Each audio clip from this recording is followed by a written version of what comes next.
getting higher. You're saving my arms, 'cause I know just what I got. I got you like na-na-na, and you know I hold the power. This feeling I love, oh yeah. Making my grind good to great, so don't stand in my way. Standing tall and I won't fall over. We are better than great, girl. We are better than great. We stand tall, won't run away. Lay our first, nothing gon' change. Great, we are better than great, great. If we stand tall and believe, we can make it, you and me. With a sense of urgency, you'll see I'm better than great.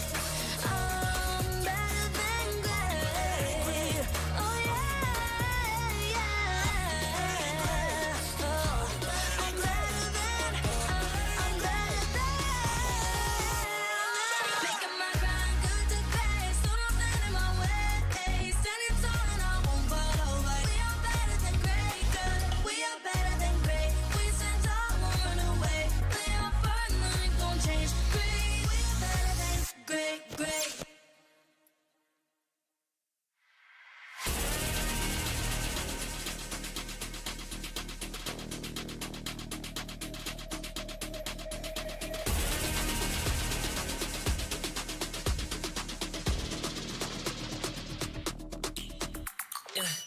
Hit me like I might get over, but you can get me in no corner. I know I can make a comeback. Ace this round and fierce this game now. Got the power on my shoulders. Yeah, you know that I'm a soldier. You can keep me off my guard, but you can't keep me from my honor. Nah, nah, nah, I feel like the floor is lava. The energy's getting higher. You're saving my arms, 'cause I know just what I got. I got you like na-na-na, and you know I hold the power. This feeling I love, oh yeah. Making my grind good to great, so don't stand in my way.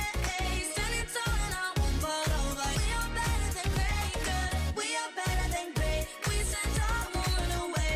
We are first, nothing gon' change. Great, we are better than great, great.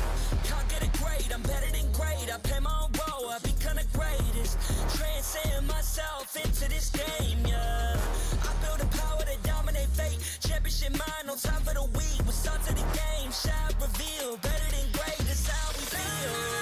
I feel like the floor is lava. The energy's getting higher. You're saving my arms, 'cause I know just what I got.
#1 seed, the champion of the arena.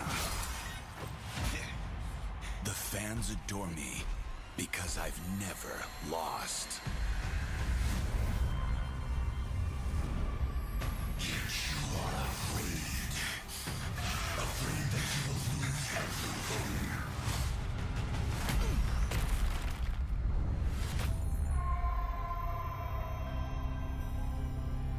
Do you ever get scared of losing, Kimmy? Well, big bro, I think we should cherish the joy and excitement of each game. Not who won or lost. That's right. I'll strive for victory, but I won't lose myself in its pursuit.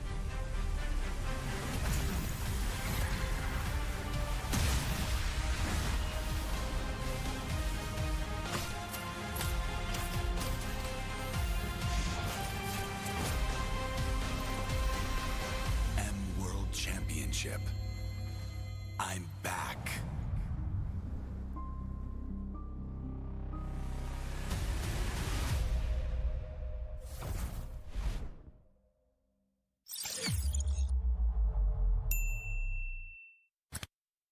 It is that time of the year again when the best teams in the world will gather to compete and strive for greatness. This year, the Mobile Legends Bang Bang M5 World Championship will introduce a wildcard stage for the first time in history.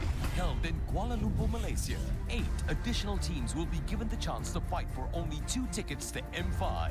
Let's look at how the wildcard phase will unfold. The qualified teams will be divided into 2 groups of 4 via random draw.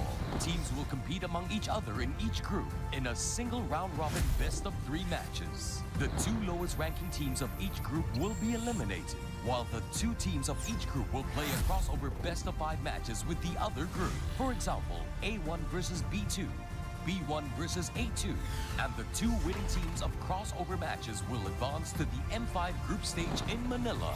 Now that we have assembled all the participants, let's look at the tournament structure of the M5 World Championship. In M5, a total of 16 teams will compete in 2 stages to be better than great: the group stage and the knockout.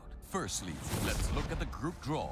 The champions and runner-ups of MPL Indonesia Season 12 and MPL Philippines Season 12 are slotted in Pool 1. The champions from the following 8 regions will be in Pool 2, while the runner-up of LLM 2023, champion from MCC, and the 2 wildcard winners are in Pool 3.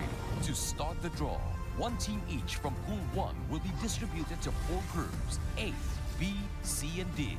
Next, each group will randomly draw 2 teams from Pool 2 and 1 team from Pool 3. Do note that teams from the same country or region will not be drawn into the same group. If that happens, the latter team will be adjusted until all teams are slotted and comply to the rules. In the group stage, teams will play a best-of-3 single round robin. The 2 teams with the lowest rankings in each group of the group stage will be eliminated. Now, let's take a look at the knockout format. Note that there will be a knockout draw after the group stage. The 4 first-place teams will be in Pool 1, while the second-place teams will be in Pool 2.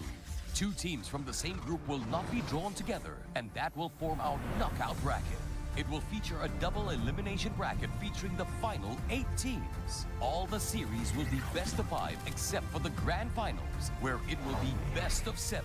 The M5 knockout will be spread out across 6 days, where the surviving teams are 1 step closer to becoming the M5 World Champions. And that's all you need to know about M5's tournament format.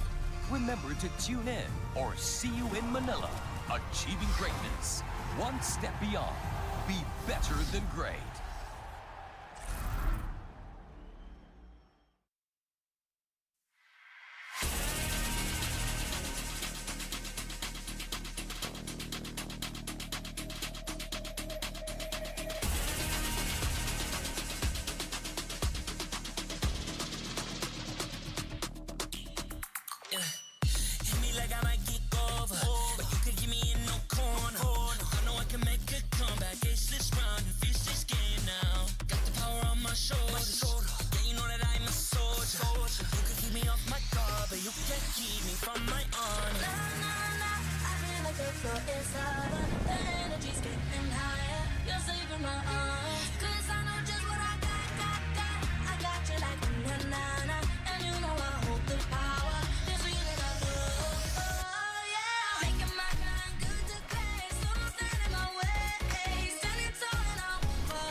are better than great. We send time, won't run away. Play our part, nothing gon' change. Great, we are better than great, great.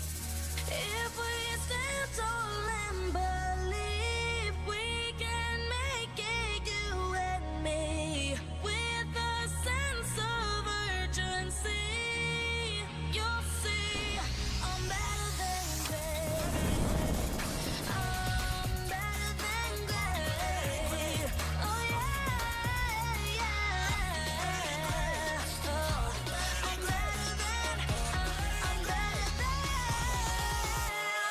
Making my grind good to great, so don't stand in my way. Standing tall and I won't fall over. We are better than great, girl. We are better than great. We stand tall, won't run away. Play our part, nothing gon' change. Great, we are better than great, great.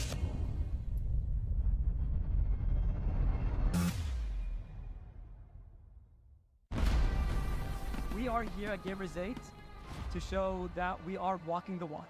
We have had amazing reactions, major idea owners, and a lot of potential partners and stakeholders coming in here and taking a peek. The biggest cube over here has been the nexus of this zone. What I saw it from the outside is very mysterious. You want to know what's happening inside. Felt like, you know, this is an MMORPG, but R is not role-playing, it's real world.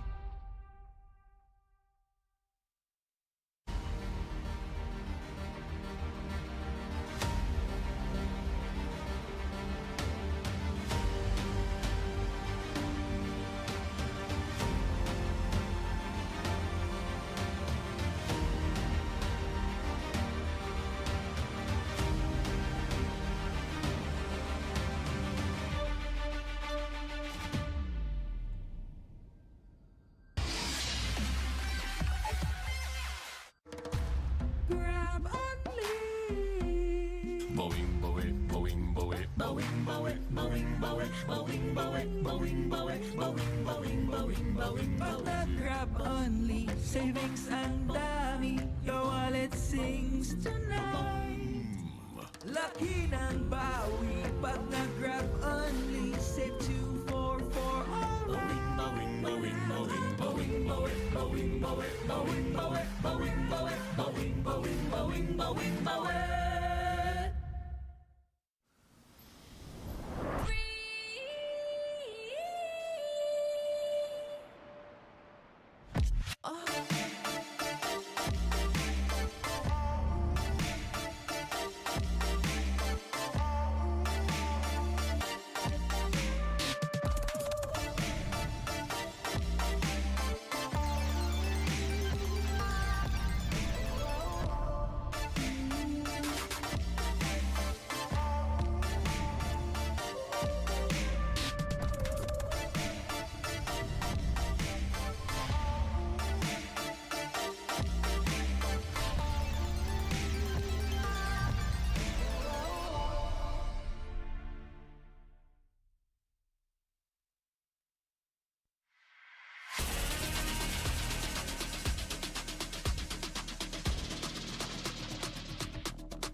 one seed, the champion of the arena. The fans adore me because I've never lost. You are afraid that you will lose everything.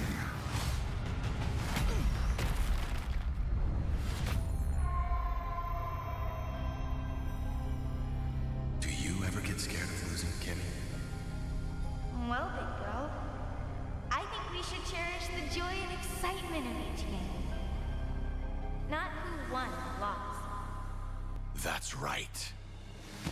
I'll strive for victory, but I won't lose myself in its pursuit.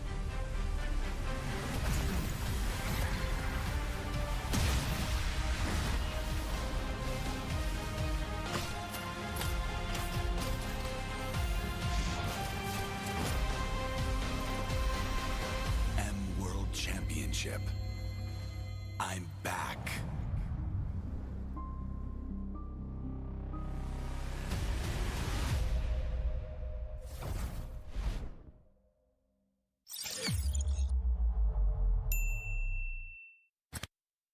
It is that time of the year again when the best teams in the world will gather to compete and strive for greatness. This year, the Mobile Legends Bang Bang M5 World Championship will introduce a wildcard stage for the first time in history. Held in Kuala Lumpur, Malaysia, 8 additional teams will be given the chance to fight for only 2 tickets to M5. Let's look at how the wildcard phase will unfold. The qualified teams will be divided into 2 groups of 4 via random draw. Teams will compete among each other in each group in a single round-robin best-of-3 matches. The 2 lowest ranking teams of each group will be eliminated, while the 2 teams of each group will play a crossover best-of-5 matches with the other group. For example, A1 versus B2, B1 versus A2, and the 2 winning teams of crossover matches will advance to the M5 group stage in Manila. Now that we have assembled all the participants, let's look at the tournament structure of the M5 World Championship. In M5, a total of 16 teams will compete in 2 stages to be better than great: the group stage and the knockout. Firstly, let's look at the group draw. The champions and runner-ups of MPL Indonesia Season 12 and MPL Philippines Season 12 are slotted in Pool 1. The champions from the following 8 regions will be in Pool 2, while the runner-up of LLM 2023, champion from MCC, and the 2 wildcard winners are in Pool 3. To start the draw, 1 team each from Pool 1 will be distributed to 4 groups, A, B, C, and D. Next, each group will randomly draw 2 teams from Pool 2 and 1 team from Pool 3. Do note that teams from the same country or region will not be drawn into the same group. If that happens, the latter team will be adjusted until all teams are slotted and comply to the rules. In the group stage, teams will play a best-of-3 single round robin. The 2 teams with the lowest rankings in each group of the group stage will be eliminated. Now, let's take a look at the knockout format. Note that there will be a knockout draw after the group stage. The 4 first-place teams will be in Pool 1, while the second-place teams will be in Pool 2. 2 teams from the same group will not be drawn together, and that will form our knockout bracket. It will feature a double elimination bracket featuring the final 8 teams. All the series will be best of 5 except for the grand finals, where it will be best of 7. The M5 knockout will be spread out across 6 days, where the surviving teams are 1 step closer to becoming the M5 World Champions. And that's all you need to know about M5's tournament format. Remember to tune in or see you in Manila, achieving greatness, 1 step beyond. Be better than great.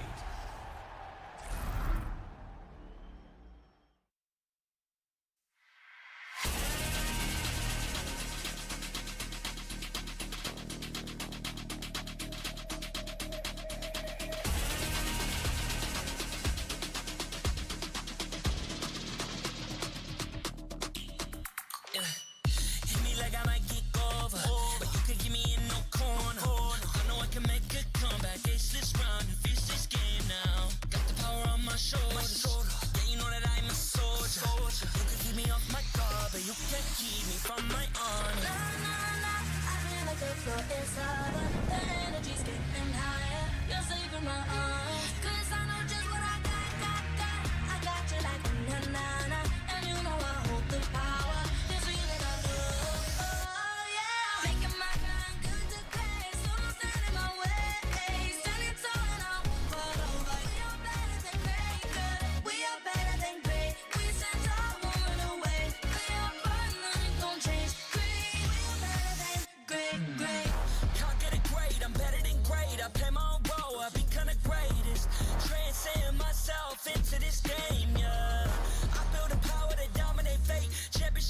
no time for the weak. We start to the game, shine, reveal. Better than great, that's how we feel. I'm in the club floor, it's lava. The energy's getting higher. You're saving my arms. 'Cause I know just what I got.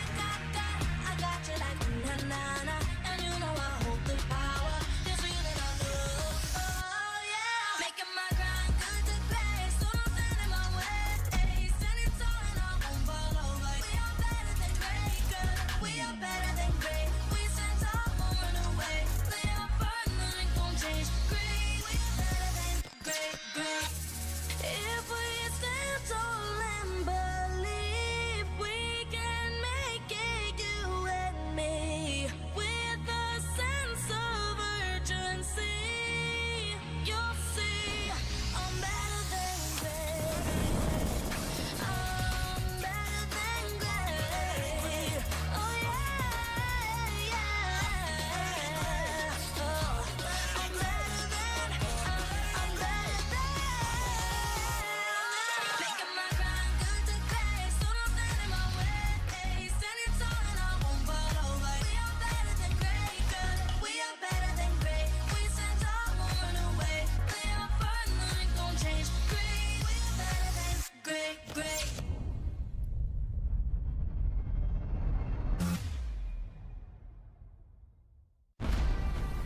We are here at Gamers 8 to show that we are walking the walk. We have had amazing reactions, major IP owners, and a lot of potential partners and stakeholders coming in here and taking a peek. The DS Cube over here has been the nexus of this zone. What I saw it from the outside is very mysterious. You want to know what's happening inside. Felt like, this is an MMORPG, but R is not role playing, it's real world.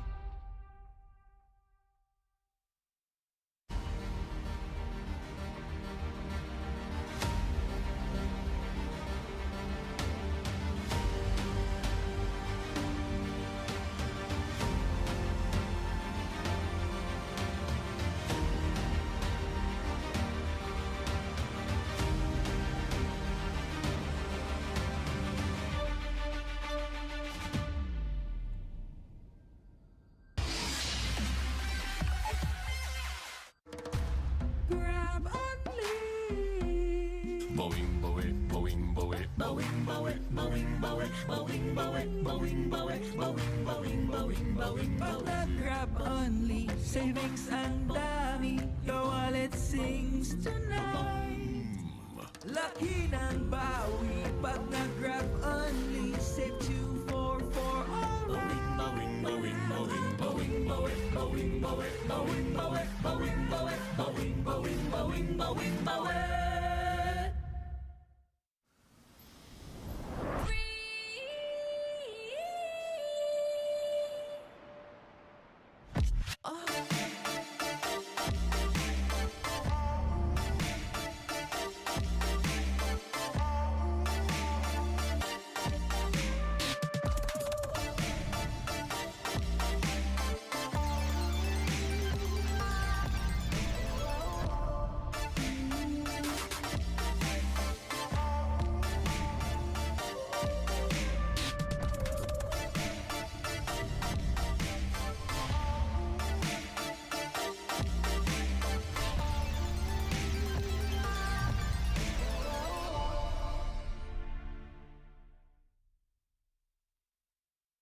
number 1 seed, the champion of the arena.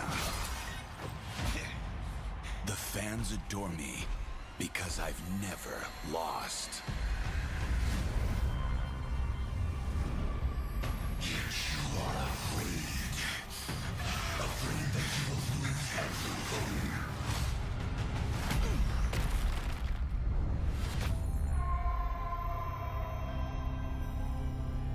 Do you ever get scared of losing, Kimmy? Well, big girl, I think we should cherish the joy and excitement of each game. Not who won or lost. That's right. I'll strive for victory, but I won't lose myself in its pursuit.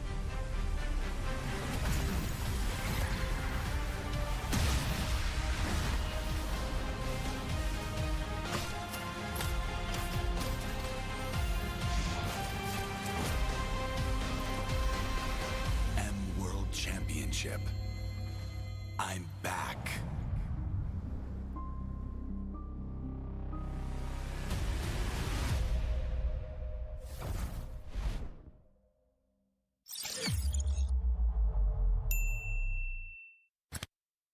It is that time of the year again when the best teams in the world will gather to compete and strive for greatness. This year, the Mobile Legends Bang Bang M5 World Championship will introduce a wildcard stage for the first time in history. Held in Kuala Lumpur, Malaysia, 8 additional teams will be given the chance to fight for only 2 tickets to M5. Let's look at how the wildcard phase will unfold. The qualified teams will be divided into 2 groups of 4 via random draw. Teams will compete among each other in each group in a single round-robin best-of-3 matches. The 2 lowest ranking teams of each group will be eliminated, while the 2 teams of each group will play a crossover best-of-5 matches with the other group. For example, A1 versus B2, B1 versus A2, and the 2 winning teams of crossover matches will advance to the M5 group stage in Manila. Now that we have assembled all the participants, let's look at the tournament structure of the M5 World Championship. In M5, a total of 16 teams will compete in 2 stages to be better than great: the group stage and the knockout. Firstly, let's look at the group draw. The champions and runner-ups of MPL Indonesia Season 12 and MPL Philippines Season 12 are slotted in Pool 1. The champions from the following 8 regions will be in Pool 2, while the runner-up of LLM 2023, champion from MCC, and the 2 wildcard winners are in Pool 3. To start the draw, 1 team each from Pool 1 will be distributed to 4 groups, A, B, C, and D. Next, each group will randomly draw 2 teams from Pool 2 and 1 team from Pool 3. Do note that teams from the same country or region will not be drawn into the same group. If that happens, the latter team will be adjusted until all teams are slotted and comply to the rules. In the group stage, teams will play a best-of-3 single round robin. The 2 teams with the lowest rankings in each group of the group stage will be eliminated. Now, let's take a look at the knockout format. Note that there will be a knockout draw after the group stage. The 4 first-place teams will be in Pool 1, while the second-place teams will be in Pool 2. 2 teams from the same group will not be drawn together, and that will form our knockout bracket. It will feature a double elimination bracket featuring the final 8 teams. All the series will be best of 5 except for the grand finals, where it will be best of 7. The M5 knockout will be spread out across 6 days, where the surviving teams are 1 step closer to becoming the M5 World Champions. And that's all you need to know about M5's tournament format. Remember to tune in or see you in Manila. Achieving greatness, 1 step beyond. Be better than great.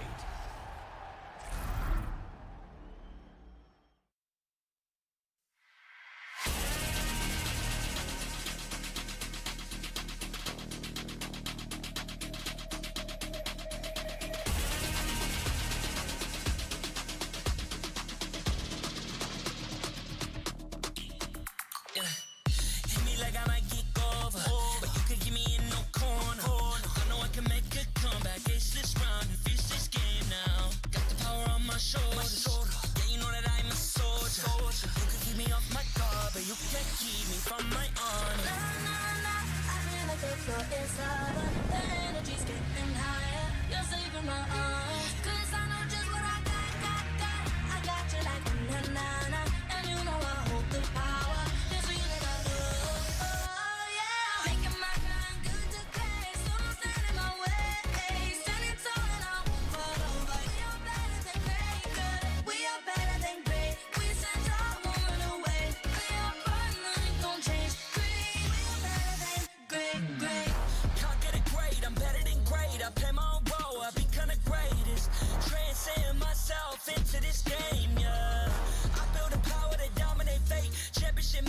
time for the week. We start to the game, shout, reveal. Better than great, that's how we feel. I feel like the floor is lava. The energy's getting higher. You're saving my arms. 'Cause I know just what I got.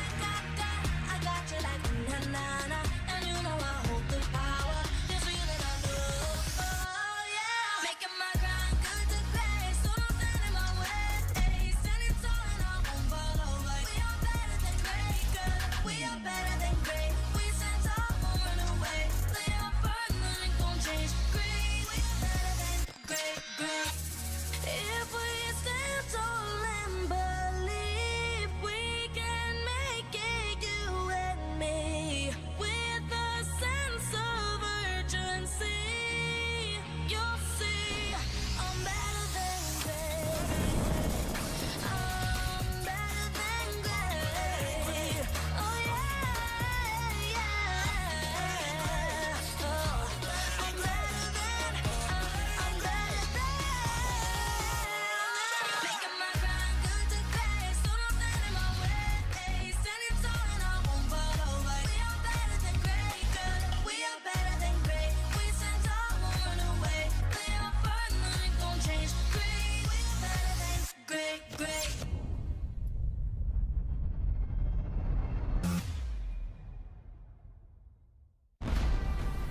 We are here at Gamers 8 to show that we are walking the walk. We have had amazing reactions, major IP owners, and a lot of potential partners and stakeholders coming in here and taking a peek. Gidea's cube over here has been the nexus of this zone. What I saw it from the outside is very mysterious. You want to know what's happening inside. Felt like, this is an MMORPG, but R is not role-playing, it's real world.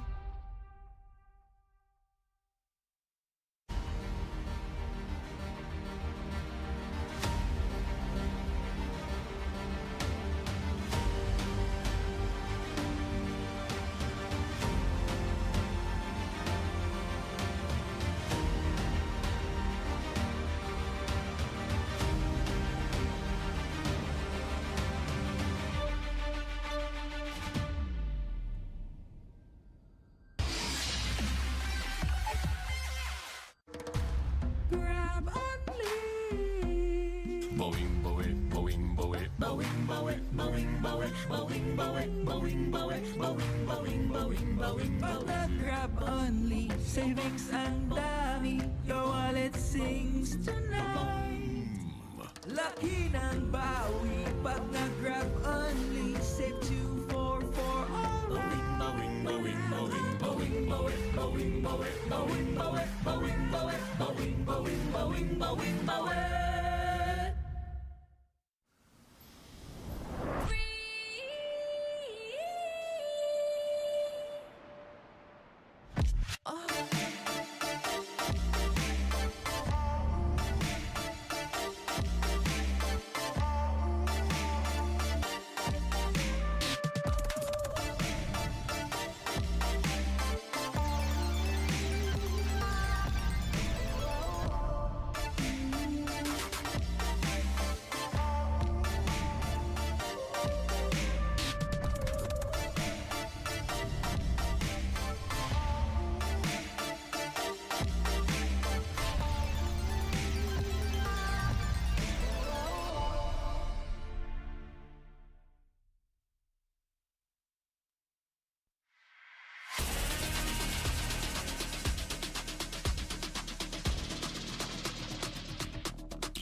number 1 seed, the champion of the arena.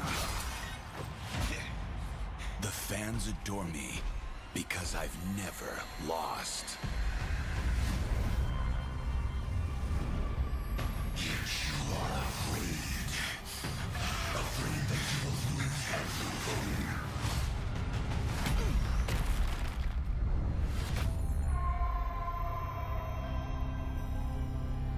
Do you ever get scared of losing, Kimmy? Well, big girl, I think we should cherish the joy and excitement of each game.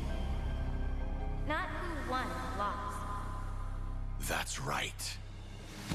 I'll strive for victory, but I won't lose myself in its pursuit.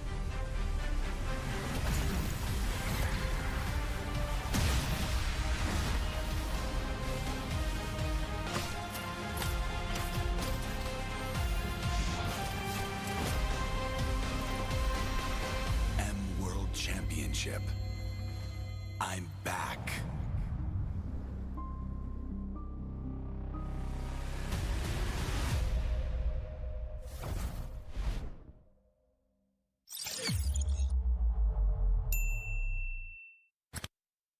It is that time of the year again when the best teams in the world will gather to compete and strive for greatness. This year, the Mobile Legends Bang Bang M5 World Championship will introduce a wildcard stage for the first time in history. Held in Kuala Lumpur, Malaysia, 8 additional teams will be given the chance to fight for only 2 tickets to M5. Let's look at how the wildcard phase will unfold. The qualified teams will be divided into 2 groups of 4 via random draw. Teams will compete among each other in each group in a single round-robin best-of-3 matches. The 2 lowest ranking teams of each group will be eliminated, while the 2 teams of each group will play a crossover best-of-5 matches with the other group. For example, A1 versus B2, B1 versus A2, and the 2 winning teams of crossover matches will advance to the M5 group stage in Manila. Now that we have assembled all the participants, let's look at the tournament structure of the M5 World Championship. In M5, a total of 16 teams will compete in 2 stages to be better than great: the group stage and the knockout. Firstly, let's look at the group draw. The champions and runner-ups of MPL Indonesia Season 12 and MPL Philippines Season 12 are slotted in Pool 1. The champions from the following 8 regions will be in Pool 2, while the runner-up of LLM 2023, champion from MCC, and the 2 wildcard winners are in Pool 3. To start the draw, 1 team each from Pool 1 will be distributed to 4 groups, A, B, C, and D. Next, each group will randomly draw 2 teams from Pool 2 and 1 team from Pool 3. Do note that teams from the same country or region will not be drawn into the same group. If that happens, the latter team will be adjusted until all teams are slotted and comply to the rules. In the group stage, teams will play a best-of-3 single round robin. The 2 teams with the lowest rankings in each group of the group stage will be eliminated. Now, let's take a look at the knockout format. Note that there will be a knockout draw after the group stage. The 4 first-place teams will be in Pool 1, while the second-place teams will be in Pool 2. 2 teams from the same group will not be drawn together, and that will form our knockout bracket. It will feature a double elimination bracket featuring the final 8 teams. All the series will be best of 5 except for the grand finals, where it will be best of 7. The M5 knockout will be spread out across 6 days, where the surviving teams are 1 step closer to becoming the M5 World Champions. And that's all you need to know about M5's tournament format. Remember to tune in or see you in Manila. Achieving greatness, 1 step beyond. Be better than great.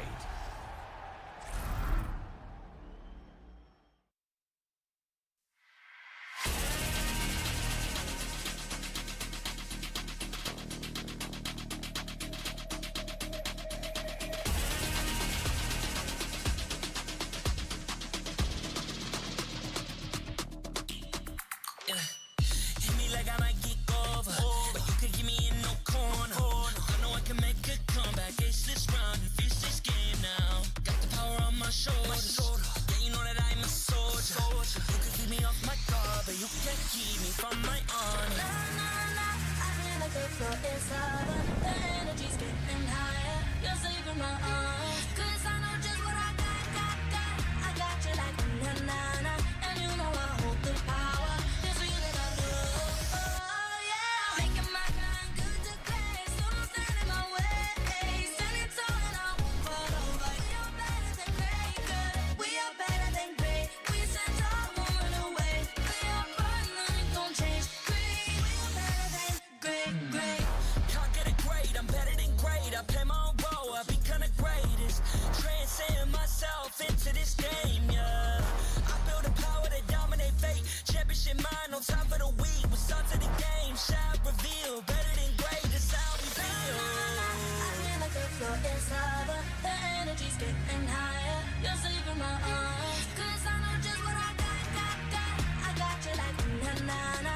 And you know I hold the power. This feeling I love. Oh yeah. Making my grind good to great. So don't stand in my way. Standing tall and I won't fall over. We are better than great, good. We are better than great. We stand tall, won't run away. Play our part, nothing gon' change. Great. We are better than great. If we stand tall and believe we can make it, you and me, with a sense of urgency, you'll see I'm better than great. I'm better than great. Oh yeah. Oh, I'm better than.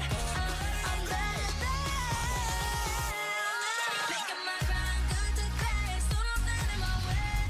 Standing tall and I won't fall over. We are better than great, good. We are better than great. We stand tall, won't run away.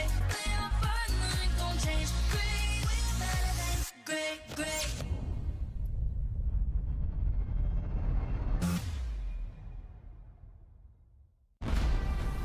We are here at Gamers 8 to show that we are walking the walk. We have had amazing reactions, major IP owners, and a lot of potential partners and stakeholders coming in here and taking a peek. The biggest cube over here has been the nexus of this zone. What I saw from the outside is very mysterious. You want to know what's happening inside. Felt like, this is an MMORPG, but R is not role-playing, it's real world.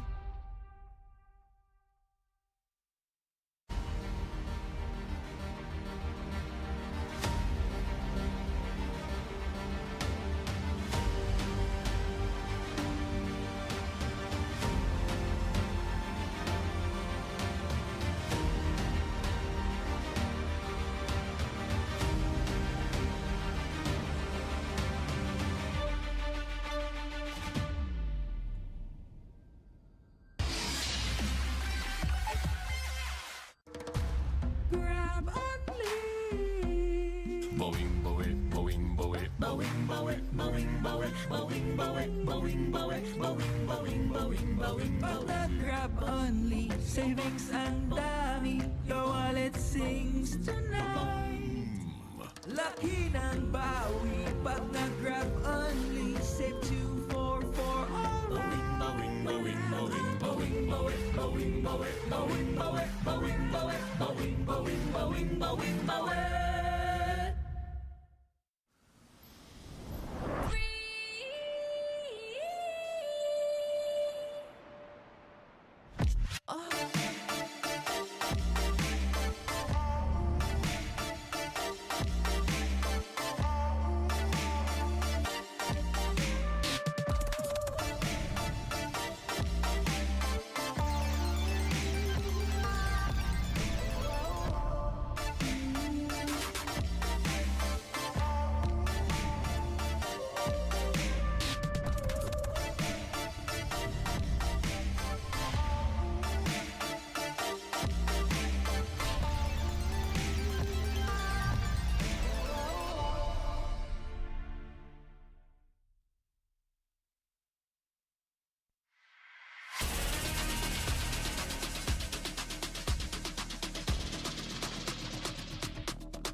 the #1 seed, the champion of the arena. The fans adore me because I've never lost. You are afraid that you will lose everything.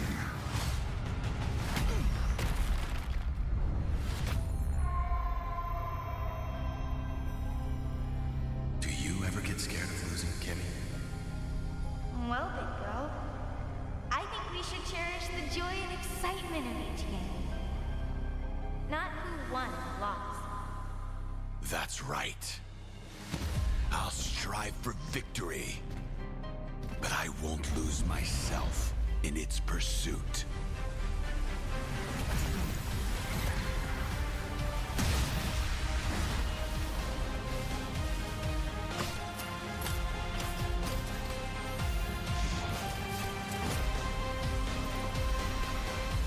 World Championship. I'm back.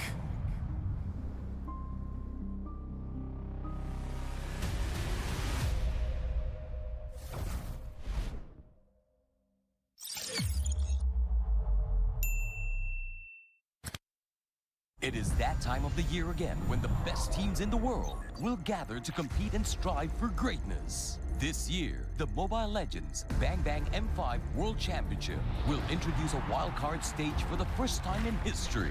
Held in Kuala Lumpur, Malaysia, 8 additional teams will be given the chance to fight for only 2 tickets to M5. Let's look at how the wildcard phase will unfold. The qualified teams will be divided into 2 groups of 4 via random draw. Teams will compete among each other in each group in a single round-robin best-of-3 matches. The 2 lowest ranking teams of each group will be eliminated, while the 2 teams of each group will play a crossover best-of-5 matches with the other group. For example, A1 versus B2, B1 versus A2, and the 2 winning teams of crossover matches will advance to the M5 group stage in Manila. Now that we have assembled all the participants, let's look at the tournament structure of the M5 World Championship. In M5, a total of 16 teams will compete in 2 stages to be better than great: the group stage and the knockout. Firstly, let's look at the group draw.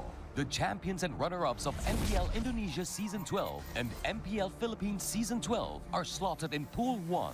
The champions from the following 8 regions will be in Pool 2, while the runner-up of LLM 2023, champion from MCC, and the 2 wildcard winners are in Pool 3. To start the draw, 1 team each from Pool 1 will be distributed to 4 groups, A, B, C, and D. Next, each group will randomly draw 2 teams from Pool 2 and 1 team from Pool 3.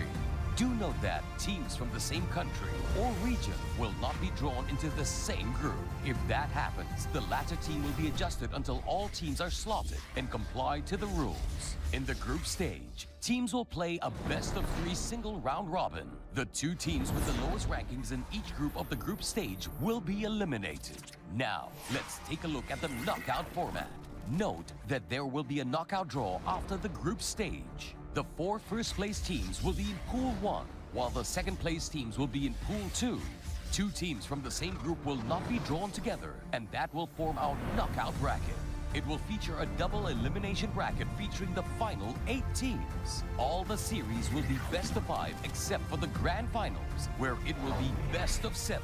The M5 knockout will be spread out across 6 days, where the surviving teams are 1 step closer to becoming the M5 World Champions. And that's all you need to know about M5's tournament format.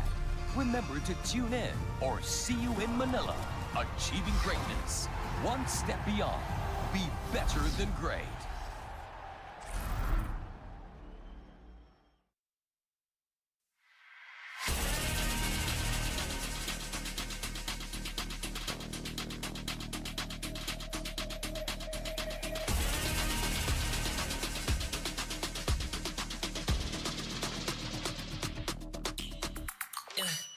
Hit me like I might kick over, but you can get me in no corner. I know I can make a comeback. Ace this round and finish this game now.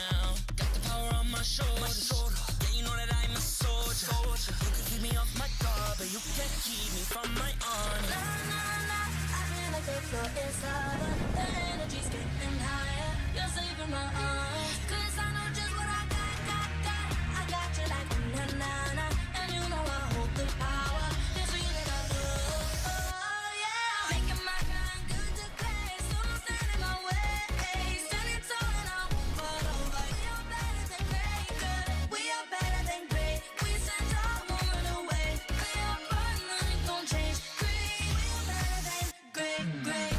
Can't get it great, I'm better than great. I play my own role, I become the greatest. Transcend myself into this game, yeah. I feel the power to dominate fate. Championship mind, no time for the weak. We're sons of the game, shine, reveal. Better than great, that's how we feel.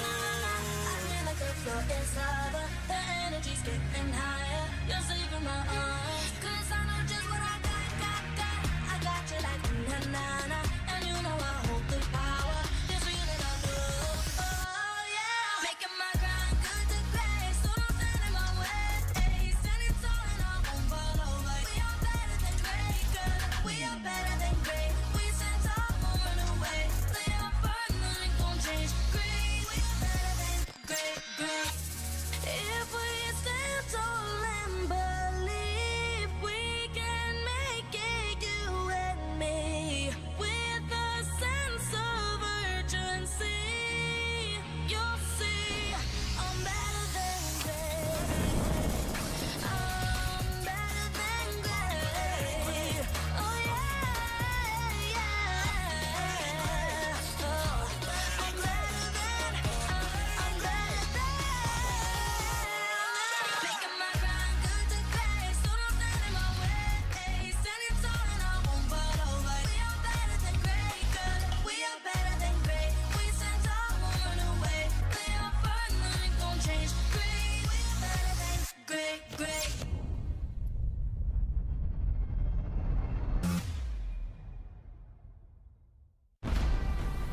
We are here at Gamers 8 to show that we are walking the walk. We have had amazing reactions, major IP owners, and a lot of potential partners and stakeholders coming in here and taking a peek. The biggest cube over here has been the nexus of this zone. What I saw it from the outside is very mysterious. You want to know what's happening inside. Felt like, this is an MMORPG, but R is not role-playing, it's real world.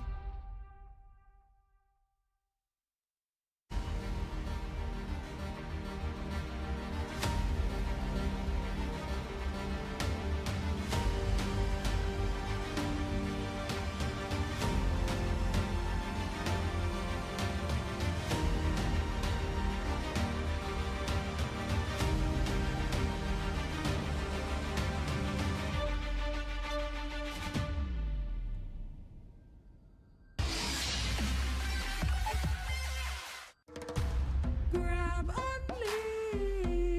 Boing, boing, boing, boing, boing, boing, boing, boing, boing, boing, boing, boing, boing, boing, boing, boing, Pag nag-grab only, savings ang dami. Your wallet sings tonight.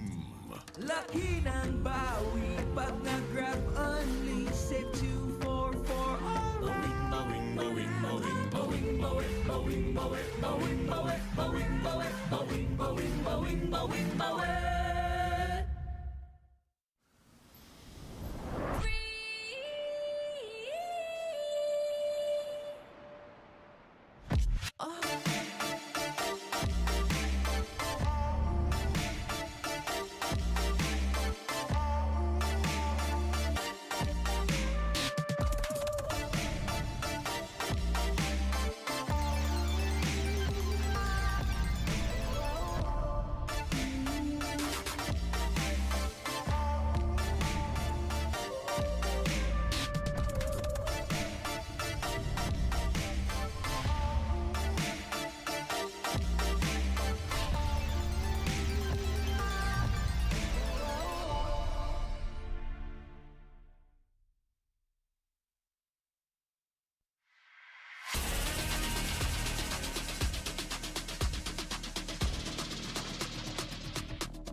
and welcome to the M5 World Championship Wild Card Stage live from Geospace Petaling Jaya. And right now, we are actually technically making history as this is the first ever Wild Card Stage that the M Series has ever hosted, and it's live from Malaysia. So guys, as you guys can see from the crowd, the Malaysians are here in support for SMG, and we would like to interview a fan.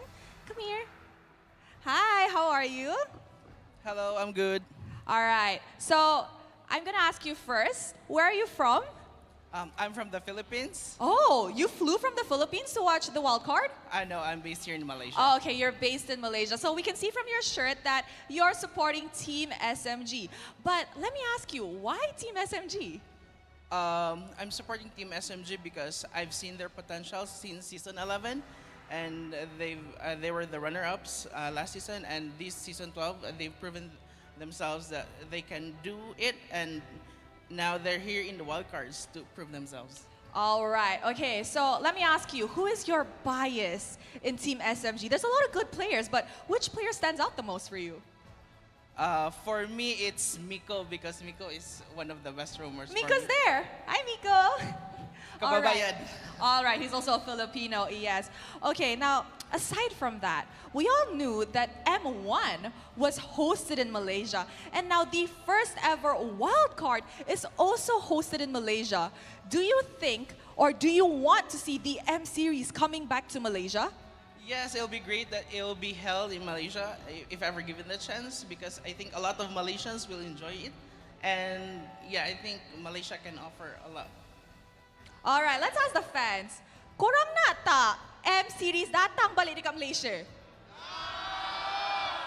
Oh, okay. The crowd says yes. All right, before we begin the first match of the day, let me ask you, if you could say one thing to Team SMG, what would it be? SMG, vamos! All right, let's do a little bit of a cheer, okay? You say SMG, they say vamos. Come on. SMG! SMG! All right, thank you very much, and thank you very much to all of the SMG fans. Now guys, don't go anywhere because the M5 World Championship wildcard will be starting shortly. See you guys there.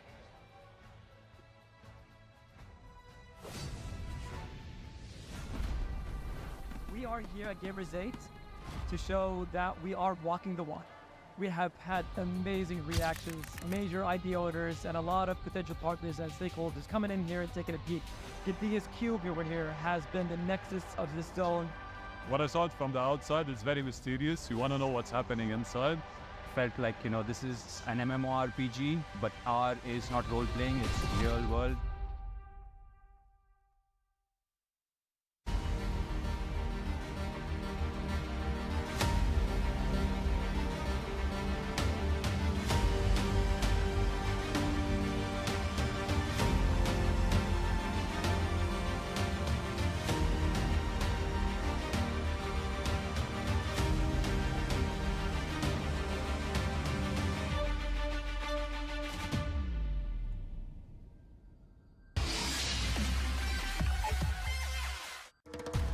Grab only.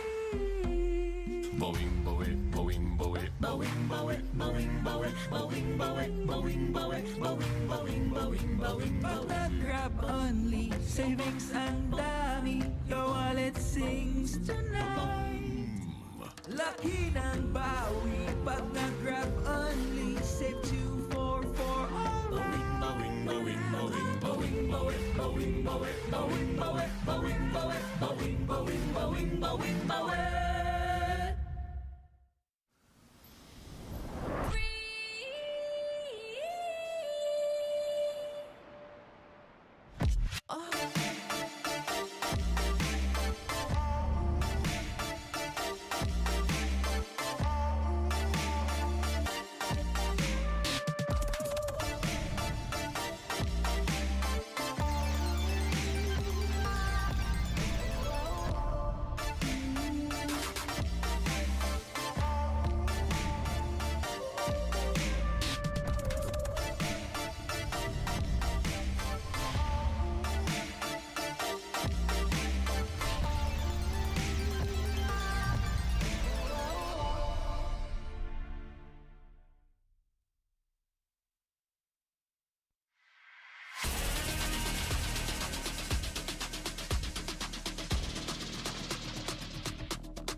number 1 seed, the champion of the arena. The fans adore me because I've never lost. You are afraid. Afraid that you will lose everything.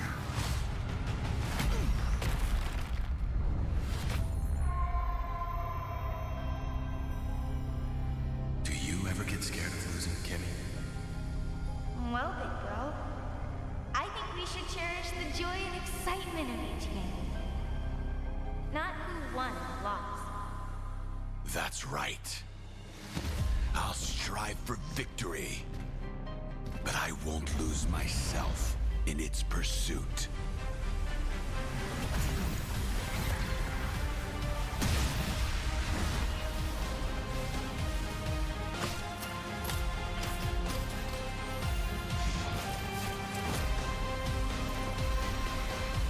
World Championship.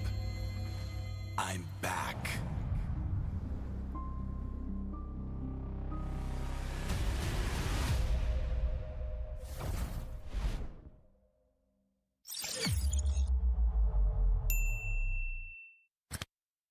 It is that time of the year again when the best teams in the world will gather to compete and strive for greatness. This year, the Mobile Legends Bang Bang M5 World Championship will introduce a wildcard stage for the first time in history.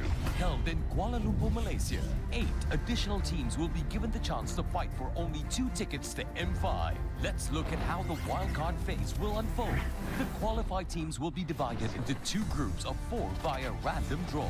Teams will compete among each other in each group in a single round-robin best-of-3 matches. The 2 lowest ranking teams of each group will be eliminated, while the 2 teams of each group will play a crossover best-of-5 matches with the other group. For example, A1 versus B2, B1 versus A2, and the 2 winning teams of crossover matches will advance to the M5 group stage in Manila. Now that we have assembled all the participants, let's look at the tournament structure of the M5 World Championship. In M5, a total of 16 teams will compete in 2 stages to be better than great: the group stage and the knockout. Firstly, let's look at the group draw. The champions and runner-ups of MPL Indonesia Season 12 and MPL Philippines Season 12 are slotted in Pool 1. The champions from the following 8 regions will be in Pool 2, while the runner-up of LLM 2023, champion from MCC, and the 2 wildcard winners are in Pool 3. To start the draw, 1 team each from Pool 1 will be distributed to 4 groups, A, B, C, and D. Next, each group will randomly draw 2 teams from Pool 2 and 1 team from Pool 3. Do note that teams from the same country or region will not be drawn into the same group. If that happens, the latter team will be adjusted until all teams are slotted and comply to the rules. In the group stage, teams will play a best-of-3 single round robin. The 2 teams with the lowest rankings in each group of the group stage will be eliminated.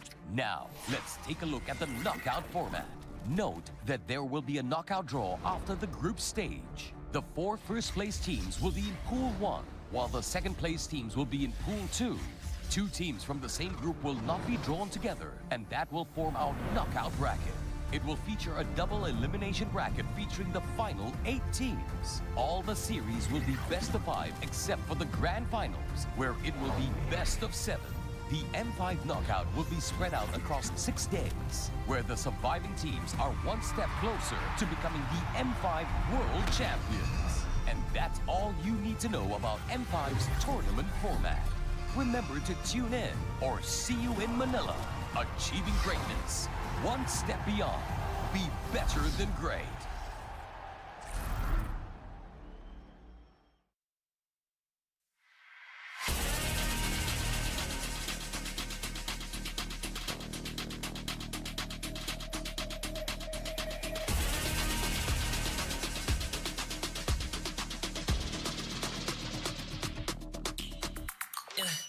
Hit me like I might kick over, but you could give me in no corner. I know I can make a comeback. It's this round, if it's this game.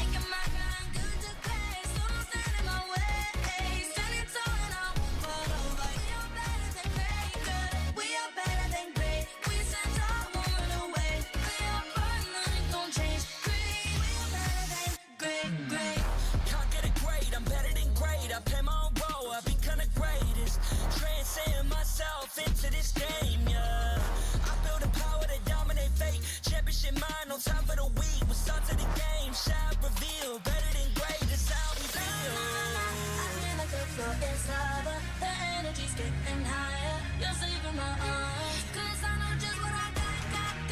I got you like na-na-na. And you know I hold the power. This feeling I know.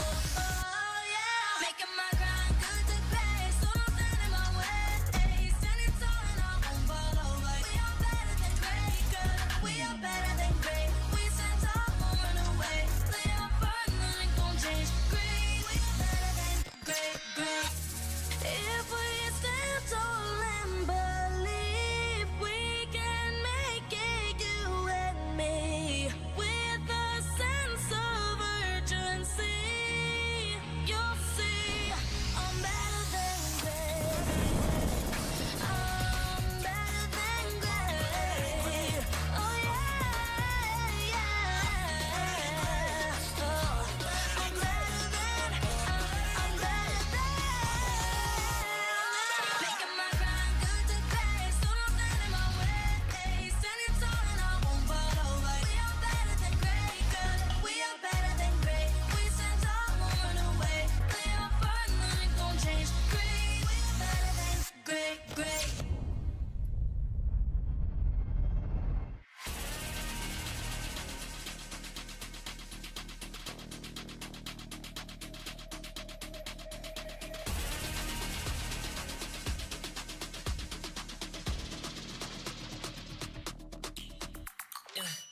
Hit me like I might kick over, but you could give me in no corner. I know I can make a comeback, ace this round and finish this game now. Got the power on my shoulders, yeah, you know that I'm a soldier.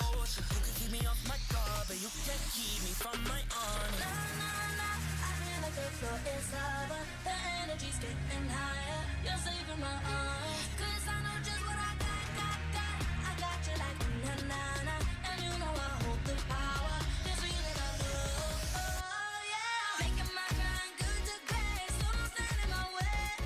Standing tall and I won't fall over. We are better than great, girl. We are better than great. We stand tall, won't run away. Play our part, nothing gon' change. Great, we are better than great. Can't get it great, I'm better than great. I play my own role, I become the greatest. Transcend myself into this game, yeah. I build a power to dominate fate. Championship mind, no time for the weak. We start to the game, shine, reveal. Better than great, that's how we feel. I feel like the floor is lava. The energy's getting higher. You're saving my arms. 'Cause I know just what I got. I got you like na-na-na.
The long and winding transformation from zero to hero is finally within the grasp of our aspiring dreamers. Salamat Petang, Malaysia! Salamat sore, Indonesia! Kamusta, Pilipinas? Hola, Latin America! Privyet to our fans in the EECA! Ni hao to all our Chinese friends. Assalamualaikum, MENA region. I'm Mara Aquino. I'm LaFell. And I'm Rose. And welcome to the Mobile Legends Bang Bang M5 World Championship Wildcard Stage.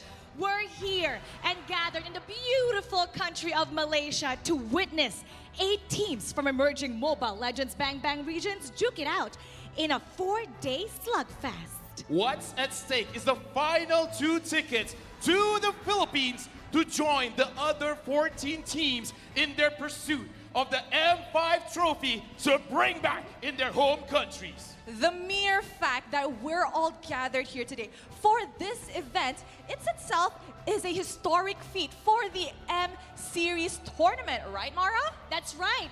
In the 5 years since its maiden voyage, back in 2019, this is the first time that the M Series is holding a wildcard event. The presence of more developing region in this competition is a testament to the global growth of the Mobile Legends Bang Bang competitive landscape.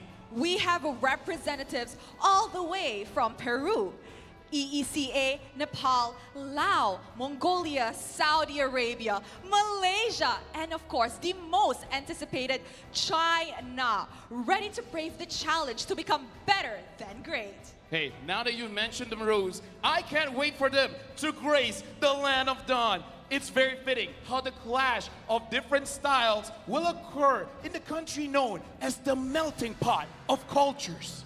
Well then, LaFell and Rose, let's not keep the fans waiting any longer. Tuan Tuan, Dan Puan Puan, and the rest of the world, please welcome the 8 teams for the M5 World Championship Wildcard. Starting with the representatives from EECA. We were used to seeing their team grace the World Championship stage. After a year of hiatus, this squad will mark the start of their comeback. Please welcome Umbrella Squad!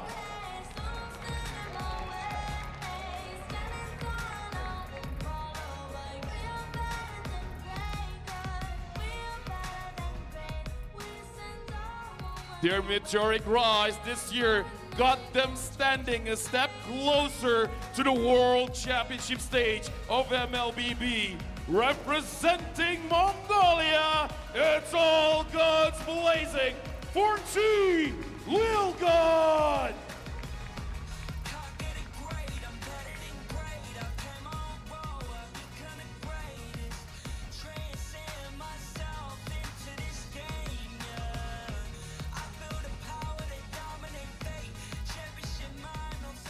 Representing the Kingdom of Saudi Arabia, the runner-up of MPL MENA Fall 2023, bask in their presence as they are ready for their grand landing.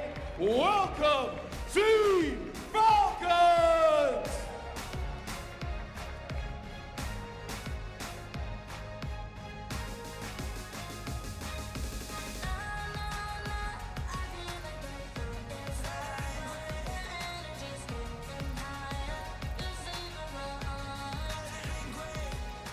Hailing from Nepal, rising tall and proud like their mighty mountains. The dominating victors of the MCB Fall 2023, cheer for 4 Miracle Esports!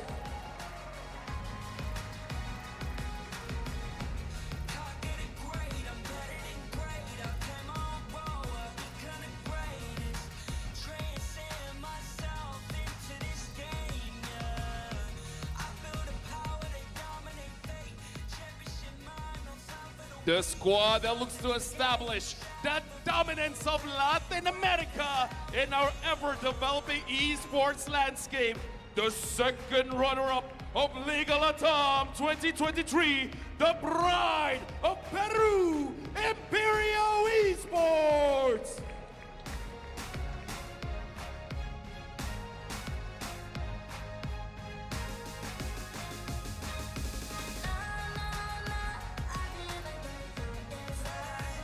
Their presence alone is already a historic feat for this iteration of the M Series. The much anticipated representative hailing from China. Give your best for Keep Best Gaming.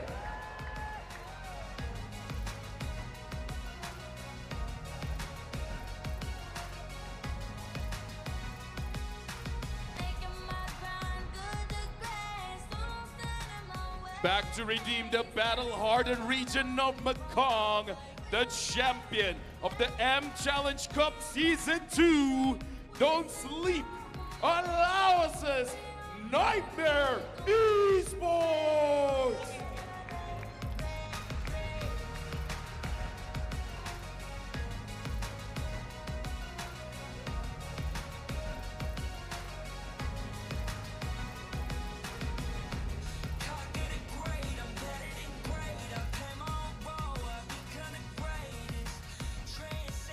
And finally, the team that the passionate Malaysian crowd has been waiting for.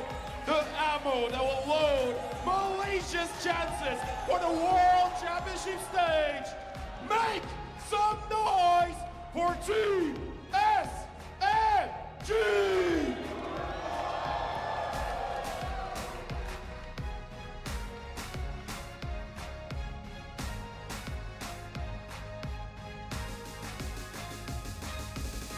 Ladies and gentlemen, this is the very first match of the M5 World Championship wildcard stage. Team SMG of Malaysia taking on Niightmare Esports of Laos. Will Sasa be able to lead his team in front of the home crowd? Or will the Laotians take the first step towards being better than great? The grand stage is set. The players are more than ready for action. And the rest of the world is watching. All that's left to do? Be better than great!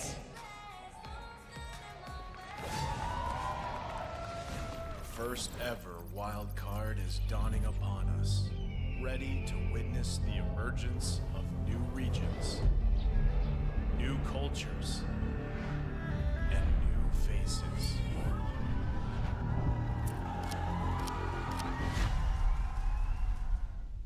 Where 8 contenders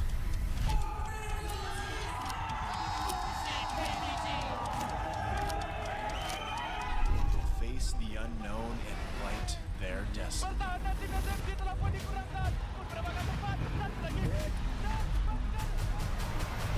We didn't do well last time. Kali ini kita akan bawa Malaysia jauh.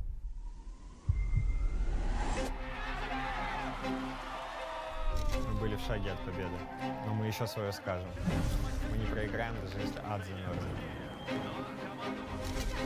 Nada puede impedir que llevemos un nuevo continente LATAM a la fase de grupos. إن شاء الله هنقدم كل اللي عندنا وهنصعد بإذن الله للنهائي. อามินน้อยหอมรามและก็ศิลปินในชิมงละ ถึงพวกข้าวจะหนาใหม่แต่แห้งบันดาลใจของพวกข้าวยังหอนแห้งคือเก่า Хэсэг арга шатанд хахад бид нарт нэг л шатт байна. Тэгээд энэ зорилготой хүрэхэд бид нэг юу ч зогсохгүй. 以实力说话，期待中国战队的表现吧。 In this clash of cultures, our contenders strive for one common goal: to seize their spot at M5, to rise as a new generation of global players.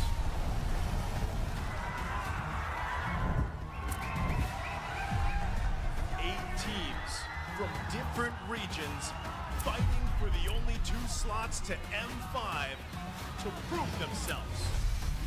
Who will be the winner?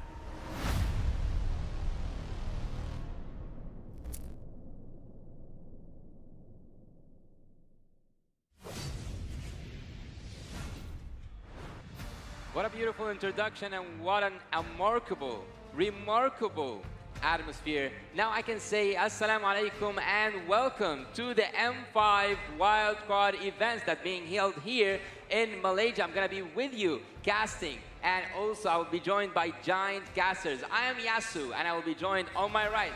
I will have the legend himself, Naisu, and on my left there is the TAA, the tactical analyst Arashi. How are you feeling, Arashi? I'm feeling excited, man. There's a lot of new teams, a lot of hype in the arena right here, so I think we're about to see a very, very exciting match, and I think you guys are just as pumped. I can see it. It is in the air. You can actually sense how much intense everything is going on, and you have seen how the teams have just approached the stage. But I want to ask you the same question, Naisu. I want to say, how do you feel? But also, I want you to tell us, what do you expect to see in the M5 wildcard? Oh, well, I just feel like expect the unexpected here, right? That's what the wild card's all about for number one. And you saw from the parade, there's a lot of expectations here. And we kick off with a home crowd favorite for Malaysia, of course, Team SMG. But I think there's going to be surprises. So if there's anything that I could say, I hope to see some prizes. And I also hope to see who those next two teams to join the 14 heading into the Philippines.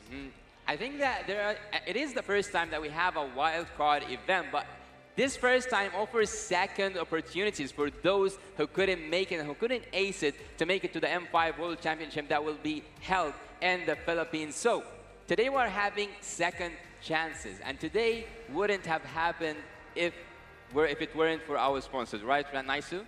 Our sponsors indeed. This M5 World Championship is powered, of course, by Moonton. It's presented by Kadia and supported by ROG, the official gaming phone, Grab, the official super app partner, and Secret Lab, our official chair partner.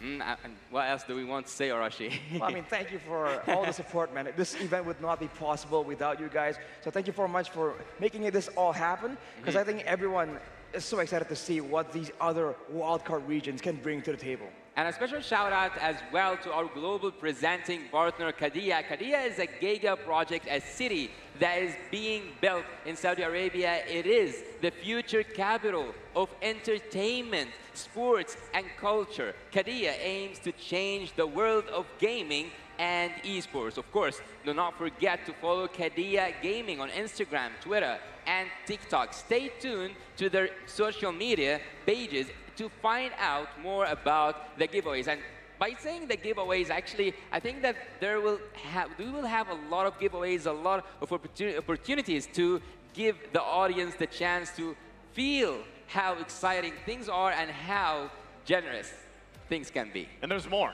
because right now in-game there is the M5 Pass. It's available now for everybody to go ahead and grab. You can see here on the desk as well the beautiful Yuzhong skin. Grab that, the Dragon Shade, and you can also level it up just like last year what we saw with the Beatrix. It's got a Prime version as well. It's called the Cosmic Dragon. So be sure to log into the game and get that pass now. Exactly, get the pass and accomplish all the activity tasks to reach level 75 for completely free. So get a ton of exclusive rewards, and make sure you get your friends into it as well. You know, give them the pass maybe, and then you can grind together, because doing it alone, that ain't any fun, man. Well, actually, if you are the one who's selling, I'm buying. So the M5 Pass, I believe that it has a lot of gifts within, and I think that right now we have to narrow things down. We have to see what is up, what is the next update, and what does it have. Of course, we will see maybe some adjustments to items, some adjustments to heroes, and we will see how will it affect the meta. Will it be crucial or like critical or not? Here's the latest patch update, 1.8.30. Moskov revamp, exciting, new outplay potential right here. But what really stands out is that Guinevere buff, man. The second skill, the spatial migration, makes it so flexible, so dangerous. And we're seeing this hero just pop up in all these different roles. So I think it's a great addition to the meta. Some people might think it's a bit boring, but I do think that this very aggressive play is great for the whole situation, for the whole esport meta. And along with that, the Flash of the Oasis getting nerfed means it's more balanced. It's still in the meta to be built, but now it's not broken, built as a first or second item. You build it situationally after you've completed your first initial core items. And actually, like, I don't want to see the same thing gets repeated over and over and over again. But before we get to that point, we see here that we have the group standings. Group A with 4 Miracle, Nightmare, and Falcons, and SMG, where they are right now playing on their home ground. Group B will have Imperio and KPG, LG, which is Lergon, and Umbrella Squad. So which group out of the two would you say it's a death group, Naisu? Right now, I think Group B, a lot of kind of questions up in the air there. I think a lot of people are going to have their eyes on that group specifically. But also, there could be surprises for Group A, right? How do they handle that? How do they deal with the pressure here for the wild card? And also, taking a look at today's schedule. Day number 1 of the wild card, you can see it. We're kicking it off. SMG versus Niightmare, of course. Followed up, KBG and Imperio.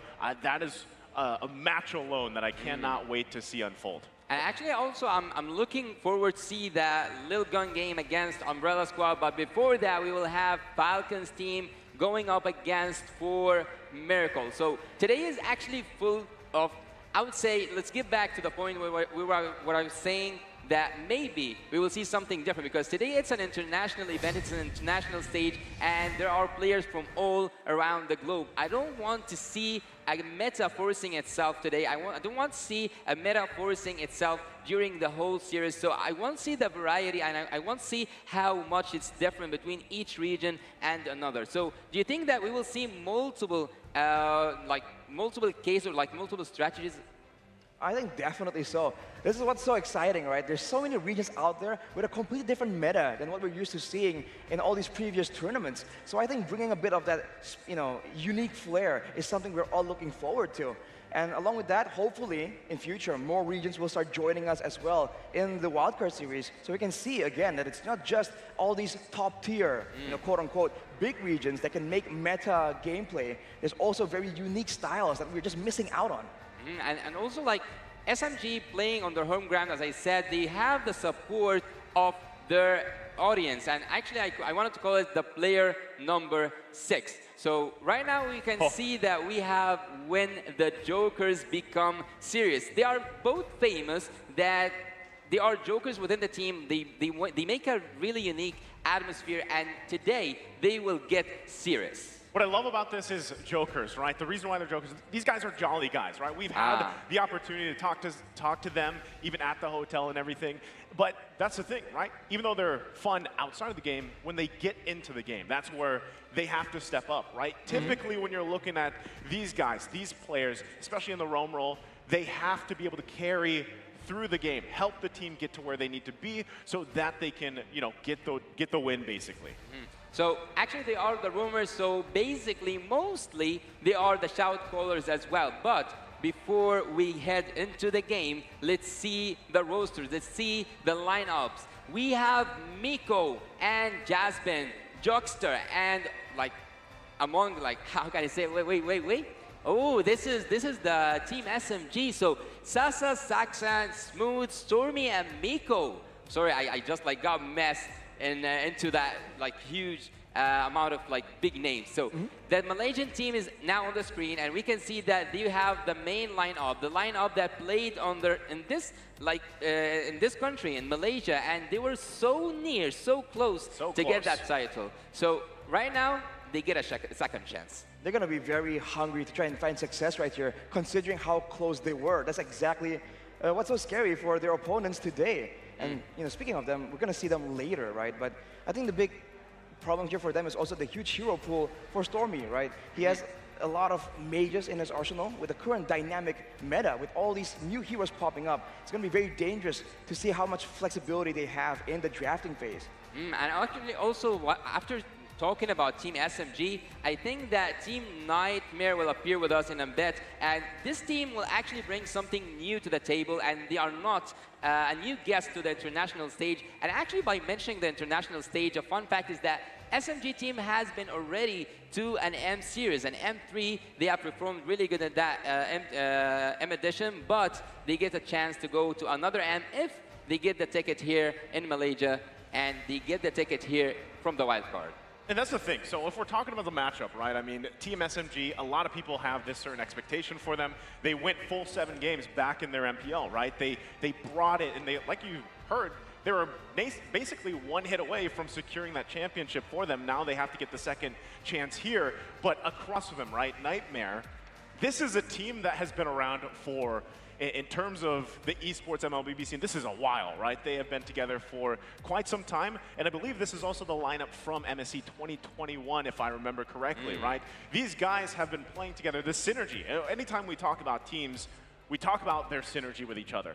Niightmare has that, right? They're a reason why they are where they are, but that's where we have to compare it, right? They're up against the first obstacle in front of them is technically a Titan from Malaysia, right? Team SMG, they have their imports, of course, but overall, this team has solidified themselves around that, and it's worked great for them. That's my biggest question, though.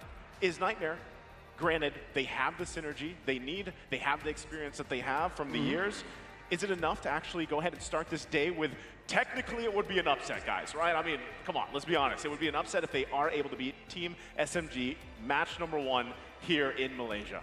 I think everyone loves an upset, but I think the home crowd has an opinion of their own here.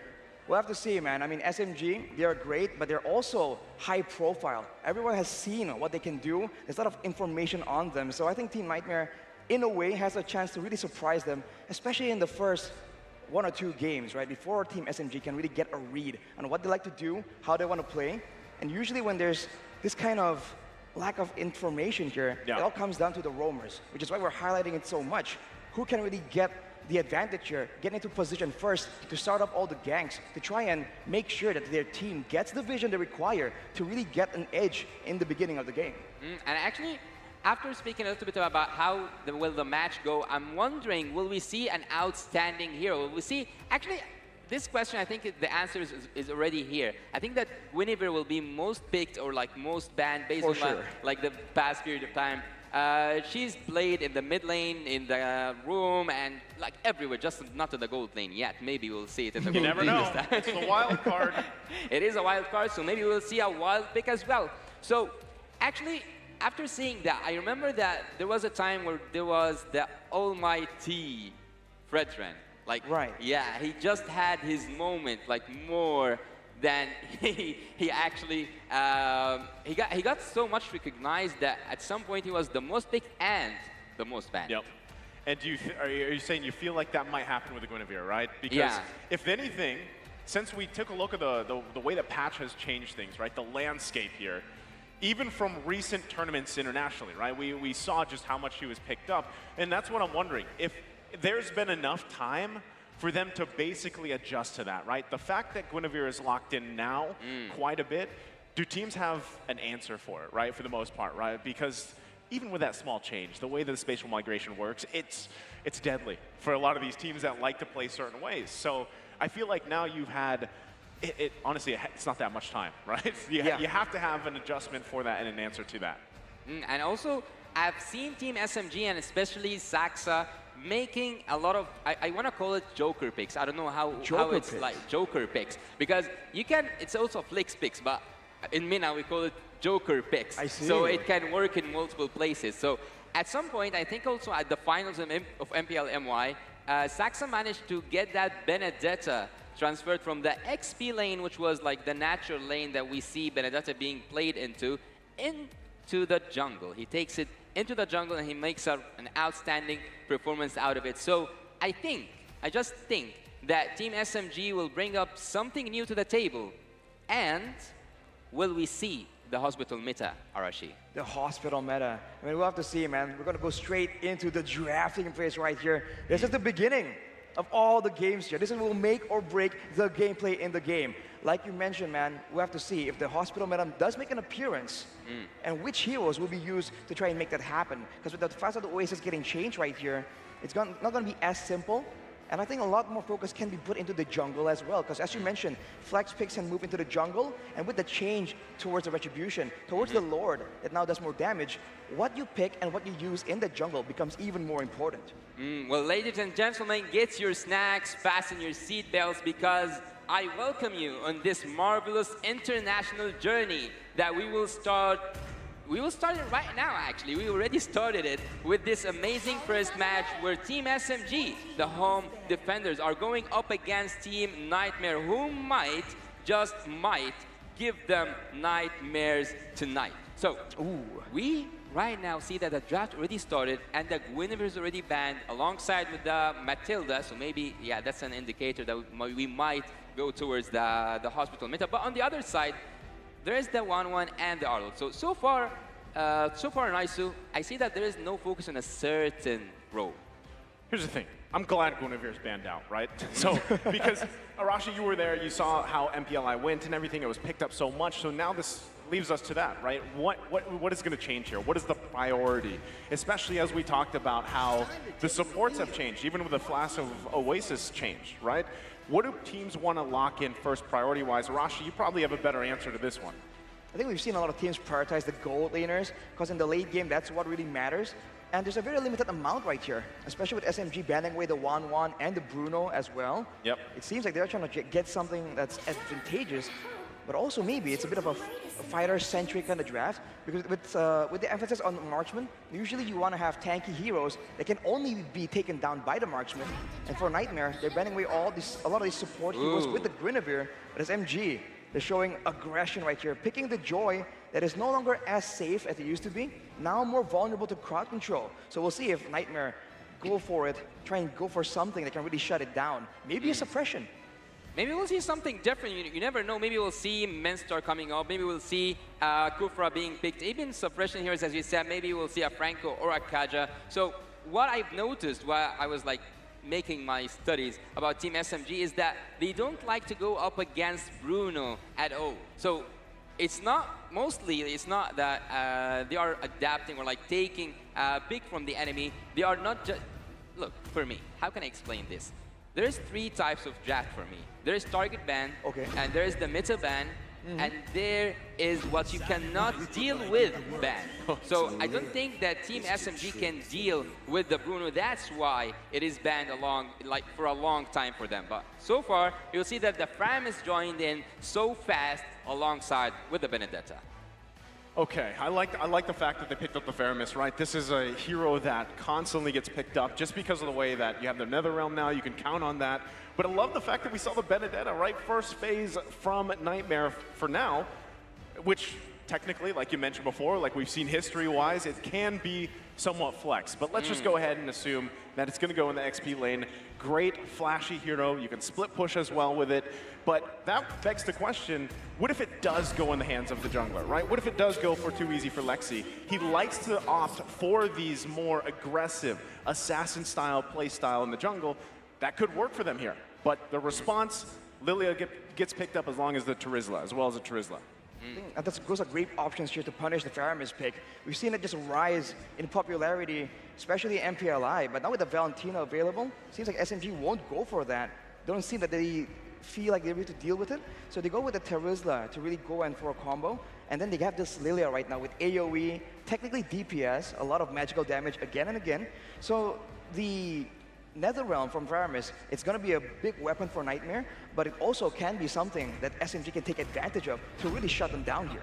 And also, like, just if, the Valentino was still available for Team Niightmare and they managed to transform this Faramis to the roaming beauty, I think that it has a lot of ultimates on the other side from Team SMG. There is the penalty zone and, like, tons of other ultimates that haven't been even revealed yet. So it is a good choice for them, but I don't know if it's gonna make up or like will it be good in terms of taking damage from Team SMG, because so far the marksman is not up yet, or like the gold laner is not up yet, and they already have a lot of damage. Martis being in from Team Niightmare, and the first phase of drafting is done. You know what else is a surprise as we wait for the second phase here of bans is Nolan is still open, right? Nolan is a really? hero. Yeah, it's a hero that teams love to just go ahead and take that risk. Okay, we see a swap. I don't know if that's actually happening, right? So magic. As we talked about the Benedetta, that's out of the picture right now. We don't know. We'll have to confirm later. But with that being said, now you have the Martis there. I was asking about the jungler matchup, and now if that's the case, then you focus on the utility. You focus on those objective, that objective play style, and kind of build around that. We'll see it once again once we get through this second phase of bans, really how they want to round this out. I think for Niightmare right now, it's just a great combination. There's a lot of damage built in, and especially with the Netherrealm, a big issue is that in the early game, sometimes you lack damage. You can survive, but you can't really output enough damage to take your opponents down. With the Martis in the picture, that's a whole different story, especially with the resets coming in from the decimation. I think that might be enough to really push SMG away. Unless they get something big, some big teamfight ultimate, they can really deter the whole roster of Niightmare from really fighting and contesting that neutral objective. Well, do you think that after banning Hilda, do they want to give the jungler a little bit of space? A little bit of space. I mean, it's possible, especially for the Joy right now, a lot more vulnerable to the Hilda. That is definitely something they're considering. Along with the mid lane, high wave clear presence here with the Lilia, there's a lot of chance for SMG to go with that 3-mana roam strategy, and then from there focus on to the EXP and gold lane.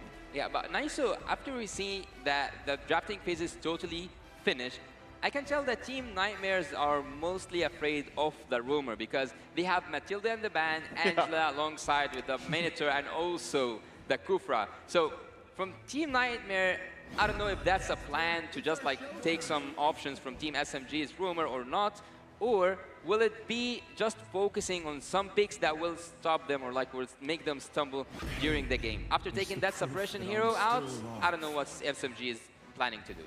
Ooh, they go for the Cho right here, though. This is exactly why we were talking about it earlier. There seems to be a Roamer showdown, and it's going to be a Teresa in the hands of Jasmine, trying to bring the spice here. Big AoE combos from Nightmare against the pickoff, the damage, the burst coming in from SMG. This is like the OG tank, basically. OG tank. Tigreal is I feel like at some point when everybody picked up MLBB, they played Tigreal. That's what I would assume, right? And with that, it'll be interesting to see if it actually works that way, if it actually works out here. Once again, I was also wondering, right, do they actually have that Khalid in place? It was not the Benedetta. We'll find out once we load in.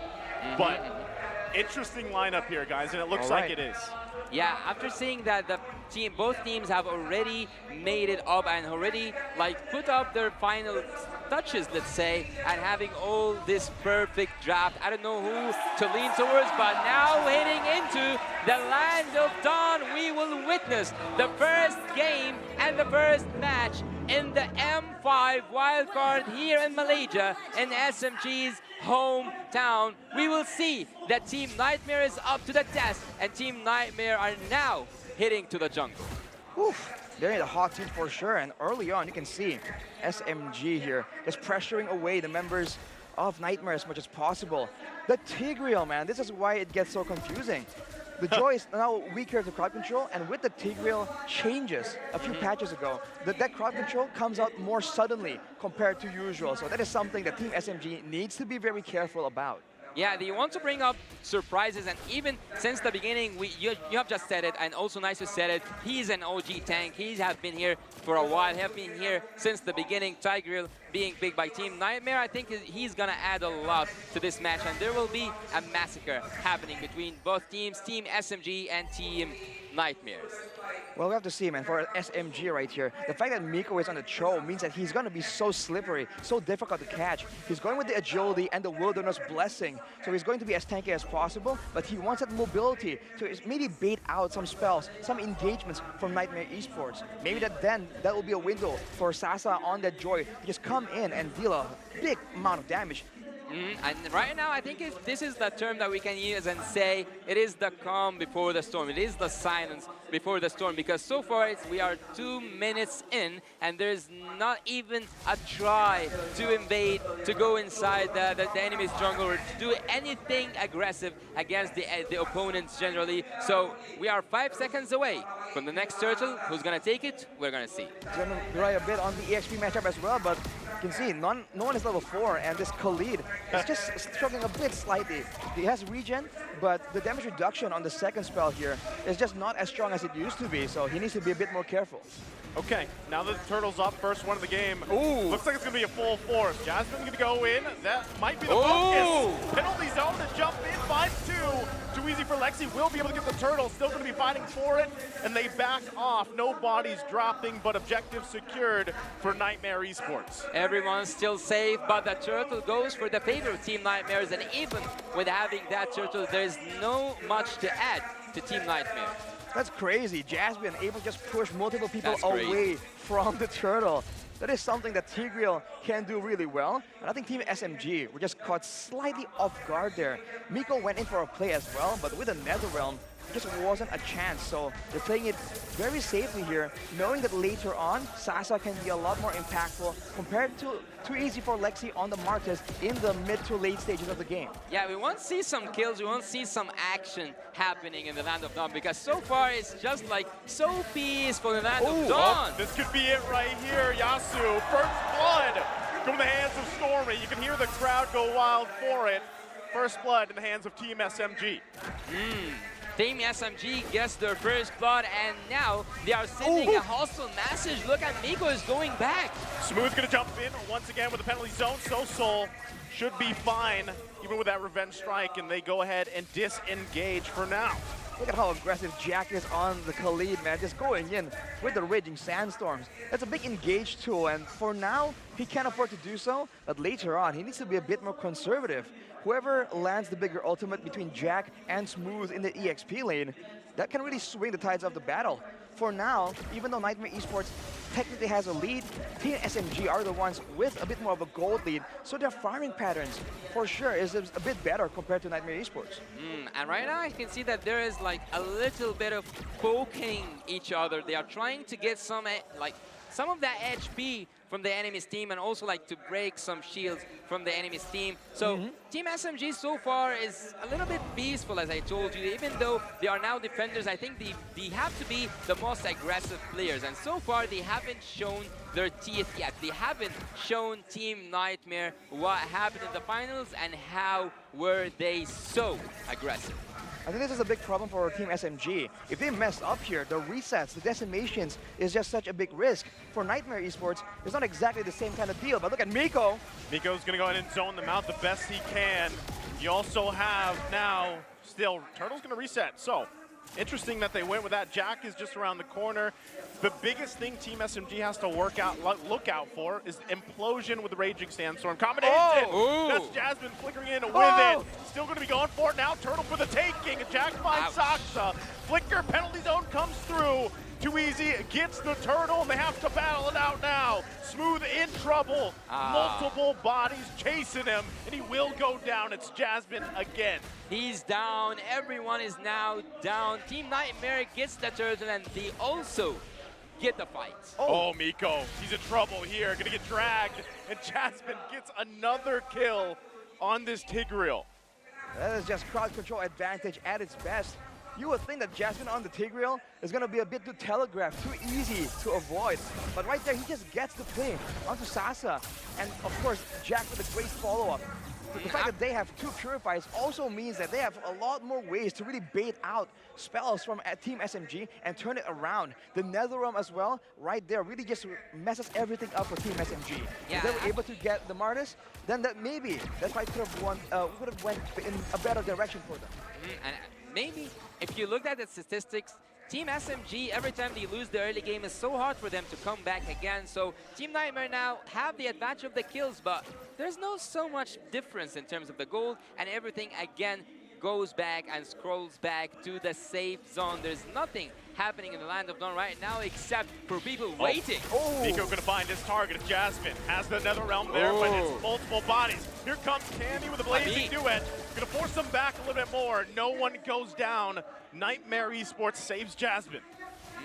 That's going to be the way of the Dragons burnt out. So now there's a chance for Niightmare Esports to really turn it around. But look at the damage of the torn apart memory. That long range is something they need to be a bit more concerned about, especially later on when Sasa has some more items to work with.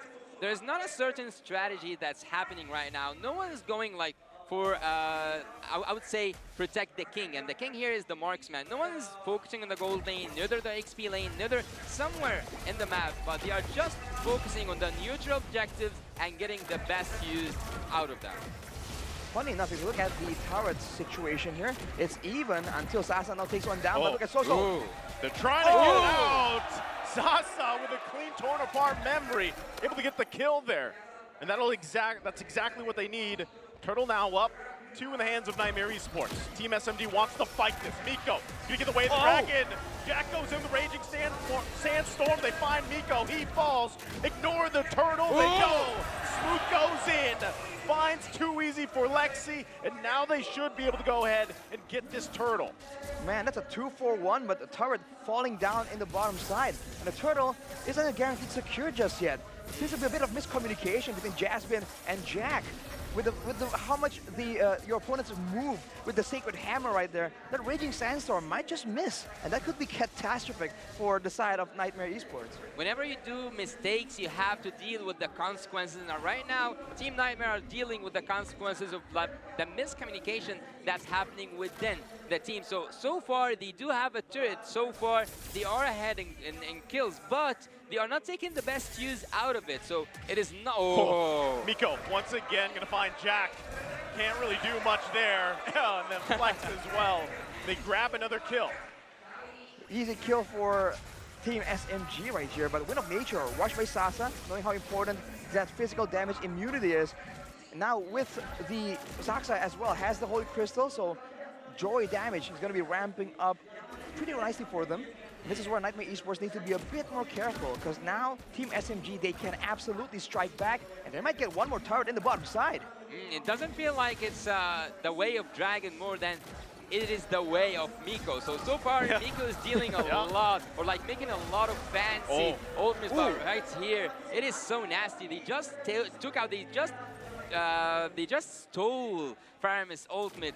They just took it away from him even before the Lord comes, even before any action happens. Team SMG is just using their momentum and getting more and more and deeper into the game. Miko knows, once again, Jasmine going to spot him out.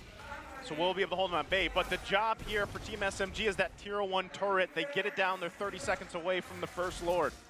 And they are taking whatever they want. It's like they are walking in a garden, and whatever they see, whatever they want, Team SMG gets. Looking at the items right here, we've already mentioned it a lot in the previous times we've been on duty here, but the Clock of Destiny just isn't as good as an item anymore. With Enchanted Talisman though, whoa, Jack! Oh, Jack's gonna heal back up the best he can. The Saksa has the damage, takes him out in the 1v1. Now will also take the purple from the hands of Nightmare. Right now, Team SMG is in full snowball mode. Saksa, Sassy, you can call them like sassy players, because right now they are just showing off. Right now they are just melting enemies down. They are melting Team Nightmare down. Gonna be another one. Implosion gonna be used with the Blazing Duet. That's the combo they're looking for. They take out Miko, but can they survive the fight? Stormy gets a kill, and they're on the run. Body after body's gonna fall from Nightmare. Team SMG answers back. It's a big combo, but it isn't as clean as it needed it to be. And Sasa will just basic attacking again and again, outputting an insane amount of damage just like that with the Lord. A 5k gold lead, and you can really see the disparity in experience here. Niightmare Esports look lost, and they don't really see a way, at least an easy way, to really come back in this game. Let's take a look at the instant replay by Kadia, where Jasmine lands a 3-man implosion. The Blazing Duet comes in as well as the Mortar Coil. But afterwards, when they went with the Netherrealm, Sasa is just all the way in the back. And look at that damage, dude. 4 hits, and anyone in the back line, anyone that's not a tank, just gets deleted.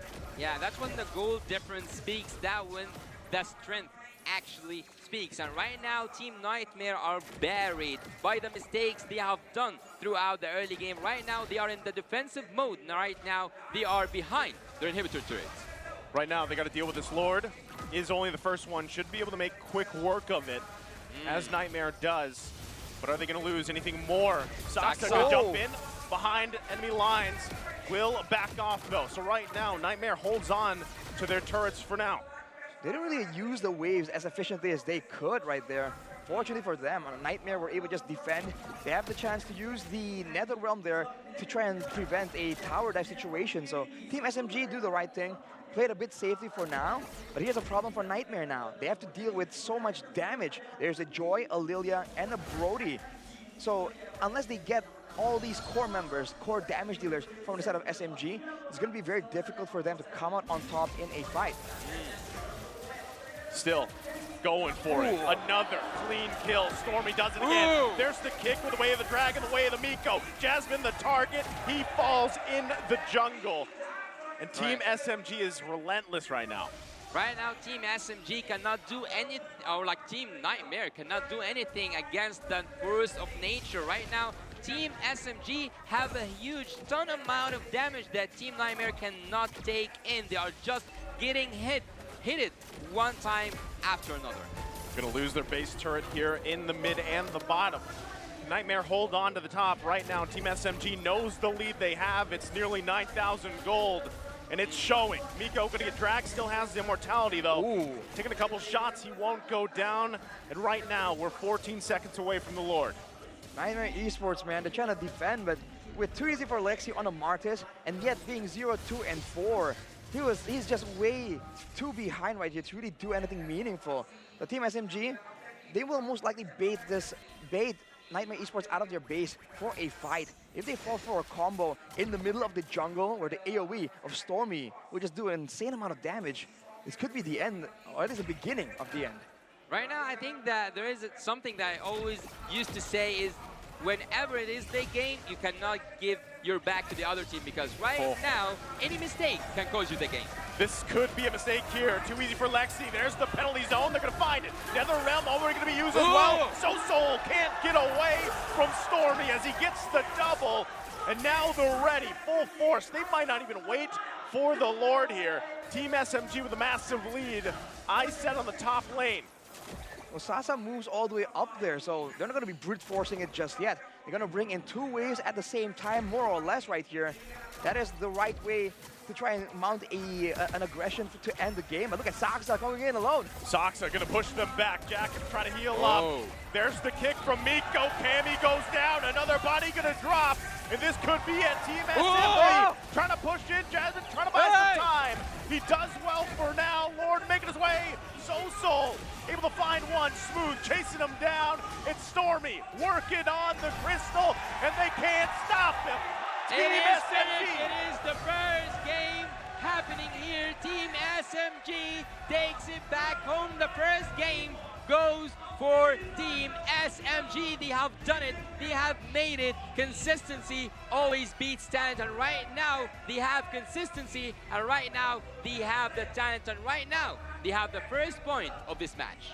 It is match point definitely for SMG, showing why they are absolutely the favorites and showing that they can come back from an insane early game loss. And Niightmare is back to the drawing board for them. It was looking so good for them, but unfortunately it wasn't enough. Tough game there.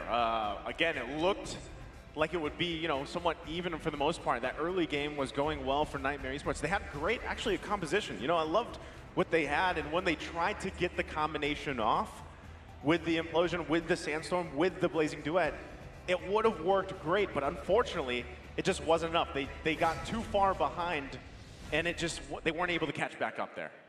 They couldn't make it throughout the game. They couldn't make it until the end. Team Niightmare have fell down to the momentum of Team SMG. Team SMG used every opportunity possible to get the best use out of the game, and they have got the first point, and it might be a match point for Team SMG. It's definitely one more game to go right here. Unless, of course, Team Niightmare can adjust. Because, like you mentioned, Naisu, it was looking so good in the early game. But I think the mid-game, where things are a bit more random, where things aren't always, you know, default, right? Laning phase, everyone goes to their lanes, does their job, that's great. But the mid-game is a bit more adjustable. And I think that's where Team SMG showed a difference in experience, and they're able to actually outmaneuver the members of Team Niightmare. Even though they were losing in kills, they were still able to get towers. They're still able to get a farm advantage. And I think overall, when that's the case, throughout the whole game, eventually the goal difference is gonna look pretty significant. Yeah, it was significant, you know, and at the same time, one of the things that you can see there from that game is they really could not solve the issue of how can they get past Miko? You know, when we were comparing earlier the two roamers here, for example, that's the thing. Miko just had a better time zoning out who he had to be. He got the right targets, which allowed the snowball to happen much quicker, and it just was difficult, you know, at that point, for them to really find an answer. A lot of times, even too easy for Lexi, couldn't get close enough to the objective because of the fact that Miko was planting himself right there. So those are some things that Niightmare Esports can actually learn from and kind of adjust, hopefully, for game number 2. Yeah, they had a good early game. But after the early game, everything just started to fall down. Everything just started to look bad or worse for Team Niightmare. They couldn't continue that momentum. So let's see together who is the MVP of the first match. And here we will see it after seeing that Yuzong skin. MVP of the match, Stormy from Team SMG. A 7-0 and 6 KDA. No, 87% kill participation. He was just a big portion, a big problem for Team Niightmare, and that's exactly why Team SMG were able to actually get a roam lead, even though they were actually behind on gold, even though Team Niightmare are the ones aggressing, but he's always able to just clear the lane so much faster, abusing the Lilia, and in the middle of a big team fight, if he has not locked down and focused down, he can just purify and still output an insane amount of damage, which is why, even though there's a Nether Realm used from Team Niightmare, it just wasn't enough unless you can get Stormy or maybe Sasa, right? Shut down one of the big carries, and this is the result, man. The MVP of the game, definitely a well-deserved one. You know what I loved about this? And it's not just the stats here, right? It's not just because he's 7-0 and 6. But the fact is, if you go back and look at the game, I know we're going to look at highlights here in just a second. You're going to see his placement. His placement was clutch here, Arashi. It was really, really good. And let's take a look at some of the highlights here, brought to you by Grab Unlimited. Looking here, this is like one of the earlier fights, and you can see that there's a bit of disconnect here with how Team Niightmare really wants to approach these fights. They keep going in not together, but one by one, and sometimes the spells don't even land in synergy. So in contrast to that, as you mentioned, Aisu, SMG really seems like they have a plan going through most of these fights, and they know who they're going to target and how they're trying to go in or out of the fight after the initial action has elapsed. And you can call it whatever you want. The performance of Team Niightmare was really good, but the performance of Team SMG was just unforgettable. And throughout this highlights, we can see how much Team SMG was on point. And here, look at that. I mean, they're just grouping together, and the Lilia damage, man, you just cannot ignore it. And in the previous fight, was Sasa as well, just left up. So they have great combos, but the combos are landing on the members that Team SMG are happy to essentially give up in exchange for a winning dominant fight. And afterwards, with Saksa just getting the items, getting more power spikes, that's what we're talking about. Look at Stormy here. This is what I'm talking about. Even with that Wombo combo from Niightmare, he's just there on the edge, right? He's just unleashing, and it was a great combination, like I said, from Niightmare Esports. They had a lot of those. The Implosion, the Sandstorm, the Blazing Duet, but unfortunately they weren't able to actually catch Stormy either, so he was just usually sitting on the side, unleashing, and he scaled up so quickly because of an amazing early game that he had. Yeah, he's just like standing for and controlling the strings and moving everything around for Team SMG.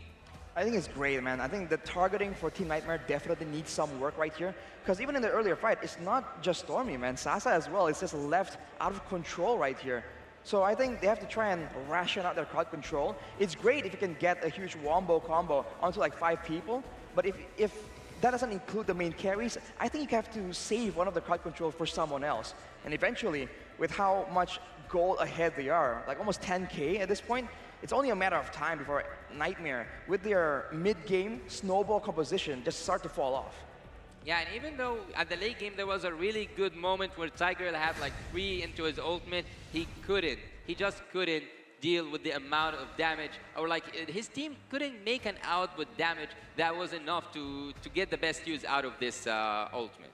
By the way, usually we see Khalid come in with a more aggressive emblem set, but here he goes with the Concussive Blast and the Festival of Blood, so a bit more utility focused, and unfortunately in this game he was just forced to go 1v1, 1v2, where maybe the more aggressive emblem build would actually benefit him for maybe going for a 1-for-1 trade. But with the utility build, he's just forced to always stay together in these big team fights, and he can't really go head-to-head against Smooth in the laning phase and after. So that could be something they can try and use as well, right? If they want to get a strong EXP laner, also play around him a bit more and use him to snowball. Because if he was ahead, then maybe there's a chance for Team SMG to have Smooth taken away from the fight due to the superior 1v1 potential. What do you think was the moment for Team SMG to get in control and to get in charge of everything? I believe it's that one fight where initially, right, the Implosion Sacred Hammer combo just pushes everyone away from the Raging Sandstorm. That was a bit unfortunate. And in doing so, they're just fighting in the jungle, clumped up together, right? That is also something they can try and reduce, because they have a lot of mobility, man. The Faramis has the Stampede. you can have a better mirror image coming in from the Claude as well. So every single one of the heroes from the side of Nightmare actually have dashes. So if they can play around that and avoid the AoE coming in from SMG, I think they can have great potential. Looking at the item builds, I mean, look at Sasa, man. He is quiet in the early to mid stage of the game, but he has the most gold right here. He was just farming a storm. Whenever it's a objective take, sometimes SMG back away, but when they're doing so, they're contesting it and just trying and do something with 4 members, and they're allowing Sasa to just farm up a storm on the other side of the map. But what's interesting for me, if the game went a little bit further for Team Nightmare, I think that by that wombo combo between the Tiger and the Claude, something might have changed for Team Nightmare. Well, looking at the cards right here, the rich guy is Sasa, as we've already mentioned. The carry, of course, is Stormy. This is why right now, with the Clock of Destiny also not really a core item, a lot of mages are just transitioning into that secondary carry instead of just being more of a utility, because for the longest time, it's all about clearing the wave and then helping out your jungler or helping out your side laners. Now, it's also about being able to actually output that damage, and sometimes you can even do more damage than your gold laner in the late game, depending on what pick you go for. Interesting thing here too is, like I said, Miko, right? I know it's called the Forgotten One, but this man was, you can't forget him. He was everywhere where he needed to be, right? Even at one point, like Josh, you said, it wasn't the way of the dragon anymore, it was way of the Miko, because every target he found is exactly who they needed at that given moment, right? To lead them into an objective, to lead them into a tower take, to lead them into a better team fight situation. And that kind of happened, that fell in place, right? And if you look back at the draft, aside, well, you can kind of say Guinevere could be a roam, right? So it could have gone in the hands of Miko too. It was literally hack of Miko, right? All the bans were all towards Miko. But because he picked up, you know, it's almost like, yeah, you can ban all these heroes, but I still got the Cho there, right? Almost every roamer has this Cho pick that allows them to dictate the pace of the game. I think it's great that you can't really just expect to just target ban one person and get away with it, right? It has to be a bit more strategic, a bit more planned, because now the hero pools of all these players, it's not that simple, you know. It's not like they only play 3 heroes, and without those 3, they're done. They have a lot more options available. And if you look at the teamfight participation here, I think what's noteworthy is, of course, the 100% teamfight participation here from Cammy, but it's also showing that, for the most part, for Nightmare, they're just willing to go for a full-on team fight, whereas for SMG, they're very happy to go for a 1v1, a 2v1. And the fact that Miko was able to find all those pickoffs is part of why Team Nightmare, towards the end there, they were just so concerned on where they were going to go, where they should be positioning, because if they're not careful, Miko will find a pickoff yet again. So when they're stuck together like that, you're going to lose out in the macro department. Yeah, it wouldn't look so good when things just like fall down. And Team Nightmare at a certain point fell down, or like they lost track of their ideas. And at that exact moment, that's where SMG controlled and dominated the whole game. So after this game and after knowing that Team SMG will be on match point, Hello everybody, this is Rose and welcome back to the M5 Wild Card Stage. Now we're courtside with none other than Jerry, Chief Guy, and of course the best translator in the world,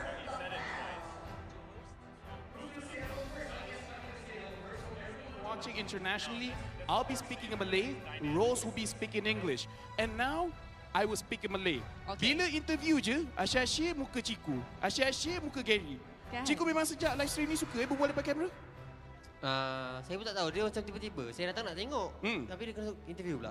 Chico said he loved being in front of the camera. It really builds his own character. Not only is he a professional player, but he wants to entertain the fans. All right, guys, before we start the entertainment part of this interview, I would like to show you guys the tifo that MPL Malaysia came up with to show our support for the Malaysian representatives for both Homeboys and SMG. I'm pretty sure Gary and Chiku has signed on it as well. I signed on it. Lafel has signed on it. So that is us showing Malaysia hospitality and supporting the Malaysian talents. Yes, hashtag Pantang Mengalah basically means we never give up. And I will have to say, we Malaysians are very tall. Imagine going up all the way up there and then signing. We're at least 7 feet tall. Right, exactly. All right, so let's head right into this, okay? Let me first ask, Gary, in your opinion, which 2 teams will be qualifying for the M5 main event? Saya rasa SMG dengan tim dari Mongolia.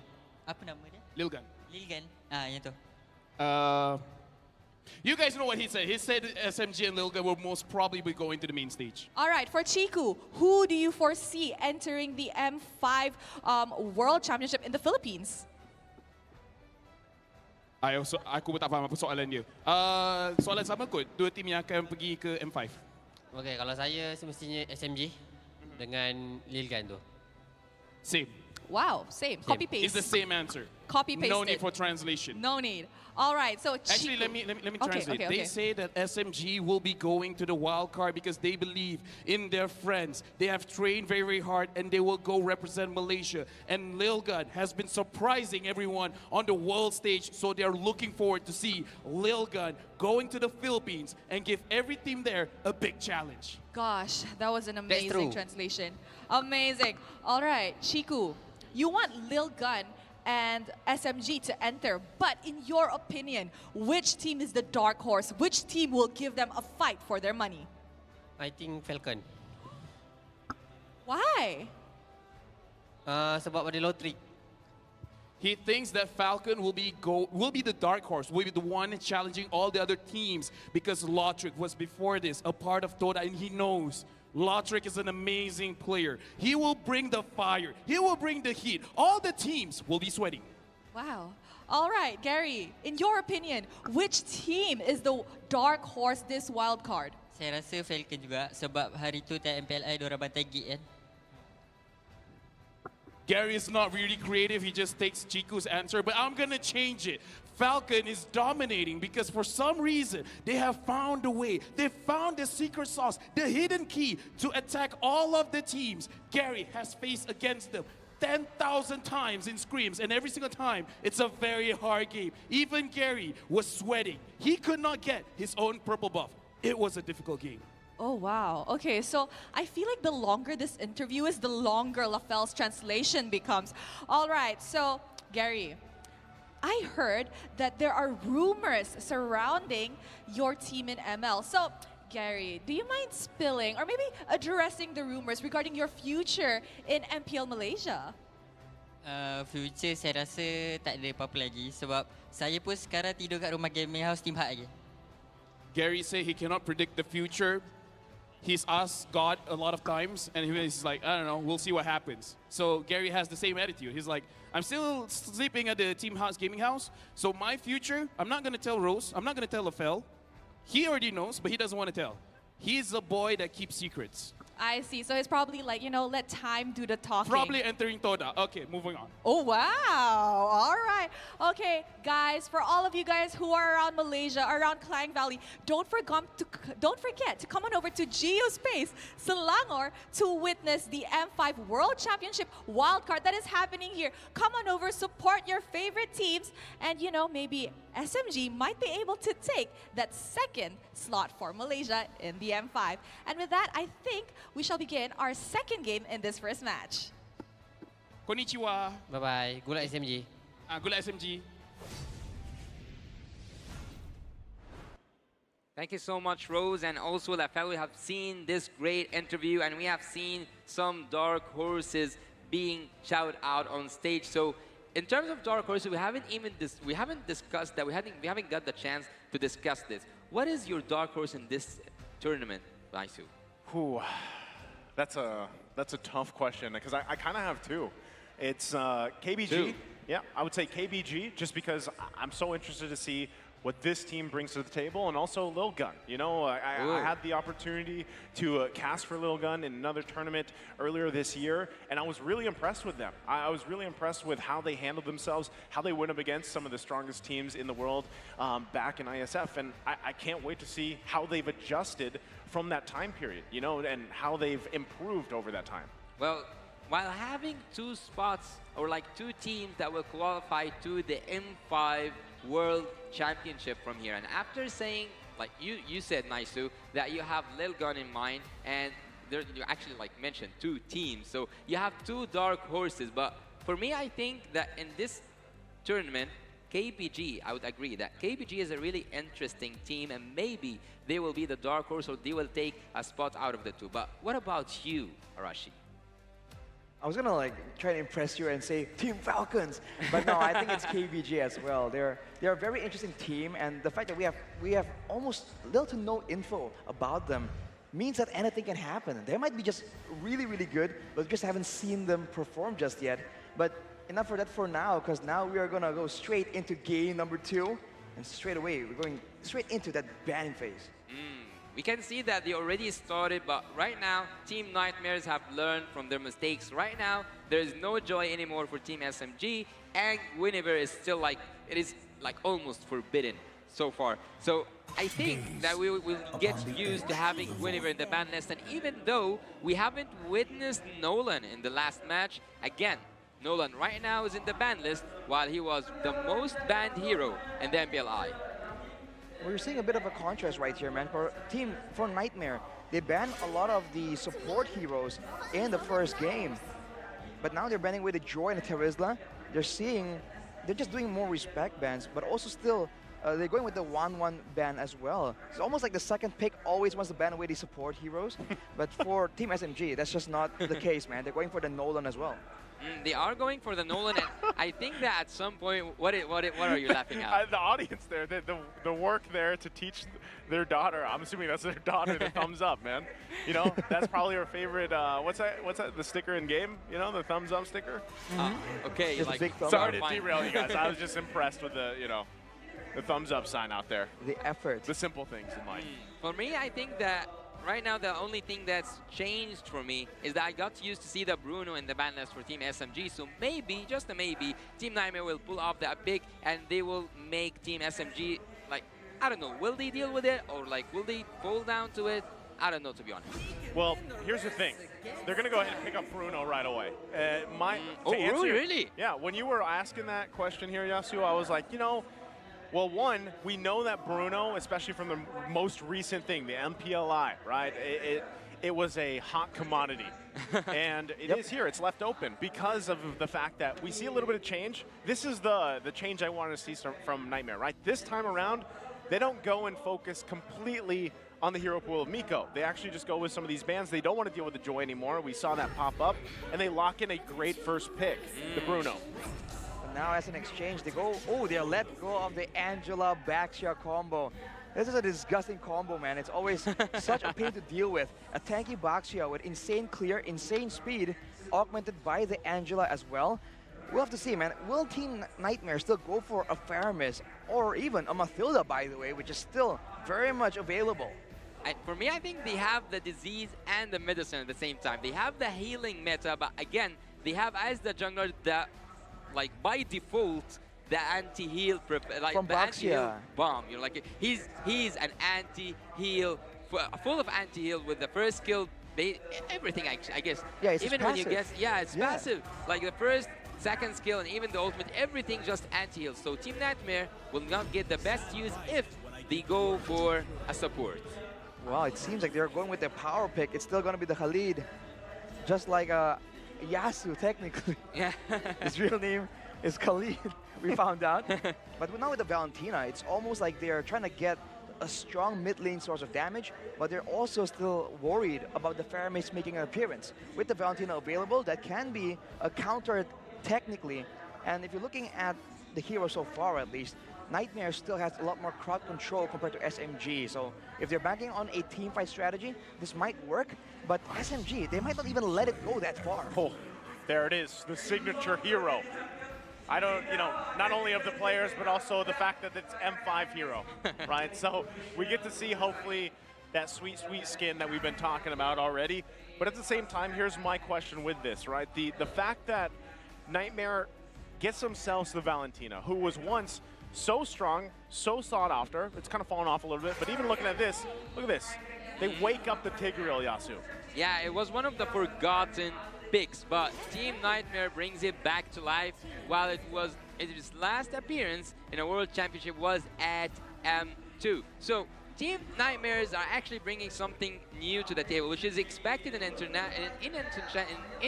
international event. So Team Nightmare have brought that Tigreal. They might even add something else. But for me, when the Valentina is there, it prevents the other teams from taking some specific big picks, because you will be afraid that your own weapon will be used against you.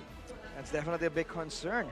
But for SMG now, looking at the item, like the weapons that can be used against them, I guess the Angela ulti comes to mind right here. The Black Dragon form maybe, but it's not going to be as effective, as crazy. For Nightmare, they banned with the Irithel, knowing that it can be comboed with the Angela. I think Irithel alone is a bit weak, but with Angela, it's a different story.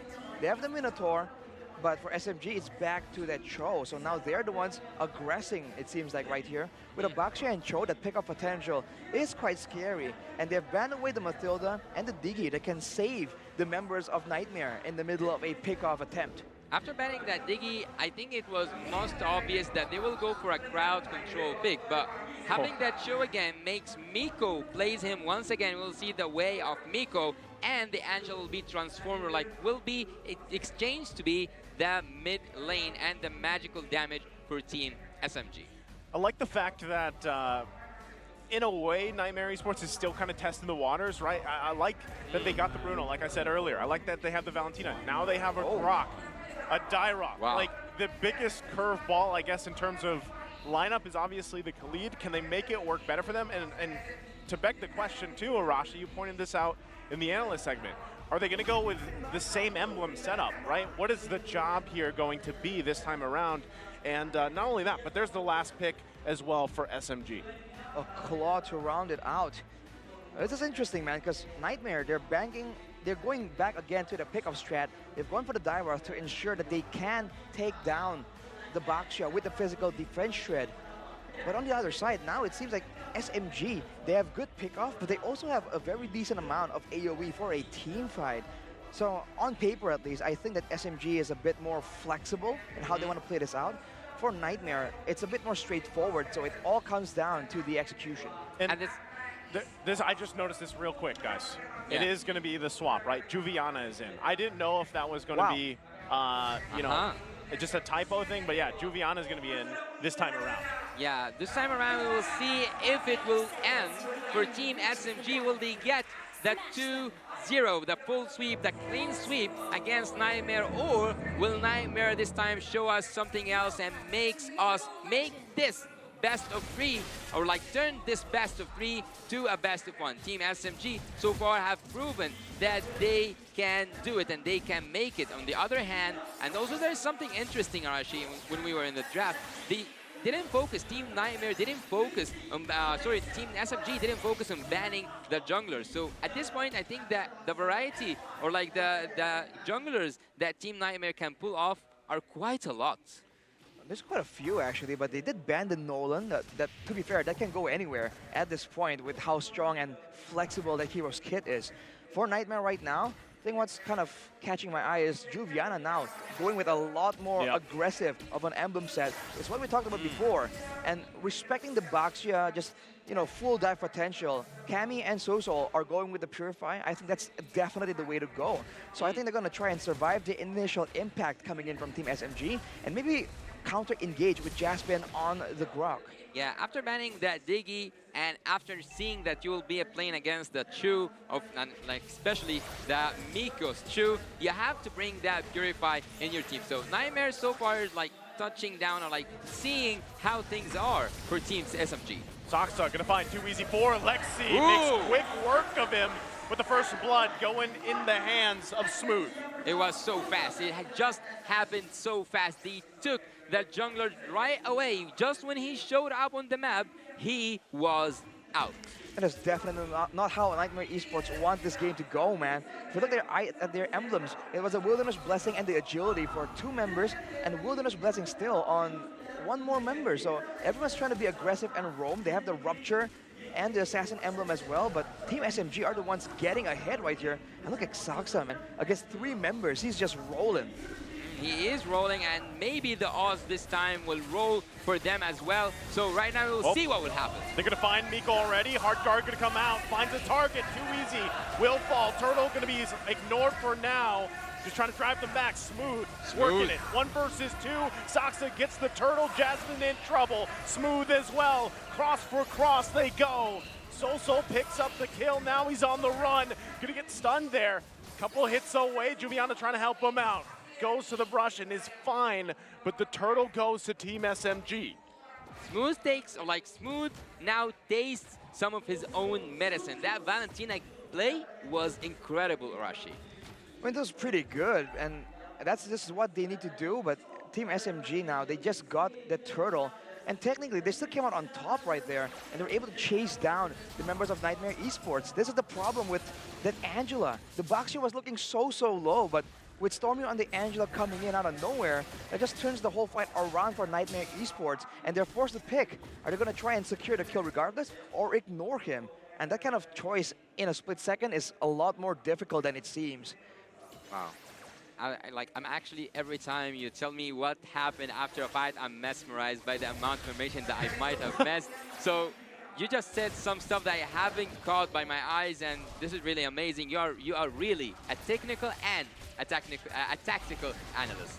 Going for this, again, their own tactical way. SMG gets a lot out of Nightmare. I mean, this is the thing. You can already see the level disparity happening here on some of the roles, some of the lanes. But right now, Niightmare Esports holding on 4 minutes in. Yeah, I think that they are a little bit equal, even though like right now it's 4 minutes in, or like we are 4 minutes in the game. It is actually so equal between Team SMG and Nightmare. Unlike the last game, Team SMG, after a minute from now, were in control. Look at that play, the 1v1 Smooth, just holding his own. But Juviana, just doing a lot better, I think, in that EXPL matchup, but for how long? Saxa comes in. Oh, here comes Saxa. Juviana does not have the Sandstorm. He is going to flick her out, though. So, right with that, he also had that hard guard being used with Sol. Now, still working on it in this bottom lane. SMG, Miko, looking for a target, not going to be able to find it, but the turtle is now up.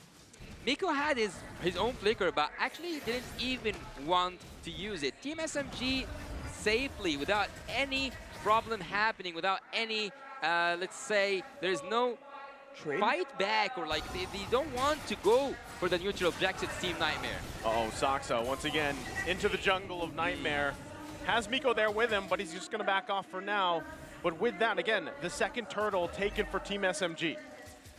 Oof, for Nightmare, though, they have the negative Durance right here, but is that enough? The hard guard Boxer combo is still so difficult for them to really find a solution for. And for Team SMG, I think all things considered, I would expect the gold lane to be a bit bigger. I mean, this is a Boxer, a clear smash, but Smooth is just relentless on this huge song, man. He is smooth. He lives up to his name, and now Joviana is in a bad place. Once again, where he needs to be. Kill goes over to Saxa. And this is what happens, just like we saw from the previous game. This is where that snowball effect, that momentum starts to build for Team SMG. SMG, every time they managed to control that early game, it was so hard for any team to stand up against them. And right now, and after I said it earlier, it was 1 minute away from now when Team SMG got in control. And right now, they are in charge, they are in control, they are in command. All right, it's Saxa. It's Miko here. Into the jungle they go. Saxa going to go ahead and take it, not letting too easy for Lexi have anything. At this point, it's a little bit hard for Lexi. He's having trouble. Going to be forced out here. Sol holding on to the hard guard himself. Now Saxa making his way to the purple. Man, it's just such a tough situation, man. The box, just put in your jungle constantly. It's just a big problem, and I think with 2 levels down, there's no chance, man. Saxa takes it away, and too easy for Lexi. It's not looking like he's having such an easy game after all. Yeah, he is trespassing. He is getting inside the jungle without permission. Team SMG makes the whole land of Dawn seems like it is their land, not just the land of Dawn, it is the land of SMG right now. So SMG are taking every neutral objective. They don't even need to use that retribution. Team Nightmare are just listening. They are just listening carefully to what SMG have to say. Saxa and the rest of the squad here, even with the hard guard, not going to be enough. Nice wild charge, though, but still not enough. Cammy does go down. Miko's still going to be up here as well. It's Saxa holding the front line, and they will get that tier 1 on the top side. But there, Smooth gets taken out, though. A good trade back by Niightmare Esports. A bit of a swing in gold, but being 2K gold lead ahead, still securing all the objectives. Still going south for Niightmare Esports. They have to try and make something happen right here.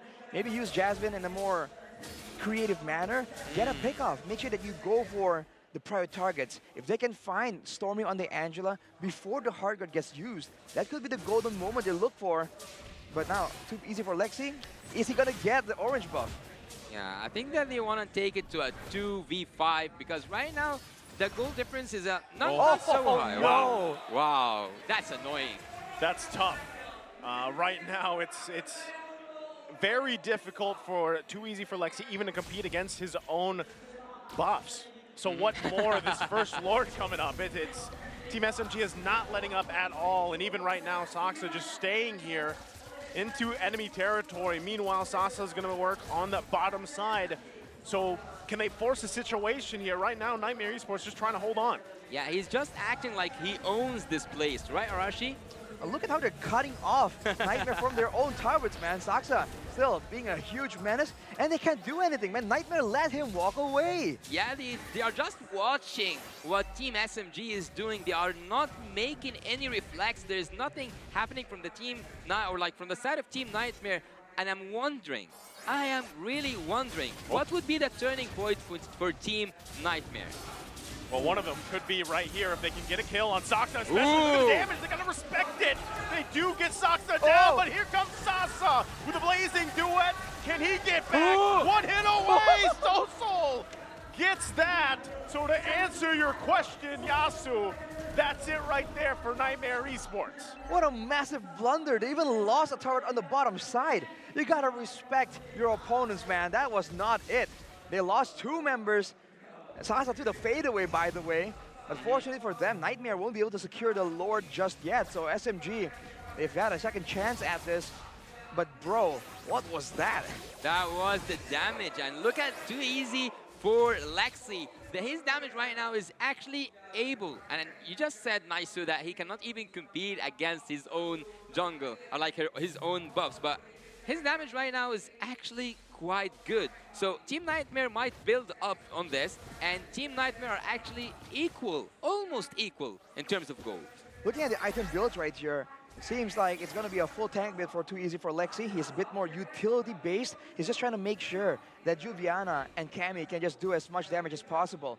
On that note, though, only 2 items completed for Cammy, 500 gold down from Sasa, who has his core items on the Claude and the Wind of Nature. So all these physical damage sources can be dealt with, and he has a Purify, which he was using in the previous fight. And with the Flash of the Oasis completed for Stormy, this is where they have a huge power spike if they can use it efficiently. Oh, Juviana, not even a part of this fight here.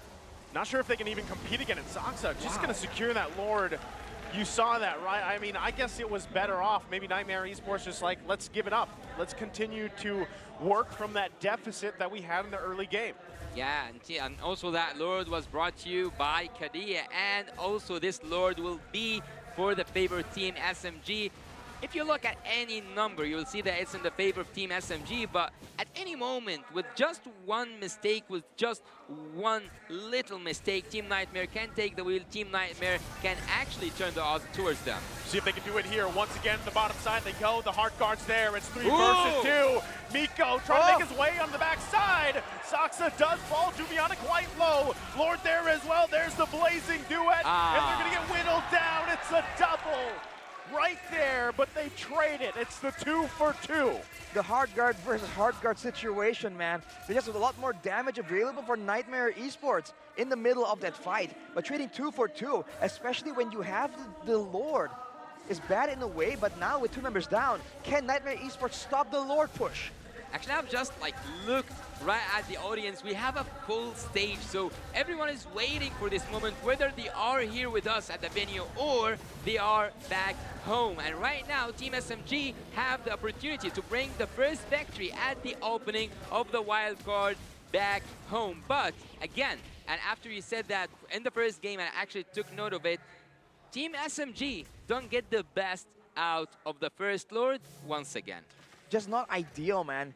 Usually with the Lord, you want to go for a decisive play, but look at the goal difference right here, right? In a way, it's almost beneficial for Niightmare Esports how they played that out. So they gotta be a bit more respectful for that late game, the composition from Niightmare Esports, because they're meant to go for the one pick-off instead of a huge team fight. So knowing that, Team SMG cannot let Niightmare Esports get what they want, right? Make sure that they can go and take fights on their own terms and hang on to the towers, man. They just gave up a turret for no reason.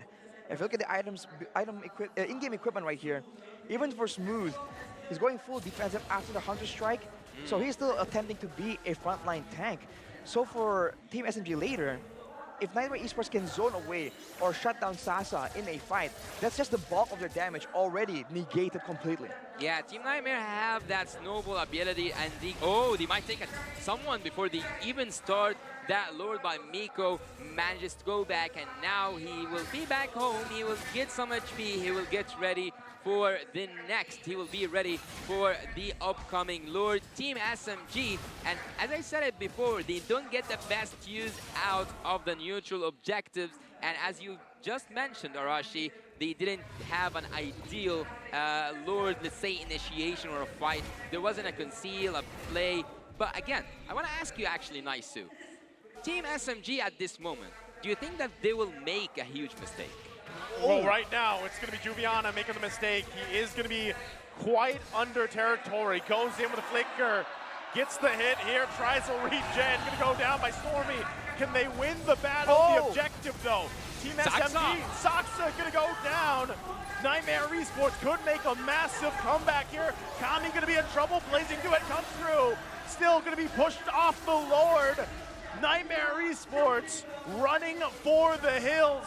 Smooth and Sasa will be able to get this kill. Jasmine tries to wild charge away, and he does it. Survives for now, but gives up the Lord here to Team SMG, unless Too Easy for Lexi can pull something amazing off. Maybe he can go in and maybe he can get that retribution, but it will be just the time for Saksa to come back. A massive play, just 2 last survivors from Team Nightmare. Was looking kind of okay for Nightmare there. They were able to use that split kind of and make Juviana just take 2 members away from the Lord. But unfortunately, they did not have the damage to really shred it down. And so they get absolutely punished, man. Cammy was in the Lord pit, and he was just cornered by Smooth. That is not how you want the fight to play out. And now with the Lord in hand, Team SMG, can they find the end? Because they don't have a long range, they don't have good siege potential. They have to go for a pick-off or an all-out fight if they really want to go and end the game with this push.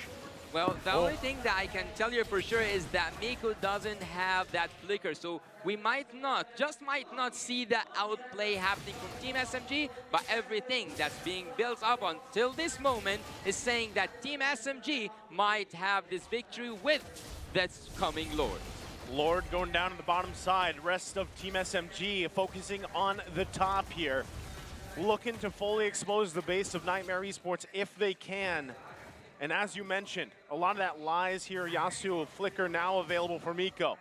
Does he force a play here? Has the immortality as well. And Soso holding on to his own Wave of the Dragon. Lord finally taken care of. Smooth.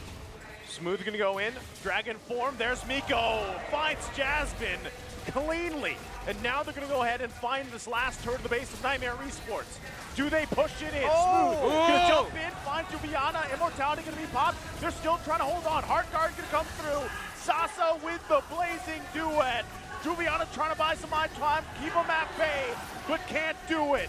Finally, Saksa falls. Miko's immortality gonna be popped. Can they do it more? They can't. They have to back off. Team Nightmare lives up to see another defense. What a defense from Team Nightmare, and what an engagement that wasn't actually understandable from Team SMG. What was that? Well, they went for the pickoff, and I think, you know, with a member advantage, they can end the game. But right there, with multiple members still down, instead of using the Angela sustainability, right, the regeneration, to really push the tempo and end the game right there maybe, or cycle the death timers a bit more, they just back away so passively, it's almost shocking. I thought they were going to go absolutely aggressive, and then maybe when it looks like it's too much, they're going to back away. But they played extra safe, and still on 69% real-time win rate though, so that's pretty nice. Yeah, it is pretty nice, but what is nicer than this rate is that Team Nightmare now have the opportunity to flip everything around. Even though seconds ago it was near 0%, it was like somewhere around 5% that Team Nightmare would win. But having that 31% means that Team Nightmare and Team SMG have gotten into the late game phase, and now numbers wouldn't matter that much, neither the kills nor even the goals. Jasmine. Oh, that is massive already. The wild charge expended right before this Lord fight is going to ensue. So right now, Team SMG knowing that, even though Jasmine gets back, they can work around this a couple of ways. Miko also going to be forced out of that area. Too easy for Lexi. This is going to be tough for him to battle it out with Saksa, unless SoSoul is able to find their own target. Smooth also waiting there on the side. Yeah, they don't want that. You don't actually want the Lord. They want the team fight around the Lord. So now, Team SMG is Lord dancing. Jasmine, once again, Miko with the moves will find Jasmine, takes him out of the picture. SoSoul still holding on to the way of Dragon himself. Smooth pops his Dragon form with the Heart Guard, and they're going to force Niightmare Esports back away from the Lord. Do they want to fight this? SoSoul might be the target, might be the one to find the target here. Team SMG still holding the Lord in the pit. Well, the top side of the map is still pushing for the side of Team SMG, so that is something that Niightmare Esports cannot ignore. They might be sending one person there, but Team SMG, they're willing to just play the long game. They used 3 ultimates earlier, and they did not force the engage. They will be able to get the Lord right here. Smooth, he might get taken out. Smooth, wow, look at the damage coming out from Cammy. Lord gonna be secured though. Blazing Duet forcing Niightmare Esports back. They lost Smooth, but Team SMG gets the Lord. They do get the Lord, and they might get the opportunity to finish this, but Team Nightmare have shown us once and over again that they are able to make that defense work, even though they don't have that clearance. But Team SMG never finishes the job, or like, at least until now, they have never finished the job. 20 seconds to go on Smooth to respawn. Team SMG might be forced to fight with the Lord as their 5th teammate instead of Smooth. Niightmare Esports, they are trying to prepare an ambush here, waiting for that potential pickoff. If they can get it, it's gonna be absolutely massive for them. But Miko is always waiting on the sides, man. He might just find something. He might be the key to victory for Niightmare Esports. Saksa gonna go towards Jasmine, but there's the response coming up from Niightmare Esports. Saksa already popping the Blazing, doing along with the Heart Guard, gonna find the kick. Juviana's still gonna be alive. They conceal back, they have to deal with the Lord, and they know it. Team SMG is gonna go ahead and recalibrate here, recoup, and make their way to the base. Yeah, they can make their way to the base, especially by having Smooth just respawn, and Smooth does have his Dragon. He can go in, he can make a play, and with that pressure coming from the minions, Team SMG might go in, but again, they choose to play the safer route, they choose to play it peacefully, and they want to go for the next Lord, which is 90 seconds away. Man, ladies and gentlemen, we are just past 20 minutes here, and the gold lead is only 1,000. The longer the game goes, the more the gold lead just means nothing. Looking at the items right here, for the most part, standard builds from Stormy on the Angela. We thought he might go for a bit more damage, knowing that he is the only magical damage source on that team, aside from the box here, but he's going with a full supportive build. Maybe that could be changed here in order to get something. On the other side, SoSoul, late game Valentina, we say it every time, it's very subtle, but it does a lot of damage. And surprisingly, the Terrify, the crowd control that she provides, could be massive in the middle of a big team fight. So now it's a bit weird. I feel like Team SMG has had opportunities to really force Niightmare Esports into a tough spot, but they haven't been doing so. So Niightmare Esports now, if they can prep the waves properly, they are the ones that might be able to force Team SMG to a fight around the Lord Pit. Well, at this moment, I think that Team SMG should be, and that's a should be punished for wasting all these opportunities to finish the game off. And right now, we are heading into, I don't know if it's gonna be one of the longest games today, but 22 minutes in, and there was multiple chances to finish the game, but each time the execution wasn't just there. The macro game was good, the micro game also was good, but the execution of the finish never ever existed for the side of Team SMG. Which is crazy, right? Because they had so many opportunities like you guys talked about, and I think that speaks volumes. Niightmare Esports in this game, at least for game number 2, has done well. at holding on, getting to the point where they are now. And even for Too Easy for Lexi, right, he had a very difficult early game, and they're still trying to work around with it. Miko even trying to find his own setups, as he should. But right now, I'd love to see Niightmare Esports contest for this Lord and take it from Team SMG if they can. They've got all the tools they need. Jasmine there with the very good barrier to reset the Lord. The first turret for the side of Team SMG is still standing in the mid lane. So in a way, it's a bit more difficult for Niightmare Esports to really get some good pushes going. They're going for the conceal, but Saksa! Saksa gonna be the target here. Full force, hard guard there as well. Immortality gonna be popped. There's the kick as well. Saksa will fall. Team SMG waiting for the counter. Can they pull it off? Lord's still gonna be worked on. Too Easy for Lexi, quite low as well. Does have the immortality available. Soul still looking for an ultimate to take. He's looking for the right one for the situation. Jasmine gonna go in. Saksa will fall. Cammy gets the kill. Trying to keep it together. Smooth has to get out of there.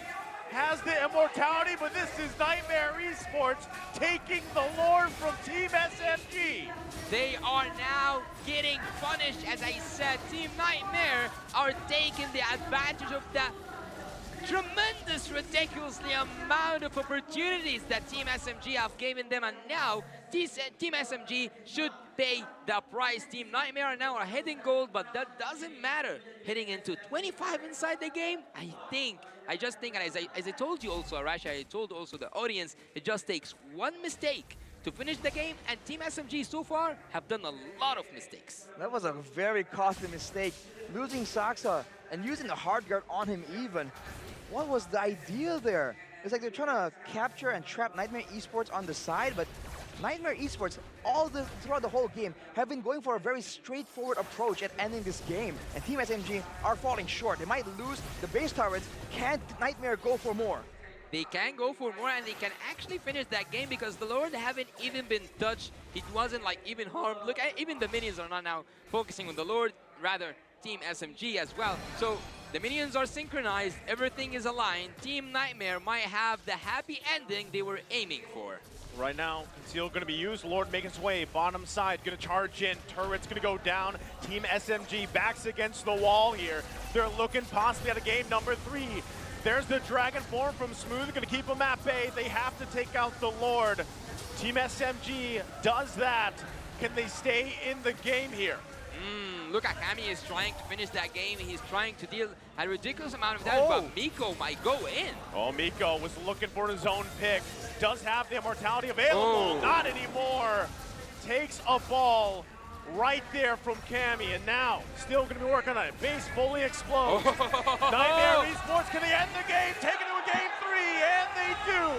They do end this, and they do now get the opportunity. We can now hear the crowd cheering up Team Niightmare. They have punished the deservable, punishable people, like the players. SMG gets punished by the hands of Team Niightmare, and right now they take us to the breaking point to game 3. They have equalized against the favorites right here.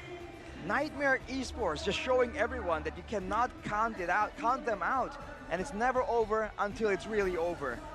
Man, SMG, they had so many chances. What happened there? You have to wonder. After a game, that was so close, man. If they won that, that was a done deal. But now they're gonna be dragged into yet another game, and you have to really question and worry about the mental state of these players, man. That was a brutal loss. Yeah, it's crazy when you think about it, right? There was so many things falling into place for Team SMG for that game, and then all of a sudden, even with a fully exposed base, they couldn't finish the game, right? So you're wondering, how did that happen? Yeah. How did they get such a lead on a team like Niightmare Esports? And again, Too Easy for Lexi had a tough time in the jungle, right? They continued to focus on him. And then at one point, it just seemed like things turned around in favor for Niightmare Esports, and they were able to hold on with a fully exposed base for so long, eventually winning a crucial Lord that allowed them to close the game out there. Yeah, I think that Team SMG now, by heading back to the rooms where they are now discussing what did just happen? They just like a train hit Team SMG, because they have had a huge amount of opportunities just to finish this game off, but not a single time. Not a not even, they didn't even try to finish the game. I don't think that I've seen Team SMG try to touch the base. I think they went very slowly for the base, and that's just not what you expect, right, from Team SMG. I thought they were going to go for dives, for huge team fights under the turrets, and just close it out, especially knowing that they have a very early game-centric team composition. And maybe in that mid-game, especially towards the 20-minute mark, they were a bit late in adjusting towards that late game. They're still using the hard guard on the Baxia, where technically, right, using it on the Claude would make a bit more sense in those big team fights. They were just giving too many chances away, I think, to Niightmare Esports, and Niightmare took full advantage of it, man, especially in that last fight. I feel like Team SMG, it's almost like they were predicting that Niightmare Esports were going to do something a bit crazy, a bit unexpected, but Niightmare Esports, they just went with the straightforward approach. They just came in, went for the single pickoff, and SMG were just caught completely off guard. And I don't know, like, in that game alone, I don't even know who I would personally give MVP to for Niightmare Esports, because I feel like, well, what happened is, again, Too Easy for Lexi had a tough time in the jungle, and they really just kind of gathered around him, right? They kind of picked him up from that moment, because we've all been there, right? Playing in the jungle, you're being focused on, you're losing your buffs, you can't compete against the objectives, so you have to rely on your team, and I think that's exactly what happened there for Niightmare Esports, right? All of them collectively helped bring the team to where they needed to be. Yeah. Maybe Cammy. Who? You think? Cammy? Cammy? Cammy? I mean, that Maybe. Bruno in the late game was doing a let's lot see. of damage. You're going to see soon. I feel like he was very aggressive in how he was playing, and he just saw opportunities and he just kept going in. But no, it's going to be So-So actually on that Valentina. Like we mentioned, a lot of damage, very subtle. You don't really see it come out like the Bruno damage, but you leave the Valentina alone and you are going to absolutely pay the price. Not to mention, part of the reason why they were able to find opportunities is due to the stolen hard guards, the just stolen ultimates available that he was able to take full advantage of and just make plays for his team. I think it's quite well deserved. Yeah, and also that answers the question, if you had one chance or one opportunity, seize everything you've ever wanted, would you capture it or just let it slip? Let it slip away. That's the song you listen to before starting today. We get it. We got it. You got to get hyped there, man. But yeah, So-So, I think, again, quick shout out, right? Honorable mention to Cammy as well, because in the late game, of course, the marksmen are doing a lot of damage as well, and he was very aggressively moving forward, using his second skill, his dash, not defensively, but even aggressively, knowing that his team has the momentum. Now let's take a look at some of the highlights right here. I think it's going to begin all the way in the beginning, brought to you by Grab. And for the most part, right, in the early stages of the game, until minute 15, there's not a lot that Niightmare Esports can do when they're up against a Baxia Angela combo. I mean, some of these fights looks so bad for them, but somehow, some way, abusing that Angela, SMG are able to just turn it around. But unfortunately, that is an early game strat. It cannot be carried over to the mid to late game. And you have said that it is a disgusting combo when they just like took it as in the second pick. So they have executed it perfectly, or do you think that there was more to it? I think they executed the early game perfectly, right? Baxia being so dangerous, and Miko, just when you're focusing on the Baxia, the troll comes up behind you. Everything really works well, but I think in the mid game, they kind of adjusted quite late. This is one of the first moments here where Saksa just got caught off guard. The hard guard comes in late, but the hard guard can't really shield you from all the damage. Yeah. Part of why the Angela was so good with the Baxia is that you can keep healing the Baxia, and it's a lot of work to really shave down the HP bar of the Baxia. So when it comes in last second, it really wasn't enough. And here, again, 1v3, they expected the hard guard to make it a numbers advantage, but no, with the stolen hard guard, So-So just made that play happen. And this is one of the first times where they had a Lord, but did not get a lot from it. And actually, at some point, I think that Saksa was taken away in a blink of an eye, so he couldn't actually respond. And also, I wouldn't like blame Stormy, because at some points the damage is just so high to take that to defend, or like to manage to get that healing opportunity, or even fuse your item. But right here, this was the first chance. Yeah, you have to like call some attention to Sasa right here. He has the hard guard on him. He had the shield fully available, but he wasn't moving forward with it. He wasn't using it to absorb some of the damage and distract some of the members of Niightmare Esports. So I think there's a bit of miscoordination because we've seen some members from the side of SMG get the hard guard, but not go in and use it to its full potential. And that is something you need to be doing, especially in the late game. And also, like, if you mentioned the hard guard, you talked about the Angela, you have to mention also that there was the Claude. So it was also a perfect combo. They had multiple different combos with the Yuzong, with the Baxia, and also with the Claude. That's the thing, too. If you look at the timer, right, and now that they're pushing in the base here to end the game, they held on. Their base was fully exposed at around the 16-minute mark, right? Niightmare Esports pretty much just held on for, at that point, 8+ minutes. They kept it together. They ended the game when they had to. And that's the downside. And if you're Team SMG, you know exactly why they took that Bruno first pick. Yeah. Yeah, they managed to snowball that. They managed to extract the specific amount of damage, or the needed amount of damage out of that Bruno. But after all, we saw that the Valentina got the MVP, and Team SMG have just lost, a terrible loss against Team Niightmare, because they have given them that chance on a silver platter. Yeah, if you look at the stats here even, the Turtles and the Lords very heavily favor SMG, but they're just unable to close it out as dominantly as they would like to. Looking at the emblems for Jasmine, though, just realized that he went to the support item, actually. So more movement speed, more regeneration coming from him, and he was able to find wild charges towards Sasa, but for the most part, right, he was just really struggling to get away from damage in the early game. You take a look at some of the items, as we were comparing earlier, the Claude not needing the boots is an advantage, but when the teams aren't really chasing each other down, then it doesn't really matter. Cammy is still with no boots, and even though he doesn't have the BMI, that mobility, he is still doing great. And with the Windtalker as well, he just has a lot more attack speed, so a lot more damage output, especially after the Blazing Duet has been used, right? With the Blazing Duet, you have a lot of damage output, but after that, you have shred damage. Whereas for Cammy on the late game, especially when an Angela or Claude is just stuck in the front for a second too long, those crits are hitting for 1,600 damage, man. You cannot stand there. Yeah, and also Team SMG, like, bringing up like a point that have been said in that draft, they cannot deal with that Bruno. So the Bruno was justified, and as a first pick, which was like a little bit new to us to see him getting as a first pick in this current meta. But do you think that we will see Bruno getting banned at the first phase from Team SMG in the next match? It may be contested, man. I mean, I think any team would like to have a Bruno right now. It's strong in the lane, decent mid game as well, and strong late game. So there's not a huge downside to the playstyle. If you compare to Claude, for example, good mid to late game if you have your core items and your power spikes. Right. But in the early game, you will kind of struggle a bit in the lane. You kind of have to try and survive there instead of bully. So I think that having the kind of pressure in the early game, especially if you can secure a good jungler, really makes for a very solid early game strat. Yeah, but there is something really interesting in the screen right now. Team Niightmare only needed one Lord to finish the job.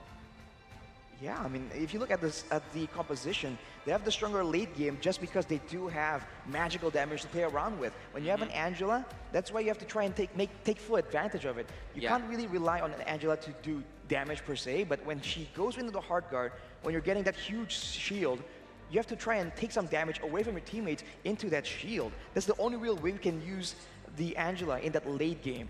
And I think SMG just weren't doing it as often as they really could be, and that was one of the main problems.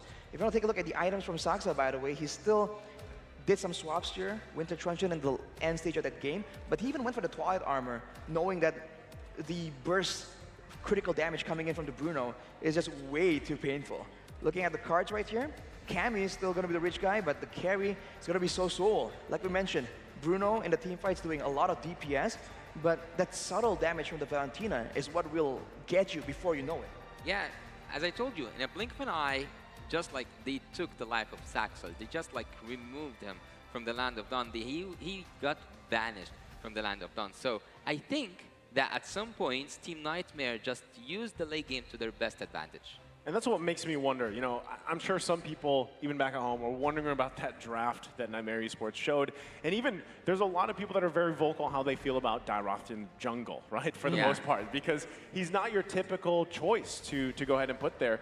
But in this essence, the way that it worked, even with all those defensive items that we see built up, because you have the Dairoth alone, and then you pair it up with the Kami, who builds up and pretty much just scales really well. That's why Bruno was such a big pick for a lot of teams. The damage is insane, and we saw that towards the end, right? At one point, all it takes is a couple hits, maybe 2, 3, to take out even some of the tankiest heroes in the game right now with someone like that combination, the Bruno and the Dairoth. Yeah, man, that's crazy. You have to wonder as well if it's all planned, because they have the Khalid in the EXP lane, and you can see the difference in impact here when you have that aggressive emblem set. He was able to actually, I think, stand toe-to-toe to Smooth, even though due to the gangs and everything, Smooth was able to get a bit of a snowball going on. I think it was 3-0 in the early stage of the game, but afterwards, right, it's almost as if every time he goes in, SMG have to react, because previously we saw that the Khalid can be kind of ignored, but with so much penetration right there, it's just a bit too dangerous. And if you look at the team fight participation stats here, I think you can see for SMG, it's a very clumped up together style. And for Niightmare, it's all about making sure that Too Easy for Lexi is participating. And the fact that he has 92% kill participation, it does show that he is, participating. But it also shows that there's a lot of fights near the Lord, right? Because that's where he would be, and that's where he can actually get a lot of his physical damage shred, his physical defense reduction to try and take down the members of SMG. Yeah, but actually I feel kind of sad for Saksa, because look, he got 200k damage dealt upon him. So this guy have handled a lot of damage. He soaked in a lot of damage. But there is a question. Do you think that the draft itself as a whole played a huge role in the game, or was it the opportunities that made it possible for Team Niightmare to come back? I think it's both, right? The fact that SMG were able to get so ahead in the early game is because of the draft, right? It's a good draft with a lot of mobility, a lot of outplay potential. The hard guard can be used with the Baksha and the Yuzong, so I mean, they have a lot of combos available. But that's also why in the late game, they don't have a Brody or a Bruno or a Beatrix, something that can take down towers very reliably. They have a Claude, and on top of that, they have no magical damage because they have an Angela that was building the Flags of the Oasis as well as the fleeting time. So he wasn't going with like a Divine Glaive or something. So the reason why they were doing so well, and then not so much, is because of that draft. And that shows again the importance of the drafts, but also how you execute and how you plan out the game, right? Because you need to end the game fast with SMG's draft.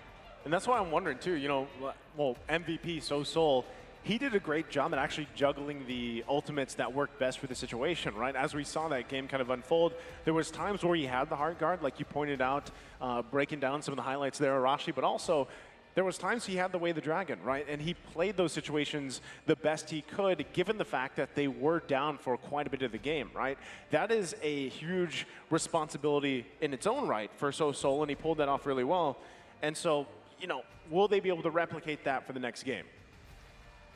We'll have to see, man. I think there's going to be adjustments for sure, but we might get, some extra knowledge from backstage right here. Yeah, we might go backstage to see what's going on with Mara.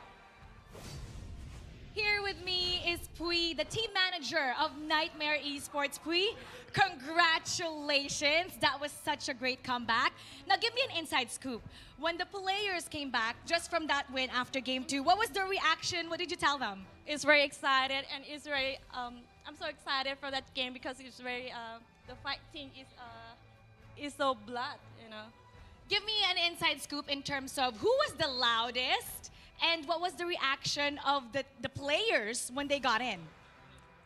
The loud, right? Yeah, who was the loudest? Who was the most energetic? Yeah! Who out of all of them? A coach. The coach? Yeah. Coach! Coach, you know what? Coach, come on over here. Let me just see you for a little bit. How proud are you with what happened earlier? What did you tell the team? I feel good, feel good. Feeling good? Yeah, feeling good. What, with that win, what did that do for the entire team? Do you think it boosts their confidence? Do you think you're going to take this one? For sure, 100%. 100%. What about you? we're so confident from that last game because yeah, we are.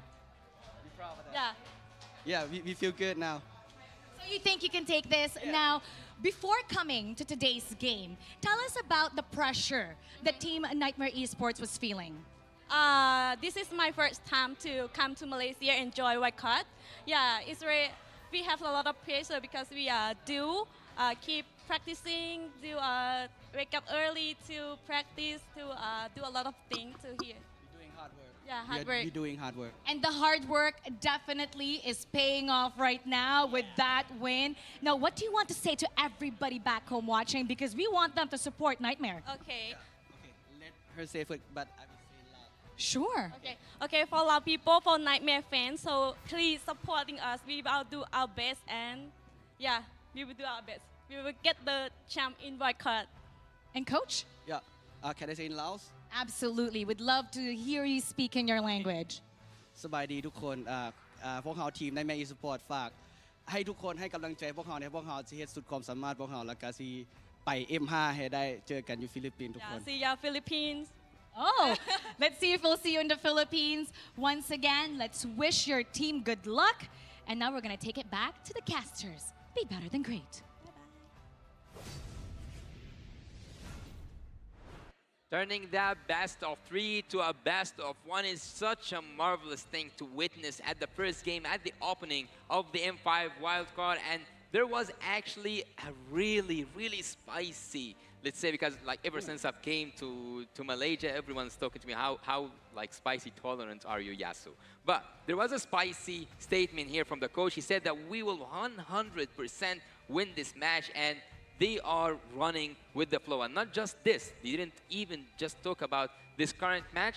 They also said, see you, the Philippines. They did. So on the spicy meter for Yasu, that's pretty spicy, right? Yeah. I mean, at the same time, it would be a great start here. Day one, if this is an upset against Team SMG for Niightmare Esports. If they want to get to that point where they need to be, that's exactly what they have to accomplish here. And it starts down to the draft, obviously, right? I mean, they have pulled out some surprising picks that worked really well for them. Can they replicate it for Game 3? I think that's something a lot of people are wondering. And even for Team SMG on the other side, right? If they have a fully exposed base from the previous game like they did at around the 16-minute mark, can they capitalize on that? Can they end the game before something happens like what just happened in Game 2 against Niightmare Esports? Because we know that that's a strength they're going to be looking for. I think for both teams, there's a lot of adjustments required here to really get full success. And for sure, I think Niightmare Esports are the ones with the momentum here. They just won a game in a comeback fashion. And for SMG, they also just lost a game that seemed that would be going so good.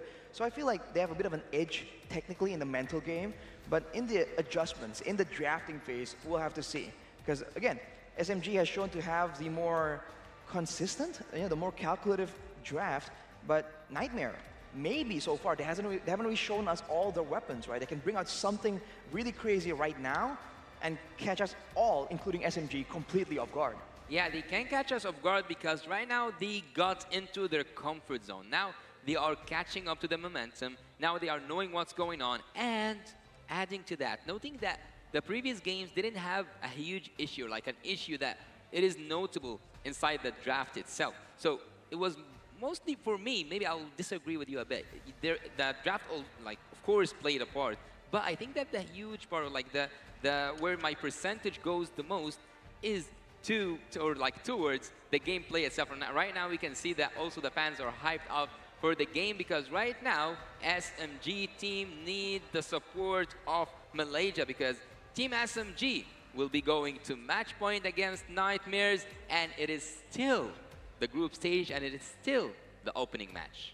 My biggest, I guess, a surprise if we see this again is if Khalid is locked in for the third game, right? Really? Because the reason why I say that is, and maybe you can break this down a little bit, Arashi, but how did you feel about the difference, right? First, we got to see Jack play the Khalid, then we see Juviana play it, right? Different emblem set, different kind of strategy for both of them. Which way, let's just say it pops up, is it a threat for Team SMG if that goes through again? Was that a big component to why things were able to turn around for Niightmare Esports the previous game? I think in game 2 it was less of a problem technically because of the drafts, right? They don't have anyone to try and set up that huge raging sandstorm, and they didn't really have the pressure or the gold advantage or the control on the map to go for a 1v1 split push Khalid play.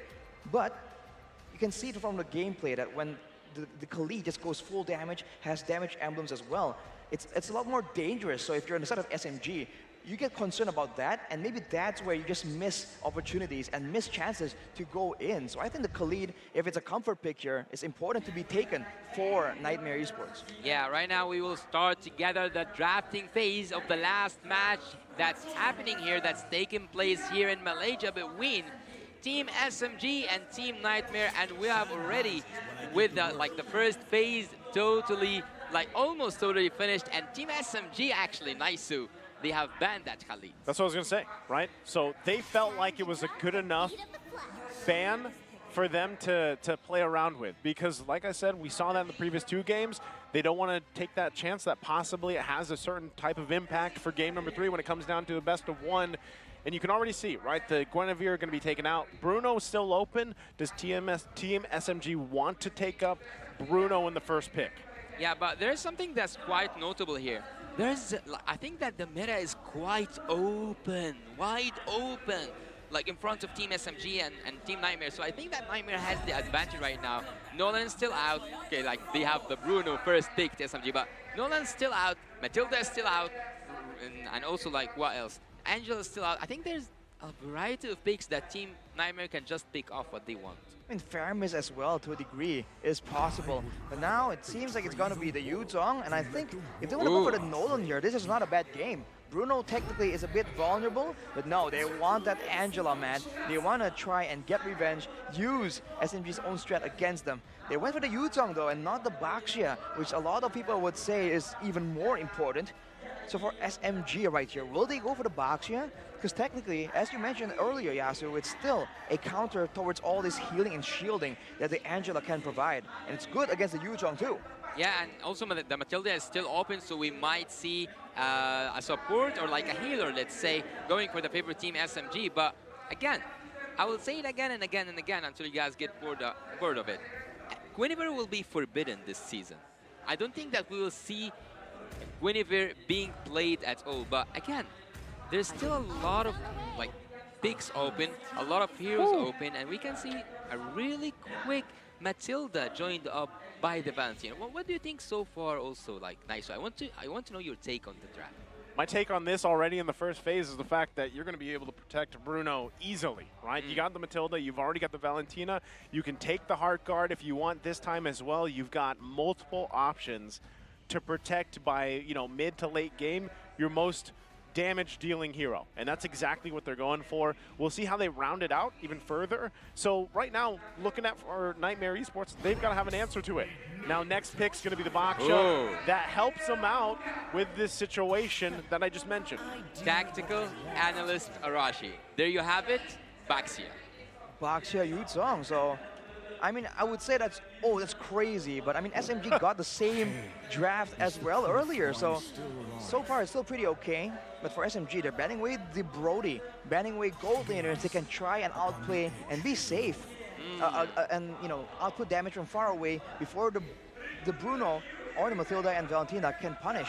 But just like that, the Nolan and the Daiwa banned away. So for SMG, they need to find a way to deal with these tanky heroes. Some shred damage would be very, very nice here. Yeah, after securing that marksman, after securing the gold lane, they will focus on the gold lane by nature. And also at the same time for Team Niightmare, after securing that jungle, they will focus on the second draft on banning junglers. But these are kind of the basics. We haven't seen something quite special in the ban list, or we haven't seen something quite spicy as the Khalid, as also Naisu said earlier on. But Team Niightmare, I think that right now they are pulling one of their wild cards. One of their cards that I like it. Yeah, wild card. See how wow, I let it slide in. I got you. Yeah, wait until you hear better than great. Okay. Just wait for it. So Team Niightmare right now, after having that, actually, I just wanted to predict it even before it shows up. Sorry, I stopped you from that. Yeah, it was just around the corner. So I was going to say that after having an Angela,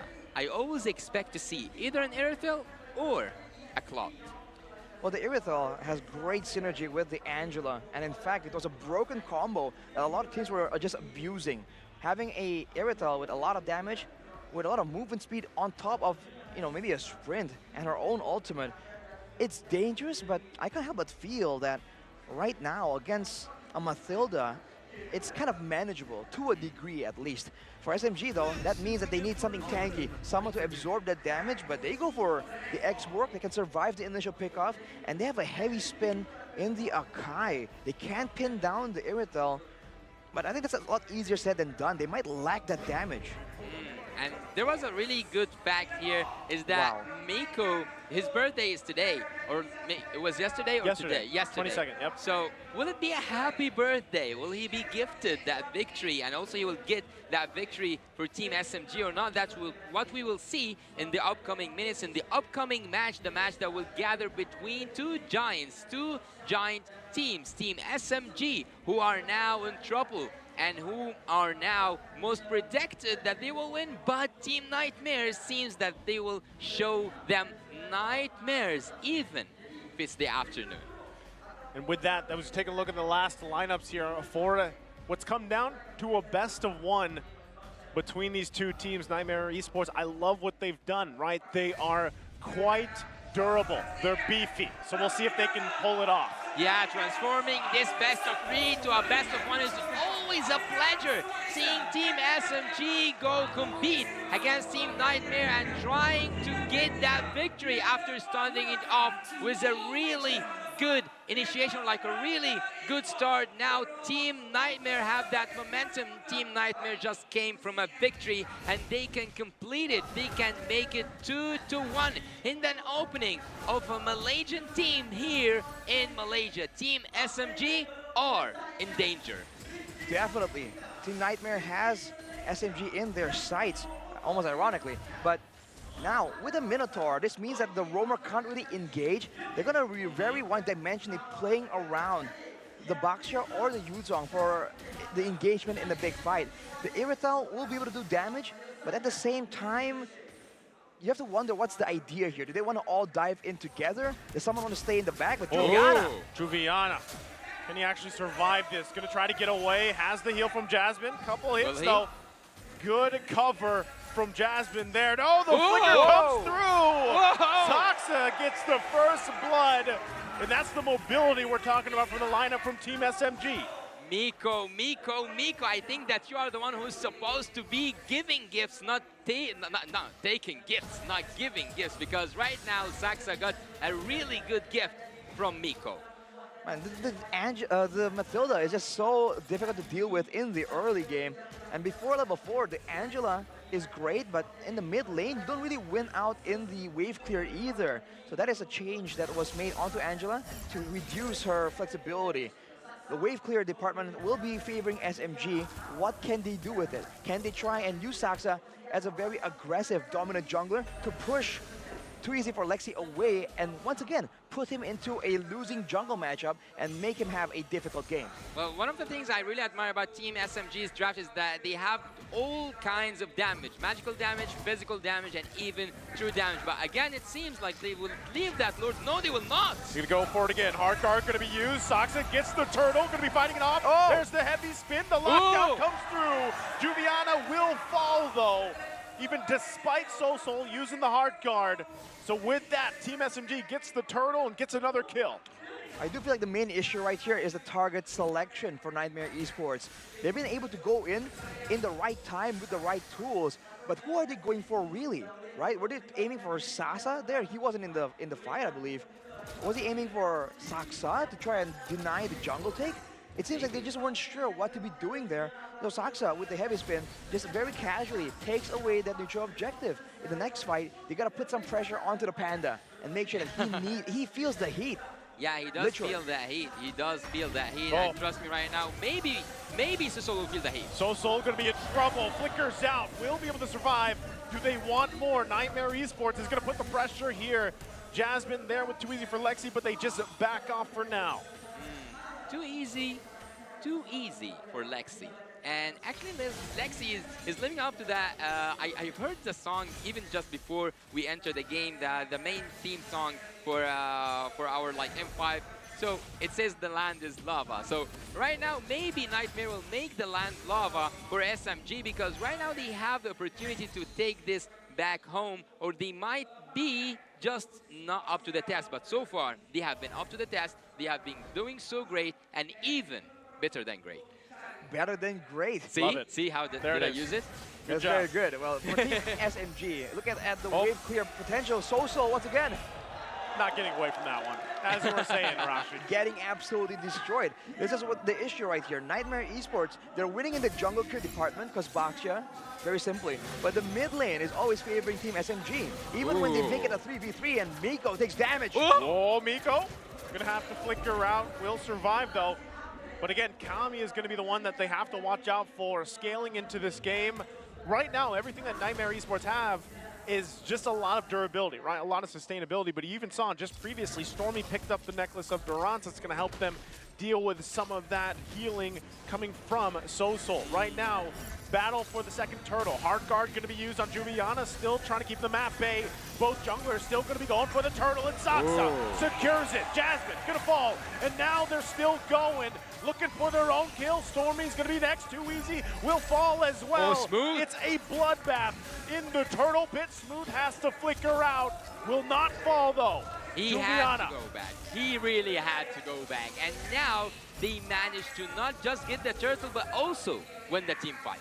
I wonder what's the mindset here with teams picking up the Angela and just kind of going weird there. Because right there, Niightmare Esports, they had the Yuzong Angela combo. Who did the dragon go on? It went on the Minotaur. Like, is the dragon hungry? Does he need beef? What is going on here? Why is Saksa being left open? Why is Stormy and Sasa, the core damage dealers, not zoned away from the middle of the big fight? Team SMG right now with two very easy neutral objective takes. Can they continue with this? And if it does, then it comes down back to the Lord usage, and maybe there, Niightmare Esports can turn it around. This is a weird game we're in. Yeah, it is a weird game, but it is not quite similar to the previous one. The only thing that's similar is that Team SMG is in charge. Team SMG is in the lead. From the early game, the very early game, the beginning of the game, they are still in the lead. But Team Niightmare just might pull off the same trick out of the same hat and take this game and even like take Saksa out at some point. There was a little bit of poking, but I don't know what's happening. They're going to be in trouble here still. Hard guard going to be used. Sasa has to back off. Will he be able to get away? Heavy spin goes. Sasa going to fall here. Stormy trying to make his way for the fight. It's too easy for Lexi. That falls next. The 1-for-1 trade. They stay in the top side. Are they still going to go for it? Sosol, Jasmine, Cammy wants to keep Saksa here. Stormy as well has his own Minoan Fury, and they will just disengage. Turtle now spawning in a couple seconds. Ooh, almost a big play right there with the Minoan Fury stolen by Stormy, but that's the problem. Team SMG, they were just engaging so aggressively with Saksa, and they just get counter-engaged right there with a man disadvantage to make things worse, but they do arrive on the turtle earlier. Will Juviana once again go in? Who will be his main target? If they committed to that turtle, if they actually can't commit to this turtle because all the ultimates, I guess like all the ultimates will be ready by the time for the turtle, but they again go for the safer route. They go to choose to live in peace, to not do anything, to not contest that turtle or take any advantage out of it. They just want to go back and see what is neutral, what can they take, what does the game still offers to them in terms of the jungle and also in terms of the minions. So Team Niightmare is actually right now farming up, and they are keeping the same gap between Team SMG and them because it hasn't passed 3K so far, right, Arashi? No, it's almost there in 3K, but not quite. Sasa still on the Bruno, by the way. One death, but overall still keeping up even one level ahead pushing compared to Cammy. But Stormy is pushing, gets a free turret right there. So you can see again the macro difference right here from Team SMG. Even though Niightmare has a Baxia, they're not arriving in the right place at the right time faster. Yeah, and Smooth actually there's... Before we Smooth, we want to see what's happening. What is going on in the top side? The Angela used her ultimate, but just saved Kami from whatever was coming his way. And I'll go back to my point where I was saying that Team Niightmare can pull off a good team fight. With that like goal difference, I think that it's building up slowly to the Erythel, but what will be so annoying for Team Nightmare with time is when Smooth gets his immortality.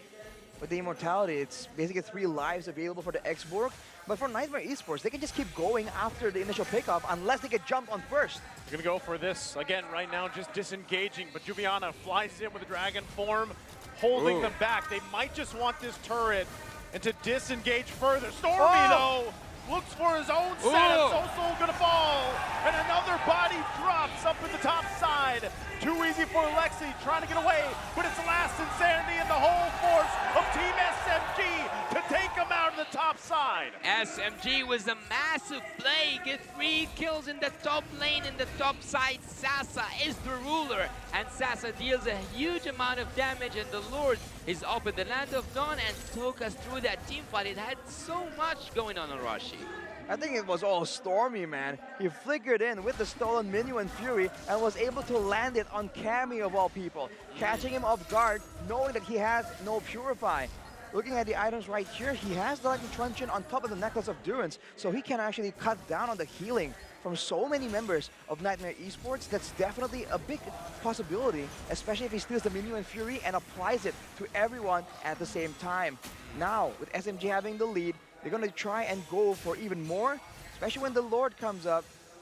They're going to try and go for a decisive fight once again, because they do have that AoE advantage. Yeah, they have the Lord on their side, they have the fans on their side, they have everything going to their favor. But this is just exactly like how it was last game going on. Last game was going towards the side of Team SMG, and even though, as you mentioned, they can go for defense, they have like clearance and everything, but they want to go for a more aggressive approach. They want to crack the base open. They want to see, and actually I want to see, will they finish with the first Lord for the first time or not?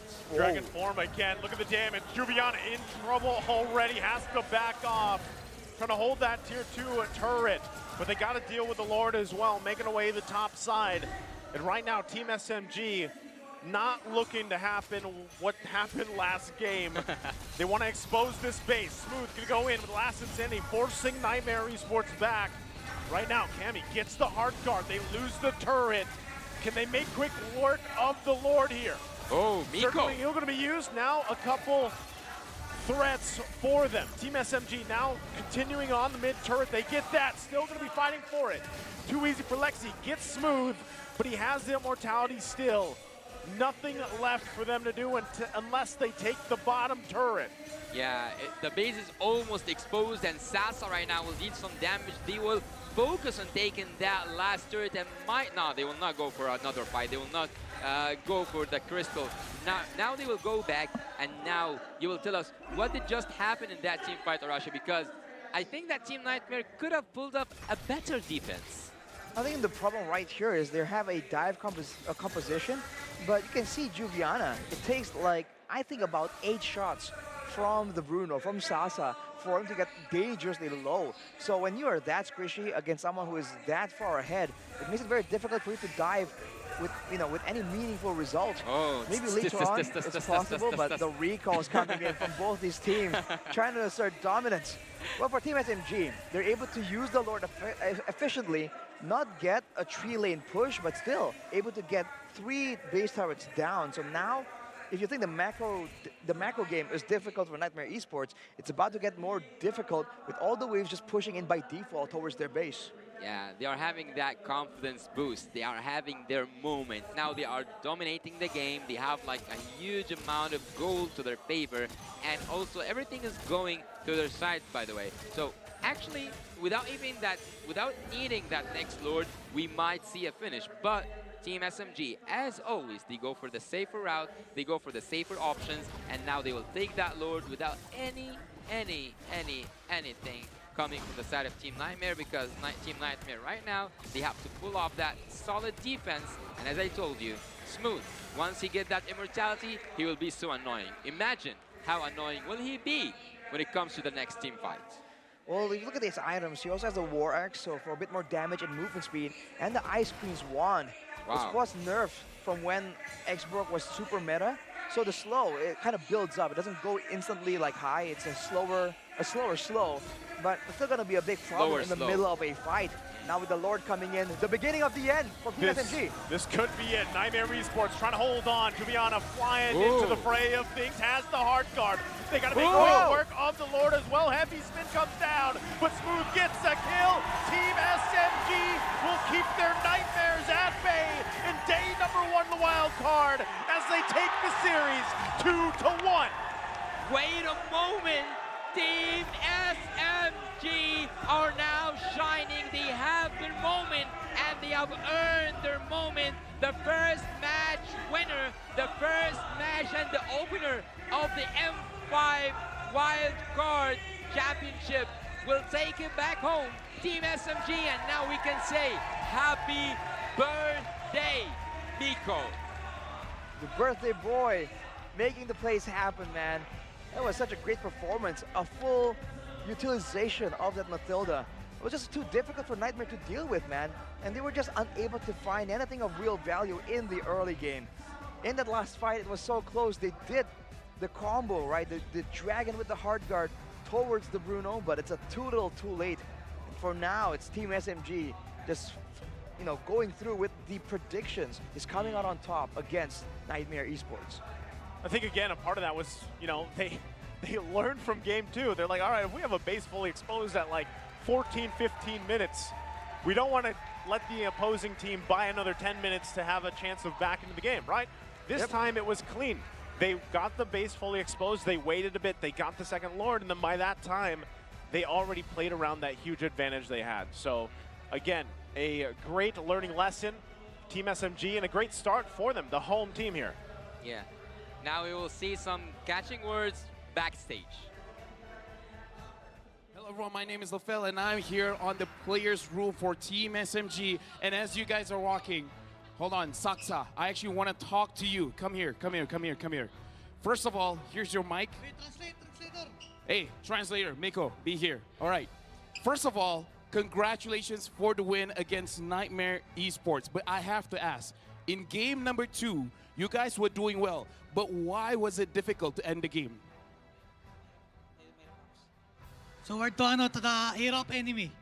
So many damage. Go ahead and translate, or do you want me to translate? It's okay, English. He said he can talk in English. The enemy. Yeah, the enemy. Hero. So many damage, so hard to attack. So apparently the enemy had so much damage that it became very difficult for them to end the game. Now, Saksa, I also have to ask, starting off this game against Niightmare Esports, it was very difficult. What is going to be the mindset for Team SMG against all the other teams you guys are fighting after this? What? That did not translate. Translate, yeah. Miko. Ano sabi? What is the mindset for Team SMG after this, after seeing Niightmare Esports is so strong?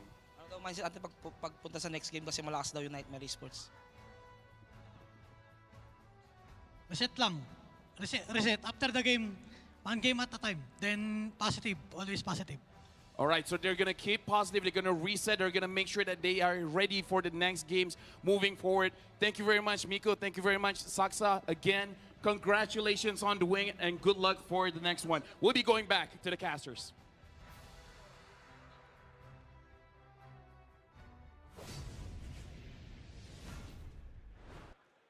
Welcome everyone again. Now we are back to the desk. Now we get to see that Team SMG have made it, and Team SMG have took their first victory. And as we have seen, like backstage, Saksa have just told us that they will get things in place, that they will align their, they will get to the right mindset to show us a better performance in the upcoming days. And these were like really good words coming from the jungler. And actually, at some points, as I told you, he was out in a blink of an eye. After the first match ended, after seeing that there was actually sometimes the momentum plays a huge role. Do you think that Team Niightmare in the upcoming stages can show us something really like unique? I think he has to like clean up the early game execution. I feel like when it comes to the late game where it's a proper team fight, right? Where it's a default teamfight clash, no real weird maneuvers, I feel like Niightmare Esports does pretty okay. But on the flip side, right, SMG, what they did really well is that early game rotation. When the laning phase just ended, they really come out strong and they're able to get so much for their team. But later, it seems like during the team fights, it's just not as clean as you would expect from the tournament favorites. So I think both teams have to improve on opposite ends of the game, which is pretty funny, if you ask me. Well, actually, you have like kind of sent a message to Team Nightmare. So, do you, Naisu, need to send a message to Team SMG? Here's the message right here. Team SMG, congratulations to Saksa for the MVP on this one. Again, we saw his performance here, and I think that's a message enough because he's a threat alone to a lot of these teams that will be playing against Team SMG. He's a key component to the success that this team has had, and it shows, right? Even with a utility tank like this, the Akai, a lot of the times they found the lockdowns they needed, and it worked well for them. Well, he was also able to go and play this Akai in a more aggressive fashion. Here's some highlights brought to you by Grab. We're going to see some of the plays happen from SMG and how they're able to get ahead because they abuse the mobility and they use the Akai base damage and of course the heavy spin to really get a pretty much guaranteed turtle and lore take the longer the game goes. But aside from that, when there are no objectives on the map, he is still very happy to just come in and be that main engage tool and sometimes even cutting off members of Niightmare Esports from their own base. And he has never really countered or targeted in the middle of these fights, man. Look at where the damage is going. It's not going towards him. And the crowd control and the knockbacks, none was targeted at the main, the main man in an objective take, the jungler. Yeah, and if you look at it from another aspect, you can say that luck didn't play a huge part or even a part in this game. It was just pure professional gameplay, pure unique gameplay. And that's what we are supposed to expect from such a huge tournament. Afterwards, you can see once they have the advantage, they keep going for it. The wave wasn't really set up for a triple lane push, but with how ahead they were, with how much more dominant they are able to actually position over Niightmare Esports, they just keep going. And now with a marksman, they can really take down those turrets from a good distance. You can see that they're having a lot more success. And afterwards, they just lock the members of Niightmare Esports in their base. And here is that last final play. You can see Sasa was struggling, was in a bit of danger. But look at the coverage, man. The heavy spin just pushes everyone away. Whoa. And there's still the guiding wind to play around with. So he is just right there. Look at a healing coming in from the flash of the Oasis as well. So healing has been nerfed a bit with the support item change. It doesn't heal you as much anymore. But you can see that with the right composition, it's definitely still a very meta tactic. Like I said, man, if you remember early on, Stormy picked up, I think it was the first item. We'll take a glimpse at the items here in a bit, but the main thing is he took up that Necklace of Durance really quickly, and that's what really dealt with a lot of the healing, the sustainability from Niightmare Esports. That's what they wanted that Angela for, right? So if you're having such a massive lead in all the other lanes, and then you lose a ton of that sustainability on the other side, it's tough to deal with, right? It's tough to get back in that situation where you can go toe-to-toe with Team SMG here. Yeah, but I really have a question here to you, Arashi.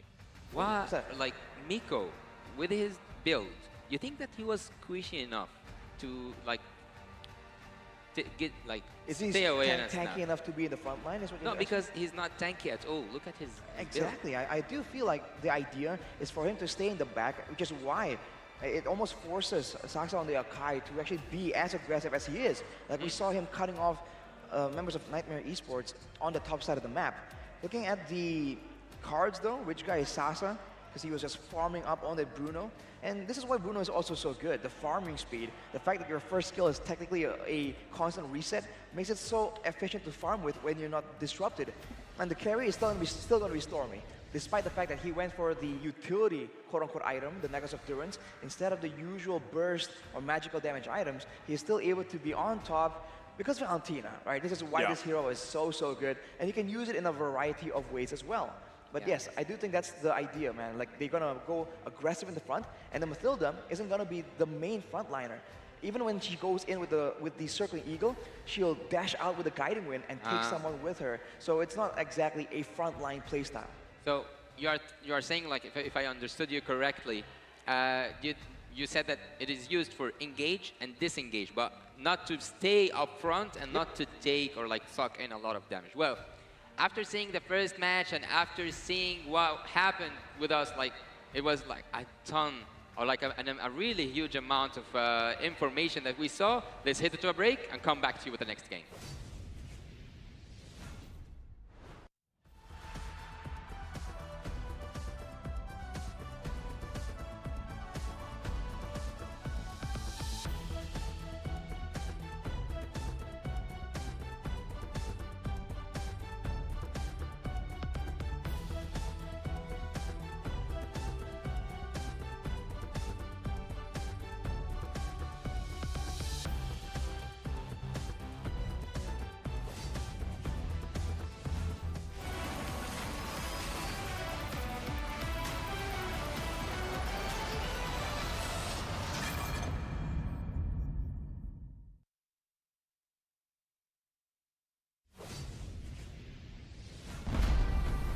We are here at Gamers 8 to show that we are walking the walk.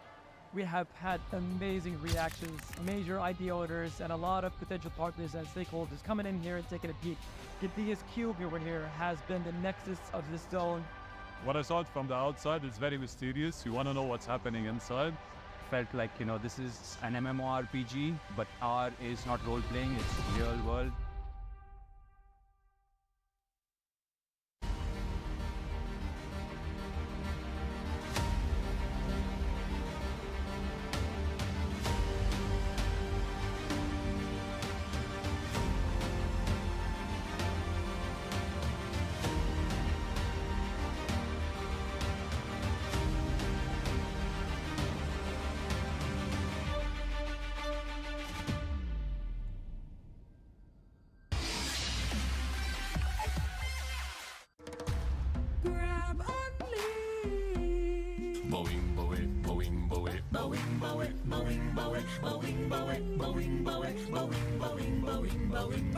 Grab only, savings and dami, your wallet sings tonight. Laki ng bawi, pag nag-grab only, save 244 alright. Bawing, bawing, bawing, bawing, bawing, bawing, bawing, bawing, bawing, bawing, bawing, bawing, bawing, bawing, bawing.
one seed, the champion of the arena.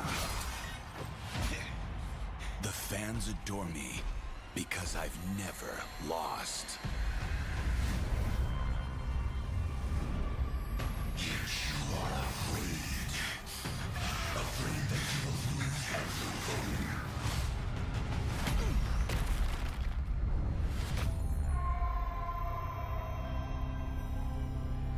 Do you ever get scared of losing, Kimmy? Well, big bro, I think we should cherish the joy and excitement of each game. Not who won or lost. That's right. I'll strive for victory, but I won't lose myself in its pursuit.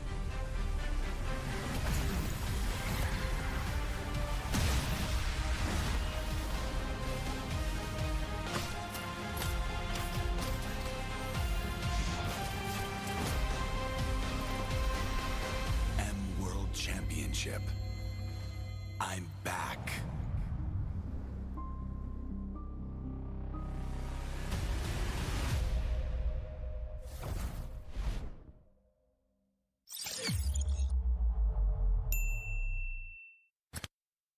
It is that time of the year again when the best teams in the world will gather to compete and strive for greatness. This year, the Mobile Legends Bang Bang M5 World Championship will introduce a wildcard stage for the first time in history. Held in Kuala Lumpur, Malaysia, 8 additional teams will be given the chance to fight for only 2 tickets to M5. Let's look at how the wildcard phase will unfold. The qualified teams will be divided into 2 groups of 4 via random draw. Teams will compete among each other in each group in a single round-robin best-of-3 matches. The 2 lowest ranking teams of each group will be eliminated, while the 2 teams of each group will play a crossover best-of-5 matches with the other group. For example, A1 versus B2, B1 versus A2, and the 2 winning teams of crossover matches will advance to the M5 group stage in Manila. Now that we have assembled all the participants, let's look at the tournament structure of the M5 World Championship. In M5, a total of 16 teams will compete in 2 stages to be better than great: the group stage and the knockout. Firstly, let's look at the group draw. The champions and runner-ups of MPL Indonesia Season 12 and MPL Philippines Season 12 are slotted in Pool 1. The champions from the following 8 regions will be in Pool 2, while the runner-up of LLM 2023, champion from MCC, and the 2 wildcard winners are in Pool 3. To start the draw, 1 team each from Pool 1 will be distributed to 4 groups, A, B, C, and D. Next, each group will randomly draw 2 teams from Pool 2 and 1 team from Pool 3. Do note that teams from the same country or region will not be drawn into the same group. If that happens, the latter team will be adjusted until all teams are slotted and comply to the rules. In the group stage, teams will play a best-of-3 single round robin. The 2 teams with the lowest rankings in each group of the group stage will be eliminated. Now, let's take a look at the knockout format. Note that there will be a knockout draw after the group stage. The 4 first-place teams will be in Pool 1, while the second-place teams will be in Pool 2. 2 teams from the same group will not be drawn together, and that will form our knockout bracket. It will feature a double elimination bracket featuring the final 8 teams. All the series will be best of 5 except for the grand finals, where it will be best of 7. The M5 knockout will be spread out across 6 days, where the surviving teams are 1 step closer to becoming the M5 World Champions. And that's all you need to know about M5's tournament format. Remember to tune in or see you in Manila. Achieving greatness, 1 step beyond. Be better than great.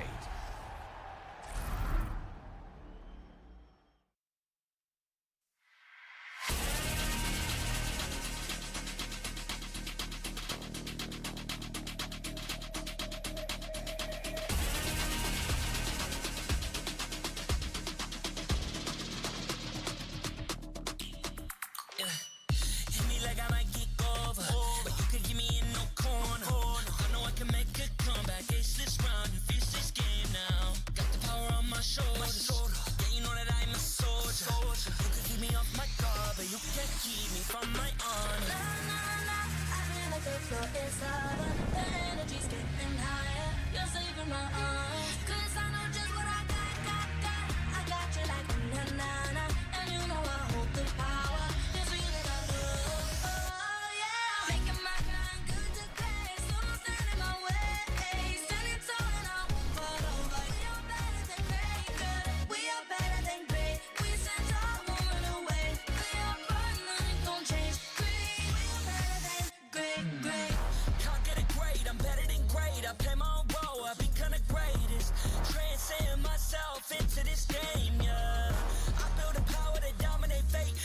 your mind, no time for the weak. What's up to the game? Shout, reveal. Better than great, that's how we feel. I feel like the floor is lava. The energy's getting higher. You're saving my arms. 'Cause I know just what I got.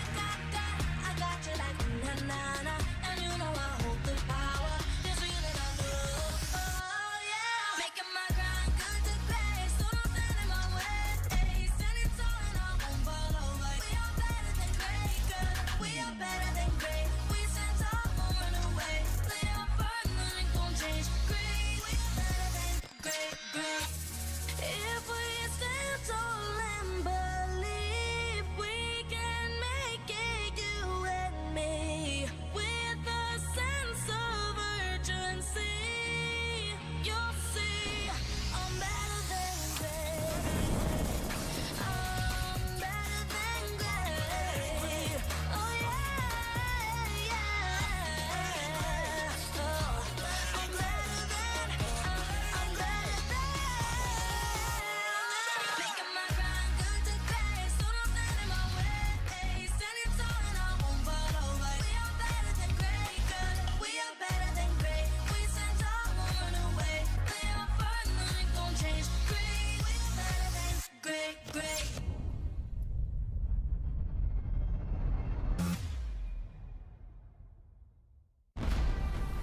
We are here at Gamers 8 to show that we are walking the walk. We have had amazing reactions, major idea owners, and a lot of potential partners and stakeholders coming in here and taking a peek. The biggest cube over here has been the nexus of this zone. What I saw from the outside is very mysterious. You want to know what's happening inside. Felt like, this is an MMORPG, but R is not role-playing, it's real world.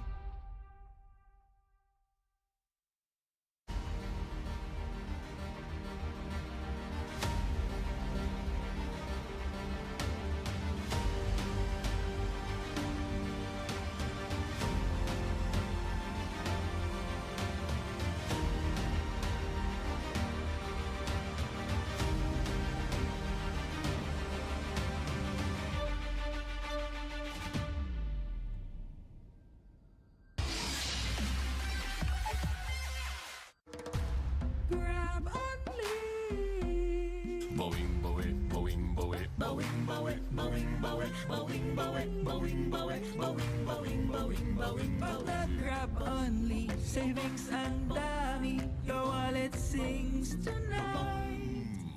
Laki ng bawi pag nag-grab only. Save 244 alright.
the #1 seed, the champion of the arena. The fans adore me because I've never lost. You are afraid that you will lose everything.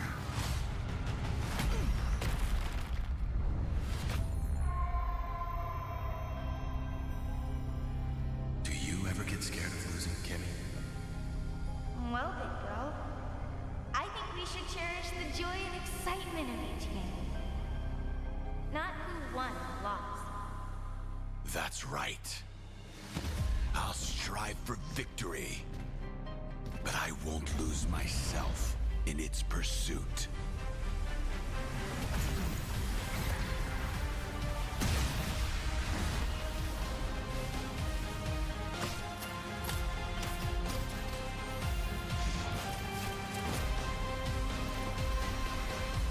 World Championship.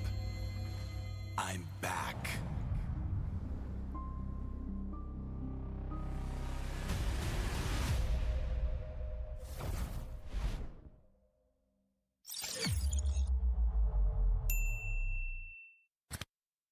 It is that time of the year again when the best teams in the world will gather to compete and strive for greatness. This year, the Mobile Legends Bang Bang M5 World Championship will introduce a wildcard stage for the first time in history. Held in Kuala Lumpur, Malaysia, 8 additional teams will be given the chance to fight for only 2 tickets to M5. Let's look at how the wildcard phase will unfold. The qualified teams will be divided into 2 groups of 4 via random draw. Teams will compete among each other in each group in a single round-robin best-of-3 matches. The 2 lowest ranking teams of each group will be eliminated, while the 2 teams of each group will play a crossover best-of-5 matches with the other group. For example, A1 versus B2, B1 versus A2, and the 2 winning teams of crossover matches will advance to the M5 group stage in Manila. Now that we have assembled all the participants, let's look at the tournament structure of the M5 World Championship. In M5, a total of 16 teams will compete in 2 stages to be better than great: the group stage and the knockout. Firstly, let's look at the group draw. The champions and runner-ups of MPL Indonesia Season 12 and MPL Philippines Season 12 are slotted in Pool 1. The champions from the following 8 regions will be in Pool 2, while the runner-up of LLM 2023, champion from MCC, and the 2 wildcard winners are in Pool 3. To start the draw, 1 team each from Pool 1 will be distributed to 4 groups, A, B, C, and D. Next, each group will randomly draw 2 teams from Pool 2 and 1 team from Pool 3. Do note that teams from the same country or region will not be drawn into the same group. If that happens, the latter team will be adjusted until all teams are slotted and comply to the rules. In the group stage, teams will play a best-of-3 single round robin. The 2 teams with the lowest rankings in each group of the group stage will be eliminated. Now, let's take a look at the knockout format. Note that there will be a knockout draw after the group stage. The 4 first-place teams will be in Pool 1, while the second-place teams will be in Pool 2. 2 teams from the same group will not be drawn together, and that will form our knockout bracket. It will feature a double elimination bracket featuring the final 8 teams. All the series will be best of 5 except for the grand finals, where it will be best of 7. The M5 knockout will be spread out across 6 days, where the surviving teams are 1 step closer to becoming the M5 World Champions. And that's all you need to know about M5's tournament format. Remember to tune in or see you in Manila. Achieving greatness, 1 step beyond. Be better than great.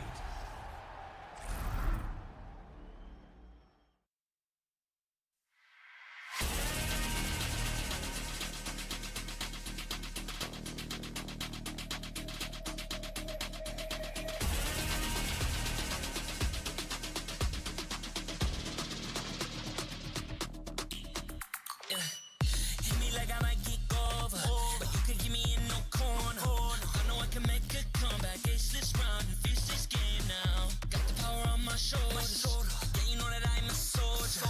You can keep me off my guard, but you can't keep me from my honor. I feel like a pro inside, the energy getting higher. You're saving my arms. 'Cause I know just what I got. I got you like na-na-na. And you know I hold the power. This feeling I love. Oh yeah. Making my grind good to play. So don't stand in my way. Standing tall and I won't fall over. We are better than great, good. We are better than great. We stand tall, won't run away. We are fun, nothing gon' change. Great. We are better than great. Can't get it great, I'm better than great. I play my own role, I become the greatest. Transcend myself into this game, yeah. I build a power to dominate fate. Championship mind, no time for the weak. What's up to the game? Shall reveal. Better than great, that's how we feel. I feel like the floor is lava. The energy's getting higher. You're saving my arms. 'Cause I know just what I got. I got you like na-na-na. And you know I hold the power. This feeling I love. Oh yeah. Making my grind good to play. So don't stand in my way. Standing tall and I won't fall over. We are better than great, good. We are better than great. We stand tall, won't run away. Play our part, nothing gon' change. Great. We are better than great. If we stand tall and believe we can make it, you and me, with a sense of urgency, you'll see I'm better than great. I'm better than great. Oh yeah. Oh, I'm better than. Making my grind good to play. So don't stand in my way. Standing tall and I won't fall over. We are better than great, good. We are better than great. We stand tall, won't run away. Play our part, nothing gon' change. Great. We are better than great.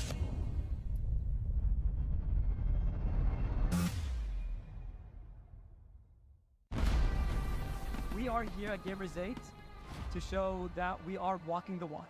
We have had amazing reactions, major idea owners, and a lot of potential partners and stakeholders coming in here and taking a peek. Gidea's Cube over here has been the nexus of this zone. What I saw it from the outside is very mysterious. You want to know what's happening inside.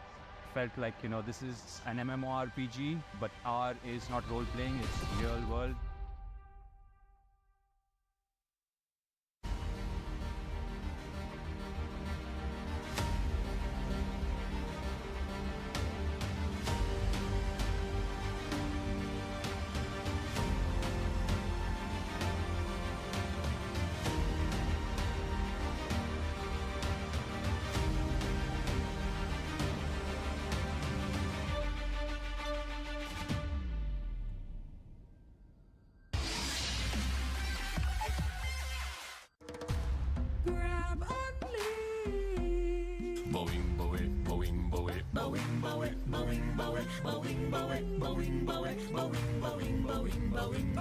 Grab only, savings ang dami. Your wallet sings tonight.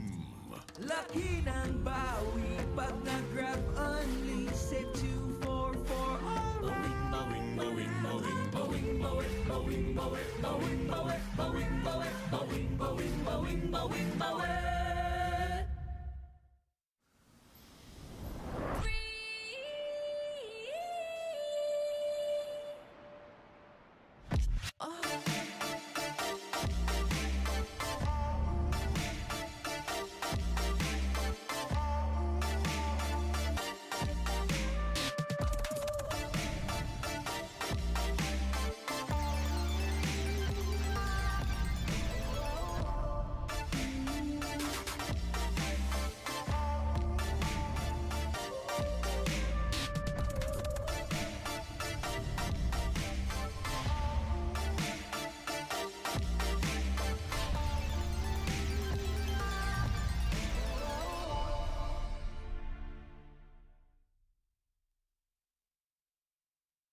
#1 seed, the champion of the arena.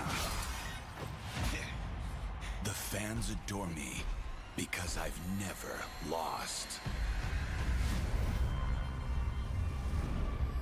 You are afraid.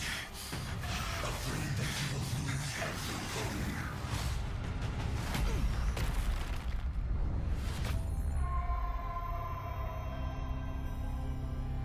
Do you ever get scared of losing, Kimmy?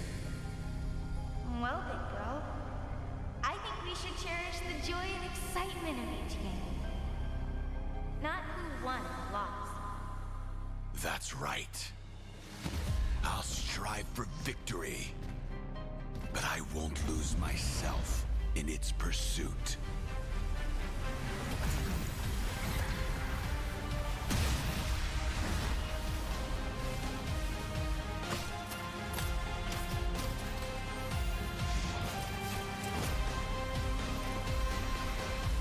World Championship.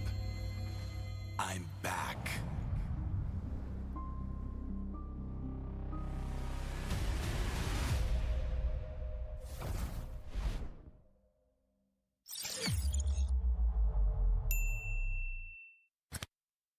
It is that time of the year again when the best teams in the world will gather to compete and strive for greatness. This year, the Mobile Legends Bang Bang M5 World Championship will introduce a wildcard stage for the first time in history. Held in Kuala Lumpur, Malaysia, 8 additional teams will be given the chance to fight for only 2 tickets to M5. Let's look at how the wildcard phase will unfold. The qualified teams will be divided into 2 groups of 4 via random draw. Teams will compete among each other in each group in a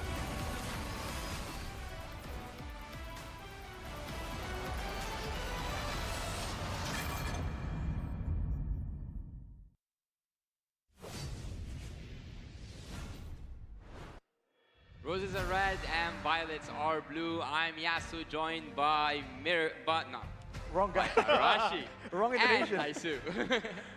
So we are back once again to witness a really great game that's gonna happen, and we welcome you back to the Wild Card Championship. And together we will see who's gonna be able to be better than great, who will be able to be in the M5 World Championship. I want to know your take, Naisu. What do you expect from next match? Oh, hopefully, again, you know, after seeing the last one, the best of 3 going 3 games, I think some people were already surprised by that, so maybe we see some surprises here. But of course, you know, before we talk more about the match, we do want to go ahead and just mention that M5 is powered by Moonton. It's presented by Kadia, supported by ROG, the official gaming phone, Grab, the official super app partner, and Secret Lab, our official chair partner. Thank you very much for your support, guys. This would not be possible without all your support, and we are very grateful to have this opportunity. But moving on here. You should move on and search hashtag MLPBM5 on TikTok to find the best M5 content there is. Remember to use the hashtag MLPBM5 to share your content and to stand a chance to win rewards. So at the beginning, we just said that there will be a lot of giveaways, a lot of rewards, and we have seen Team SMG gets rewarded for their hard effort. So KPG team, one of the most awaited teams to see what will they do in an international stage. So I took your take a little bit. I got some of your insight. I want to get that TAA insight on that. I feel like they're both very new in the international domain of Mobile Legends. So what I expect and what I really hope we're going to see is crazy picks. I mean, we saw a Tigreal. Who would have thought? I mean, a lot of people were memeing it, right? Like, oh, Tigreal now, the ultimate is like a lot more instantaneous, you know, it's faster. So it can be meta, it depends on how you use it. We've heard a lot of statements like this about multiple different heroes. So seeing it come out in the flesh is what we're expecting, and with both teams relatively inexperienced. I really hope that we see even more of those. I actually got to talk with Team Imperio backstage, and they are so confident. They know what they can do, and they have studied their opponents. So Team, actually, like Imperio, they know what exactly they want to do, and I think they came today prepared. Not only that, but KBG, right? This is a team that we heard so much about, the region, if you will, as an entirety.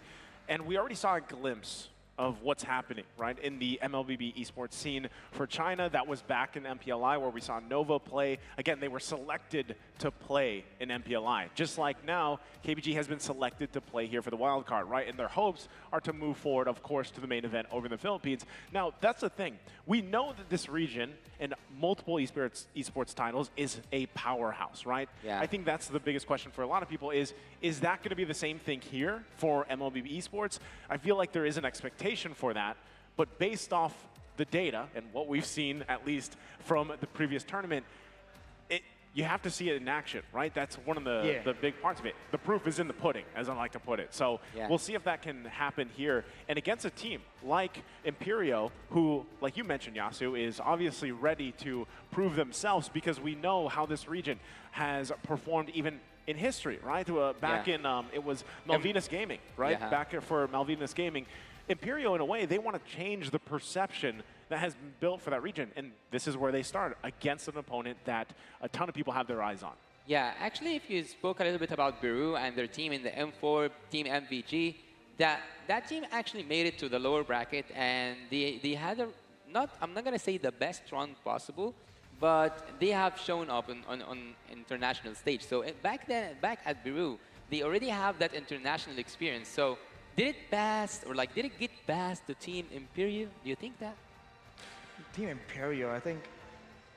What's the question again? It was like M4, MVG had participated, so Beru already had an international experience. True. So do you think when Team MVG came back to Beru, they have channeled that experience and passed a little bit of it to Team Imperio? I think definitely. I think when a region comes in contact with a different region, you're seeing a clash of a lot of metas, a lot of different mindsets even, maybe jungle-focused gameplay or gold lane-focused gameplay. There's a lot of different things that you don't really need to, you don't have to have a lot of exposure to the whole region for a long period of time just to see and get in touch with that difference and then, bring out why that's the reason and use that kind of knowledge to really bring out the best in your region, right? Spread that new mindset among your own players, because if you can do it well, if you bring, let's say, a single idea to your own region, but then you keep winning, then teams are bound to notice. Yeah, and also, like, speaking of history, both of these regions haven't showed like a really good history so far. So right now we will head towards the, like you can see the logo, you can see that everyone is getting aligned, everyone is getting ready just to provide the best experience possible for the players. We have all, like, the judges, like marshals. What was it? Marshals. Yep. Marshals, not the judges. So thank you very much for your work, guys. yeah. Team KBG are now coming to the stage, are now going to show us, are they gonna be better than great? History is not in the favor of Team KBG or like the China, and also it's not for the favor of Team Beru. They both had not quite mentionable runs on international stages, because once we mentioned MVG for Beru, we have to also mention Nova for China. Yeah, not only that, but again, as Imperial Esports walks out here on the stage as well, ready to face off against KBG. The thing is, from Peru, these players, they are ready to prove a point, right? Now the region itself has been quite impressive, if you will. There's a ton of talent there. And with this one specifically, you have to talk about the jungler, Aurora. He is great with meta heroes. He likes the off-meta picks as well, right? It really just depends on the situation and how they want to approach the game. And when you're in doubt, going for the early game aggression and the skirmishes is always a great idea. So I think for Imperial right here, they can really try and take advantage of it. But here's where the intelligence battle begins, right? Who actually has more to try and counter, more information to try and find counters and find strategies? Because otherwise, it's a bit of a risk that both teams are taking in the beginning, just going in blind to this drafting phase. Yeah, and also the mutual respect between the players and the coaches is always quite pleasing, or like it is always quite pleasing to the eye. KBG, walk us through it, Naisu. KBG, we know that they like to play a 4-1 protect kind of style. That's what they like to draft with, at least from the scouting reports. Again, this is a team that we don't have a ton of information about, right? So that has to kind of go about as the tournament unfolds, and we'll know more about it. But also, looking at Imperio, we know this team, they're pretty wild. in the draft. They like to pull out some of these interesting picks, especially for their jungle and their XP. Yeah, and also Yuri is a pretty dynamic gold laner. He's okay being left 1v1. He doesn't need to be a babysitter. He can deal with whatever situation you put him in. And we hear that Fashion and Steve, they're just really aggressive, and they would probably contest the early game objectives, especially the turtle. So for both teams, it seems like they have a bit of a team fight bias here. They're going to try and group up. So I think it comes down to what can they do before that, because the fights, I think any professional Mobile Legends player will be able to play a team fight well, but the setup is where it's important.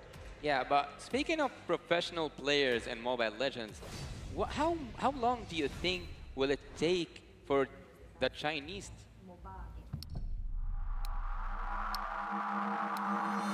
MOBA game, of course, it's China. China. United States.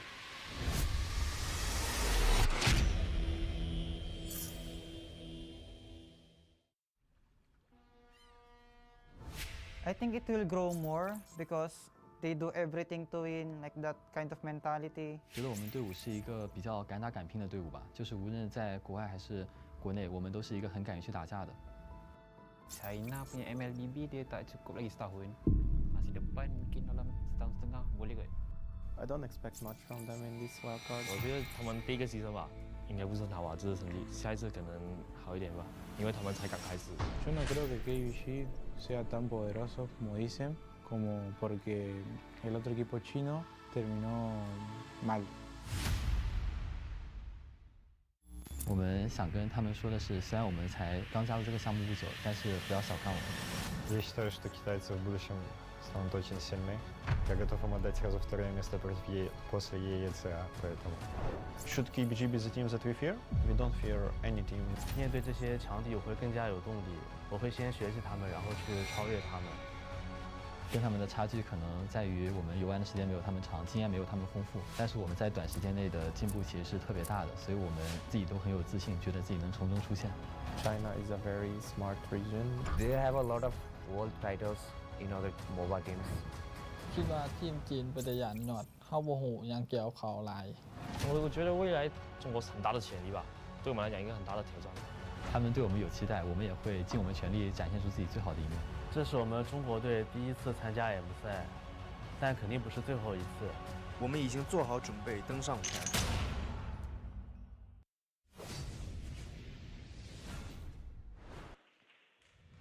After seeing a lot of players being asked about Team KBG and what to expect from them, some of them said that we don't know actually what to expect from Team KBG, and some of them said maybe a year, maybe a two, and Team KBG might be better, or China. With suitcases like that, if you got a glimpse of those, it might be faster than you think, you know, for the most part. But you can see, even in that insider video, there's so much respect out there for this team. Even, whoa, even taking a look at this, I'm pretty sure that's mixed up, by the way.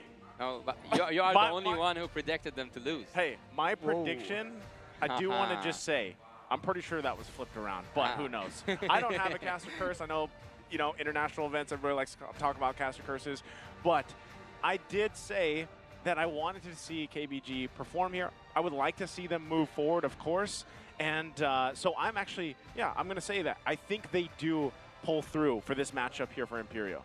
But again, we have known, like right now, your take on KBG and the prediction that you have, but I didn't quite know. What is your take on expecting Team KBG to win Arashi? I think I went for KBG there, 2-1, because I feel like you just want to believe, right, in this team that no one knows about. The Enigma situation here. They're just a black hole. You have no idea what's going to happen right there. So I think that is something that they can use to their advantage. And as Maisu mentioned, the Chinese region, man, they just have something. The only question is, have they had enough time so far? But did you rely on LaFell's research? LaFell's research? I gotta say, man, that swayed my opinion really, like, pretty hard. I didn't quite believe it, but then seeing that there's so much information that I can't even process it, I think they have this in the bag. Yeah, they might have this in the bag. Team the drafting phase will start in a matter of seconds. Team KBG is up to the test, and Team Imperio is also up there to prove that they can be better than great. The drafting phase already started, and whoa. Yi Sun Shin as a ban from Team KBG. Okay, interesting that they decided to go that route. You know, the response even from Imperio, they go ahead and take out the Bruno. That makes sense. The Matilda. Now, the YSS ban, I feel like could be something they just don't want to deal with, you know, for the most part. It is possibility, too, that YSS still can actually carry some games into in a certain situation, certain environment, but does it warrant the ban, Arashi? You know, maybe you can expound on that. If they had any unique experience we haven't seen just yet, then maybe. But on paper so far, from all the other tournaments, we have not seen that the Yi Sun Shin is that big of a powerhouse. Although, as you mentioned, we've seen assassins come back into the meta, and you can count Yi Sun Shin as a marksman, but technically he is also an assassin. So it might just work. It might be a different meta we haven't seen. That's exactly what we want to see. Although, with that, all the other bans are still pretty typical. The Guinevere, the Faramis as well. Now that's where you will start to wonder, are they going to bring out something crazy in the picks? Because that is what I personally am waiting for. Yeah, man, that's crazy from Team KBG. They have just banned that Yi Sun Shin, and maybe, just a maybe, they have studied Imperio and they knew that they have a monster Yi Sun Shin among them. But so far, so good. The first pick for Team KBG, they take that Joy, and Joy have already proven that it is a really good pick to be brought up to the international scene, even after she got a little bit nerfed. But Team KBG, will they bring up surprise or not? That's the hard question. I think that's one of the main points, right? The Joy, not much of a surprise so far, but is there something up their sleeve? Is there a niche pick? Is there a cheese pick that they like to go for? You know, the fact that they did also take out the Guinevere makes sense. Like you mentioned earlier, Yasu, you know, you're not really expecting to see the Guinevere pop up here, as flexible as that hero can be. So the last pick here on that swing back was going to be the Angela, who we've seen pop up now quite often so far, just to start off day number one, paired up with that Terizla. What's the answer from KBG? Well, with the Terizla being picked in, so you don't expect a Khalid, you don't expect a Yuzong. So usually Baxia comes to mind, and with KBG already selecting a Joy, unless they flex it in a very forced way, they won't be able to get this Baxia away from the hands of Imperio. So the order of picks here makes sense.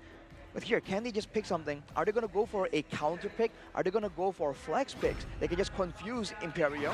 Turns out it's going to be the Lilia, and it's going to be the Arlott that was banned a lot in match number one. Actually, I quite like KBG's draft because they have slowdown effect and they have a really good team fight. Crowd control is already there, even before like having the rumor if like Arlott didn't decide somehow to be the rumor. And also they have a really good amount of damage, which is mostly magical damage. But KBG team haven't brought up the marksman yet, or the gold laner, and I think that they might. It might be a plan for them to go to the second phase without a marksman. But will Imperio team take a marksman and focus on banning it? I don't know. Well, with that, again, you know, KBG admitted that their hero pool might be a little less than what people are expecting to see or what they're used to seeing. But maybe they've just mastered, you know, some of that limited options that they've had the time to prepare, and you could see the execution there. Now, that response, once again, 1-1 popping up here from Imperio. This is a gold lane option that we don't see too successful nowadays from, you know, the former glory days of 1-1 being picked up all the time. Do you think that after Imperio's team got that 1-1 and started focusing on the gold lane, KBG, after taking the jungler, will they focus on the jungler or not? On the jungle bans, perhaps, but no, the mid lane is what they're targeting. They want to make sure that no fast clear is available. One of the only heroes that can really match Aurelia is the Novaria, so that will be denied away. Here's a fun fact. They believe in luck, and when they're practicing in the coach's house, they always use the exact same chairs for good luck. That's from Imperio, so they we'll should have see brought him here. If they get lucky. maybe they are sitting on their own custom chairs. They have the custom secret labs in their coach's place. Yeah, and maybe all the stars are aligned for Team Imperio to have their best moments, and maybe they will take this back home. So Team Imperial so far, again, so far so good in terms of the draft, except for that Yi Sun-Shin. It is a surprise to me. So yeah, you can see that even the fans, they have some fans already, let's go KBG, and people are rooting in the stage for KBG. But Imperial team, they have that Diggy in the ban list, and now they use more crowd control into it. It's a really good combination so far. They won a full-on team fight, but KBG respawned. First is the carry to shred down these tanky members. The Terizla and the Kufra will not be able to stand in front of the carry for a long period of time at all. And the X-Borg just is to deny the pickoff and to deny the bit of the crossbow of tank damage.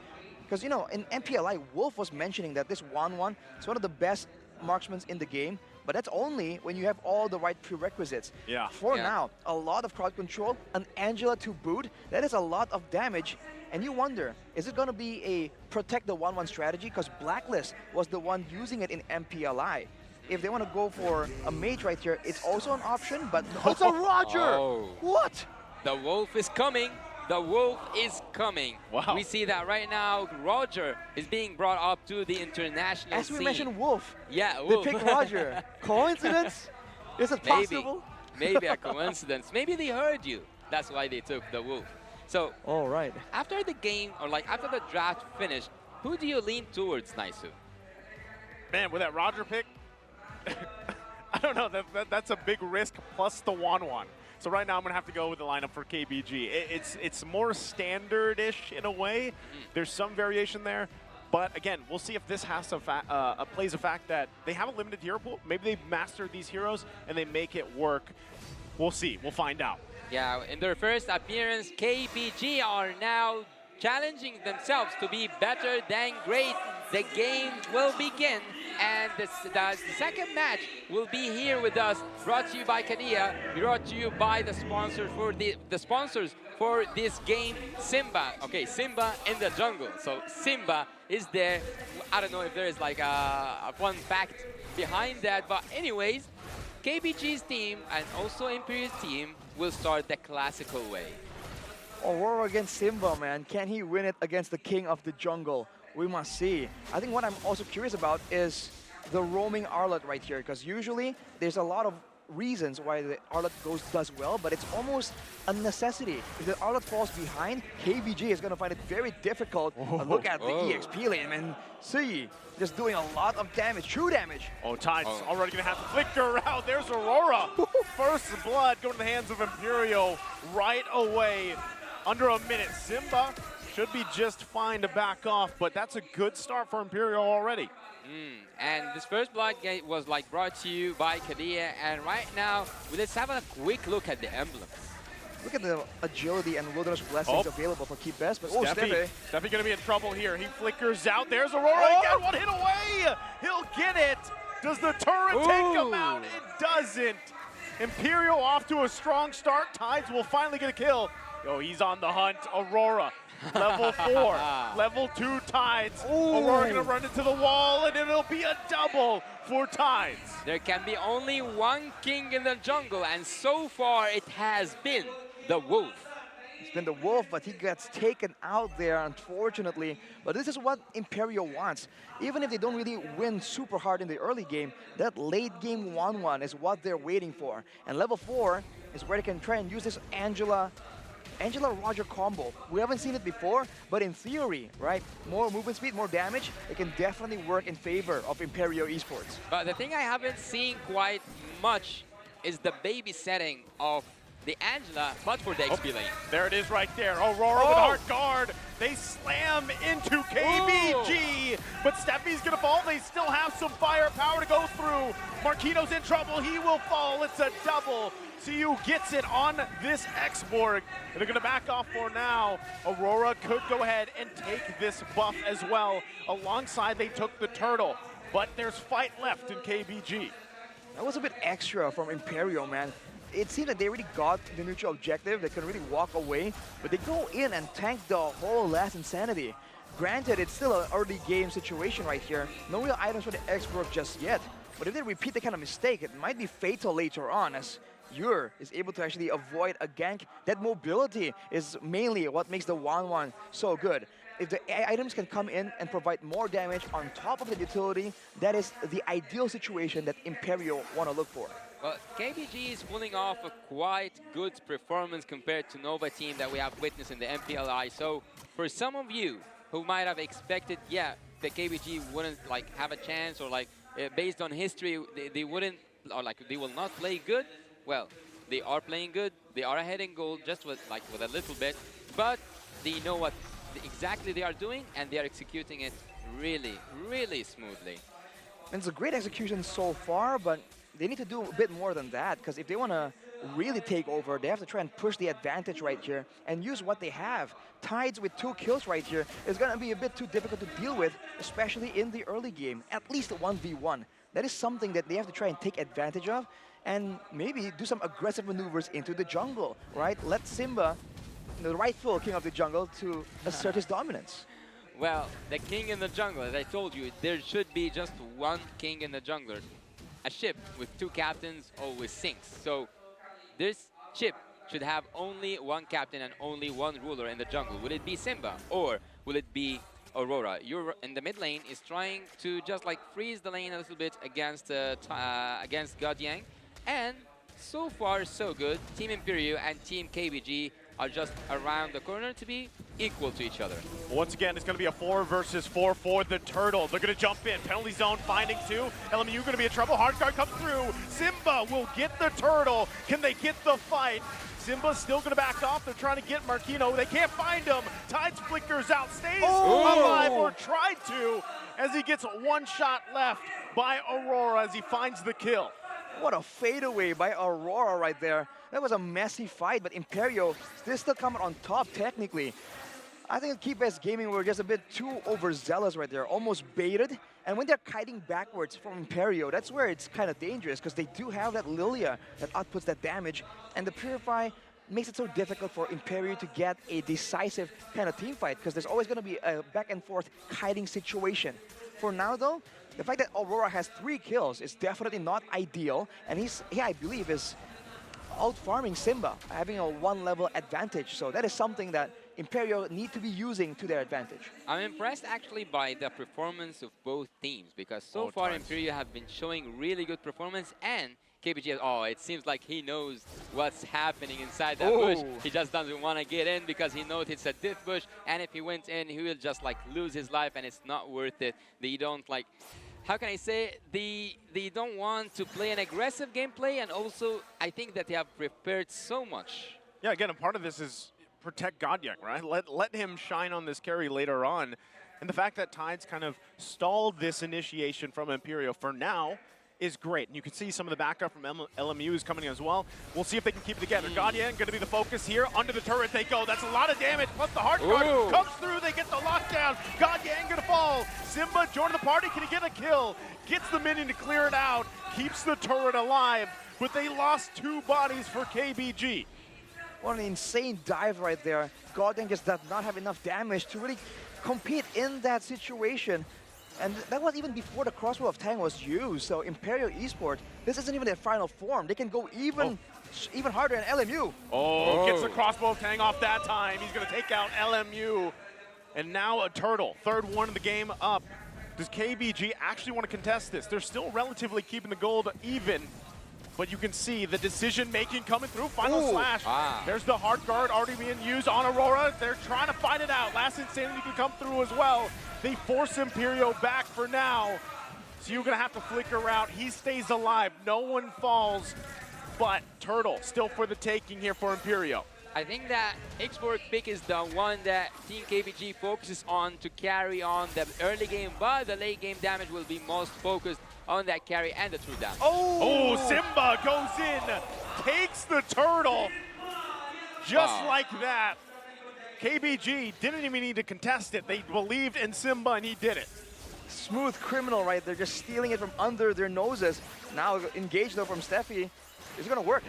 Yep, they get the last Insanity out. That is a resource out for now. But again, great thing from KBG. They are keeping up with Imperial right now. Yeah, they are keeping up, and actually I'm surprised by how much they are showing in their first appearance. KBG is doing really great, but Team Imperio, on the other hand, is also doing a decent, showing a decent amount of experience. Team Imperio might actually be a dark horse. Dark horse, Imperio?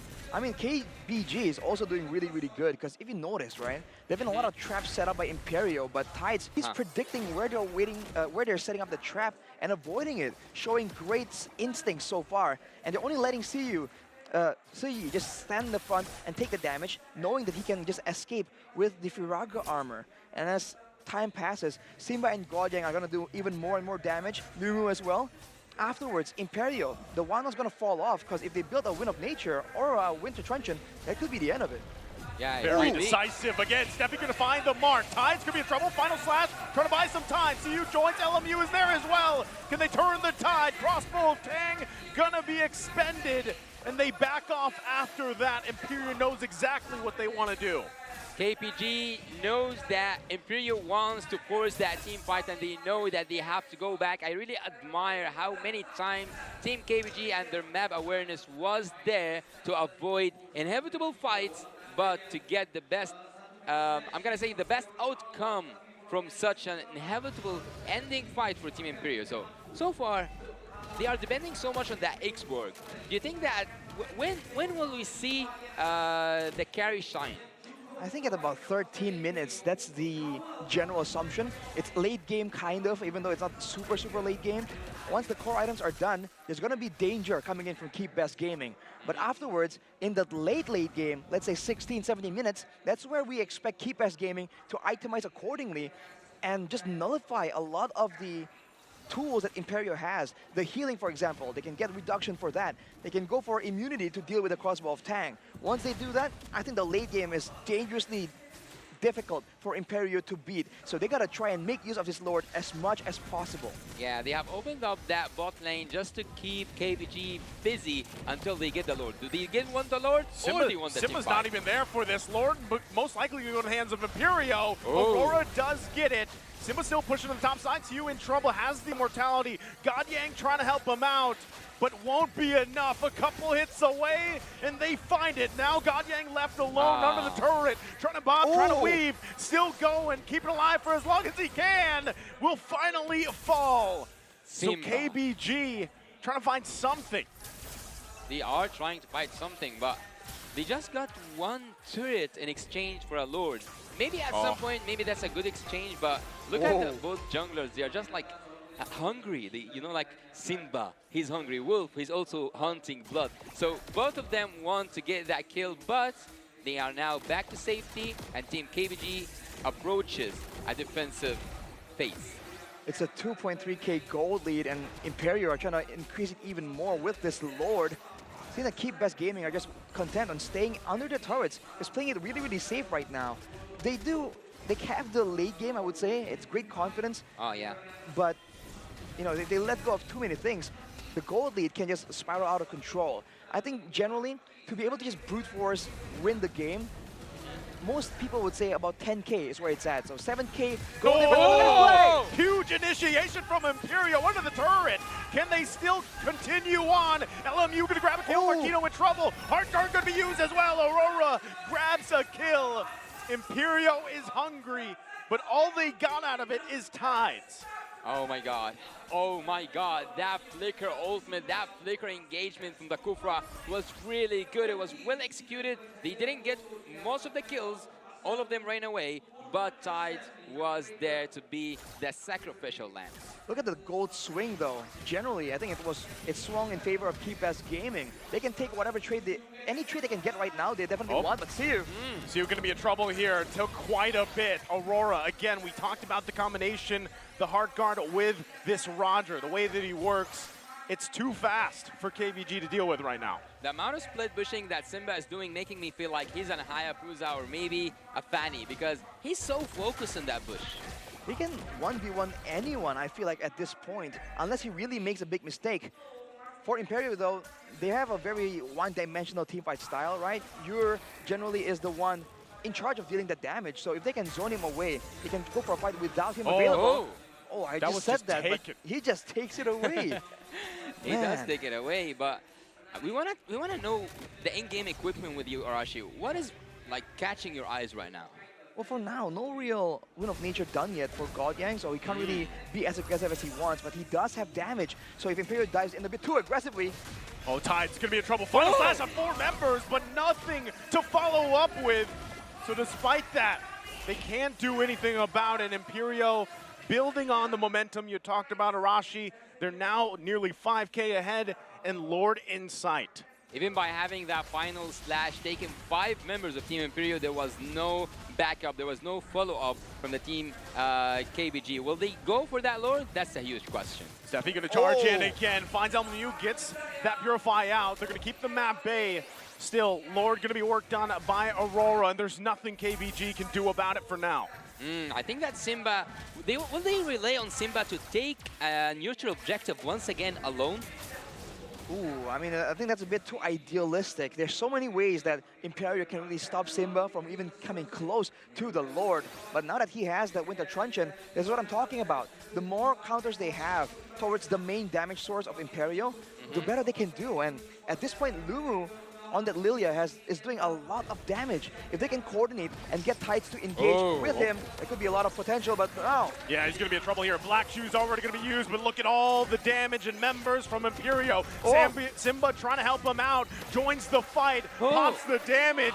LMU will go down, and meanwhile on the bottom side, they were trying to defend the base.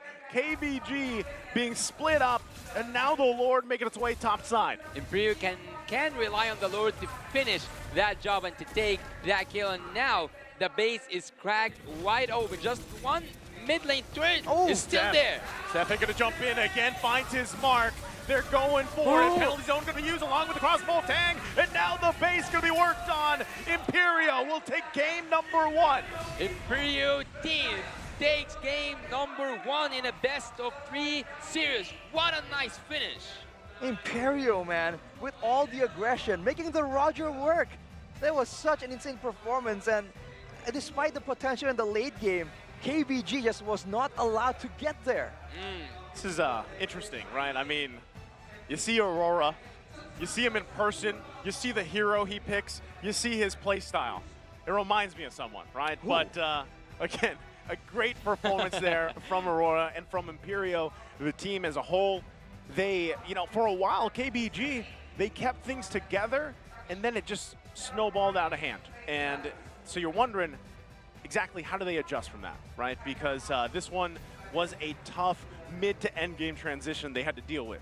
Yeah, and they had some mistakes, but not crucial mistakes. So I think that KBG, once they get back to the room, they can discuss those mistakes and think what is better to be changed and to be to bring on a better performance. Imperio, on the other hand, they are doing just fine, and I think even at drafting, they're also doing fine. I feel like in the drafts, I think it's a two-parter, right? The drafts have potential depending on how the fight goes, but even how they play out the fights, right? KBG were caught in multiple AoE spells again and again. And if you look at their composition, a lot of the heroes don't really need to be with each other to make the plays happen, right? Even the Lilia, to an extreme degree, can just go in aggressively solo and then Black Shoes out. But they stay together like a team fight composition. And in this situation, in this context, with Imperial Esports just still ahead in gold, I think it's a bit too dangerous to just clump up against them and get run down as 5.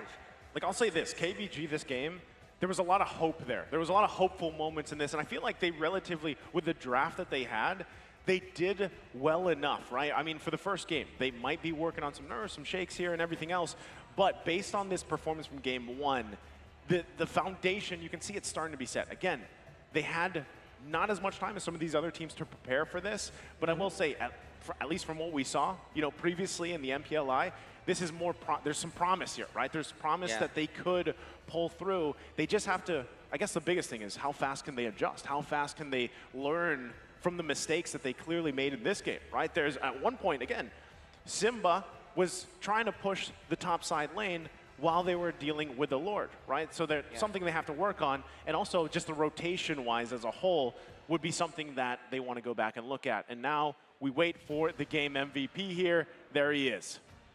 Oh, he's looking absolutely pleased to be here right now. That Roger pick. The Roger pick, man.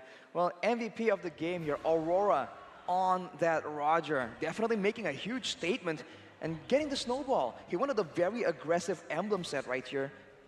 And usually, it's a bit too risky. You lose out on a lot of value on the other emblems, but he's able to make it work.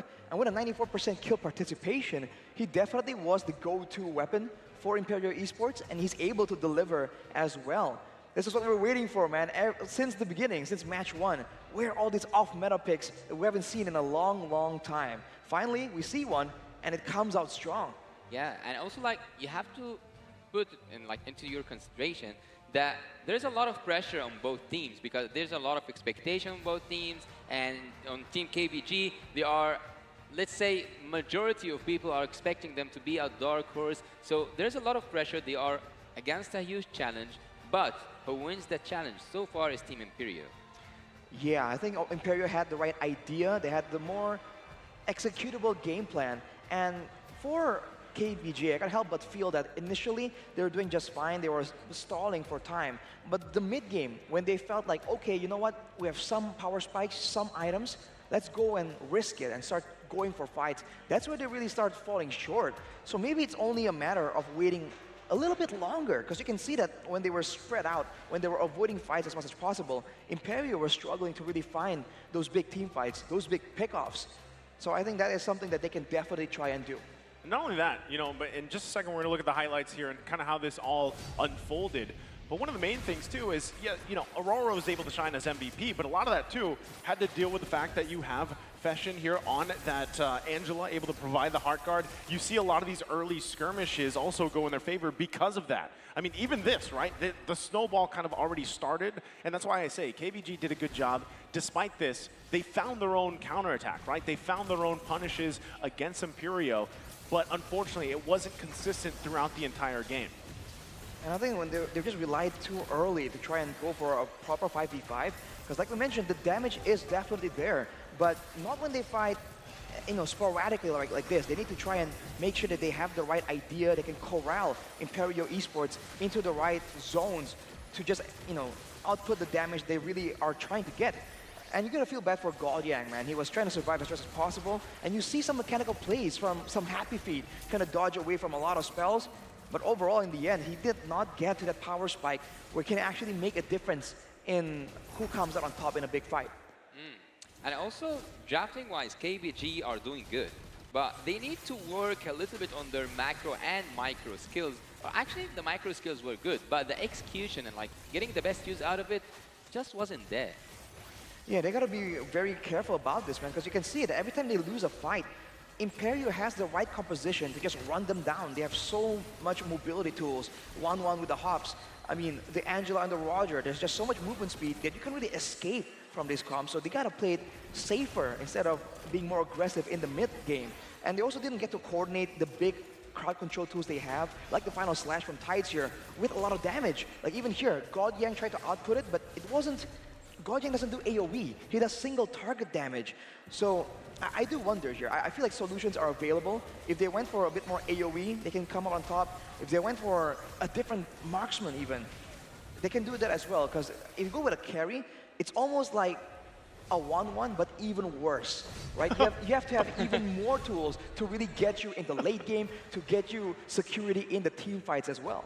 Well, there was no wasted opportunity for me for Team KBG, but do you think if Joy came to that Lord fight, if you remember when Joy was pushing on up the top lane, do you think that it would have made any difference for Team KBG? I think the Joy being away from the Lord isn't unheard of. We've seen Assassins go for a split push approach, especially when they can't really win in the team fights. And that is the exact situation that KBG were in. So splitting was fine. I think the problem was everyone else was approaching the Lord, right? They should be actively trying to avoid giving Imperio anything but the Lord. But instead, it's a bit of a split focus, right? They want to do two things at the same time, and both just ended up not being that good for the team. Or like go even for two different objectives and make Imperial team, yeah, go take the Lord, but we will use that time, we will use that opportunity to have a trade that is worth giving you the Lord.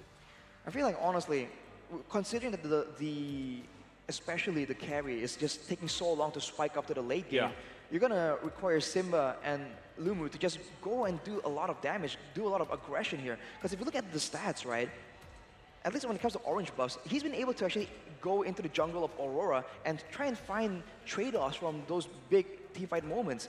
But unfortunately, they weren't using the Joy in the early game as like one of the main playmaking tools. And I think that could be something they can try and do in the next game. Yeah, Joy definitely, one of the reasons why we see teams prioritize that is because it has such impact from, early to mid game especially, and then the impact is still there in the late game. But like you mentioned, Rashi, I agree with that. I think the carry just takes a little bit too much time. It's one of those picks that, yes, it's also just very singular focused. The damage potential is great against some of the more durable heroes, the tanks, but you need to buy so much time. So if you don't have control on that early game, again, you're against a Roger and an Angela combination alone, you're going to struggle in terms of the way things are going time-wise for the team, and that's kind of what we saw unfold here. We have been used to see Angela getting like in combo or like in sync with some, let's say, specific picks, utility heroes mostly. So after seeing it being combined with that Roger, do you think that we will see that as a thing happening during the whole series? I think it's always been a thing, man, with the Roger, and technically sometimes with the 1-1 as well. But at the past, like really far away before these updates. So I haven't seen a Roger getting played lately, generally. Yeah. So having him with an Angela, yeah, it is something that we have all seen before, but from a long time ago. Exactly. I mean, the Roger Angela, I think the building blocks of this strategy are present, right? Movement speed, snowball potential, damage. And, it works well with the big shielding because he's not very tanky either. So I think that kind of potential is available, but teams just haven't been experimenting. Because you've seen the similar approach being done with, let's say, the 1-1, the Irithel, right? Marksman fighters, quote-unquote, with the Yuzong as well. There's a lot of ways you can combo with the Angela, but I think now we're going to get some insights from Mara. Yeah, we will head back to an interview and we will see some information brought to us by some of the players, maybe even the coach. We will see in a bit. Let's go backstage and see what's happening. And now it's time to meet the fans of KBG. How you guys doing? You know what? What's amazing? KBG, Keep Best Gaming, is giving this to everybody here at Geospace venue. That's why everybody should come. So everyone right here has this clapper. Let's take a look. Let's take a look. Also, we have this flag right over here. So how about, let's give this to somebody. Here, you hold this one right now. Now, we have some fans right here that we'd like to get to know. What's your name? Vincent. Oh, Vincent, you have your own mic, Vincent. Hi, Vincent. Yeah. Okay, and what's your name? My name's Tinu. Tinu, who do you think is the better fan right now? You're a stronger fan? I'm definitely the better fan. Oh, okay, well, he thinks he's the better fan. Yes, of course. Oh, you agree he's the better fan? Wow, you're so humble. Oh, wow, he's so humble. Okay, let's go with the better fan first. Who's your favorite player from Keep Best Gaming? My favorite player is the jungler, Simba. Simba? Why Simba? Because I've seen his passion from the interview. He idolizes Onyx, and I see that potential in him. So you see the potential in him. So you watch all his interviews? Yes. Okay, tell us something about Keep Best Gaming that maybe a lot of people don't know. Okay, you give us, let's pretend you're a reporter. Tell us something. Give us an inside scoop. So basically, they've won their championship in the China region, and they've beaten Nova, which was from MPLI, right? It was actually a very close fight. Very close fight, yeah. Okay, how about you? Who's your favorite player, Vincent? I think it's the XP laner, CU. CU? Yeah. I think it's a good XP laner because he has played the role of XP laner very well.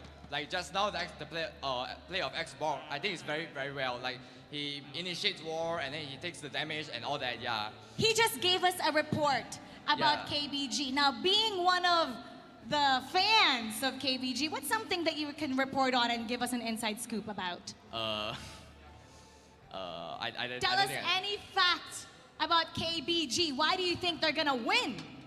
I I believe that they have been training it for a very long time, as I know it's like more than a year, I think.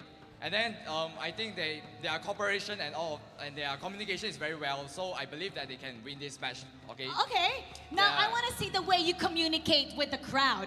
We're gonna see who has the better cheer amongst the both of you. All right. And how about everybody here? Everybody behind me? Yeah. We're gonna back them up. We'll start first with you. All right. Do you have a cheer? You know what? I'm gonna hold this. Because you could use anything. You could use your clapper. And whatever he's doing, you guys have to repeat. Let's All go. right, here we go. 3, 2, 1, go. KBG. KBG. Keep best. Keep best. Keep the best. Keep the best. Keep best gaming. Keep best gaming. KBG. KBG. All right. Okay, I like it.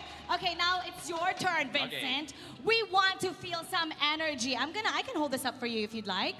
Okay. In 3, 2, 1, go. Keep best gaming. Keep best gaming. Let's go, keep best gaming. Let's go. Let's go, keep best gaming. Let's go. Let's go, keep best gaming. Let's go. Let's go, keep best gaming. Let's go. Let's go, KBG. Let's go. Let's go, KBG. Let's go. All right. You know, they thought about that on the spot. Now, KBG is right there sitting down. What do you want to say to keep best gaming? Let's go, KBG. Epic comeback. Epic comeback. What's your message to them right now before we start? No pressure. No pressure. No pressure at all. Let's Reverse see. sweep. Reverse sweep. Let's see if it's going to be a reverse sweep. Right now, it's 1-0. We're going to see how game number 2 goes. Casters, be better than great. Ladies and gentlemen, we have just heard a really good statement from the audience. We might see a reverse sweep for Team KBG. Might? I mean, they were pretty confident, man. They're saying, do it. It's going to happen. So it's not even a maybe at this point. So definitely. Now, Niightmare Esports, they are the ones who are under fire, man. Y'all got to keep it up and make sure that it gets to a clean sweep, because otherwise, I think KBG's got a lot of support right here in the arena. KBG's got a lot of support, but you can see Imperio there. They're feeling pretty good about the win, right? I mean, in a way, they controlled the majority of that game when it got to that mid to late game transition. So if you're KBG, you're hoping for them.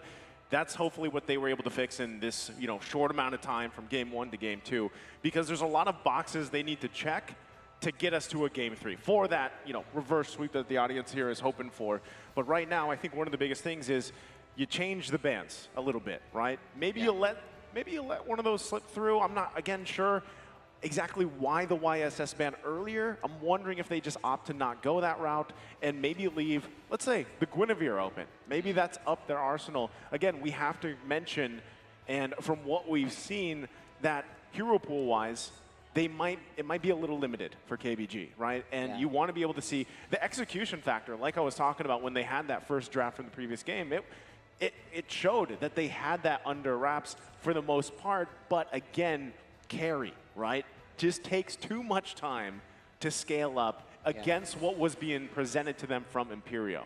Well, if you thought about it, this is the any desk, the Right. Arashi, Naisu, Yasu desk, where anything can happen and everything will work. So maybe you will see something or like anything that happens inside the game, and yet it works because the team KBG actually, when they entered the drafting phase, they shocked like not just us at the casting table. I think also the viewers, like with the Yisun Shin ban. But the jungler from Team Imperio also didn't pull off like a regular pick. Exactly, and you have to wonder if maybe KBG, they're banning the Yisun Shin because they know something that Imperio, likes to do. The Roger, if you can substitute the Roger for the Yisun Shin, I don't think it's exactly good, like the same way, but it has the same kind of potential to be played in a similar fashion. So I think that is something that KBG can be still concerned about. My real concern about their draft is going for the flex from the Arlet to the X-Borg, right? We expected maybe an Arlet in the EXP lane, but you see there's a good combination here, the Joy, Arlet, and Lilia, but they weren't able to actually get that 3-man roaming squad to work effectively in the early stage of the game. So if they want to go with that, if they want Arlet to not be in the gold lane and help the carry out, then pick a different marksman. You need to put someone with the carry to make that work, because otherwise then you can pick something else that maybe is a bit more flexible for the rest of the team and not just for the select few laners in the mid and jungle. Yeah, maybe just babysit your gold laner and depend on the late damage, but I agree with you. We might have seen like other choices other than the Arlet and also some picks. But Team Imperio on stage right now, they seem so confident. They seem like, hey, we're gonna take this to be the first sweep in a series in the first day, and we will take that. As they should, right? They're confident enough. As they should. As they should, because why not be confident after their previous game?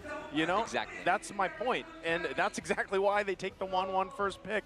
So Guinevere is actually open, and that's what I'm saying. Imperio is feeling great about the previous game, and on the response from KBG is Angela. I'm wondering again, do they actually want to test the waters here, pairing up the Angela with something that either they haven't done before or maybe they're a little uncomfortable with, but still the fact that Guinevere is open, I'm not sure if they actually want to go that route. How many times? Irithel? Irithel, maybe. Oh, you want to catch it even before it comes. Okay, maybe next time. Better luck next time. Go on, Yasu. So I think that Angela can do any chores except cooking. That's what she says, like over the game. She keeps telling you, I can do anything, but I cannot do cooking. So far, I think that Poppy Poppy Boom, which is the sound she does when she does her ultimate, I see, have been there since the beginning, I guess. It haven't like left us along the series so far, and then we are at match 2 now. Wow. Imperial team, they get that Guinevere. Why are you laughing, Naisu? You didn't see the message? What? Your debut? About their debut? They held it up there, but go on. I'm sorry. It's like show your reverse sweep. Yeah, show your reverse sweep. Support from the internet. Your debut is pretty good. That's what they're saying. Well, hopefully they can really deliver on the hopes of the fans right there. They let go of the Guinevere Terizla, so 2 very good initiation tools, and they have a 1-1. They can really follow it up. Earlier, I believe the Imperial banned away the Irithel because it's still a good matchup against the 1-1. Technically, you can never really pop the weakness point in the back. But no, the KBG, they're going for the carry again. Now with the Bakshia Angela, though, there could be a lot more space given to this carry by the ganks, by the roams being done. And relatively for Imperial Esports, it's not bad, but it's just not as fast as the Bakshia. So we'll see if this really plays out. Well, I think that having that Guinevere is a force of nature. So Imperial team at their first phase of drafting, I think that I'm leaning so much toward them. In terms of classical drafts, because these are the picks that we see mostly on a winning team. I think you need to follow up with Gwyn, especially if it's a jungle tank Gwyn. Because if you see how it's played, it's always engagements, and sometimes it's about the lockdown. It's about the Violet Requiem is holding someone in the spot for, let's say, a Beatrix double ulti combo, a Bennett's Rage or a Nibiru's Passion, or maybe even a Lilia. A lot of burst damage usually is paired up with the Guinevere, so they're gonna require something a bit more. But without the Lilia available right now, I do wonder what's gonna. Yeah, it's banned away. So I think KBG will have to find a different solution right here if they want to try and match the damage potential. Well, they still won with the carry, right? But this time, yeah, they have these the Angela and the Bakshia combination to work with. And interesting, right? The way that the coach from Imperial, El Viejo Max, by the way, sounds very familiar. But how do they want to round out the first 3 picks they have? 1-1 Terizla Guinevere is a great start. This is something we've seen many times now. 1-1's kind of interchangeable, but the fact that you have to deal with a lot of the CC potential just between the Terizla and Guinevere alone is something that KBG has to answer, right here. How do they round this draft out? For me, KBG team so far, let's go for Imperial. Imperial can take that Valentina. They can get the best use out of this Angela's ultimate, which is, I think, the only point of strength so far for Team KBG, at least for me. Maybe you can disagree with me, Arashi, but I think that Angela is what KBG is building the draft around. Well, before that though, here's a fun fact and an explanation. the Latam Mountain Shocker. During the MLBB Latam Super League South Season 3, Aurora recorded a 100% 7-game win rate with Yi Sun-shin. That's why they got that respect in. It's not something we see a lot, but if you can make it work, it works. And for now, for KBG, what can they make work? Because there's no solution for the 1-1. I thought actually that they're gonna play it like a kite back style. But with the Yuzong, they're just committing for a full-on dive. But Imperio doesn't care. They go for the Novaria, giving them another target to really jump on. Actually, KBG at this moment, what is missing now? Maybe a mage, maybe they can make Angela play as the mage, but I would actually recommend the mage because so far, Team KBG is doing really good in terms of drafting. So and also Imperio on the other side, they have a variety of good selections. If you are talking about the magical damage, the physical damage, the crowd control, and even like 1-1, she's already also a force of nature. So far, Minotaur, who else? A suppression hero maybe? Well, it's an Edith, so it's a great choice technically against the Terizla. There's a lot of damage built in there with the passive, with the true damage. And there's a second life here. If you're gonna focus down on Edith, you gotta make sure you seal the deal, because otherwise the Primal Wrath will allow her to actually do a lot more damage back towards you. I thought that Minotaur would be in the consideration because of how divey, right? How close 1-1 needs to be. I thought crowd control can protect the carry as well, but turns out it's gonna be that Edith used as their main, their main tool right here for defensive purposes. And as I told you, they might change the Angela and they might change her duties because she can do anything except cooking. She is now in the mid lane except for being at the roamer duty, or like on duty to do some rooming skills stuff. So right now, holding the strings for this game, the wild card at his second match is witnessing Team KBG going up against Imperio team, and so far this might go to a reverse sweep according to some of the fans, and according to the confidence, Team Imperio have this in the bag. All right, we'll have to see how both teams can really execute their game plan as much as possible. You're seeing Tides being aggressive right here, but a level 1 Edith isn't that strong against the Choice particularly. Earthshatter does not land, forcing the flicker away. Imperial Esports already delivering on the early game aggression. Based on the draft, I would actually, this is one of the points I've missed before we enter the game. Based on the draft, I think that KBG will, was that a steal? No, not a steal. So unfortunately, I wanted it to be a steal, to be honest, because I always love that shot. Okay, Simba's gonna jump in, but again, it is a Guinevere. Aurora will get out just fine. But with that, Simba might actually want to go ahead and contest some of the jungle, and that looks like what KBG wants to do. Meanwhile, hopefully they're not overstepping this. There's the toss-up with the onward. Flicker from Marquino. They're still looking for the kill. First blood, though, from Veshin. LMU can't get the kill on Marquino, and now Steffi's still there. Simba's gonna fall. Can he get away? He's got some fancy footwork, and that was tough to see for KBG. That was way too early for Keep Best Gaming to go in, man. They do have the Yuzong advantage, but the Terizla in the middle of a big fight can output an insane amount of damage as well. They were just a bit too eager. I feel like they really should not have gone all in there. You know why? There's something called, and I learned this from a good friend of mine, it's called the BOS. The BOS. The Body of Smith. Body of Smith. Shout out to Leo. All right, back to the game. You're going to explain what that means? Yeah, you're gonna the Body just of leave Smith, it. it's his passive. Sorry, it's Terizla's passive. I thought you guys were hanging with me. Got you. Well, yes, the damage reduction on the Terizla, the lower your HP gets, that is what that can be abused by Imperial Esports. And now with them being behind the Turtle, might be taken by Imperial. You're gonna have to go for it. Tides trying to set something up here. Turtle still gonna be worked on. There it is. Simba gets the kill, but it's Aurora to get the Turtle. Tide's gonna fall, and now the attention on Steffe. Can't get away. Double kill for Simba as 3 fall for Imperio. They tie everything, and now KBG are 3-3 in terms of kills, and they are back in terms of the gold. But there's something that you actually said, Arashi, earlier. I think that based on KBG's draft, they should play an aggressive early game. An aggressive early game, but not before level 4. They need this hard guard backshot combo to really abuse, but now look at this, engage. Okay, still gonna be going for it. Tides. No. Gonna have to get out of there if he can. Primal Wrath gonna come through, still gonna be able to survive. And now what a timing from CEO, able to get the kill. Imperio down a member. Man, out of nowhere, the Dragon arrives. 2-1 in the early game. That is what you want on the Youth song. Along with that, Simba, 2-1-2, doing a lot better than earlier. And this is what they need to do. They have to try and keep engaging, be aggressive, and maybe even use an Edith to bait again. But look at this counter. Okay, can they actually get this? Penalty zone gonna be used, but the hard guard is there. So you're gonna be just fine. And now, do they still want to go for it? Godyang, the focus in the top side, should be just fine. And that's the focus right now. Imperial looking for anything. We haven't seen Guinevere doing her magics just yet. We haven't seen that.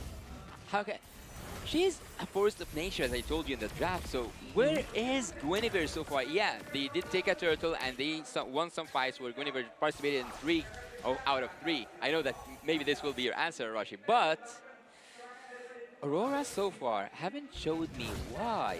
What is the reason why Guinevere is gonna be the most banned hero? I think the main idea for Guinevere in the jungle is good ganks, a healthy clear, and a good way to secure the turtle. Because on the hang on, Aurora. Aurora gonna be in trouble once again. Does get out for now, but will not be able to come and contest this turtle. You're gonna be forced back as well. KBG gonna assert dominance for this turtle. Marquino won't be able to do anything, and Simba secures it. The focus of KBG wants some bodies. Hard guard going to be used. Marquino going to be the focus. Will he be able to get away? Under the turret he goes. A defensive penalty zone. Will survive for now. Still going to be going. There's the clapback. Simba falls. Wow, I mean, they were trying to be a little aggressive, but at different times, man. I feel like right there, if City is going to come in with the Angela, go all in. The fact that he took a bit of a detour there kind of messed up the tempo a bit for his team. And that is something they have to avoid, man. But back to the point on the Guinevere, when you're using the Violet Requiem, you're actually immune to crowd control, I believe. So that means that you can secure the Retribution battle very, very reliably, unless Simba can do something about that. Seeing that conceal being used by Team KBG, I thought they're actually going to use it to go into a team fight. But you actually raised a really good point when you said it took a little bit more time than it should just to follow up on that team fight around the top lane side. But we might see it continue here. They're going to go for Steppy. Your hard guard going to be used as well. He falls. So right now, KBG focusing on the top side. They still want to push for the turret here. They already got the kill. They're trying to cut them off. Fashion trying to keep them at bay here. Trying to keep Yer protected. He should be able to get away. Going to go ahead and try to rely on keeping them at bay, but the turtle will fall here. Keep Best Gaming gets the first turret they needed of the game. They have asked to take the first turret in top lane, and that's what they got. If Yer was staying there for a bit longer, I think it's gonna be. I don't know if I'm using that word in Arabic, a sandwich. Do you guys? A sandwich? Yeah, he was like in the middle of 4 people. Spatial migration gonna find the target. Godyang in trouble. Will be able to survive though. Good that he does, because that could have been deadly. Turtle now spawning here. Both teams want to contest for it. But 2 ultimates down. Technically from both these teams, 3 actually from the side of Keep Best Gaming. That's a good point, Yasu, the sandwich, right? The pinch maneuver that Keep Best Gaming can do if Imperio are not careful. If you look at the compositions, actually they're fighting the top side. What is that? Well, this could be troublesome. Marquino gonna fall. Turtle secured by Simba. KBG looking to punish where they can here. And right now, just trying to hold down the top lane. They are going to hold down to that top lane, but I think they are just buying some time until the Lord is up. But until the Lord is up, KBG are now a little bit, let's say, in control. They are ahead in gold and they are ahead in terms of, like, they are so much different than last game. Okay, KBG trying to get here to help Simba out. They're going to find the kick from Steffe. Can they get the kill right now? Trying to find the shot. Tides goes in with the conceal. Looks for the onward. Gets the flip, and Yer will go down. KBG fighting for it. A 1-for-0 for Keep Best Gaming. There's way too much damage, dude. whoever doesn't get jumped on, they have to deal with getting hit by the other guy. If they go on God Yang, Tides can do a lot of damage to the Primal Wrath, and vice versa. On top of that, Simba and CU as well. The issue right here is that there's a lot of utility that's on short cooldown for Keep Best Gaming. So Imperio Esports, their damage, their burst, their crowd control, everything are very long cooldowns, right? The penalty zone, the Astrosphere as well. So they can't really go for a prolonged team fight. They're the ones that have to go for a decisive all-in that just pays off a bit too late in these big fights. Yeah, but how much did KBG change when they went to that break? I think that this KBG is not the same KBG at the first game. They know now what they are doing, and they are executing it really beautifully. Oh, what was Steffi that? gonna have a misstep. Wasn't able to find the connection he was looking for, and now KBG looking to possibly punish. They're gonna force Aurora back. Tides not gonna find it either. Penalty zone, but he flickers out. Good response there. Steffi in trouble. God Yang is on the board again. Gets the kill here, all before the Lord comes up. See, with the Petrify, they're making the plays happen. Won't have it for the next team fight, but hey, it doesn't even matter. KBG just keep going in. Marquino going to keep them at bay. They still hold on to the turret for now, but now that the Lord's up, you can already see it as well. Aurora staying there. Tide's going to go ahead and use the Primal Wrath. They get the turret. That's what they wanted. Can they get the Lord here? I think that's a really hard question because everyone is alive from the side of Team Imperio. They can contest for that Lord, and the 3K gold difference isn't that scary for Team Imperio, especially because we are not like in early stages. We're not around the mid game. So Imperio team, they do have the opportunity, but they just need to have that perfect execution. That's the big problem right here for both teams, right? Keep Best Gaming can really stay on the Lord, and there's no real way of them to actually catch someone reliably. Maybe an onward from Tides. For Imperio, they have the bigger team fight utility, but if they miss it, it's going to be a lot more punishing for them. Yeah, I think that Sho needs to take someone out of Team KBG before anything started. We need, or like Team Imperio needs an outplay to start that team fight. Would you agree, Naisu? Yeah, one of the only things that, I mean, could turn this fight around for Imperio's favor is if Ur is able to get the airtime he needs with the crossbow of Tang, right? For the most part, he hasn't been able to shine just yet, and it's been God Yang's turn this time, this game, to shine here. But as the game goes longer, it might get a little bit harder for Imperio to find those setups they're looking for unless KBG, we've seen both teams actually have some missteps. Conceal. So it's going to come down to that. Again, Conceal. Steffi going to be the target. They're going to be forcing him back. Look at that Bastion now forced back as well. Heart Guard already used on God Yang, and that's the call they wanted. They want to go for the Lord now. A response with Conceal. There's the penalty zone. He's going to find multiple members. There's the knockup as well. Still going for it. You're trying to get the crossbow Tang off. Can he get it? He's stuck on the wall. Can't go. Aurora going to be in trouble now. Tides gets the kill he was looking for, and that's the Lord as well for Simba. And forcing Yor back. God Yang gets another kill.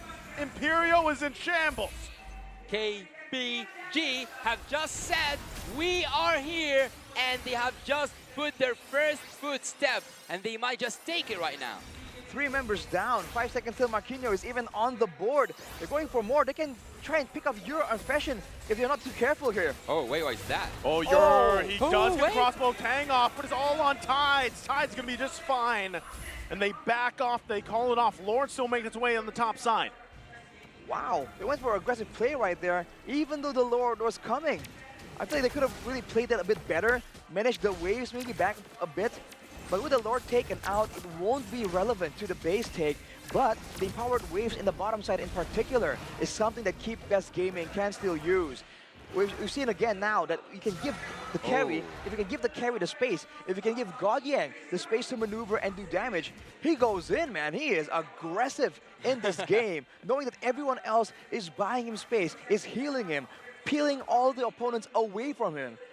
Now it's in Imperio's... the question is Imperio, what can they do to really shut down the carry? 3-0 and 2 with a Purify as well. Well, as you said, they fully commit to it. So KBG so far have been showing off. I don't know if this game went to a game 3, how better can KBG get? in terms of like one break made them look like monsters. So Imperial team right now, they need to catch up that momentum. They need to catch up with Team KBG, but I think it's really hard. Oh, Stefe. Oh, not sure if you want to commit to that, but he gets the Dragon Form out. So that is there. Still has the Immortality though. And before the next big objective, he should be fine. But he showed up that skin. He did. He did. Looks good. But he also used the Petrify, by the way, so the backline of Imperio are not going to be as vulnerable, but now look at Stefe trying to make something happen here, threatening with the Jeet Kune Dos. Oh. And one of these times, man, that Jeet Kune Do is going to be followed up with a flicker, and you won't be ready for it. For Keep Best Gaming, though, the fact that their frontliners have Athena shields means that Fashien's damage on this Navaria is so limited. Oh, they're actually just going to fight it out here. A good spatial migration with the Requiem. Penalties on to follow. Who's going to go down first? Tide's going to be in trouble. Hard guard there. Primal Wrath comes through, but it's not enough. Now LMU all left alone. The rest of the team cut off, and they have to retreat. But Imperial wants to continue to punish. They're going to chase down CU. He has a Dragon Form available, and that's the disengage from KBG. He did get out of there. He did execute it perfectly. Team Imperial just needed 1 foot step into like behind the red line that they have June so far. Team Imperial have used the best out of it. No Black Dragon Form, no Petrify. They took that moment to get in aggressively, and now without Lumu available, he can join with the hard guard, but he might not get the chance to penalty zone. Still gonna go into Marquino, gonna take the brother damage. Aurora gets the Lord, but can they get out of the fight here? Aurora gonna jump in with the spatial migration. Hard guard there as well. Yours in trouble. Godyang gets a kill. Now they're chasing Aurora. He tries with the Violent Requiem, but it's not enough as it's a double for Godyang. It's a constant back and forth right now, and Godyang, I feel like it's a bit dangerous, man. The game is really on his shoulders, and if he's able to just go in and be aggressive, have the space, then he can carry the game. But otherwise, you saw that in the previous fight, he was going a bit slower there. So I think everything needs to be available for Keep Best Gaming if they want to try and win this out. But can they take an inhibitor turret even though they lost the... Oh, they already answered me. They did take an inhibitor turret even after losing the Lord. That's why I'm sometimes saying, because this will be my first time saying it in English, sometimes the team fight around the Lord is much more important than the Lord itself. Definitely, man. It's not only about the Lord, it's about the Death Timers too. At 15 minutes, we're getting into the late game where any mistake can be quite fatal. So for both teams, there's a risk involved, but considering that you have a carry on the side of Keep Best Gaming, I feel like their late game prowess is pretty good if they can avoid letting Godyang get hit by a lot of damage. Fashion there is flickering out, knowing that he is one of the most vulnerable members or players in the game right here. If you take a look at the item though, the Angela does go for full utility with the Flask of the Oasis and the Necklace of Durance with the fleeting time as well, going for that snowball style. For Godyang, already with the Wind of Nature, he can even go for a duel against the 1-1-1v1, and he would most likely come out on top right here. So it's gonna take a full team effort for them to come out on top, but at this point, most of the items of Keep Best Gaming is completed, so... Aurora gonna jump in, spatial migration. It's Simba though, he's quite tanky. Rest of the team gonna respond right there. Marquino gonna be in trouble, he's knocked up. Carry. It's too much damage from Godyang as Marquino falls. And they find one, KBG. What else can they find here on the map? So far, the carry is untouchable, unreachable, and that indicates that Team KBG team are like their formation, their macro has tremendously advanced. I feel for Imperio, they just have to go for non-team fights, right? Pickups maybe, but it got cancelled. Aurora gonna jump in again. Will be fine, also has the Immortality available. Trying to keep it together. Requiem gonna come out. Still gonna want to fight. Hard guard Simba. Yor gets the crossbow tang off. Looking for more. He finds Tides. And they get a member down from KBG all again before the Lord comes up. They have depended so much on that carry, and I just might think that he is up to that responsibility.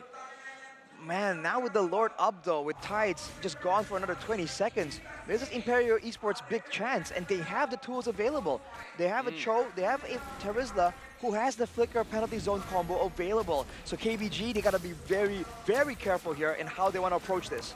Yeah, they want to go in and they want to take that Lord, at least contest it. They're going to go for it once again. The jump into you. They have the penalty zone as well. They forget the Lord for now. They're trying to find a kill. Steffi on the run. Gadyang there. Unleashing the damage. Lord going to go ahead and reset now. Imperio hesitating if they should continue on. Steffi quite low.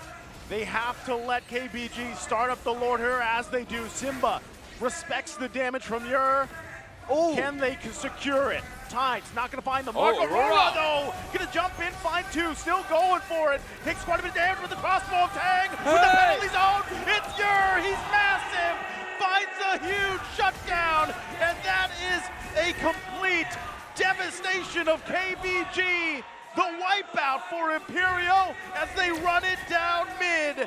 And this could be the end of the game. The timers are too long.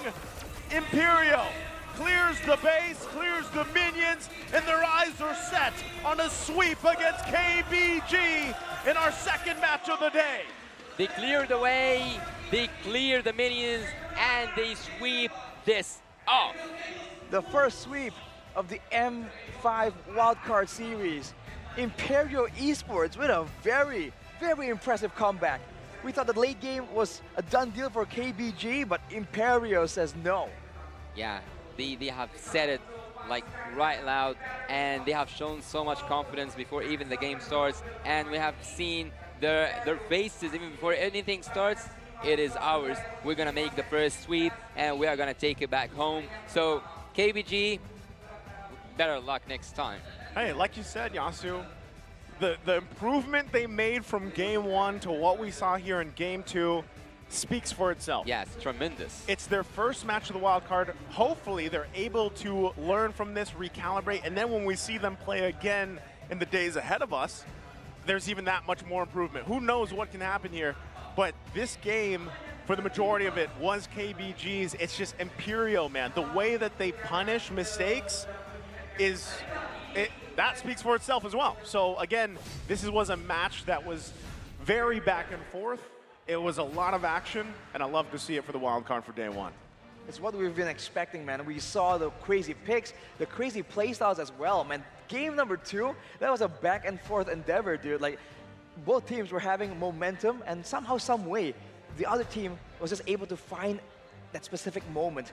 And towards the late game, maybe that's why that shows again the experience difference, because KBG, it seems like they have a lot of basics mastered already. The laning, the roaming, the vision and map control, they show that they have it all. But at the end of the day, the experience in that late game, that doesn't lie. And you can see that Imperio, they use it to its full advantage, but that's only for now. With more games under the belt of KBG, that's gonna be even harder and harder to do as time goes on. Imperial should embrace that feeling right now. They should embrace that win, that first sweep of the, let's say, the M5 Wildcard Championship. It's the first day and it's the first sweep, and they should take pride out of it. Look at the team, look how happy they are, and they do, and they should be so happy because they deserved it. Again, MVP for this game could have gone to anyone, but it's going to go to Ur. As you saw, that end, that crossbow of Tang, he was looking for that, the perfect one for the entirety of the game, and that last one that he had was what everything he put into that game, that's what it was about, right? He was able to get the airtime he needed, he found all the right marks that he needed, and it was just, again, amazing MVP performance here from the team, but also from Ur. Even before that, when they were defending the initial push with the Lord, from KBG, he was able to find a crossbow of Tang there as well, securing a kill. So he's showing that he has good laning, he has good awareness in how he's supposed to play, because even in game number one, you can see that he knows exactly when there is a window of opportunity to do damage, when he needs to back away. But soon we'll take a look at some of the highlights of this game.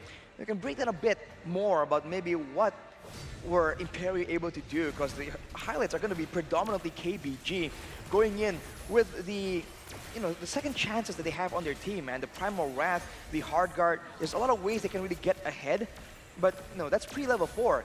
initially it was Imperio who were able to try and get some value, but afterwards they really fall to this combo, man. The Baxter Angela is just so strong, and along with the Edith, that means there's a lot of damage output that KBG can really do to try and punish them in a longer engagement. And with the winning lanes, it seems that KBG were able to really get full control, but afterwards, they really were unable to punish, especially in the mid game, right? We're seeing a lot of the problems really spread from the mid game towards that late game right here, when they just don't really know how far they can push the advantage. Yeah, and it just took one tiny mistake to end it all. So all the teams should be so careful when they come against, or like when they play up against Team Imperio. For sure, they were behind, but they just kept looking for opportunities, man.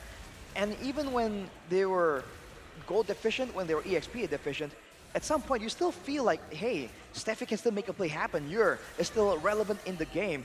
And this is that big moment right here.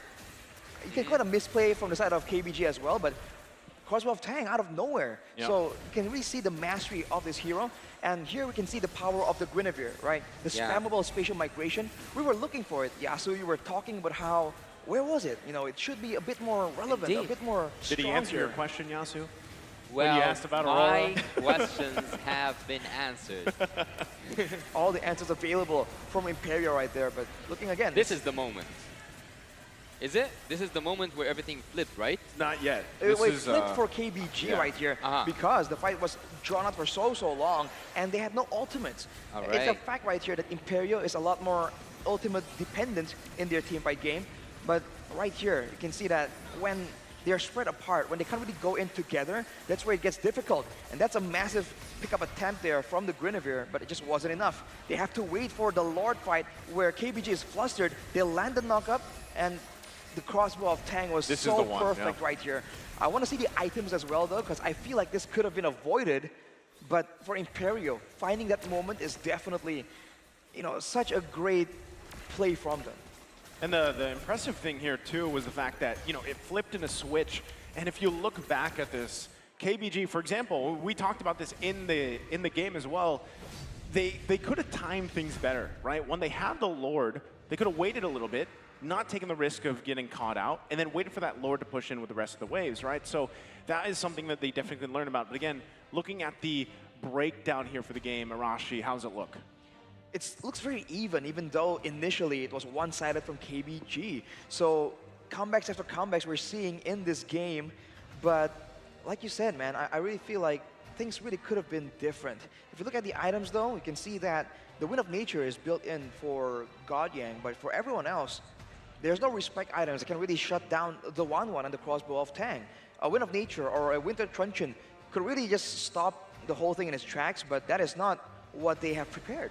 Yeah, but 1-0-12, this is a really remarkable KDA in such games. So he participated in 100% of the kills, and he was like laying away from the team that no one could ever reach him.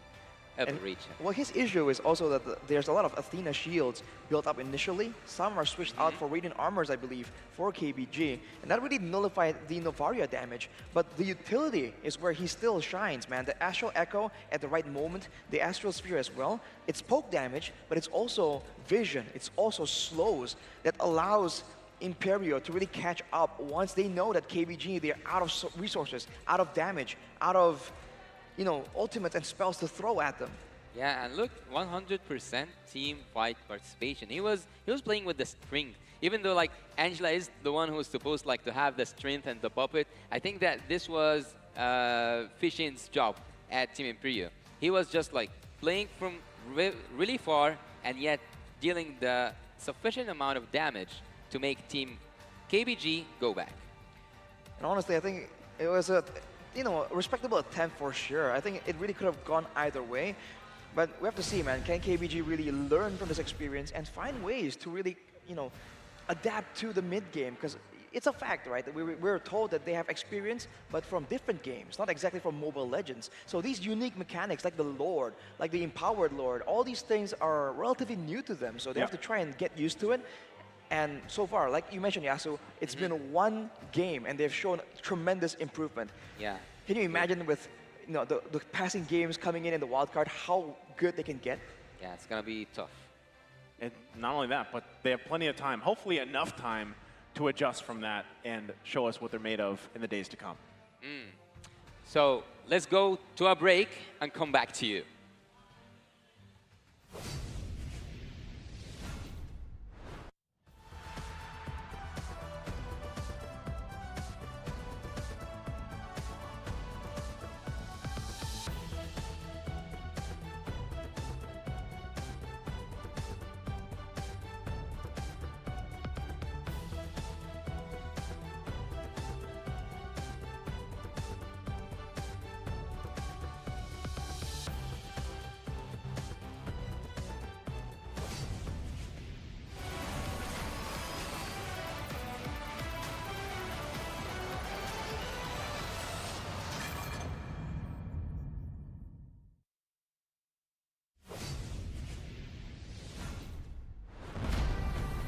We are here at Gamers 8 to show that we are walking the walk. We have had amazing reactions, major idea owners, and a lot of potential partners and stakeholders coming in here and taking a peek. The biggest cube over here has been the nexus of this zone. What I saw from the outside is very mysterious. You want to know what's happening inside. Felt like, you know, this is an MMORPG, but R is not role-playing, it's real world.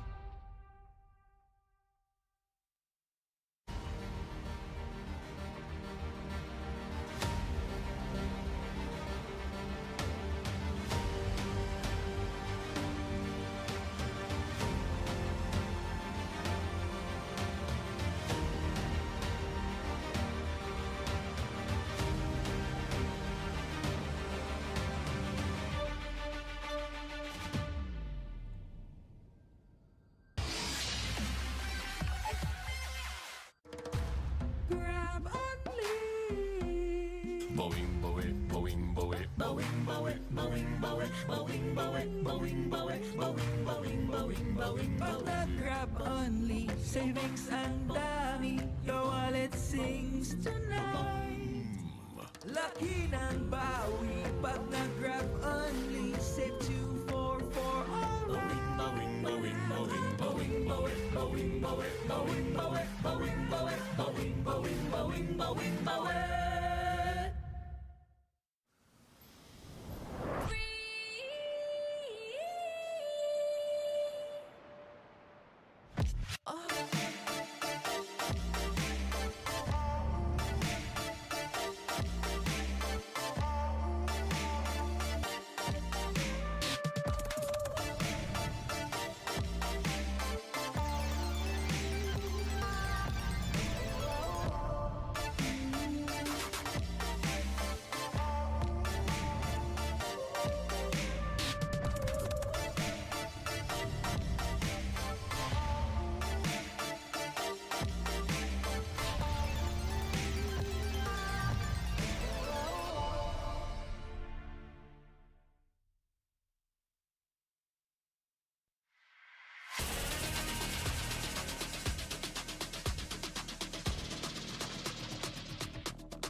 I'm the #1 seed, the champion of the arena. The fans adore me because I've never lost. You are afraid that you will lose everything.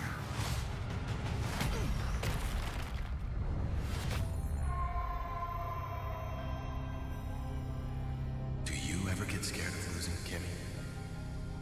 Well, big bro, I think we should cherish the joy and excitement of each game. Not who won or lost. That's right. I'll strive for victory, but I won't lose myself in its pursuit.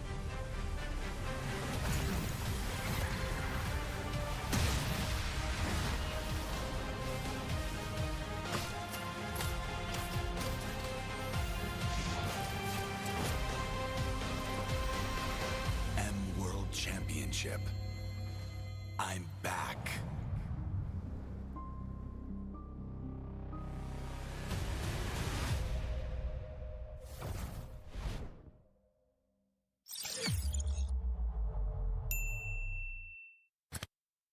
It is that time of the year again when the best teams in the world will gather to compete and strive for greatness. This year, the Mobile Legends Bang Bang M5 World Championship will introduce a wildcard stage for the first time in history. Held in Kuala Lumpur, Malaysia, 8 additional teams will be given the chance to fight for only 2 tickets to M5. Let's look at how the wildcard phase will unfold.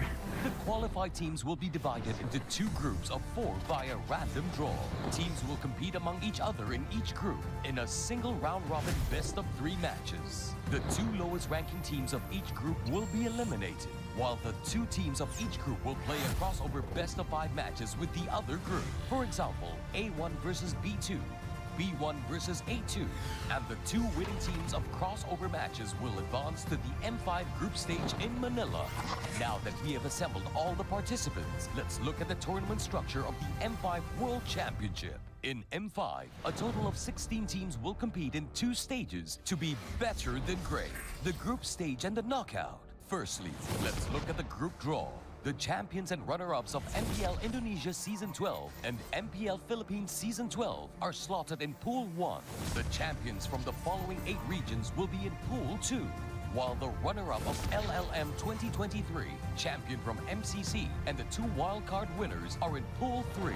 To start the draw, 1 team each from Pool 1 will be distributed to 4 groups, A, B, C, and D.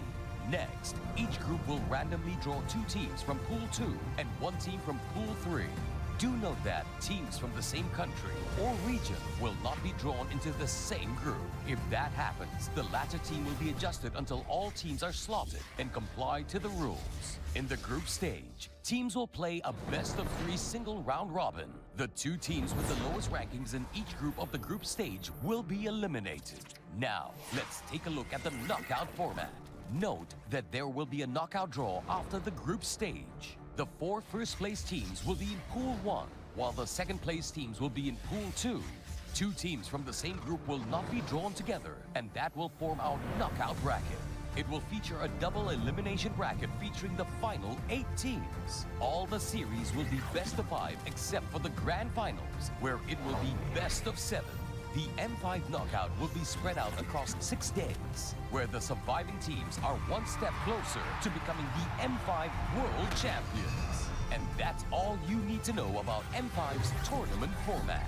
Remember to tune in or see you in Manila, achieving greatness, 1 step beyond.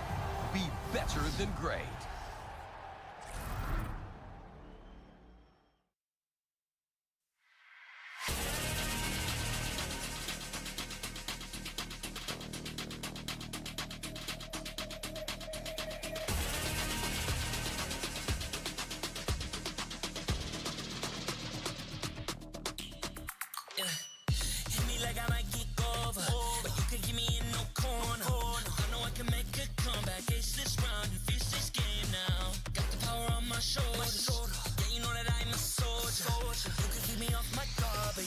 Keep me from my honor. Nah, nah, nah, I never take your inside.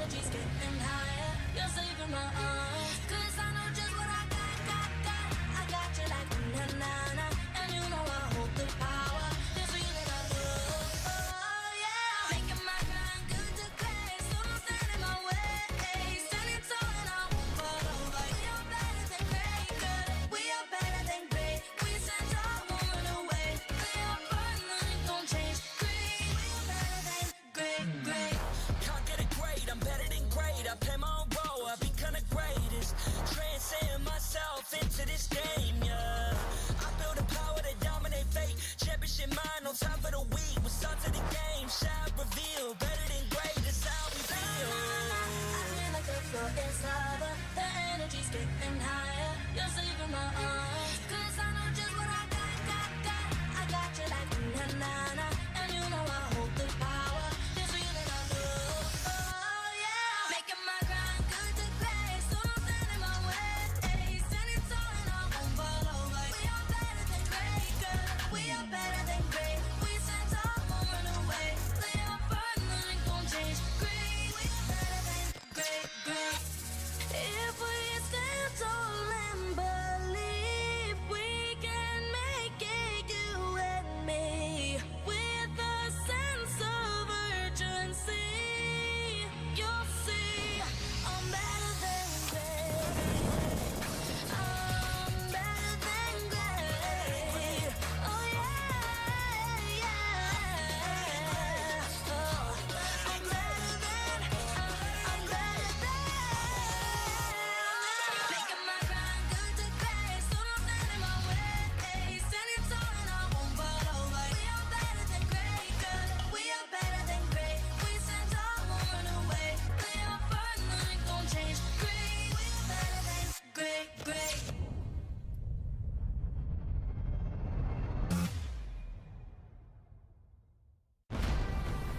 We are here at Gamers 8 to show that we are walking the walk. We have had amazing reactions, major idea owners, and a lot of potential partners and stakeholders coming in here and taking a peek. Gidea's cube over here has been the nexus of this zone. What I saw it from the outside is very mysterious. You want to know what's happening inside. Felt like, this is an MMORPG, but R is not role-playing, it's real world.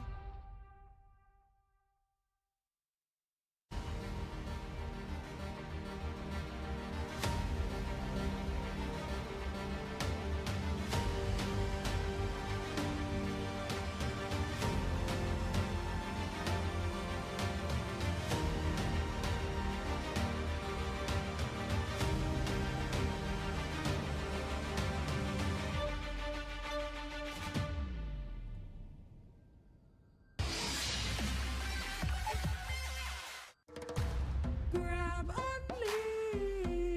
Boing, boing, boing, boing, boing, boing, boing, boing, boing, boing, boing, boing, boing, boing, boing, Pag nag-grab only, savings ang dami.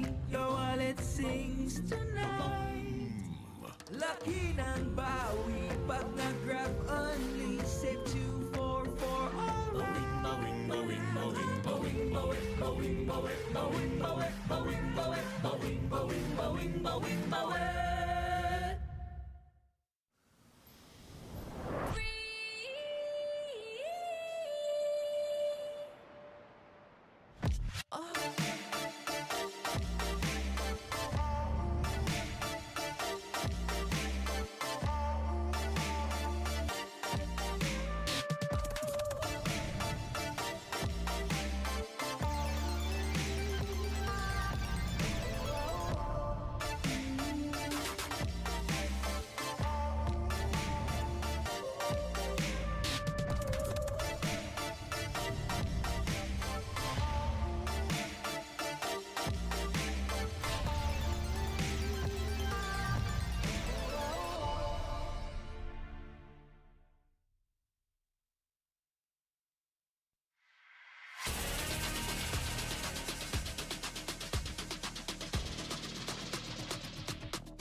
#1 seed, the champion of the arena.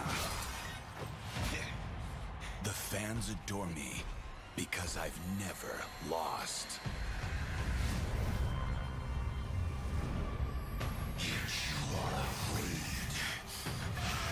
that you will lose everything.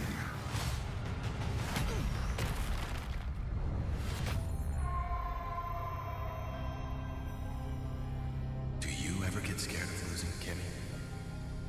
Well, big bro, I think we should cherish the joy and excitement of each game.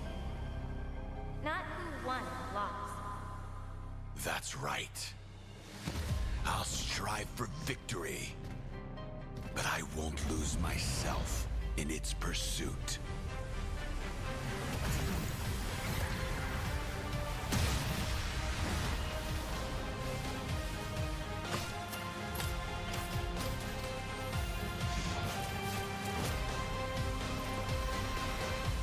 World Championship. I'm back.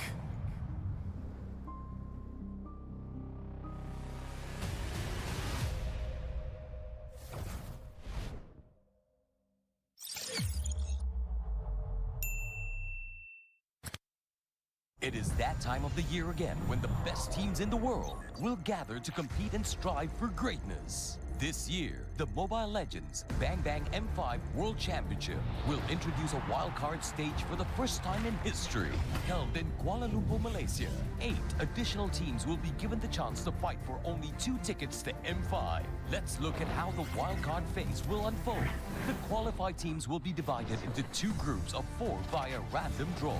Teams will compete among each other in each group in a single round-robin best-of-3 matches. The 2 lowest ranking teams of each group will be eliminated, while the 2 teams of each group will play a crossover best-of-5 matches with the other group. For example, A1 versus B2, B1 versus A2, and the 2 winning teams of crossover matches will advance to the M5 group stage in Manila.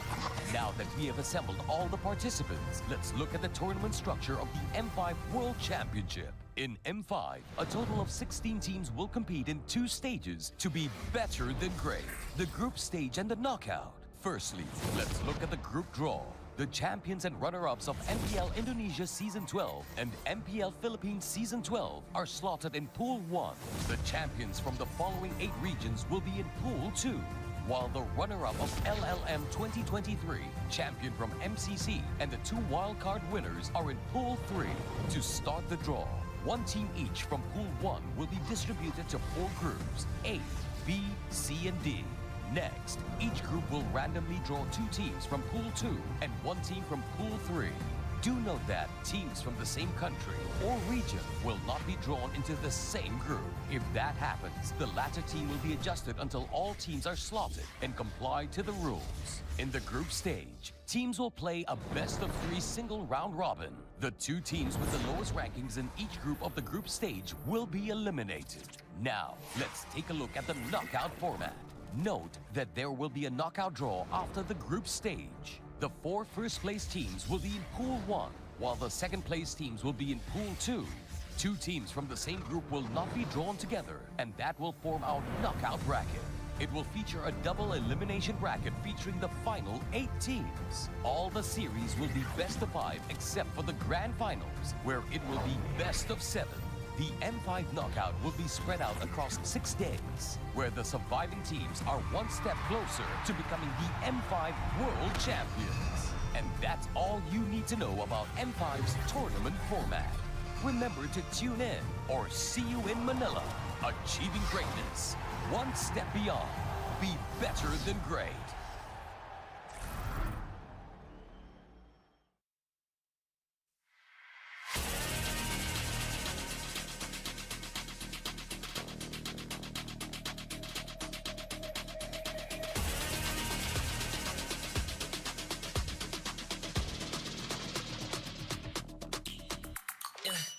Hit me like I might get over, but you could give me in no corner. I know I can make a comeback. Ace this round and finish this game now. Got the power on my shoulders. Yeah, you know that I'm a soldier. You could keep me off my guard, but you can't keep me from my honor.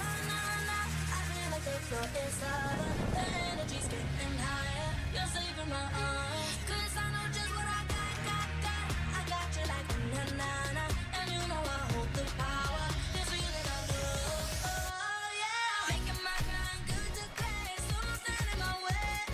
Standing tall and I won't fall over. We are better than great, good. We are better than great. We stand tall, won't run away. We are fun, nothing gon' change. Great, we are better than great. Can't get it great, I'm better than great. I play my own role, I become the greatest. Transcend myself into this game, yeah. I build a power to dominate fate. Championship mind, no time for the weak. We start to the game, shout, reveal. Better than great, that's how we feel. I feel like the floor is lava. The energy's getting higher. You're saving my arms. 'Cause I know just what I got. I got you like na-na-na. And you know I hold the power. This feeling I love. Oh yeah. Making my grind good to great. So don't stand in my way. Standing tall and I won't fall over. We are better than great, good. We are better than great. We stand tall, won't run away. Play our part, nothing gon' change. Great, we are better than great. If we stand tall and believe we can make it, you and me, with a sense of urgency, you'll see I'm better than great. I'm better than great. Oh yeah.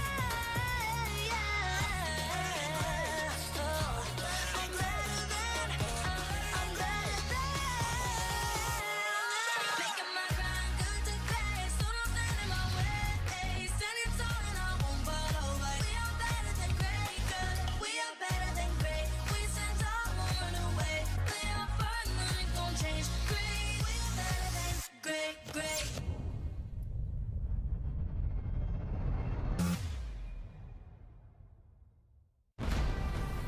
We are here at Gamers 8 to show that we are walking the walk. We have had amazing reactions, major idea owners, and a lot of potential partners and stakeholders coming in here and taking a peek. The biggest cube over here has been the nexus of this zone. What I saw from the outside is very mysterious. You want to know what's happening inside. Felt like, this is an MMORPG, but R is not role-playing, it's real world.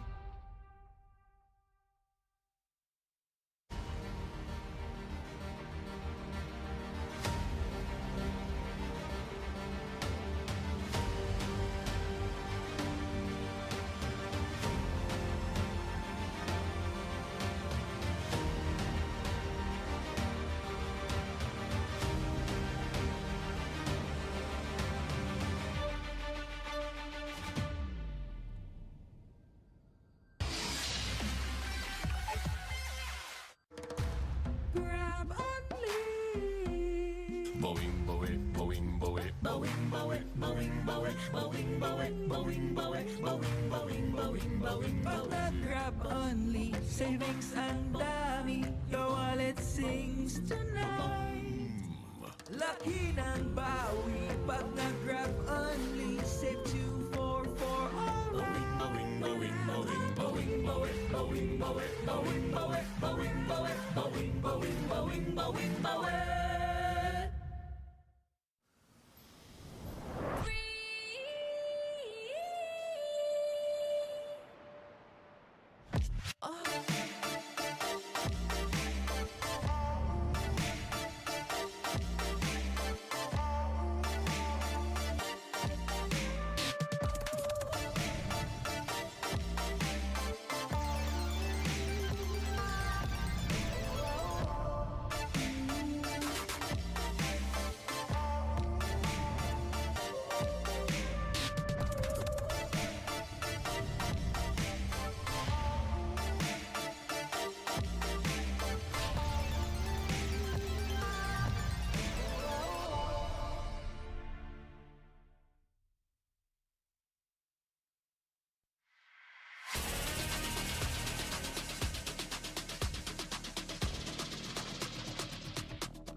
shoulder. Yeah, you know that I'm a soldier. You can keep me off my guard, but you can't keep me from my honor. I feel like the floor is lava. The energy's getting higher. You're saving my arms. 'Cause I know just what I got. I got you like na-na-na. And you know I hold the power. This feeling I love. Oh yeah. Making my grind good to great. So don't stand in my way. Standing tall and I won't fall over. We are better than great, good. We are better than great. We stand tall, won't run away. We are fun, nothing gon' change. Great, we are better than great. Can't get it great, I'm better than great. I play my own role, I become the greatest. Transcend myself into this game, yeah. I build a power to dominate fate. Championship mind, no time for the weak. We start to the game, shout, reveal. Better than great, that's how we feel. I feel like the floor is lava. The energy's getting higher. You're saving my arms. 'Cause I know just what I got. I got you like na-na-na. And you know I hold the power. This feeling I love. Oh yeah. Making my grind good to great. So don't stand in my way. Standing tall and I won't fall over. We are better than great, good. We are better than great. We stand tall, won't run away. We are fun, nothing gon' change. Great, we are better than great. If we stand tall and believe we can make it, you and me, with a sense of urgency, you'll see I'm better than great. I'm better than great. Oh yeah. Oh, I'm better than. Making my grind good to great. So don't stand in my way. Standing tall and I won't fall over. We are better than great, good. We are better than great. We stand tall, won't run away. We are fun, nothing gon' change. Great, we are better than great.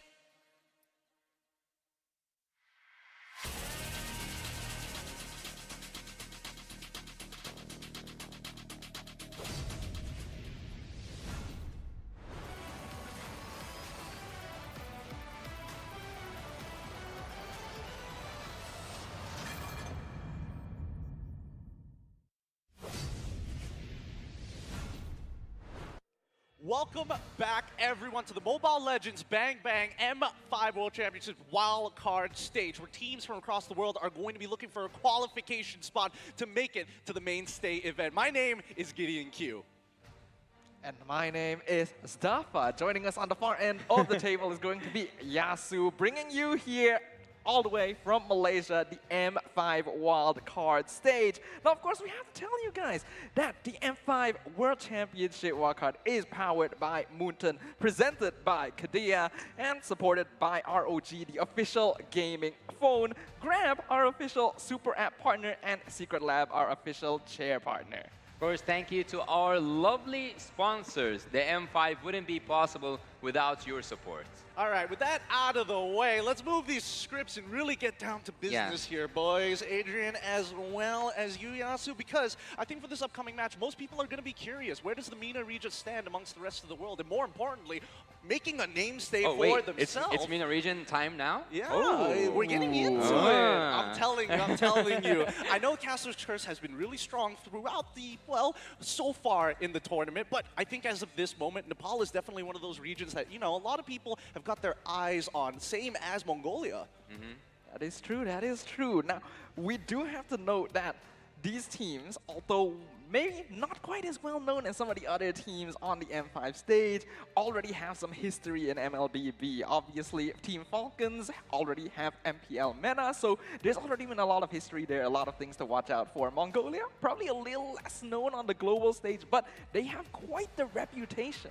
But the MENA teams at the IESF especially, they have shown a really quite good performance. If we are speaking about the Saudi Arabia representatives, we will not forget that they got the 3rd spot among giant teams around the world. And also, MENA didn't only participate with one team, participated with 3. So there was Saudi Arabia, Egypt, and Emirates. And Egypt got the 4th place. I see. All right, good things to expect for the upcoming game. I want to get into the drafts a little bit more, but there's so much to go through here, considering some of the stories that these players themselves have had, you know, the time and effort to keep pushing forward to make it into the wildcards. And I think especially for Mina, I think as a younger region, before this, we were like, yeah, they're still growing. You've got an entire major to yourselves. You have your own league. Everything seems to be looking in favor of Mina. Look, Mina is getting more recognition right now, and it is getting more and more better with time. So just like give it 2 more seasons, and you will see what Mina can bring to the global stages. And right now, we will see Team Falcons, and at the M5, actually, Mina already have a team, so we have 2 spots potentially at the M5. Hey, I mean, you're only in Malaysia. We're in the same boat as you guys. Now, I am curious, though. As most people have been talking about Nepal, the one player that we're looking at is going to be Super Clock, the big piece himself, because roaming as a roamer, it's a difficult role. But worst yet, it's in a region that doesn't even have a, well, technically a major league. That is true. Roaming nowadays plays a really big role in the meta because you want to be able to determine the tempo that you play at towards the first few minutes of the game, right? In order to snowball, create more map pressure, and then scale towards that late game. We're already seeing this pattern across a lot of different teams. So for newer, less known, and more developing regions, there's going to be a lot of pressure on these players, and we're already talking about it. We got Super on the side of Falcons. Did I get that wrong? I did get that wrong. Super Falcons, yeah. And Clock on the side of For Miracle, both of which have achieved quite notable feats on the Land of Dawn. They have, in a matter of fact. And before we dive deeper into some of these achievements, I am a little curious, Ryasu, from your opinion, and especially in the meta currently right now, supports as a role, roamers, as they like to call them here in MLBB, their role, what are you looking for? What are some of the, you know what? Instead of talking about it, let's see some of the stories behind these players and what makes them so great to keep on pushing forward with their passion. That's going to be very exciting to watch out for, right? It is. Like, we already know that the focus is going to be on Clock, on Super, so I'm curious to see what they have to say. With that being said, let's have a look at some of the stories of some of the members from Nepal. Even though every esports organization, every people are much more interested in other games, but about me, I am into the Mobile Legends because I have been playing this game from long ago, and it's kind of a life for me right now. ML is kind of like solution to me. Like, even if I have any problem, I will play Mobile Legends. If I have any tension, like if I don't have anything to do, I'll just play Mobile Legends, have fun.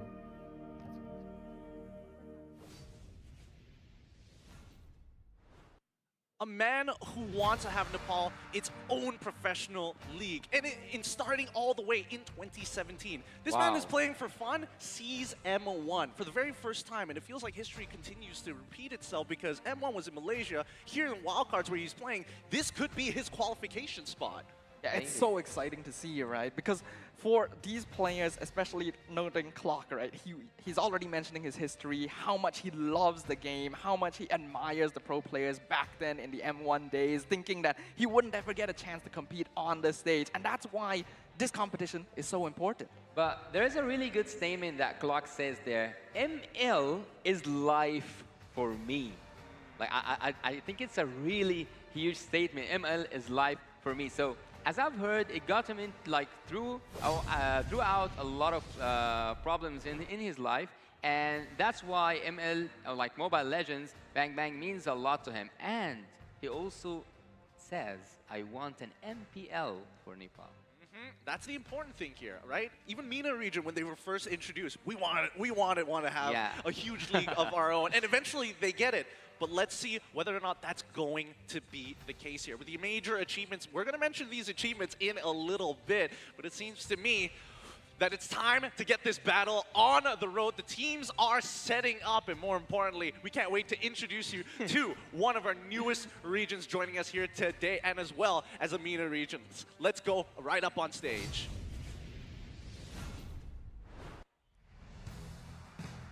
It's time. Thank you to our marshals to make sure that they are keeping competitive integrity. Zainab, thank you so much for making this all happen for us and keeping the energy high, even amongst the tables. But now, let's get into it. Bringing out for our very first team here, it's for Miracle Esports taking the stage. The pride of the Nepalese MLBB scene for Miracle Esports takes the stage for the wild card, qualifying to the stage after dominating the MCB Fall 2023. They are on a 9-game winning streak coming into this. Now Yasu, I know it's your boys, the favorite team, Falcons from Mina. Team Falcons from Mina, the runner-up.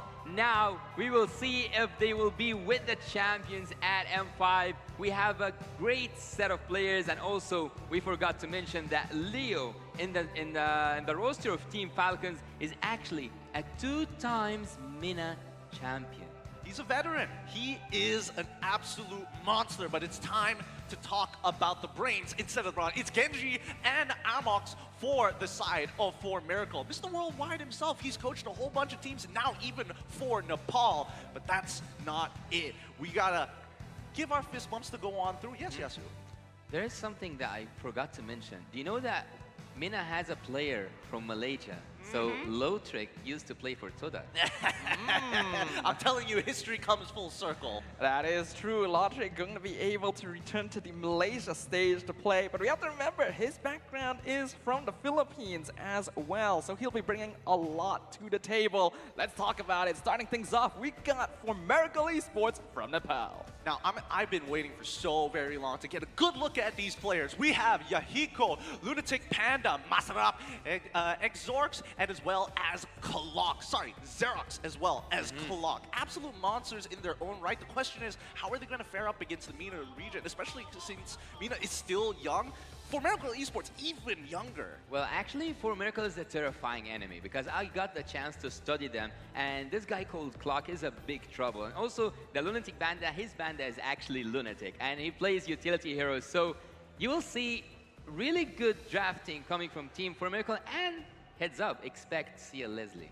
Sia Leslie so soon already into the tournament? I was hoping that was a day 2, day 3 kind of thing. But what about you, Adrian? I'm curious to know, what's your opinion of For Miracle Esports? I am in agreement with Yasu here. For Miracle Esports is a team that is absolutely terrifying in the land of Dawn. Before this, we have to note, Amox is a fairly new addition into their coaching staff. So the players were known for being particularly aggressive. Once the game gets started, they get going. They look for team fights. They look for kills. Objectives aren't even the main thing on their mind, and they were able to pull off some insane feats. Now that they have an experienced coach in their roster, I'm really interested to see how this will change their gameplay. I am coming in with a blank slate here. I've seen a couple of their games, but the meta has shifted to a certain degree, and more importantly, teams have continued to improve, and they continue to improve, which is kind of crazy.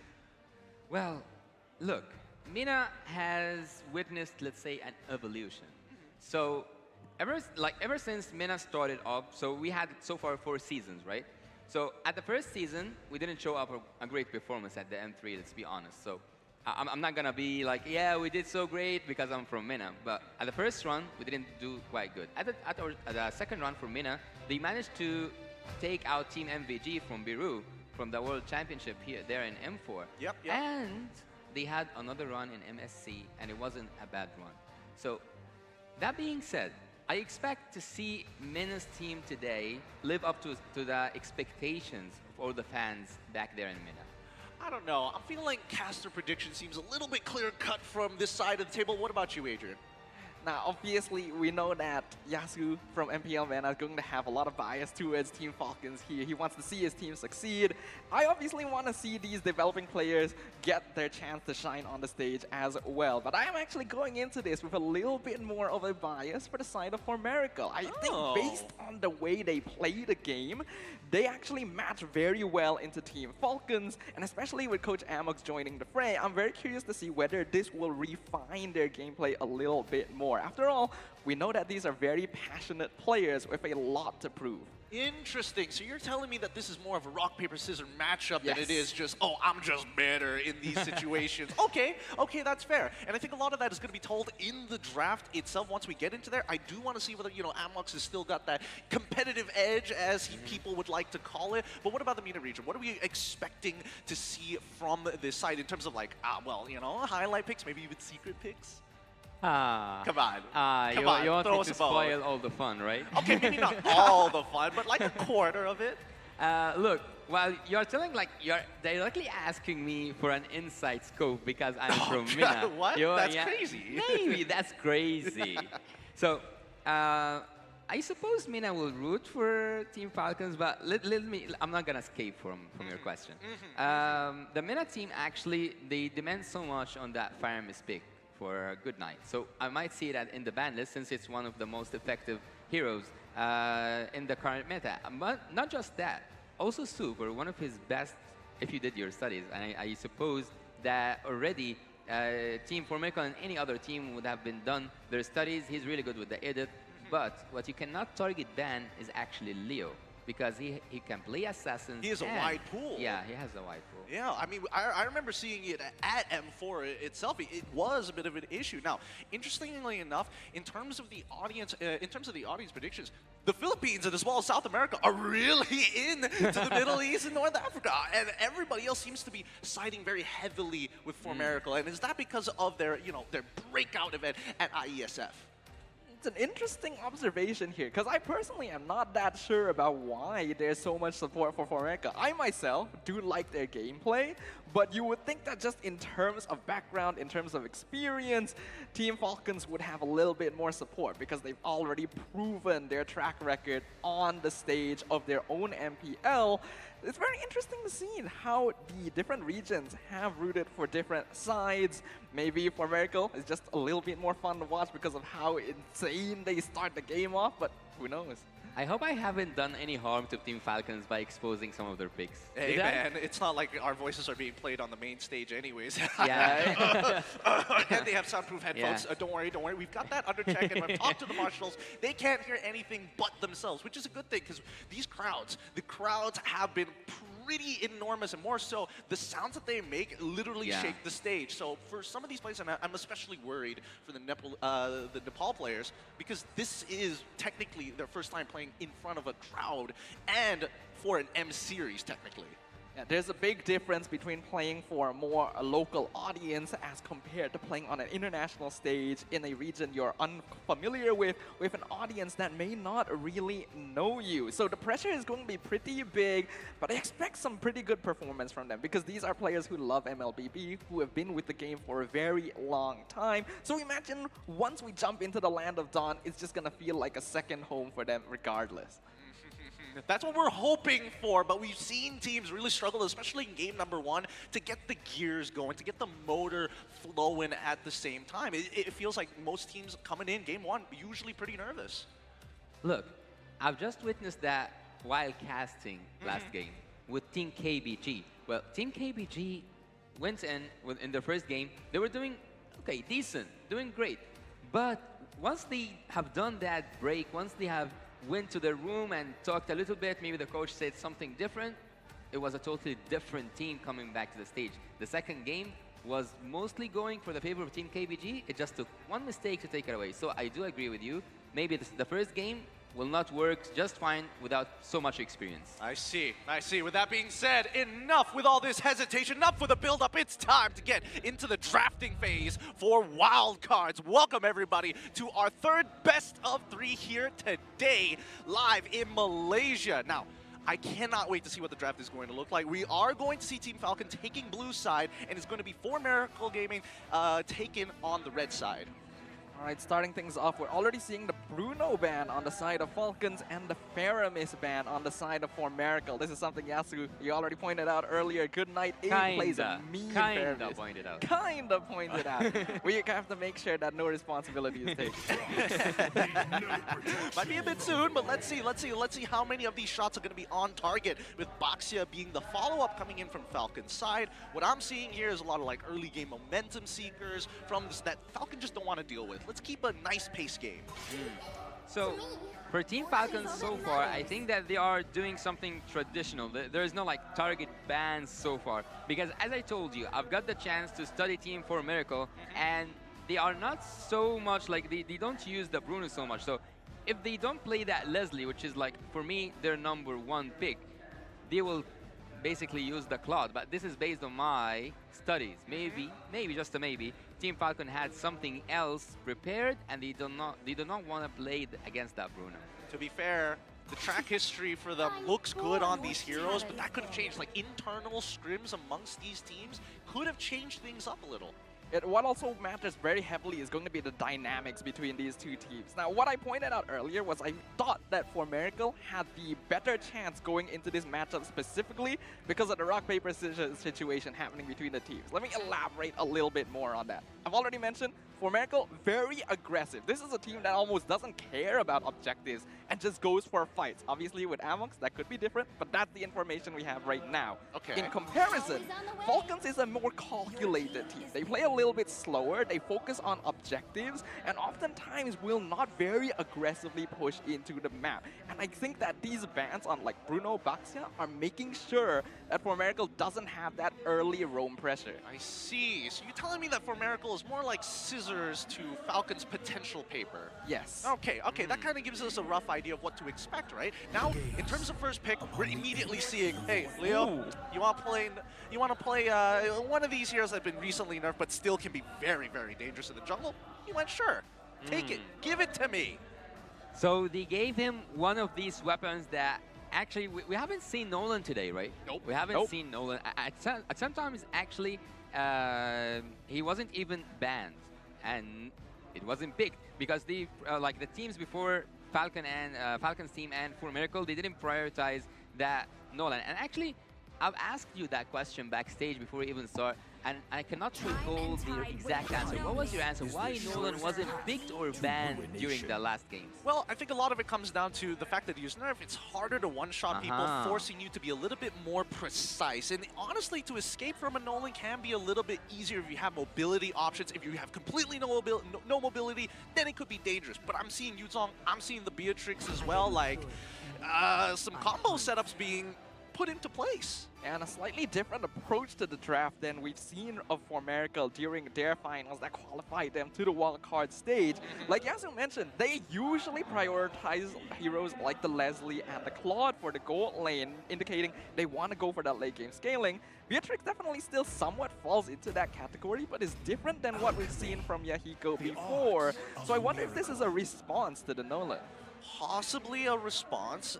I mean, I think that especially when you look at Beatrix's, it depends on what you build around her, right? She's kind of like, yeah, she's independent by herself, even if the draft doesn't necessarily fit her, but she can make it work, right? It's not the worst of both worlds. It's kind of the best and the worst, depending on whether or not we see Falcon go for a full dive comp.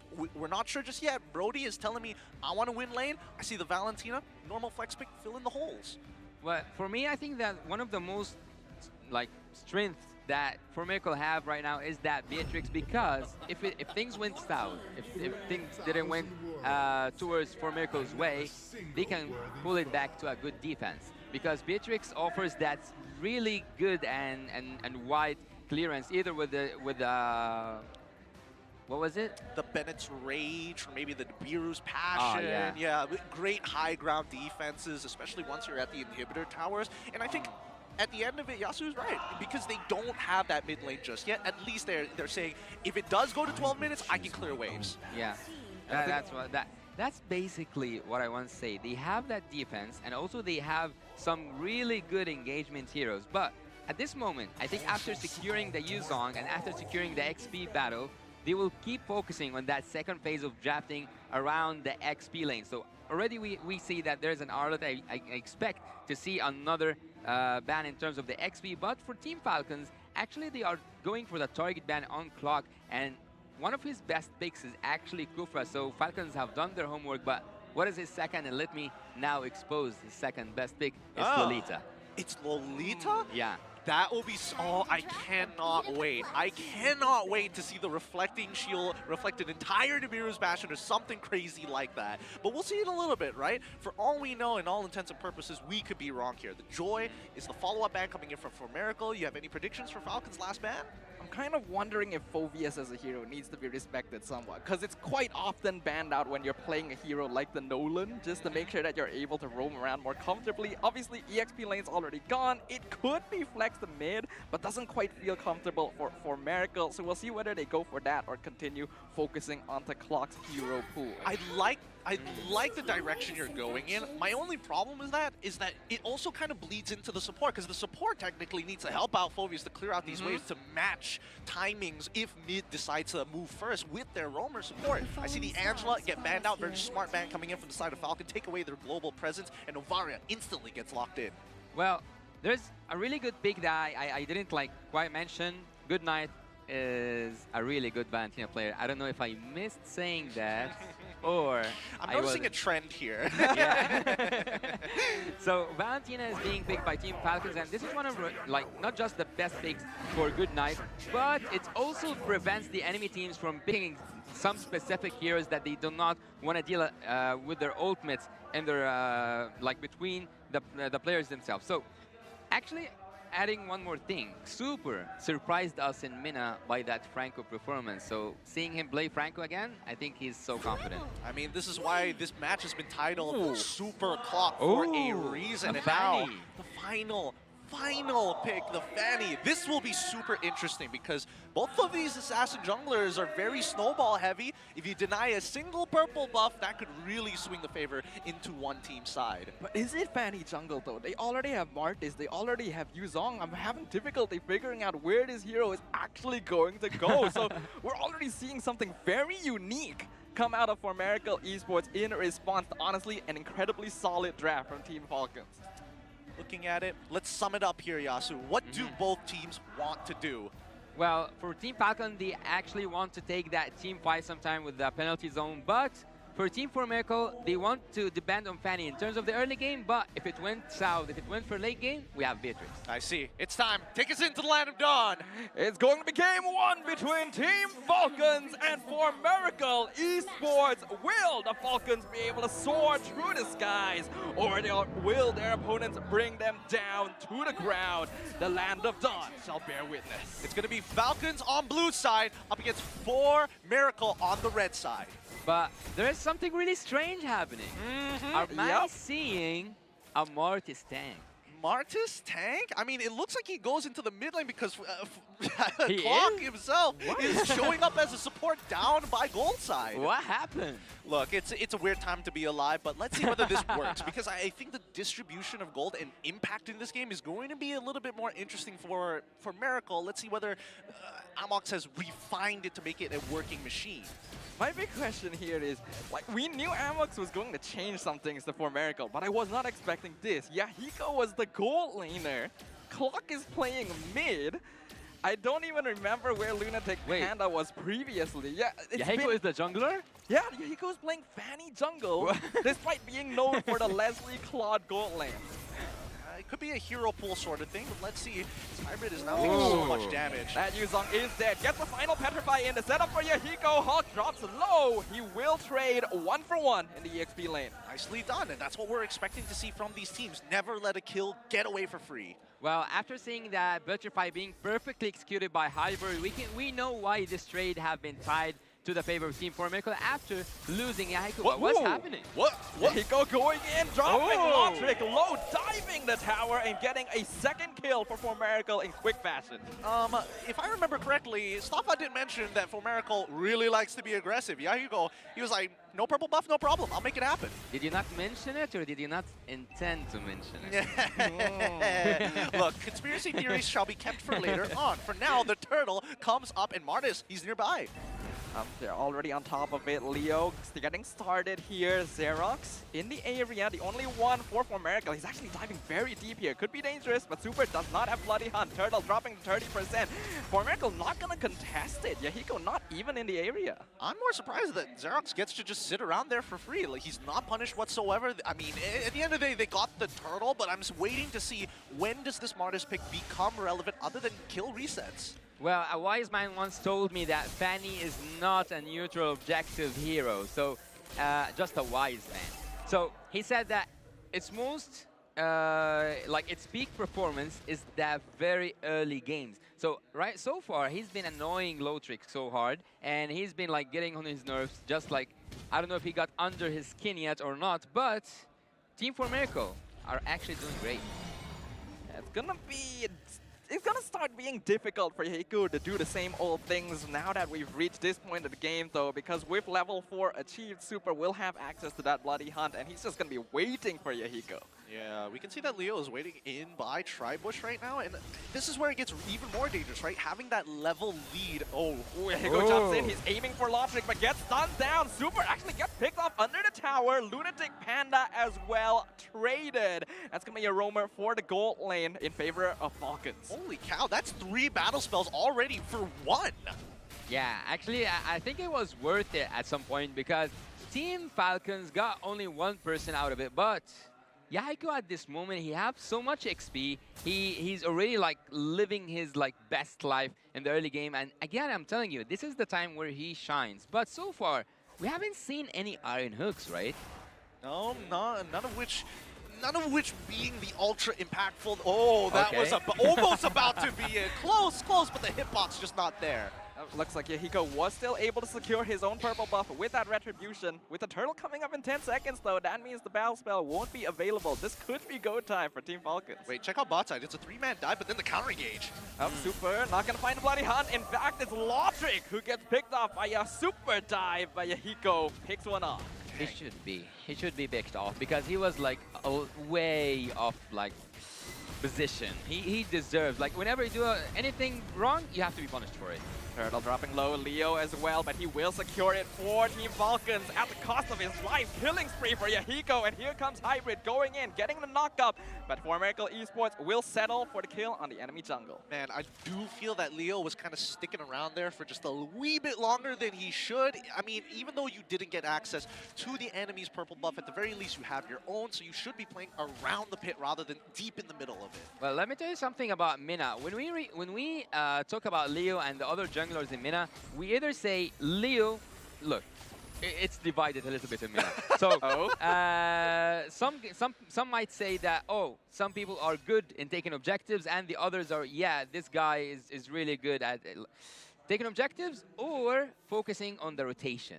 So it's like it doesn't combine. So there's it's either this or that. But Leo, flickers in, Bloody Hunt on the Xerox. Even the penalty zone seems excessive, but they get the kill. Here comes Yahiko doing some damage, clearing up the waves, making sure no tower damage will be taken. Yeah, this is, again, I agree with you, Stafa. That was excessive. A little bit much, but this is important. Yahiko jumps in, not sure who got the purple buff. I think it was Leo, because he gets the shutdown onto Yahiko somehow, even though Good Night got the decimate. Unfortunate. I mean, Leo was able to get the purple buff at the end of the day, and now mid lane's going to get shoved out. Good night, Yahiko, to be honest. Good night, Yahiko. Pretty misses the knockup, and that means Team Falcons gets to just walk away for free. Oh, no. After Yahiko dying, Hybrid misses an almost point blank. He overthought the situation. Hulk penalty zone actually under the tower. He wants to take it, but he's setting up for Leo. Hybrid popped the Black Dragon form, forced to use it to escape, has to trade his tier 1. Well, he said, like, I'm not doing that good into the Land of Dawn. Maybe I can, like, take a detour, go outside the Land of Dawn, and then come back again. Maybe it will, like, reset something. So you said that he missed some of these second skills, and he missed some of these petrifies. And this is something that shouldn't be, like, let to slide by Team Falcon. So far, it's almost an equal match. But there is something really important for everyone who uses Fanny, which is the blue buff. And the blue buff is now under the control of Team Falcons. I wonder, will they go again for another steal, or will they leave Fanny be? No, they're definitely going to at least try and contest it, even if you're not taking the purple buff at that point in time. But if you get 2 kills out of it, it's still a very big win for Team Falcons. They've got that 3K lead now, 2.9, but still they might want to double it sometime soon. And it looks like they're doing so. Contesting purple, stealing it away. Leo secures it once again. Looks like Yahiko gonna try and trade some structures instead, since he knows he probably cannot contest objectives right now. Very good idea indeed. And this mid-tier 1, oh, hold on. Super finds hybrid. What? Bloody Hunt into the Iron Hook, but Xerox pushes away the members of Team Falcon. The Petrify knockup gonna land onto Super as he flickers out of the Bennett's rage. No casualties on either team. It is actually so messy. What is going on? Team 4 Miracle, at some point I thought they will start a team fight after seeing that Black Dragon fly in the Land of Dawn, but they didn't engage. They didn't, like, it wasn't even a disengage. There was a potential fight, but then a super fast withdrawal. So at the bot lane, it was almost a kill. And so far, I think that Team Falcons are having the upper hand. Astral Echo comes out, Lotric dropping low, torn apart memory, not going to be able to finish off Xerox. Clock staying a long time despite his low health, but will finally recall. As of right now, Falcons doing a great job of holding on to their lead. Well, getting back to the point I was saying that Mina doesn't combine between like objectives and rotation at the same time in terms of jungler. So, what's happening? Here he go! Messes up, doesn't get the cable he needs, gets picked up by Leo, 1v1. Lunatic Panda forced to flicker as well. The pressure from the MENA team continues. And that's what I'm talking about. Leo, again, I want to really finish this like topic. Leo, when he's performing good, he combines the both. Bloody Hunt once again into the 2-man penalty zone. Xerox gonna get picked off by Lotric, finally getting that vengeance right here. And Homecrowd Esports forced to back off. Man, they are not letting go of any of these baits. Someone dangles a piece of meat in front of them, they're taking it no matter what. Even if they gotta force your hand to do so. But just great control over the purple buff from the side of Team Falcons. It's forcing Yahiko to really consider his options in terms of pathing. Yeah, he's now having a rough time. And actually, I want to say congratulations to myself, because I cannot believe that I finished my point. It was like taking forever until I said it. Yeah, understandable. I mean, they're not giving up just yet. This is a very clean and easy take for the side of Team Falcons for this Lord with a 6.4k lead. 9 minutes into the game, we are seeing some devastation start to happen. 2-level lead for Leo so far. Hybrid could be out of position here. He's actually getting slowly pincered by Falcon. Actually not going to invest too deep into it. The Bloody Hunt very early on. Lotric gonna start doing some damage to Yuzong. Will he have enough stacks of the torn apart memory? No, out of range. So the dragon flies out. Yeah, out of range, out of service. He cannot find that Black Dragon because, again, he's outside of the Land of Dawn. He uses, like, the only thing that... Ooh, is that Iron Hook? Like, what? I didn't know actually what to expect. I was about to say Yahiko in the gold lane, but then I remember this guy plays Fanny, and then Lunatico's on the gold lane. And not just that, we have a Martis as the rumor. So everything is quite new, and I think this is what we should expect from an international event. Well, I mean, that's one thing. Definitely, I would expect something like to look something like this at an international, but the aggression from Miracle, like, they are not backing down from Team Falcons despite the 8k lead. Pressure building up, the Lord crashing in. Leo nearly takes our clock in an instant, but he's able to flicker to safety. Homecrowd Esports forced to play defensively, housekeeping the lanes to make sure their inhibitors stay healthy. All right, we got 95 more seconds until the next Lord starts to spawn. No inhibitors have fallen just yet, but Team Falcons pretty much controlled at least 80% of the map at this point. No purple buff access for specifically Yahiko, and the way the early game went really started to bleed into the other lanes, like Lunatic's Panda, for an example. He was doing fine, and then it goes downhill as soon as that mid-tier 1 falls. Well, actually, it's really interesting about what's happening right now, and talking a little bit like with the number language. So we have 8k gold lead for Team Falcons, and that means that they are getting the best use out of every team fight. So after every team fight, you are either required to take an objective, like go for a Lord, a Turtle, even maybe a turret, or like a trade on the other side. Team Falcons so far are doing that, and I think this shows that Leo's experience has been passed to the players. Okay. Oh, Bloody Hunt gonna find Yahiko. They were just waiting for him in that bush. 100%. That was all Leo. Leo was like, hide in this bush. He's gonna come there. He popped up, and they're like, all right, he's right. He's a split bush expert. He is a split push expert. Now, as they continue to these fights, right, 27 more seconds until this Lord spawns, I'm looking for a situation where Miracle might be able to turn this around on Team Falcon. Unless... They're not gonna... Oh! Iron Hook finds Clock in the back line, pulls him into the arms of Hulk, who gets the kill. Homecrowd Esports cannot save their mid laner, forced to back off. Man, tick-tock, tick-tock, and Clock is running out of time. And speaking of time, we will have some time to discuss what just happened with a really fast technical balls to assure that the player have the best experience possible for the game, and also the viewers have the same thing. It looks like the call was made by Miracle's side. Don't worry, our marshals are on it and make sure that it's going to be up and running as soon as possible. But curious to see how the turn of events. We honestly thought that at least in the earlier stages of the game, obviously kills are going to come through. Lotric dies the first time, and it's like, oh yeah, at least 4M can play through the bot side of the map. But these neutral objective takes seem so very split amongst 4M. Yeah, I'm a little worried that this switch of roles may be affecting them somewhat in terms of the rotations, because the aggression is still there somewhat, but it's a different playstyle than what I've researched from this team based on their performance previously. We do have some information though that apparently Yahiko is a very high-ranked Fanny player in the Nepal server, so this is apparently a pocket strat. Man, that's the thing about these younger regions, right? These players come in, they come from a very heavy solo queue background, so they could be like, yeah, you know, I could be just a traditional mid laner, traditional EXP laner, which I have a 100% win rate on Fanny with 6,000 games on it. I ain't questioning you. You take it, brother. Well, you have to expand your horizon to be like, how can I say that? If you're playing solo queue, if you're playing, as we said, in Nepal server itself, Yahiko is known to play that Fanny, and he's a really high-ranked player with it. So whenever maybe his team is not playing, he goes in and he carries the game with that Fanny, and that's why he's really good, using that Fanny really good. But coming back to the game itself, I would actually expect Team Miracle to fix what's happening in their backline, because it is so reachable. I think that whenever Super wants something, or whenever Team Falcons wants something, they just have to ask. They just have to ask? I don't know if asking is going to cut it out this time. I feel like they, again, with the gold lead currently that we're seeing from Falcon, it's kind of like a half-ask. Like you're waiting for the no. You're waiting for the no, but if it so happens to be yes, I'll take it.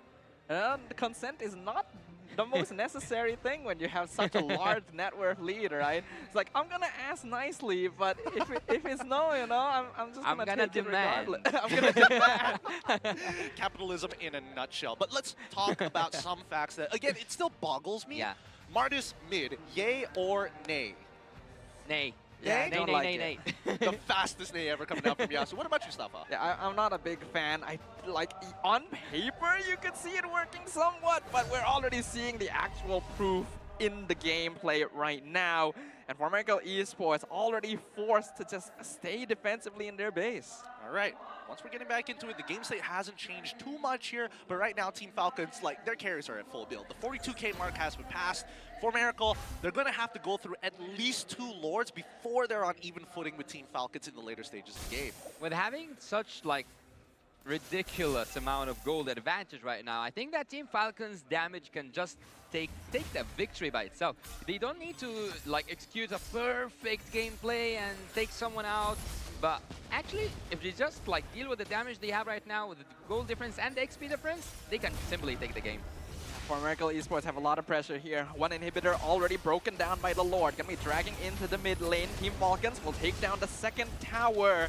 The base is getting broken wide open. Black Dragon form gonna be exposed here by Hybrid as Yahiko continues clearing up the waves. He will not be able to save his base from getting taken naked. And the Iron Hook gonna find Yuzong. Hybrid taken up. Killing spree going over to Valentina. The backline gonna get jumped on, but it's gonna be an absolute mess here in the base of Homecrowd Esports. Team Falcons realize realizing they've stayed a little bit too long. Hulk, the only one left in the base, going to be sacrificed in order for Leo and Lotric to get out with their lives intact. Oh man, they underestimated Lunatic Panda. They're like, we got 10k. There's no way. The only person who has been farming hard has been for Miracle, to be fair. He has been doing great in the laning stages. Yeah. Once he got out of the laning stage, maybe not so well, but until that point, he's been power farming to get to this level, and he netted them 3 kills. Ooh, Lotric, he's exposed here, gets a nice corrosive strike though to make sure that Yahoo cannot follow up. Team Falcons needs to regroup. Whenever I see a Fanny regenerating her, let's say, energy and defending the base, one player in particular comes to mind. I think that player name starts with the word Kyrie.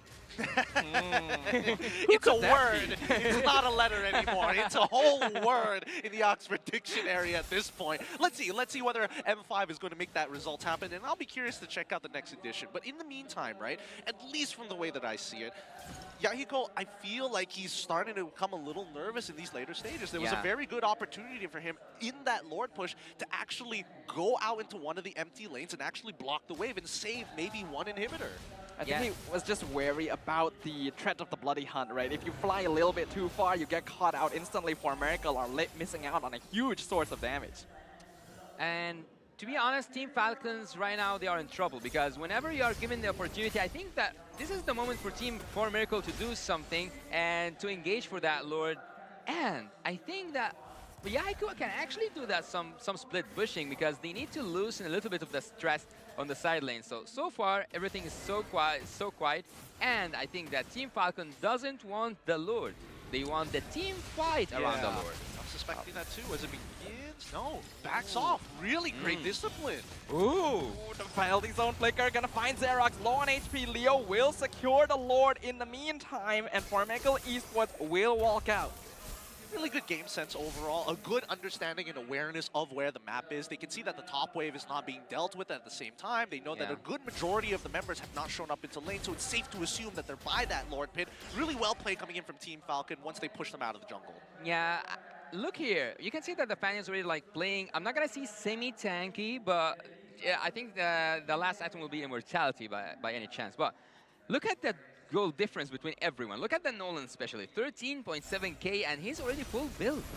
Oh, he's fast, but here comes the Lord. This might be the final push. Oh, Leo instantly executed in the back line, loses immortality, loses his life. The Lord is crashing into the crystal, but a nice catch by Hybrid.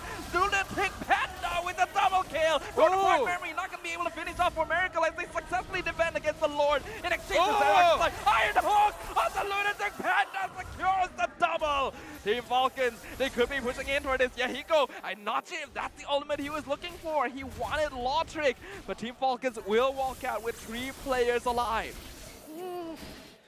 Well, speaking of disrespect, Leo is diving so deep in there when the wave wasn't even close. And more importantly, it's not even just about the wave. It's just get the Lord at the crystal first before you start considering these options. I think that there was a call inside that, like, there was a miscommunication between Team Falcons because he wanted to buy some time for Lotric to find that opening for Lotric to touch the base because the base was one touch away from Lotric or like from any physical attack, like any player actually from Team Falcons could have took that base. But again, for Miracle are pulling a really good defense. As I told you, if early game didn't work, we have Beatrix to cover it up. And if Beatrix didn't cover it up, we can go for the split pushing. But the instant replay coming to you by Kadia. We can see right here that Yahiko got that kill and Team Falcons didn't get the best use out of that Lord. Doing really good actually by dealing so much damage by Lotric, but Lotric got punished by the Novari. We didn't we didn't get to see the Novari's snipe, but Novari actually got the immortality of Brody. And that's why you don't question Novarius, right? You just hope they hit their targets. That is true, and right now for Miracle Esports is hitting the target of delaying this game until they're able to even up the net worth. Team Falcons, even though they have a massive structural advantage, is having difficulty ending the game here. They're not able to find the angle necessary. Definitely a bit over-aggressive in that previous push. So we'll see whether or not they can adjust, because the longer this goes, the more chance their opponents have to mount a comeback. Well, I brought the topic up earlier about, Martis in the mid lane, yay or nay. I think in this particular case, now that the game is dragged out to a point where, well, at least for Xerox, he's maxing out his items on pure tank. He is disengaged, more importantly, making sure that, at least for Team Falcons, no matter how hard they dive, they cannot get 2 or even 3 people in that backline. 2 of them get peeled off almost straight away because of Xerox. Well, actually, I wonder, was that like a card they wanted to play in later stages, not like in the first match? I think that maybe this could have been saved for a while, like used when it's not expected the most. And right now it's just a fast Lord for Leo and for Team Falcons. And I think that this is one of Leo's best plays. Xerox in trouble. He gets bloody hunted. Black Dragon form gonna be committed. Gets a 2-man petrify here. And here comes Yahiko. He's looking for Logic. Forces the flicker on the Brody clock. Gets the snipe in the back line. Lunatic Panda though will fall in return. Killing spree over the good night. Iron Hook pulls Yahiko back. But he's still able to fly out. Hybrid is there to provide the peel necessary for his jungle to escape from the clutches of Team Falcons. But Leo, he's in the back line. Not gonna be able to get the execute he's looking for. But this may be enough. The Luminous Lord pushing in mid lane for Falcons. Hulk not gonna get taken out. Winter Trunkian from Leo makes sure he stays alive for this push. Yahiko jumps in, nearly takes out Hulk. He still has immortality though. Hybrid going to lose his own. Yahiko doing a lot of damage, flying in and out. He gets caught out. Bloody Hunt, but he's actually pretty tanky, and there's not enough damage on Team Falcons to finish. Iron Hook finds Xerox once again, but the Lord taken out means that for Miracle Esports are still alive. That's 2 times already. 2 times Team Falcon attempted to go for the end game, but for Miracle, as well as their minions, doing a phenomenal job coming out at the perfect timing, despite the almost backdoor from Team Falcon. Well, actually, I'm not being pessimistic, but Team Falcons might not get a 3rd chance, because 1 chance is good, 2 is like, okay, it's great, but 3 chances, like, I think they have used their luck, or like they are pushing their luck a little bit more than they should, because Team Falcons, if at that moment they had the Brody, they might have finished, because they just needed someone from high range to finish that base. So, Team 4 Miracle is actually doing really good, and we have seen, if the game didn't finish, it was the SMG game, right? They had so much opportunities, yet they didn't take it. Look, we don't talk about that too often. We're on home soil. Watch your yeah. Not here, not here. No, I agree with you. There are times where players or teams misread situations, and I think that right now that Team Falcon is really, it's not disrespectful, but also they're not realizing that for Miracle Esports is actually scaling up pretty quickly. Yeah, and look at the goal difference. It went from 12K difference to 1K difference, so actually it doesn't matter. Now we are 22 minutes in, and I don't think that numbers will matter anymore, but what matters right now, who's building something spicy, since we are like, everything here is spicy. I think that, Novari already have the roaming, so that's an interesting thing to see. But otherwise, I think that everyone is like playing basics and doing like really famous builds by having that Blade of Hypnosis for Fanny, and also like the Malefic Roars being semi-tanky. So there's nothing that much to talk about in the builds, but Franco is the only one who didn't finish his itemization. So with that being said, and with that being seen right now, the Lord is 3 seconds away. Yep. This is going to be a really important one if For Miracle really wants to turn the tables in terms of just structural damage overall to get closer to the crystal. But more concerningly so, Xerox went for full tank build. Hybrid as well decided to go for full tank build. So they are the main engagers and disengagers for the team, and everybody else has to play around these two. But I think having a good amount of peel is going to be pretty important for Miracle here. If either one of them decided to go for damage, I'm pretty sure they wouldn't have survived this long. Oh yeah, for sure. But now, the Lord Dance has begun, and clearly For Miracle is at a big disadvantage with 3 missing inhibitors. Let's see how Team Falcon really approaches the situation. They looking for that fight, they look at the back door again. Well, for me, I'm looking at Leo, because I'm used to see Leo at such like moments doing that split push habit, but so far he's committed to the Lord a little bit, but I don't think they want the Lord. Again, they are asking for a team fight. Good Knight is in really bad place, and Hybrid is after him. He's chasing him real hard with the Black Dragon form, gets the Petrify, forces the Flicker, penalty zone as well. Xerox actually cutting off the backline, pushing them back into Lunatic Panda with the Nibiru's Passion, but it's not going to be quite enough damage. In the meantime, Yahiko 1v1 with Leo. Nolan trying to look for that split push, but he's gonna get stopped by the Formerical jungler. Team Falcons now regaining ground, pushing Formerical back to make sure they retain control over the Lord Pit. Yeah, I think it's totally fine. I think especially if you're... the Iron Hook onto Xerox. He's full tank, doesn't matter. He also still has immortality. But the big thing for Formerical is they got the Retribution out of Leo. And that really puts Team Falcon on edge, because even if they start rushing this, Fanny could easily zip by and try and make something happen, or go for a fadeaway even with the steel cables. And actually, Formerical, even though they don't have that much turret advantage, or like they don't have a turret advantage, it just takes one mistake from Team Falcons to finish the game. I'm not gonna say just to have advantage.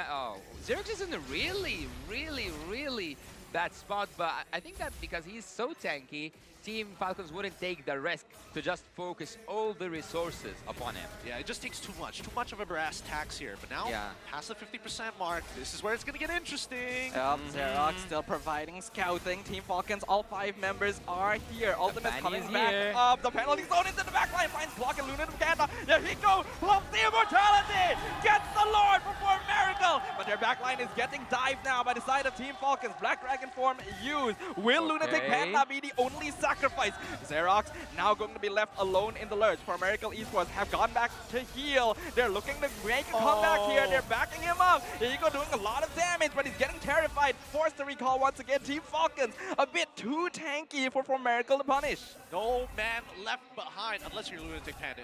He already died before they made the motto, but they make sure that their front line stays alive, because they're the only people who can buy that extra bit of time for Formerical to reset and get back into the fight. One of the best things that Yahiko have done at that Lord dance is that he took Leo away, or like he took Leo out of the way, let's say, before that Lord Retribution battle that we always have between the junglers. So Leo was out, and his immortality was out, let's say, at the time where Yahiko just had his safe and easy Retribution. So that Lord, I think, is gonna be like be defended from the front, or like from a really far place, but Hybrid is coming from the back line. Yep, Hybrid, Black Dragon form. He's looking for Leo or Lotric specifically, but he is alone, so he's not going to dive too deep here. Probably the smart choice. Right now, Lord still pushing up top lane, 50% HP. Formerical doing a great job of zoning. They could get some towers here finally, but Leo, he finds Glock, gets the shutdown. Now Formerical may be forced on a retreat. Yahiko with that final cut, going to drop Goodnight a bit lower, but this Lord isn't going to do too much more for them. So far, the blocks of the Iron Hooks have been looking kind of good, but when an Iron Hook lands on a great target, there's nothing much you can do. You just have to be at the right place at the right time. And actually, most of the Iron Hooks are on the Mortis, and every time Xerox knows how to use his second skill in a really perfect time. So really, like, a huge shout out for Xerox for knowing that exact precise time to every time be at, or like as expected, to immune that Iron Hook. So far, Falcons, again, we have the same equipment. I don't think that there's so much changes. Nolan might have, like, he sold the immortality to continue with the damage, and because, of course, it is now in cooldown. So, Team Falcons can finish.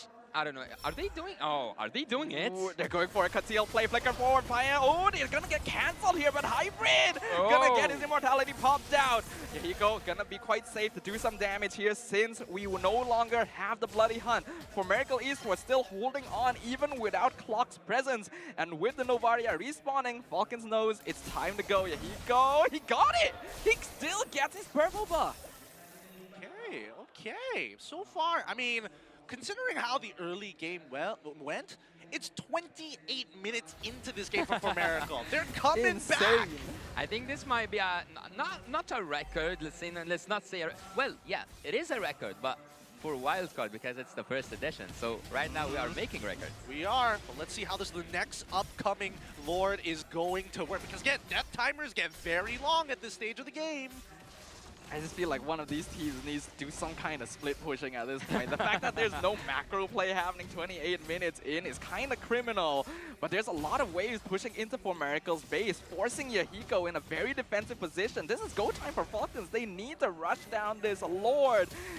Right now, Formerical going in. It's Xerox hard. still scouting out. Astral Echo gonna be revealing their positions. Black Dragon form used as well. Falcons positioning very smartly. Finally gets the Iron Book onto Xerox. He pushes in. Yakiko going in from the back line, but they are delaying this Lord. Falcons is doing this surgically. Yakiko, he wants it. He wants it so badly, but he knows he cannot get it.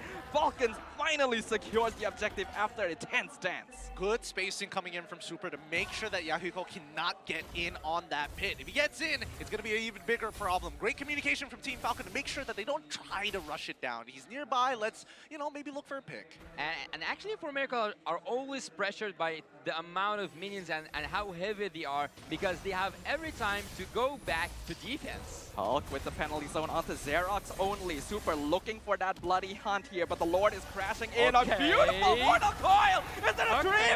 The Falcons is getting juggled, but they get the bloody hunt onto Yahiko. Pops the immortality onto the Fanny. He needs to get out of there. Winter Trunky and Swap is not going to save him. The Lord is dropping the crystal low, but they're able to clear it just in time. Super flickers in. He's trying to break the crystal down, but he gets the immortality pop. Formerical are still holding. Good night and Hulk, trying to stop it, flicker in, 2-man penalty zone, but he gets picked up. The crystal finally falls to the hands of Team Falcons. Woo! That was game one. That was a game one. Falcons take it away, but it has been quite the struggle to break that last bit for their opponents all the way from Nepal. What a match that was. Yeah, it was quite a challenge for the Saudi Arabia team, for the MENA team. Falcons have actually soared beyond their limits. Right now we can see that they need to blow off some steam. Also, the Nepal, the Formerical team needs to also think what was missing. Was it the Mortis? Was it the engage at the end? Was it that? Was it this? This is the question, or like these are the questions that they have to answer backstage, and they have to discuss with their coach to come up with a better performance. And actually, a better performance than this will actually secure the game.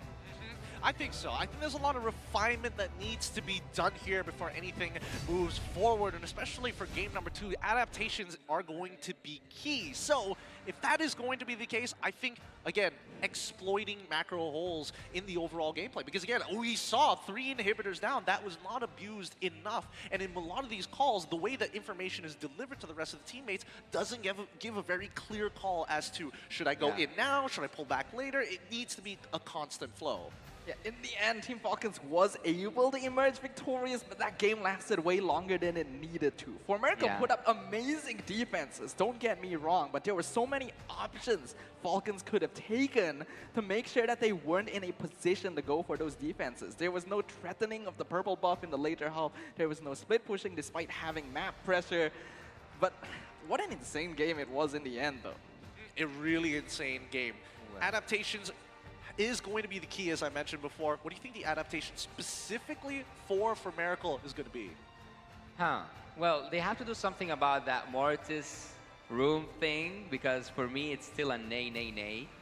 And they did a really good job at defending, and we have mentioned that already from the drafting phase. We know that how much Beatrix can be annoying in the defense phase, and also they have put the responsibility on the Fanny to carry on the early game, which is basically what happens to Fanny users. They have to take care of this early game until, if you have a snowball, if you want to do something special at the late game, it buys you time, it gives you space, and it annoys your enemy, and it loosens some of the pressure that's dealt upon you. Well, out of curiosity, I want to know who the MVP is going to be for this particular match. Let's skew over to it. Of course, Good Night literally putting his opponents to sleep.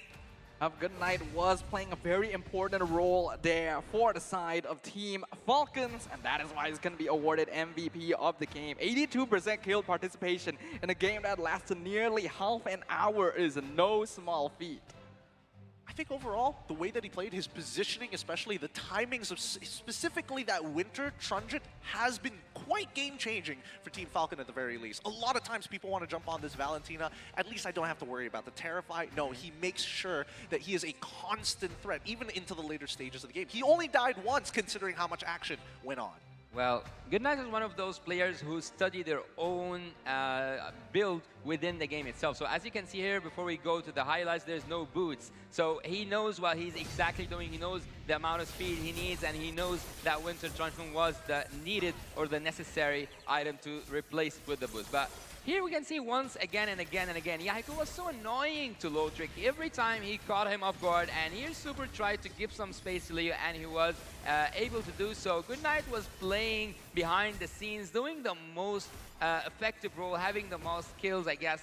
So 816 was such a really fancy, good KDA. Yahiko kept on pressuring that Logic and that Brody deck, and he was successfully able to provide space and to create a really good environment for Lunatic Banda to farm, but it didn't work eventually to their favor. Falcons are staying on the Fanny blue buff, and that shutdown was actually necessary at a point by Goodnight himself. You saw the decimation being used and being stolen by Goodnight, and he got one of the best uses of that ultimate rather than the Mortis, because Mortis didn't have the opportunity to use the decimation ultimate over and over again. I cannot even recall that he used it even once.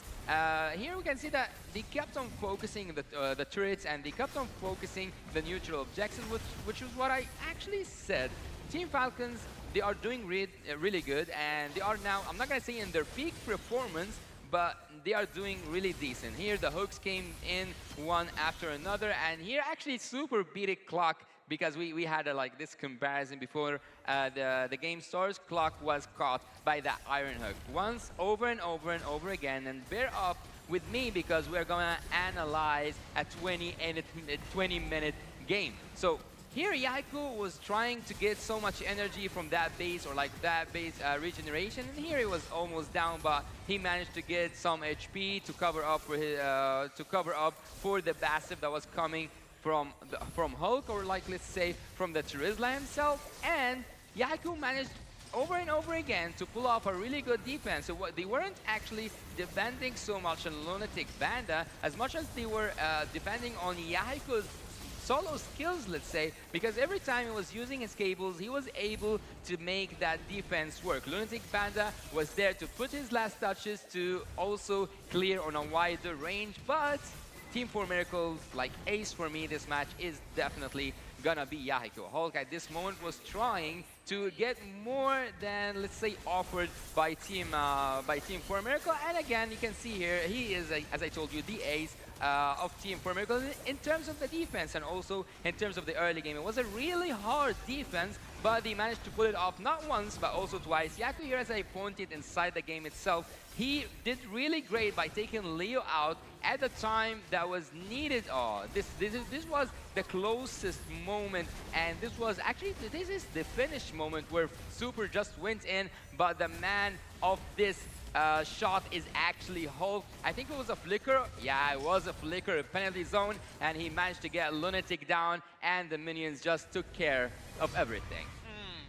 Decent front line, good delay, annoying Fanny to make sure that Falcon are consistently on their toes. I'm curious to see what the build is going to look like. We have a rough idea already, but I'm curious to see what Falcon builds specifically.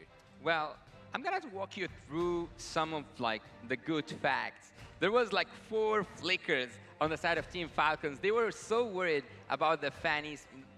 At some points, Lotric was using that flicker just to get near Super, just like to pull back to safety. You know, like Franco gives that some kind of presence. Presence, yeah. So here we can see that the itemization, even Lotric sold his boots. He continued to actually defend or like to rely on the Franco and also on the Turizla, on Hulk and Super. In terms of, okay, you guys give me the defense I need, and I'm gonna just go with full build damage, but just I'm gonna have Immortality just in case if someone caught me off guard or like someone like slipped through the lines. But on the other side, for Miracle is actually, as I told you, it is the, let's say, the traditional and the classical build for each single, let's say, teammate and player. So I'm not actually spotting something spicy at Team 4 Miracles. They were just like doing the classic things, which is not bad. It's really fine, because when you master the basics, you get to, let's say, when you master the basics and you execute them well, you can compete however professional the opponent team was. So the rich guy was Leo that carries Clock with damage deal to heroes, which actually Clock is not used to be in this category.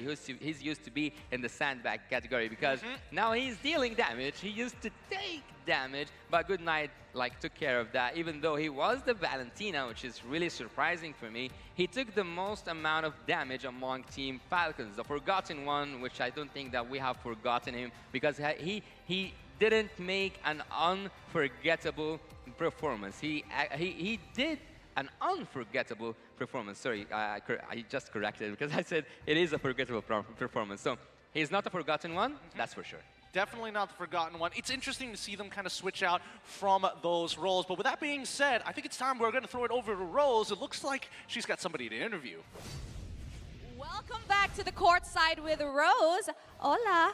Okay, so ahlan, Maro. Hello. Salamat malam, Rose. Wow. All right, so Maro, I just saw you a few days ago in Indonesia. We were there for MPLI. Can I ask, what are you doing in Malaysia? How's Malaysia treating you like? Malaysia is really good. I like the food here, the weather, everything. All right, so what are you doing in Malaysia actually? Are you here specifically to watch the wild card? Kinda, yeah. All right, so which team are you rooting for this wild card? Falcons, of course, because they are my friends, everyone. Okay, so before anything else, I want to ask you, Maro, what are your two teams that will be getting the last M5 tickets? If one is Falcon, what's the other team? I think Team Lilgun, they're good, Mongolia. Oh, okay. Now, earlier on, during our courtside interview, everybody was saying it's SMG and Lilgun. This time, it's Falcon and Lilgun. Okay. So, Maro, just now, we witnessed the first longest game in this wildcard, which broke, I think, around 30 minutes. Now, earlier on in the game, if I'm not mistaken, there was a 10K gold lead from the side of Falcon. And then, eventually, For Miracle technically stepped up their game and made a comeback. How do you feel about that? Do you think that Falcon could have actually ended the game much earlier? Yeah, of course, because there was small mistakes in the Lord, but it's fine. I mean, this game, they will do much better. All right, so do you think it's going to be a clean sweep? Yeah, of course. All right, what do you have to say about Super's performance with the Franco? A lot of people have been saying that his Franco is one of the best, actually. So do you think so, and do you agree with that statement? Yeah, he is amazing. Yeah, really liked it. Oh, okay. And before we throw it back to the casters, when will we be seeing Maro playing again in the international scene? Is there like any hints or anything really? Give us. Like, will we be seeing Maro back in the international scene very soon? Yeah, inshallah. All right. Okay, thank you so much, Maro. I hope you enjoy your stay in Malaysia, and I hope Falcons does their best this game. So, let us show it back to the casters to start the second game in this best of 3 series. Casters, let's be better than great.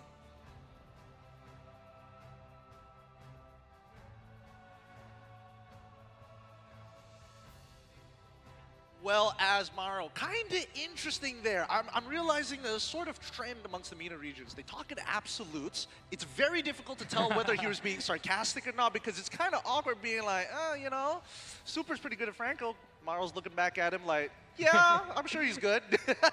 Well, look, it seems like Franco is attached to Falcons. Maybe it's one of the requirements to join Falcons as a rumor.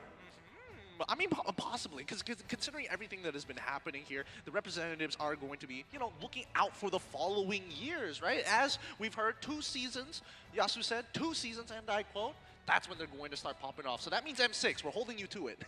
Okay, hold me to it. All right, we'll see whether or not they're able to clean out this game number 2. Adaptations is going to be clean. Obviously, there's going to be a need for refinement, but what about drafts? Now, this is actually a very interesting thing to think about, right? Because that was a pocket strat coming out of For Miracle Esports to switch Yahiko into the Fanny in the jungle position because he's apparently secretly cracked at it. And we definitely saw proof of that, right? Being able to bring the game back despite a horrible start and keep themselves in it for so long. But I do feel like that some things were not really considered, right? they save the Fanny pick until the very last pick. They're on the second half, they're on the red side, so they obviously have last pick. It is the most effective time to pick a hero like Fanny when there is no counter pick on the opposite side. They try to achieve this by showing the Martis and making Falcons think, this is our jungler, you'll have to deal with him, and trying to save the Fanny for the end. But they picked the Franco, which is an automatic counter to both heroes, and that caused a lot of trouble in the early few minutes. Well, actually, some of the Fanny users have fun when there's a counter in front of them. Really? So maybe that's something that, yeah, I could say, yeah, I'm just up for the challenge, bring that Franco. On this stage, though? Yeah, I think this is where you should test your limits, right? Well, it's not more of testing your limits, it's more show off what you're capable of doing. And I think, we got a little bit of a taste of that. And that's good to see. I'm curious to see whether or not they're going to switch back into normal roles, or is this purely based on what their hero pool is, and that's what you have to kind of figure out and mix and match. Well, I'm excited to find out because we're going to be jumping into the drafting phase for game number 2 between Team Falcons and For Miracle Esports, where the pressure going to be on the latter now that they are 1 game down. And we can see For Miracle going to be on the blue side, Falcons on the red. First things first, get rid of marksmen. I'm seeing Bruno once again. I'm also seeing Wanwan this time, something that For Miracle hasn't particularly liked in the past. More importantly so, we're seeing that For Miracle is taking blue side and Falcon is taking the red. So that means that first pick is going to be pretty important for Miracle. Well, For Miracle is actually having that 1-1 banned for the second time in a row. So maybe Lotrick has like something underneath. I don't know, his expertise in meta, because I haven't seen him play that much with the 1-1. He's most known for Brody, Beatrix, even the Bruno. But seeing that 1-1 is a prioritized pick, for, a prioritized ban for Team For Miracle, maybe it's just the meta bans. Because as I said earlier, for me, ban phase or like big phase is divided into 3 different sections. Whether it is a meta pick, it's something that's commonly used currently, or it is a target ban for a certain person or a certain hero, a person or a role, or it might be just you cannot deal with such pick. Ooh, is it? I'm thinking whether there's a hero that's falling into that 3rd category. What about you, Staffa? Hero that's hard to deal with. Well, the Nolan was that. Honestly, you're not wrong, DJ. He's not the first person to have said that. And I'm actually kind of looking forward to when Arashi's on the table so we can have direct comparison. Wait, dude, I someone said it before me? Well, yeah, kind of, sort of. It's been said before. Yeah, it's been said before. It's not direct, but it has been said before. It's still very funny, though. Now, coming back to the bans, I see the Valentina, I see the Matilda. Once again, these are very meta picks. Makes a lot of sense, but the fact that For Miracle is banning out the Valentina compared to Falcon last time, who let it through, it seems a little surprising because Valentina is one of those really safe opening picks for blue side. Well, I think that For Miracle says also something really. In my head, I heard it when I saw that Matilda pick. It was in my head, yeah, Matilda, you shall not pass. This is the second time Matilda is in the ban list for Team For Miracle, and after they have seen what Goodnight can do with the Valentina, which I didn't intentionally not mention it. Okay. Yeah. And they took the Faramis. I don't know. I wonder what is the 3rd pick. Suspicious indeed. No, I think that this is a pretty common practice, right? Especially if you are going to play like a high impact mid laner with such a key ability. It's great banning out that Valentina, right? But Joy has been let through, and we've seen Leo play this before. It can still get flexed into the EXP, but on top of an enabler like Angela, this could be a very devastating early game. Yeah, already Falcons have a pretty obvious start to the game. I actually thought they might go like Angela Baxia here, but the Joy definitely slipped my mind overall. We'll see whether or not For Miracle will grab the tank roamers here to really knock that down. The things like Franco can be obvious, but the Kaja going to be their choice instead, alongside the Baxia. I get the feeling we're going to see the For Miracle players go back to the roles they're more known for. Ooh, this one's a tough one. This one is going to be a tough one because if we're talking comparatively of these first 3 picks, clearly Formerical have the upper hand, right? They've got the suppression, they've got kill denial, and most importantly, they have a tank that can chase down the Joy if it goes into the jungle. Big ifs all across the board, but it's looking very good. It is looking very good for Team Formerical because they have that suppression hero. They also have the anti-heal, which is basically what counters what certain region calls the hospital. With a certain region. It's us. It's us. Yeah. There's no spoil. We call it the hospital meta. Look, Flask of Oasis was a problem until they nerfed it, but up until then, please continue. Yeah, sure. So Angela's actually quite an impressive pick. Whenever she is there, she always have that effect. Maybe she will save you, but maybe she will make you more aggressive. So I don't know which aspect Falcons is gonna look through, or like which aspect will they go from and execute with that Angela pick. So I say that it's enough magical damage because you have an Angela, Joy, and also Helilia. I don't think. Oh wait, there's something. Should I say it now, or should I save it for later? Make a hard prediction. Joy will go for Hulk because he's known for his Joy XP, and Leo will take another different jungle. I hope they cannot hear me. Can Formerical hear me? No, they can't hear you. Yeah, The right. headsets that they're wearing right now, these are heavy-duty things. Okay. They're almost like isolation chambers for just your ears. But I get where you're trying to come from here. Flex pick into that Joy, and then they're probably going to go for something else. And he is popular with it. He is popular with it, but what is going to be that jungle pick, that go-to? Because it feels like Formerical are kind of like sniffing me out. They're like, all right, let's get rid of the Fredrin first. That's, good starters all across the board.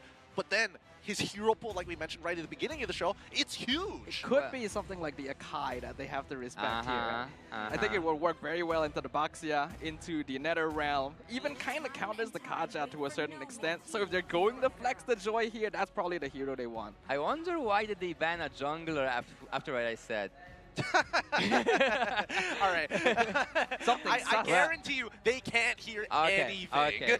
So actually, after seeing that Fredrin, I think that they are also doing the same thing. They think that, okay, so Joy might be a flex pick, and it might go to the XP lane. And what will be more annoying than a Joy with an Angela is a utility hero, someone who can take a lot of hits and yet survives, which is like as Sadafa said, Akai, maybe a Fredrin, maybe you can see something else that can take a lot of damage. Well, there's the Martis too. What's it going to be? Are they going to play more early game orientated? I'm hearing a Yutsong pick voice line, but it's not confirmed just yet. Oh, and even another one. I'm guessing that's Claude. I'm wondering if we're going to see Yahiko's Leslie that we were talking about earlier as well, right? Late game potential, if we do see like the Claude come out of Lotric, it would be a pretty good counter as well against all the squishy heroes. But I do wonder. A quick prediction, or like a quick, not spoiler, but whenever I see that Angela is picked and the marksman is not yet there, I always expect to either see Earthel or Claude. Irithel or a Claude? Or a Claude, with the Angela. With the Angela. I mean, those are the usual go-tos. High mobility marksmen that are able to close the distance super quick, and then after that, with the extra sustain, it becomes even better. For those of you who are not sure what the final couple of picks are, it's going to be Esmeralda and Claude for the side of Formerical, and topping it off for Falcon, it's going to be Yuzong as well as the Brody. So no switch around in the jungle, just pure lane dominance. Actually, it's a really good pick, that Esmeralda. It counters so much because Team Falcons are relying on shield-wise heroes because Joy also have like its own passive. She can poke up some shields, and Angela will add some shields, so maybe they will taste a little bit of their own medicine. Potentially. Let's see as we go into the Land of Dawn. I'm liking the drafts here. Team Falcons have already taken flight in game number 1. Will Formerical Esports show us something magical as we enter the Land of Dawn for the second time this series? It's going to be Formerical on the blue side up against Falcon on the red. It's going to be an orange start for Lunatic Panda. Leo going to be starting on his purple buff. Lotric getting chunked out very early on. It looks like, at least for Formerical, they've been doing their homework a lot. They do recognize these pathways. Well, for Team Falcons, I don't know if they are overconfident because I would like to look. It's not just about Team Falcons, but there's something I hate generally when I watch games. If you are overconfident and you get punished for it, I'm saying it inside my head. You deserve it. You deserve it. To engage in this. In their minds, I'm guessing like we are going to have to win game number 2. But they did really great, so they shouldn't pull back that much. I think that they can do something, they can go for more aggressive approaches because they have a tanky hero in the jungle, they have that backseat, and also they have a suppression hero. And not just that, they have the fire mist to engage and disengage and create second opportunities. I mean, they do, but I think they're going to be, considering that this is going to be Coach Amok's, his overall philosophy, it's going to be about these objectives, right? You don't need to fight if there is no way to kind of capitalize on it, or better yet, find an opportunity to extend that lead. And I think right now, Team Falcon's doing that just a little bit better. And for Miracle, they're just biding their time because technically they're not losing too much other than 1 or 2 jungle camps over to Lunatic's Panda. Yeah, it's not the most ideal because when you have a Baxia jungle, you expect them to be the ones on the aggression, but having a Claude and Esmeralda side lane means that their overall map presence is going to be weaker early on. So it's kind of a weird synergy, but as long as they don't fall too behind, Leo jumping in onto Lunatic Panda, gonna pop the electrifying beats. No casualties here. Interesting engage.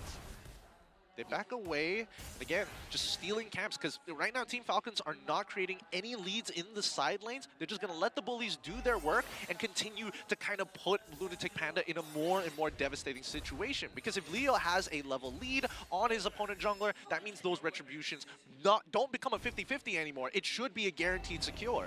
Well, I mentioned in the last game that we are creating new records here. Like anything that will happen will be a record because this is the first edition of Wildcard. So far, 4 minutes and 30 seconds in the game, there is no first blood. Yeah, yeah, you're right. That actually hasn't occurred just yet. Let's see. Might just change now. Hybrid walking into the backline, doing some good damage. Black Dragon form popped by Hulk as well. Turtle dropping low. Hulk somehow secures it for Team Falcon. Here comes the Heart Guard on top of the Yuzong. The 2-man petrify knockout. First blood is finally achieved. It's going to be the Fair Mist, and Lunatic Panda will follow in quick fashion. 2 kills secured for the Falcons. Oh, that's so unfortunate. After everything and even a commitment with Retribution. Wait, does Yayago die here? Yeah, he's dead. He's dead. Beautifully done by Lotric. Clock way too late to do anything about it.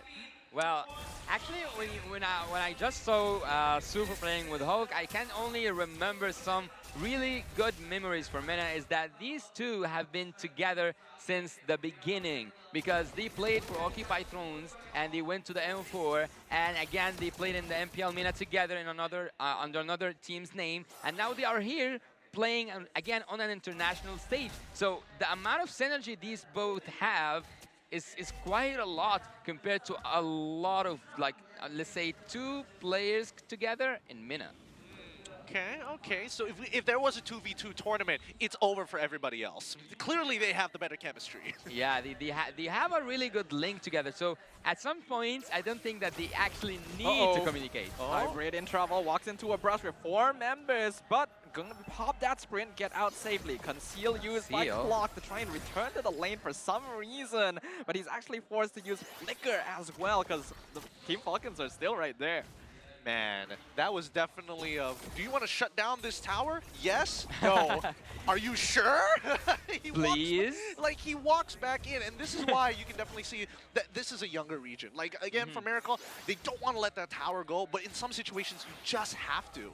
Yeah, sometimes you have to give up something in return of using, let's say, I'm not going to say objective because there's not so much objectives that Team 4 Miracle can now contest, but at least do something on the opposite side of the map, use the time wisely, find solutions, whether it was like solo solutions or even team-related solutions. So figure out what's wrong, what's happening wrong inside your team, and try to fix it before it's too late. Because Team Falcons, if they made a second sweep here, it will be a one-sided game.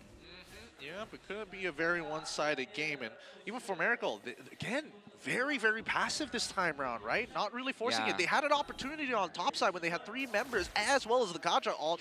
I mean, that Divine Judgment could have put down someone like Hulk, and he's not incredibly strong. He's strong, but he's not overbearing. Yeah, they're definitely respecting the network difference, but here comes the Heart Guard Black Dragon here. maybe a little bit too early, because this is not an opportunity for Falcons to really engage on. So for Miracle Esports, not going to take too much damage from that. Well, his name is Hulk after all, so he can take a lot of damage. We'll see. We'll see. And he wears green. See. He does wear green. He's pretty incredible. Yeah, he's also jacked. Like, he's 8 foot tall in real life. The tables and chairs, and thanks to Secret Lab, he looks even bigger than ever. But now, 66 seconds left on the clock. We're already seeing that tier 1s have started to collapse, and more Leo forces out the Nether Realm. Xerox dropping load. His ult not gonna save him from the electrifying beats, as Falcons is now taking the fight to their opponents, not giving them the chance to play passive. Dies with his flicker, and even with the ult, I think he was confident that his ult was going to get him out of there, but no, Team Falcons, they're really putting their foot on the gas. Yeah, they are just taking turret after turret. They are just taking objective after objective, a kill after a kill, and that was that's actually the inevitable result from what's happening, because For Miracle is not even trying at this moment. I don't know if they are betting on the late game or not, but let's take a fast look, or like a quick look at on the itemization. So far 6.5k for the Brody, and he already have the items he needs to deal a lot of damage. He's almost around to get his third item, while the Claude is not even near that golden staff that he needs to deal a lot of damage, especially to the tanky heroes on the side of Team Falcons. Here comes Chloe. They get the initial pull, and Black Shoes immediately out. Like, Team Falcons are taking absolutely everything away from For Miracle, and we're not seeing much of a retaliation back, despite all the tools that they have at their disposal. And I think a lot of it is due to whether or not the Heart Guard has been used. I think that's what For Miracle Esports is waiting for. It feels a bit risky, though, to try and wait for that cooldown, because every single time Falcons are just going to teeter it in front of their eyes here. Even Goodnight alone is already treading Lunatic Panda, forcing the Retry out way too early. Yahiko going for the split push, but Hulk has spotted him out, and he is completely isolated. I don't think he's going to get out of this one. He pops that sprint, pops back. Oh, beautiful BMI. 20-point memory, not enough to finish him off. Leo trying to chase him down. Yahiko, though, making a hero run. He may be able to escape. Where is his team? They got to back him up. Actually, Hybrid buying some time. Yahiko gets out of that. Yeah, it looks like Yahiko's family never left the Land of Dawn since game number 1. He's still split pushing, even on a marksman, like he's supposed to. And honestly, gaining a good amount of space for his team to slow down Team Falcons from taking the initiative. Yeah, actually, I think that Team Falcons at a certain point made it personal with Yahiko. They kept on chasing him down. Now he's not a hard like he's not a hard pick Leo to from the out. backline, Nether Realm, not gonna be enough. Good night, though. Actually, the one punished in exchange for Xerox. Mid for mid in exchange for the mid tier 2. Team Falcons looking to break down an inhibitor. They got the Lord pushing up top lane. Wait. This is gonna be a 4v4 situation. Black Dragon form comes out. Inhibitor dropping real low. Instantly taken down by Team Falcons. Will they choose to back off right now? Xerox gonna be coming back alive very soon, and the Lord has already been broken out. Leo, though, actually still diving. Nether Realm used perhaps a little bit early, and the Falcons will be satisfied with that. Right. A moment for them to breathe. At the very least, we're seeing that For Miracle is trying to use their abilities now, and very actively, at least for Clock, right? Finding that pick onto Goodnight, that's already a big +1. We need to see that more times, and we were hoping to see that more times in the earlier stages. But now that we're at this point, right? 6.7, it's not like it's impossible to win the game. It's just that recovering just takes one big fight, and it's got to be a good one. It's got to be like 4 kills, maybe even 5 kills. Well, For Miracle seems to me like they are running out of time, because the odds doesn't look good towards them. But again, I'm gonna tell you, he does have his golden staff. He will deal a good amount of damage. But on the other hand, I think that there's a Winter of Nature that's gonna pop off for the Brody, so he will be already immune to it soon enough. But looking at the itemization of all the teams, what is interesting, okay, 2 roam again with the Lilia, so Goodnight, like, he loves to do that double roam thing alongside with the Swiss Trooper. And in the side of Team For Miracle, again, they go with the basic and they go with the standard itemization. So anti-heal for the XP laner. Also, like, Esmeralda, of course, wants to spam her first and second skills. She keeps on building that shield up, and she keeps on annoying that backline heroes. So for Team For Miracle so far, I think that they might do something, but they just need, I'm not going to say a miracle, but they need someone to step up and to take someone out, and especially in that case, I think they already have the solution, the Kaja. They need to catch Leo off like they did before, but it looks like Miracle are not going to contest this upcoming Lord, and now they're just going to go to bounce side. Yeah, but looks like Lunatic Panda's gonna be the one caught out by himself. They'll slowly whittle the Baxia down, and for Miracle, unfortunately, not even going to be able to trade a tower for his life. What did they take in return again, Gideon? Yeah, not much here. They didn't even get the tower, unfortunately. Ended up losing a pick of their own. It's not looking good right now as Team Falcons looking to close out in this game. A very similar position that we saw in game number 1, but hopefully this time it's going to be a quick shutdown. Team Falcons are actually right now playing mind games. That recalls that are happening. Oh, what is that? Flicker is the Divine Judgment, but the Black Shoes at the last minute! Good night, denies for Miracle's potentially final attempt. Black Dragon form catches out Clock, doing some damage, forces out the Nether Realm, but Leo actually gets caught out, dives too deep, and now the Blazing Duet is doing a lot of damage. Good night has been picked off, and Hybrid is zoning out the rest of Team Falcons. We're seeing a repeat of game 1. The Lord is gone, and for Miracle are back at it. Well, maybe, just maybe, it is bedtime for Team Miracle. If Good Night wins, maybe they just ran out of time and it's Good Night time. They found Yahiko! Divine Judgment is way too late from Clock. He loses his gold laner. Here comes Hybrid from the back line. Instantly punished. Not going to be able to regen enough from that Heart Guard. Team Falcons instantly reversing things.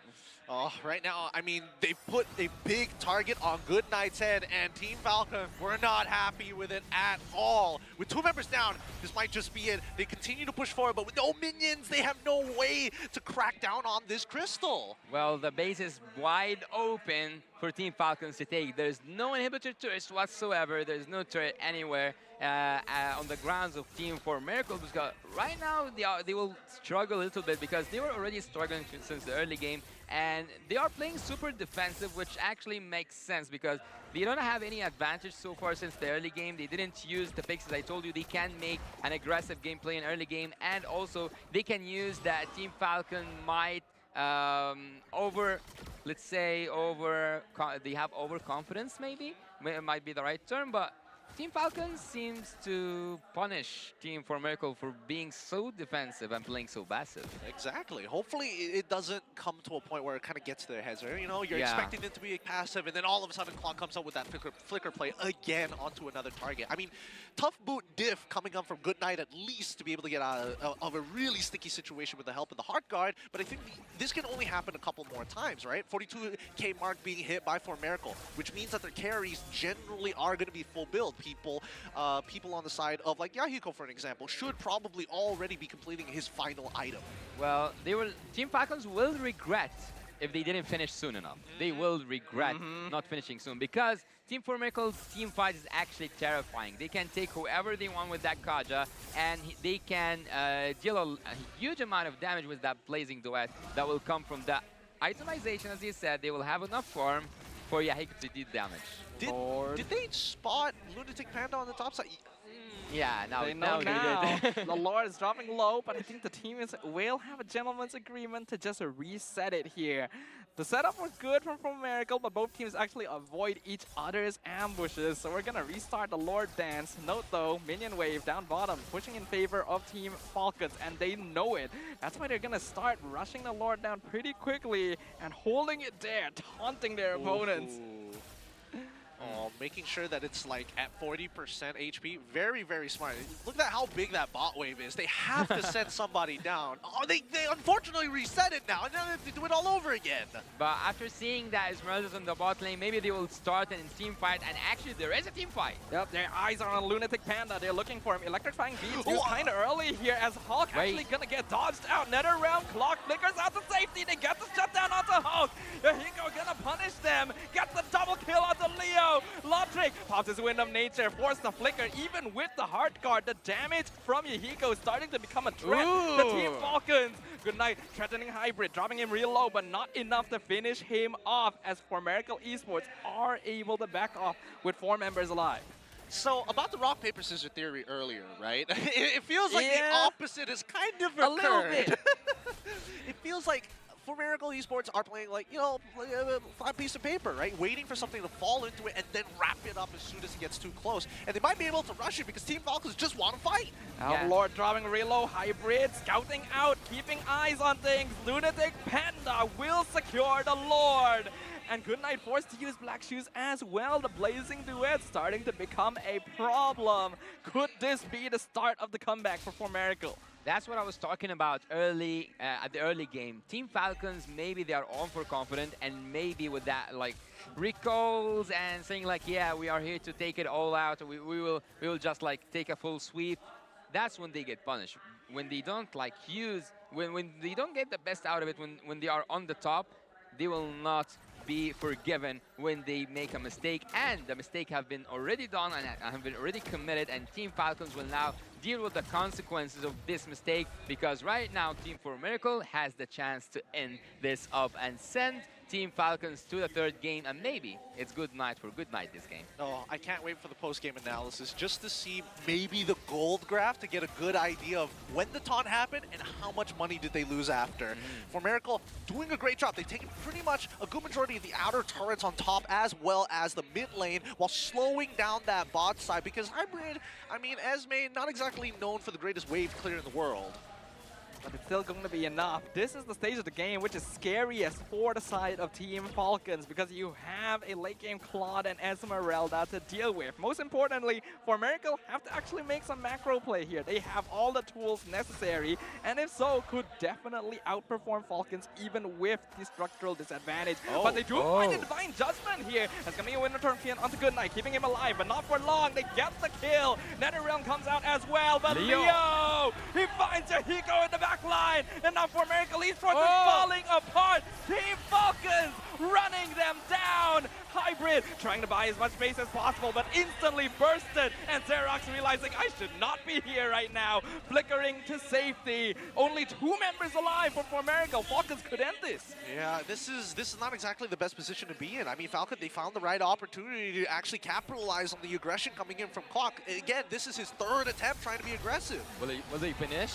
Diving in, Lunatic Panda pops Immortality instantly. Leo destroying Xerox in the back line. That's a killing spree for the Joy. He knows that his job is done, but there's no minions. Xerox has actually respawned because the fan is passive. Is it going to be enough? NetherRealm popped out. They're working on the Crystal. Falcons has victory in their sights, and they will achieve it. A 2-0 clean sweep for Team Falcons.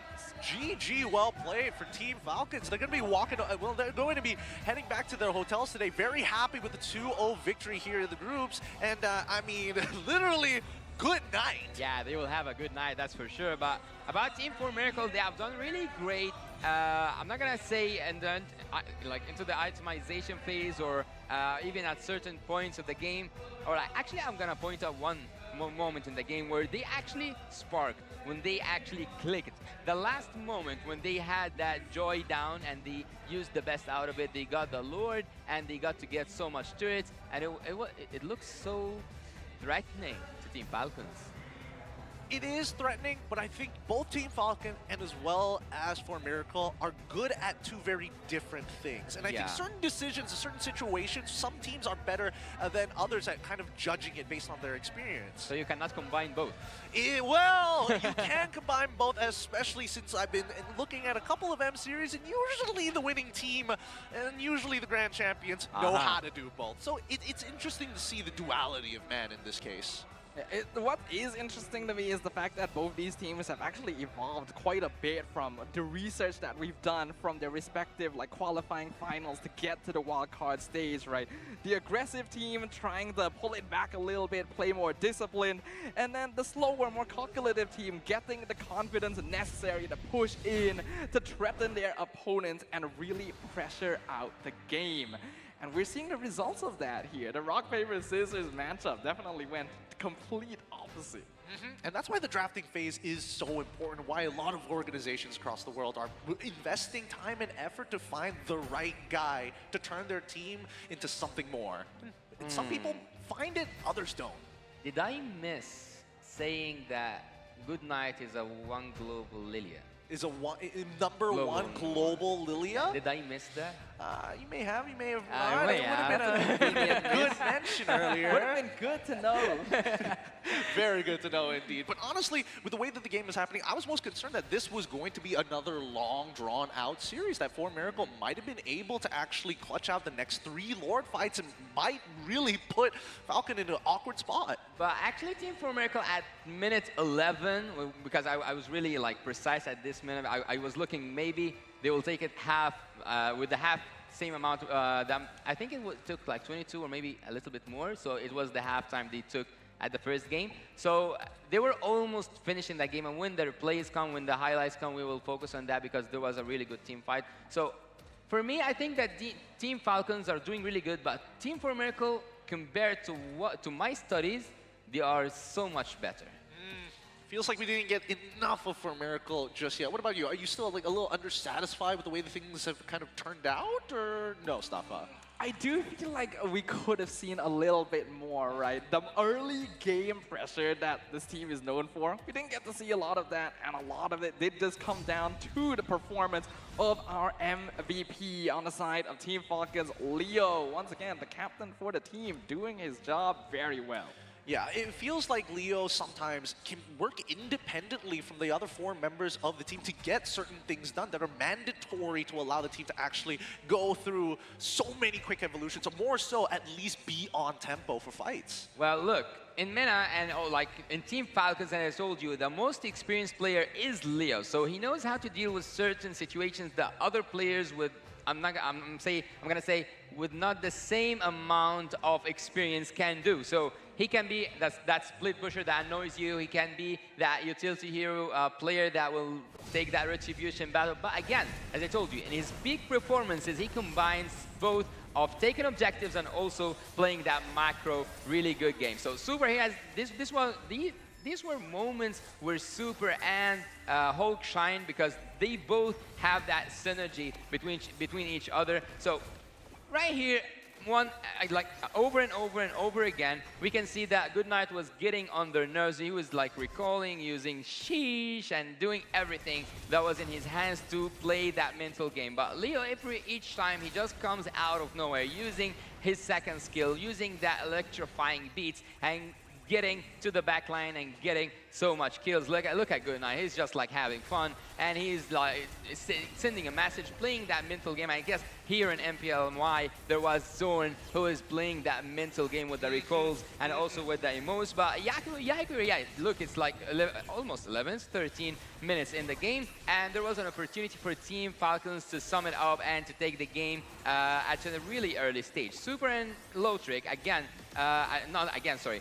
Super and Lotrick at this moment, they had a double kill and they went back. They didn't die to the damage of the marksman, to Yahiko's damage from the side of Team 4Miracle. And after doing such a bad mistake from Team Falcon, Team 4Miracle started to punish Falcon, and that's what they deserve, because whenever you do something wrong, you have to deal with the consequences. And at this team fight, the Team 4Miracle are the ones who face their own consequences because they chose a really bad position and they really picked up a really, really bad fight, and that's why 4Miracle team fell down. That's interesting, though, because I would say that, to me, the way that the game looked, it just looked very passive from 4Miracle, right? We didn't get to see them, utilize the Divine Judgment as much as we wanted to. Lunatic Panda could have literally been in the face of Leo, and it really wouldn't have mattered, because at the end of the day, Leo is generally going to be a little more underpowered in the earlier stages of the game. Before the Genius Wand is even built, that Moxia should basically win that 1v1, pre-level 4, and sometimes even after level 4. You would think that there'd be more invades into the jungle, more pressure in the first couple of minutes with something like a Kaja and a Boxia. But I think what we're seeing from 4Miracle here is a little bit of a recreation. Like it's a phase where they're trying to redefine their gameplay into a more disciplined style that's suited for the international stage, and thus are kind of starting from zero. This is no longer a playstyle they're completely familiar with, and they're trying to grow into it. There is potential, but because they're starting from the beginning again, they need more time. Well, if Team 4Miracle actually exchanged that Esmeralda, I know that it's a really good pick in this game, but if you add up an area crowd control hero, let's say, I can't recall if Trizla was there up in the bands, but if you add that to this combination, it's gonna be a lethal combination. Rich Guy with us is Leo once again. Lotric with the most damage dealt and the most damage taken. Don't ask me how. He is the marksman, but yet the defense he was getting from Super was superior. So Super actually at this moment, he's again the forgotten one. The forgotten one, I don't think that, again, he did a forgettable performance.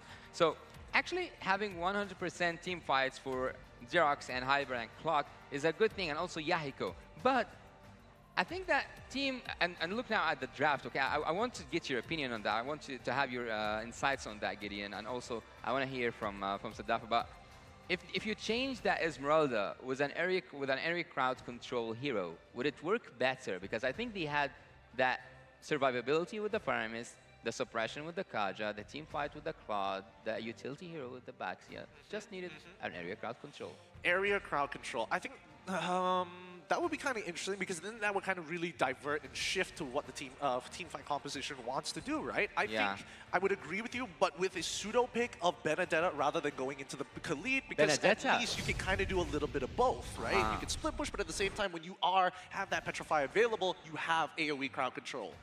Yeah, I agree in this situation as well. Esmeralda sounds really good on paper because she counters the shielding and stuff. She can buy space for the Claude, but in reality, with no crowd, it's really rough, but at the end of the day, only one team is going to be able to walk away with the win. In this case, it's going to be Falcon. So once again, congratulations, Falcon, on the 2-0 victory over for Miracle in the time being. Up next is the final match of the day between Mongolia's T Lil Gun and EECA's Umbrella Squad. We'll see you then.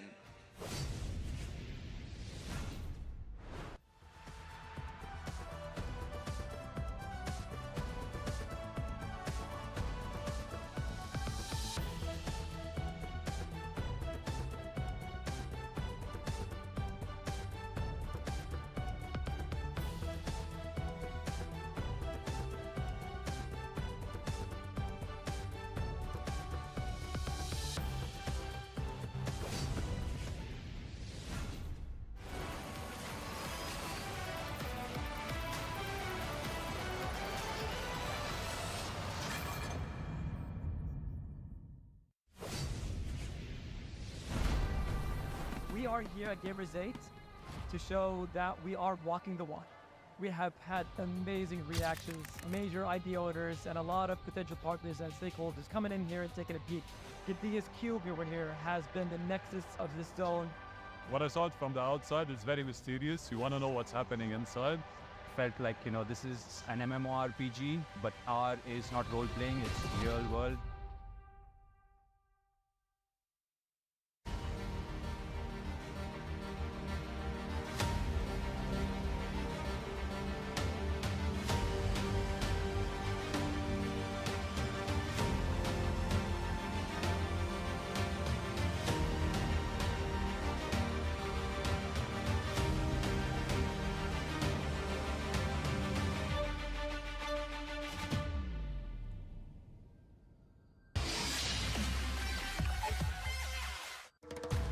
Grab only. Boing, boing, boing, boing, boing, boing, boing, boing, boing, boing, boing, boing, boing, boing, boing, boing. Pag nag-grab only, savings ang dami, your wallet sings tonight. Laki ng bawi, pag nag-grab only, save 244 alright. Boing, boing, boing, boing, boing, boing, boing, boing, boing, boing, boing, boing, boing, boing, boing, boing.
number 1 seed, the champion of the arena. The fans adore me because I've never lost. You are afraid that you will lose everything.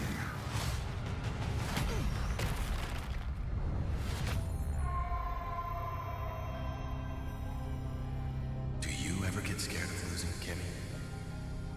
Well, big bro, I think we should cherish the joy and excitement of each game. Not who won or lost. That's right. I'll strive for victory, but I won't lose myself in its pursuit.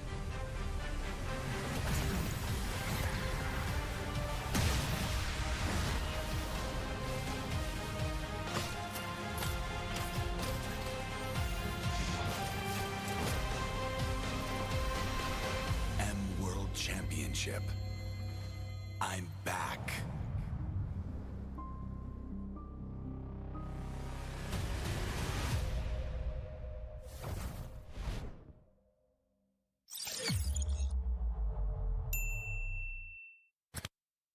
It is that time of the year again when the best teams in the world will gather to compete and strive for greatness. This year, the Mobile Legends Bang Bang M5 World Championship will introduce a wildcard stage for the first time in history. Held in Kuala Lumpur, Malaysia, 8 additional teams will be given the chance to fight for only 2 tickets to M5. Let's look at how the wildcard phase will unfold. The qualified teams will be divided into 2 groups of 4 via random draw. Teams will compete among each other in each group in a single round-robin best-of-3 matches. The 2 lowest ranking teams of each group will be eliminated, while the 2 teams of each group will play a crossover best-of-5 matches with the other group. For example, A1 versus B2, B1 versus A2, and the 2 winning teams of crossover matches will advance to the M5 group stage in Manila. Now that we have assembled all the participants, let's look at the tournament structure of the M5 World Championship. In M5, a total of 16 teams will compete in 2 stages to be better than great: the group stage and the knockout. Firstly, let's look at the group draw. The champions and runner-ups of MPL Indonesia Season 12 and MPL Philippines Season 12 are slotted in Pool 1. The champions from the following 8 regions will be in Pool 2, while the runner-up of LLM 2023, champion from MCC, and the 2 wildcard winners are in Pool 3. To start the draw, 1 team each from Pool 1 will be distributed to 4 groups, A, B, C, and D. Next, each group will randomly draw 2 teams from Pool 2 and 1 team from Pool 3. Do note that teams from the same country or region will not be drawn into the same group. If that happens, the latter team will be adjusted until all teams are slotted and comply to the rules. In the group stage, teams will play a best-of-3 single round robin. The 2 teams with the lowest rankings in each group of the group stage will be eliminated. Now, let's take a look at the knockout format. Note that there will be a knockout draw after the group stage. The 4 first-place teams will be in Pool 1, while the second-place teams will be in Pool 2. 2 teams from the same group will not be drawn together, and that will form our knockout bracket. It will feature a double elimination bracket featuring the final 8 teams. All the series will be best of 5 except for the grand finals, where it will be best of 7. The M5 knockout will be spread out across 6 days, where the surviving teams are 1 step closer to becoming the M5 World Champions. And that's all you need to know about M5's tournament format. Remember to tune in or see you in Manila. Achieving greatness, 1 step beyond. Be better than great.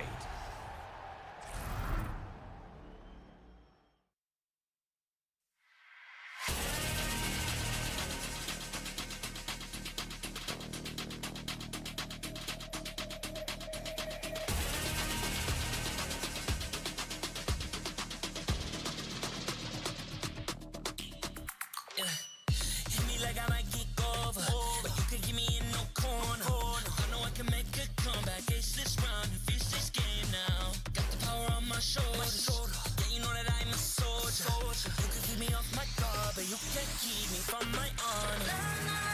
I feel like like a floor is lava. The energy's getting higher. You're saving my arms. 'Cause I know just what I got.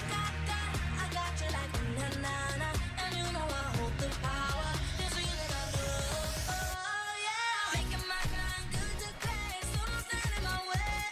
Standing tall and I won't fall over. We are better than great, good. We are better than great. We stand tall, won't run away. We are fun, nothing gon' change. Great, we are better than great. Can't get it great, I'm better than great. I play my own role, I become the greatest. Transcend myself into this game, yeah. I build a power to dominate fate. Championship mind, no time for the weak. We start to the game, shine, reveal. Better than great, that's how we feel. I feel like the floor is lava. The energy's getting higher. You're saving my arms. 'Cause I know just what I got. I got you like na-na-na. And you know I hold the power. This feeling I love. Oh yeah. Making my grind good to great. So don't stand in my way. Standing tall and I won't fall over. We are better than great, good. We are better than great. We stand tall, won't run away.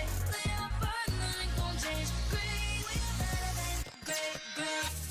If we stand tall and believe we can make it, you and me, with a sense of urgency, you'll see I'm better than great. I'm better than great. Oh yeah. Oh, I'm better than. Making my grind good to great. So don't stand in my way. Standing tall and I won't fall over. We are better than great, good. We are better than great. We stand tall, won't run away. We are fun, nothing gon' change. Great, we are better than great.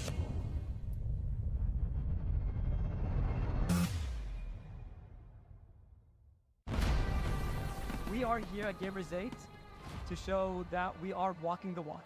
We have had amazing reactions, major idea owners, and a lot of potential partners and stakeholders coming in here and taking a peek. The biggest cube over here has been the nexus of this zone.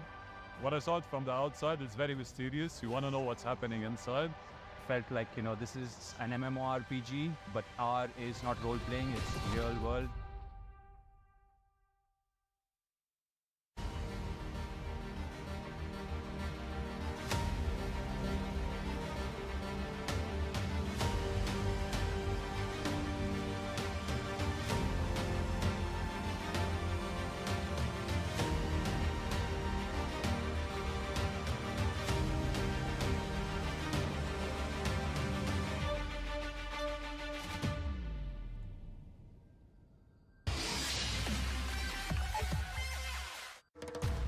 Grab only.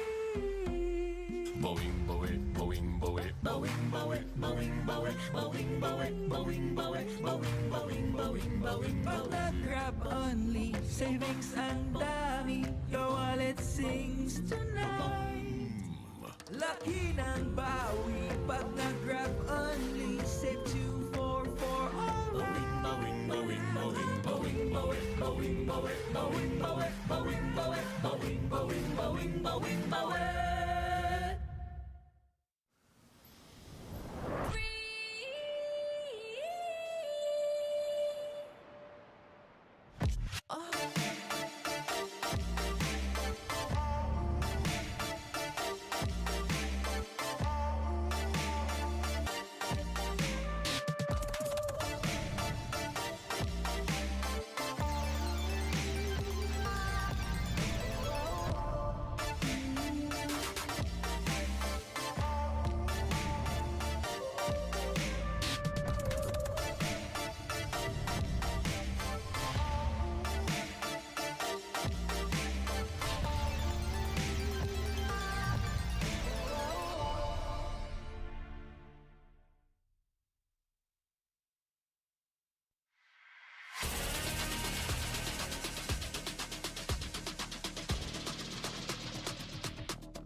one seed, the champion of the arena.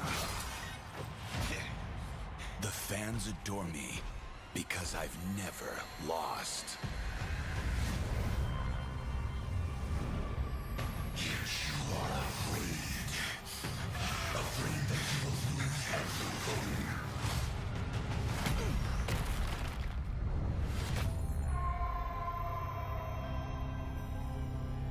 Do you ever get scared of losing, Kenny? Well, big bro, I think we should cherish the joy and excitement of each game. Not who won or lost. That's right. I'll strive for victory, but I won't lose myself in its pursuit.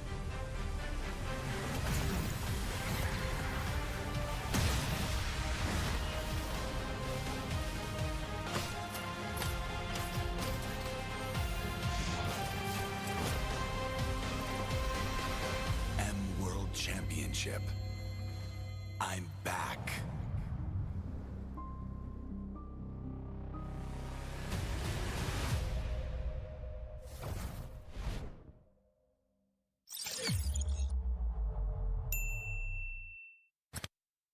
It is that time of the year again when the best teams in the world will gather to compete and strive for greatness. This year, the Mobile Legends Bang Bang M5 World Championship will introduce a wildcard stage for the first time in history. Held in Kuala Lumpur, Malaysia, 8 additional teams will be given the chance to fight for only 2 tickets to M5. Let's look at how the wildcard phase will unfold. The qualified teams will be divided into 2 groups of 4 via random draw.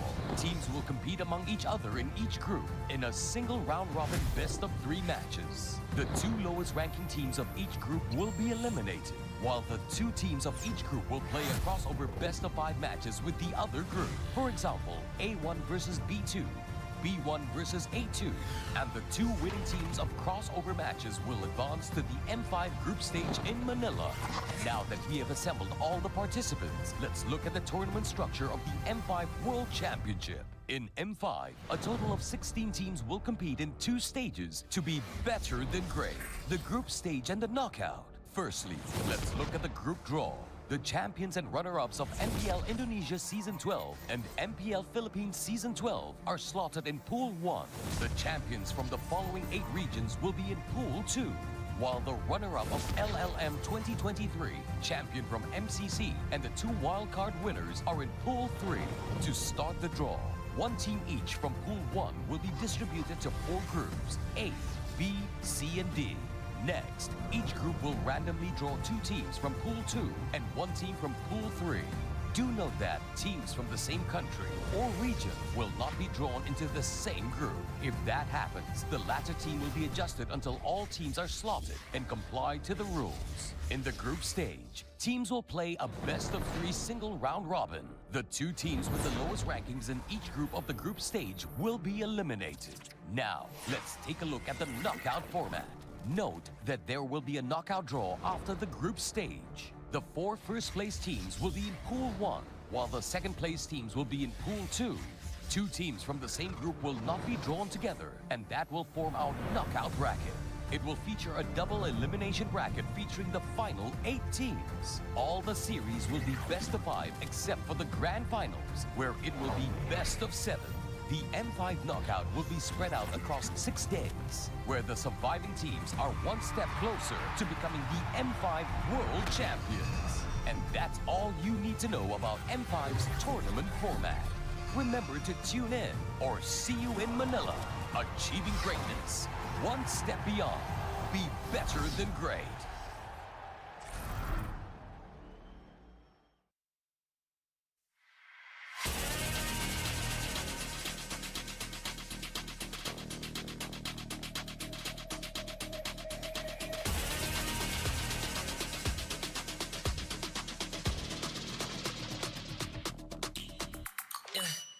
Hit me like I might get over, but you can give me in no corner. I know I can make a comeback, ace this round and finish this game now. Got the power on my shoulders, yeah, you know that I'm a soldier. You can keep me off my guard, but you can't keep me from my honor.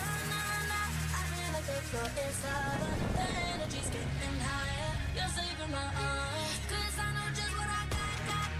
I got you like na-na-na. And you know I hold the power. This feeling I love. Oh yeah. Making my grind good to great. So don't stand in my way. Standing tall and I won't fall over. We are better than great, good. We are better than great. We stand tall, won't run away. We are fun, nothing gon' change. Great. We are better than great. Can't get it great, I'm better than great. I play my own role, I become the greatest. Transcend myself into this game, yeah. I build a power to dominate fate. Championship mind, no time for the weak. We start to the game, shout, reveal. Better than great, that's how we feel. I feel like the floor is lava. The energy's getting higher. You're saving my arms. 'Cause I know just what I got. I got you like na-na-na. And you know I hold the power. This feeling I love. Oh yeah. Making my grind good to great. So don't stand in my way. Standing tall and I won't fall over. We are better than great, good. We are better than great. We stand tall, won't run away. Play our part, nothing gon' change. Great. We are better than great. If we stand tall and believe we can make it, you and me, with a sense of urgency, you'll see I'm better than great. I'm better than great. Oh yeah. Oh, I'm better than. Making my grind good to great. So don't stand in my way. Standing tall and I won't fall over. We are better than great, good. We are better than great. We stand tall, won't run away. Play our part, nothing gon' change. Great. We are better than great.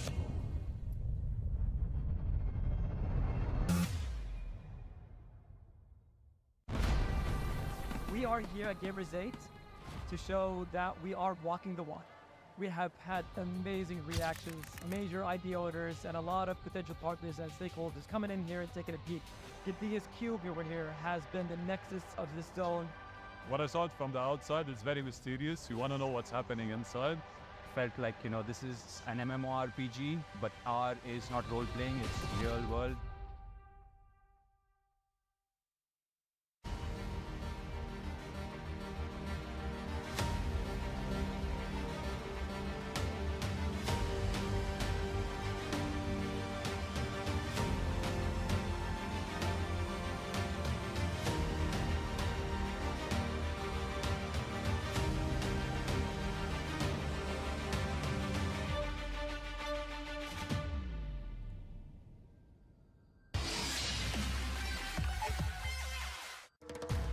Grab only.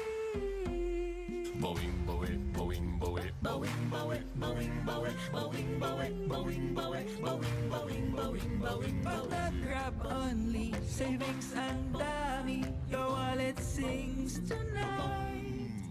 Laki ng bawi. Pag nag-grab only, save 244 alright. boing, boing, boing, boing, boing, boing, boing, boing, boing, boing, boing, boing, boing, boing, boing, boing.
can't keep me from my honor. Nah, nah, nah, I feel like the floor is lava. The energy's getting higher. You're saving my arms. 'Cause I know just what I got.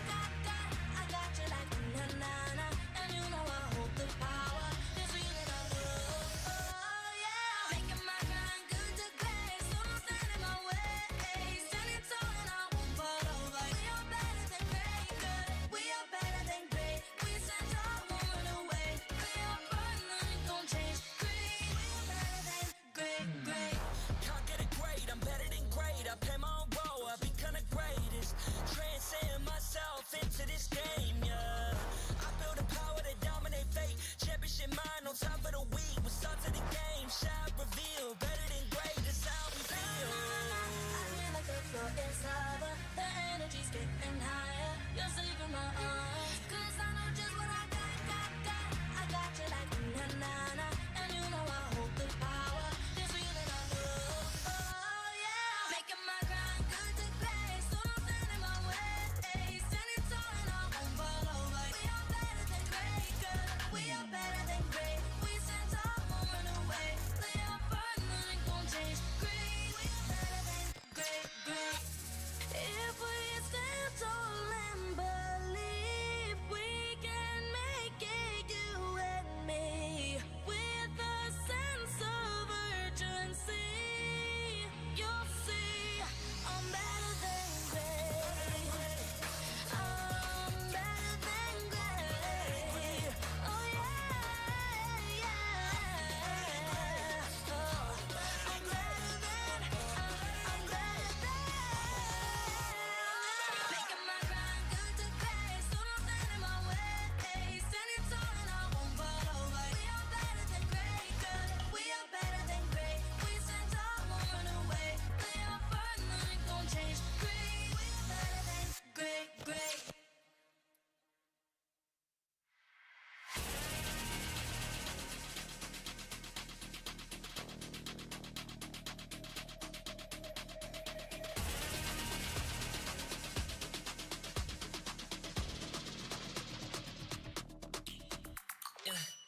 Hit me like I might get over, but you can get me in no corner. I know I can make a comeback, ace this round and finish this game now. Got the power on my shoulders, yeah, you know that I'm a soldier. You can keep me off my guard, but you can't keep me from my honor. Nah, nah, nah, I feel like the floor is lava. The energy's getting higher. You're saving my arms. 'Cause I know just what I got. I got you like na-na-na. And you know I hold the power. This feeling I love. Oh, yeah. Making my grind good to great. So don't stand in my way. Standing tall and I won't fall over. We are better than great, good. We are better than great. We stand tall, won't run away. Play our part, nothing gon' change. Great. We are better than great, great. Can't get it great, I'm better than great. I play my own role, I become the greatest. Transcend myself into this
Welcome back to the Mobile Legends Bang Bang M5 World Championship wildcard stage. I'm Gideon together with Stafa and as well as Arashi here to break down these games. It's going to be between Mongolia's Team Lil Gun and EECA's Umbrella Squad for our final best of 3 here today. Thank you very much, everyone, for joining us once again. And we have to remind you all that the M5 World Championship is powered by Moonton, presented by Kadia, supported by ROG, the official gaming phone, Grab, the official super app partner, and Secret Lab, our official chair partner. Well, thank you for your lovely support, our sponsors. This would not be possible without you, so we once again just word out our appreciation. But without any further ado, what else is on the table? Well, if you don't already know, the ROG Phone 6 is M5's official gaming phone and is packed with the game-winning power of the Snapdragon 8 Plus Gen 1 chipset with the class-leading GameCool 6 thermal system that lets you break every single limit. Have a hot phone? Not a problem.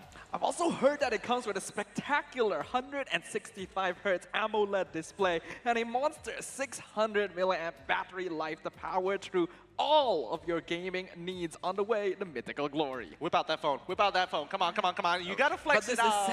This is 7. This is the What? They have another one after that? Yeah, There's bro. still so much to be given here at the M5 wildcard stage. And honestly, Arashi, what is your thoughts so far on the games from some of these smaller regions looking to get in towards MLBB? Is it like exactly where you expect it to be? Is it like not there yet? What are your thoughts on it? I think we're getting a bit of a mixed bag here, right? Some games seem very regular, very normal. Some go fast, some go long, and sometimes some of these things just pull out the craziest drafts, and somehow they make it work. And now for Lil Gun Esports versus Umbrella Squad, carrying the big gun in the rain. I mean, I was gonna go deeper into the gun part, but I think no one wants to hear that. The question is, do you bring an umbrella to a gunfight? Depends. Honestly, I think this is where a lot of people are going to have very split opinions about both of these teams. Because again, the EECA is one of those regions that has some standout players, right? But it's difficult for them to get together. Lil Gun came out of nowhere and has really shocked the world halfway throughout most people's regular season in towards the 3rd and 4th quarter of the year. I think that's why it's a bit different and hard to compare, right? There's just a lot more info available for one of these teams. And the other one, like you said, Gideon, it's just kind of relatively obscure. But that doesn't mean that they're not good, right? They might have all these secret strats that we're just not familiar with just because of the difference in access. So I think I'm expecting something crazy. I always want to look for something crazy. But to answer your question, Dafa, about bringing an umbrella to a gunfight, hey, guns are metal and they rust. So maybe an umbrella will be what it takes to take him out. Oh, man. But it means you also need the rain. Look, I'm expecting a 50-minute game at this point. It could go on for basically forever. But with that being said, Umbrella Squad, with 1 win away from starting the M5 journey, this is going to be something of redemption for them as we get in straight towards the games and also towards the drafts. Let's talk about MPL's domain expansion, starting off with the members of Lil Gun, specifically Ethan. I want to have MPL Mongolia in the future so we won't need to go through wildcards. I feel you. We got a slot taken away from us. Ooh. Well, yeah, I mean, I think they're so dedicated, right? They've been playing for quite a while now. They definitely want to have a more surefire way of participating rather than going for, a different pathway compared to everyone else. But for now, if they can prove themselves here, I think they're making a great case to actually make it through. Especially considering the track record that not just this team, but the region of Mongolia as a whole has in the international MLBB scene. They've already had an amazing showing during IESF, and as someone who has already watched the qualifying finals for many of the wildcard teams here, I do think that Mongolia has reached a level where they can really stand toe-to-toe with a lot of established MPL regions. So I personally am agreeing with Ethan here. I think Mongolia deserves it.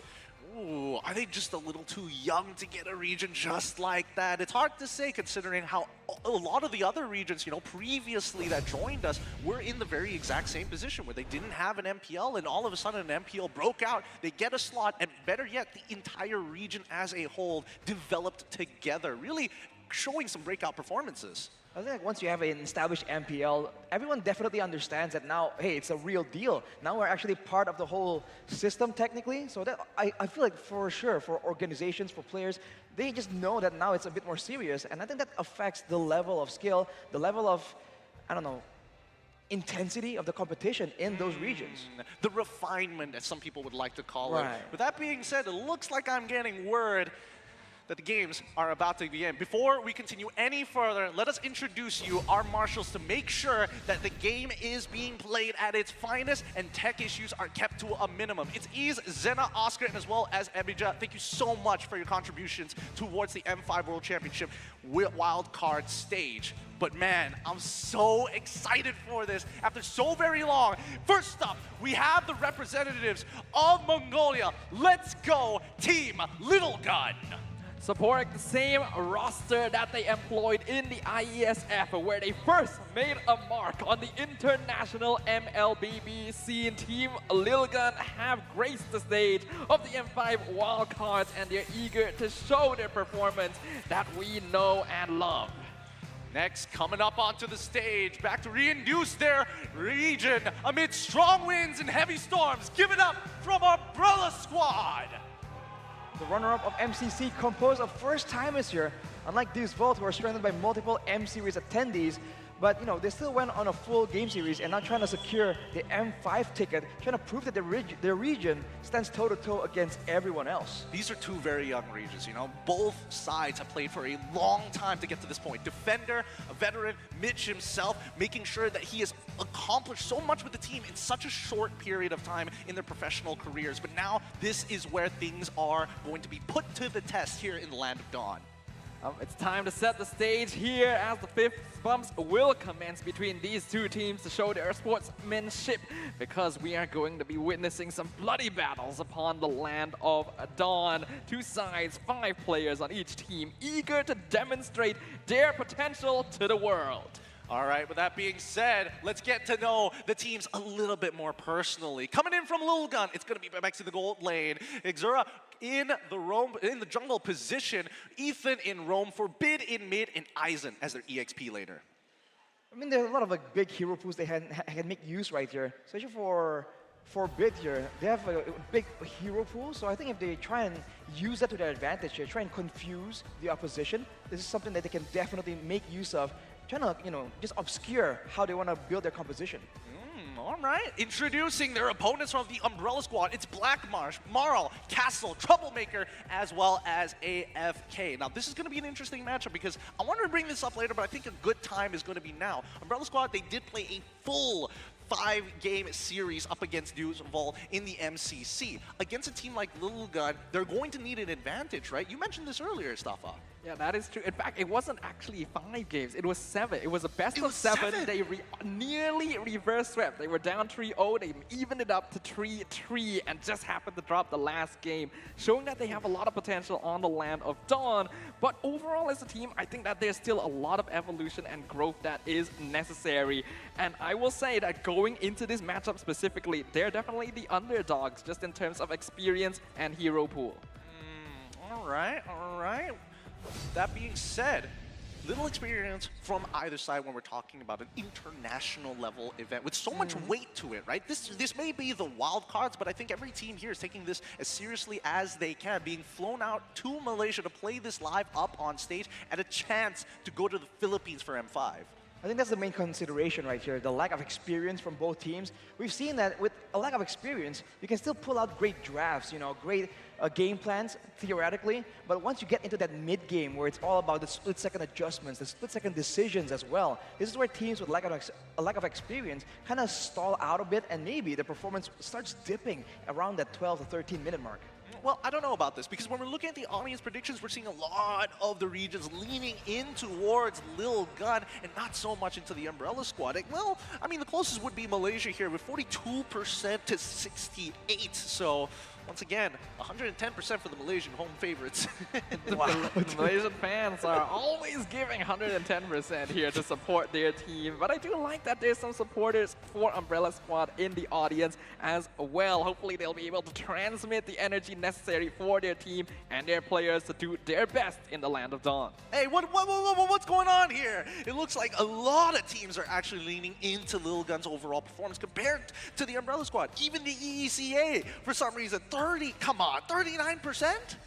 Usually we see regions really go and back up their teams, especially their own regions, but that's not what's going on right here. And actually, for Vietnam and America right here, that's where people are just voting heavily in favor of Umbrella Squad. Yeah. Quite unexpected. I mean, it really depends which side of the world you're from. You're going to be supporting one team or another, but nothing really changed the fact that the impact that Lil Gun has made in the international scene with one performance, well, not even one performance, I would say 2 to 3 at this point, has really kind of skewed the minds of the world. Yeah, it's not just even the audience as well, right? A lot of the pro players and coaches that we've interviewed today seem to think very highly of the Mongolian representatives here. So I think there's going to be a lot to prove on the stage. Will they be able to live up to the hype? So let's have a little look at our predictions.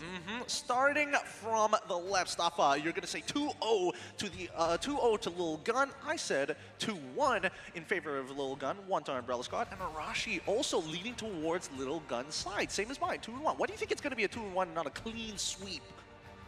I feel like the difference in performance so far, right? I think both are inexperienced, but Mongolia has impressed more people overall so far with their performances. So I think compared to that, Umbrella Squad, they still got to prove themselves a bit more before they can really be considered at the same level. So that's how I went with the 2-1, which is why it's not a complete 2-0, by the way. I feel like they still have a chance of surprising us for at least one game. But, you know, it seems like Staffa here is completely confident in the Mongolians. Now, I'm curious to know why exactly, right? Because again, we've seen the Mongolians, we've seen them play, but then what is Umbrella Squad lacking? Is this another situation of rock, paper, scissors and once again, or are we talking about like they are clearly missing one element of the game?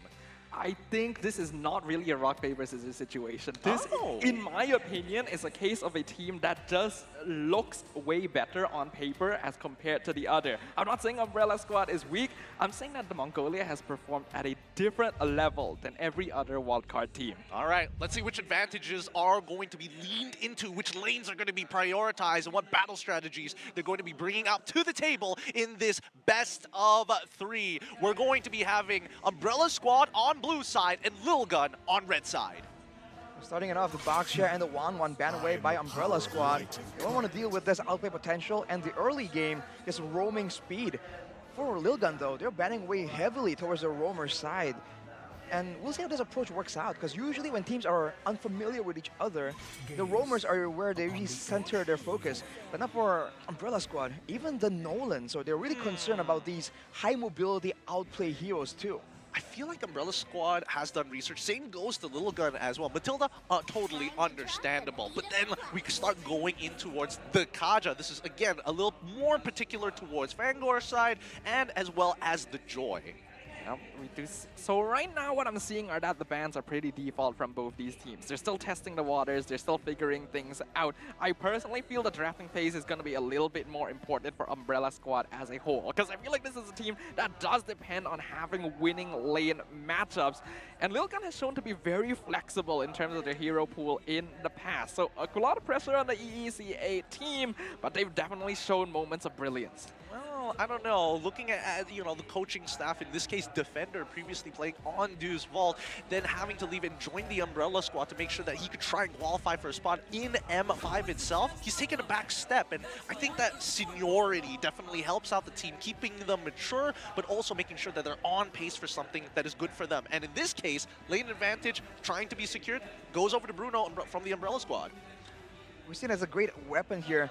Good early, mid, and late game technically, especially with the right kind of support though. So for Umbrella Squad, that's a great option. Now for Lil Gun, the first 2 picks will really define the form of their composition here, because unlike the first pick, you can't really hide it when you've shown 2 options, unless they go heavily into those flex picks, which is a advantage, but at the same time, it kind of forces them into some picks if they want to do so. But no, they go for the Valentina and a Terizla, a very team fight heavy approach already. Okay, respectful here from Lil Gun. Now, I have to note that out of a lot of heroes, the most obvious pocket pick for Lil Gun is Faramis. It is very often banned out when teams are playing against them, because Ethan plays a very mean Faramis roam. But the fact that Valentina is still open means that it's too risky to allow the Nether Realm to potentially get stolen away. Instead, they'll grab it for themselves to deny Troublemaker a hero he's comfortable with. And does Little Gun like to do this on blue side more often than red side, or is it just this particular match? Because I think that opening up, especially on red side with the Valentina, is such a good power pick, because then you have the flexibility even if the Fire Mist gets let through or it doesn't get touched at all. But Umbrella Squad, they lock in the Arlet as well as the Guinevere. Final lock-in for the first phase from Little Gun is going to be Martis. Was looking quite good right there. Arlet, Guinevere, and Bruno, good early game. But now with the Martis in the mix, it's just not that simple any longer. And on that point on the Valentina too, it's good wave clear and early game damage. So if they both go for skirmishes right here, there's a chance that Lil Gun can actually get the better of Umbrella Squad, depending on how the fight plays out, who makes the first move, and whether or not they can get a lot of damage onto one person, because that one reset on the decimate of the Martis can just change things around very fast. I think that's definitely true. I think that Little Gun has a more like teamfight-oriented composition. For now, we don't know how they're going to complete it compared to someone like Umbrella Squad, but I think at the very least we know that they kind of want to play that early game for a certain degree, especially towards the EXP side, right? Because again, it is a strong pick in the EXP. I'm guessing that they're going to start banning things out from EXPs, the counter picks, more often than not. Yeah, I think that does make sense overall. The ban on the Diggy is somewhat telling, though. It instantly tells you that Lil Gun does want to play around this team fighting. They want to use the penalty zone. They don't want to give Umbrella Squad an easy way to walk in and out of fights. So that needs to be a concern here, especially with the Fanny gone as well. Lil Gun is already showing that their gameplay gonna be leaning towards the aggressive side. Okay. Aggressive side for the side of Lil Gun. For Umbrella Squad, right? Double flex pick coming in early on. They ban out the Kufra. Are they also going to just double down and say, hey, maybe let's not try and open up the jungle. Maybe let's just get rid of just high impact, high setter roamers. Atlas, again, has been a very, very good pick until Diggy came about.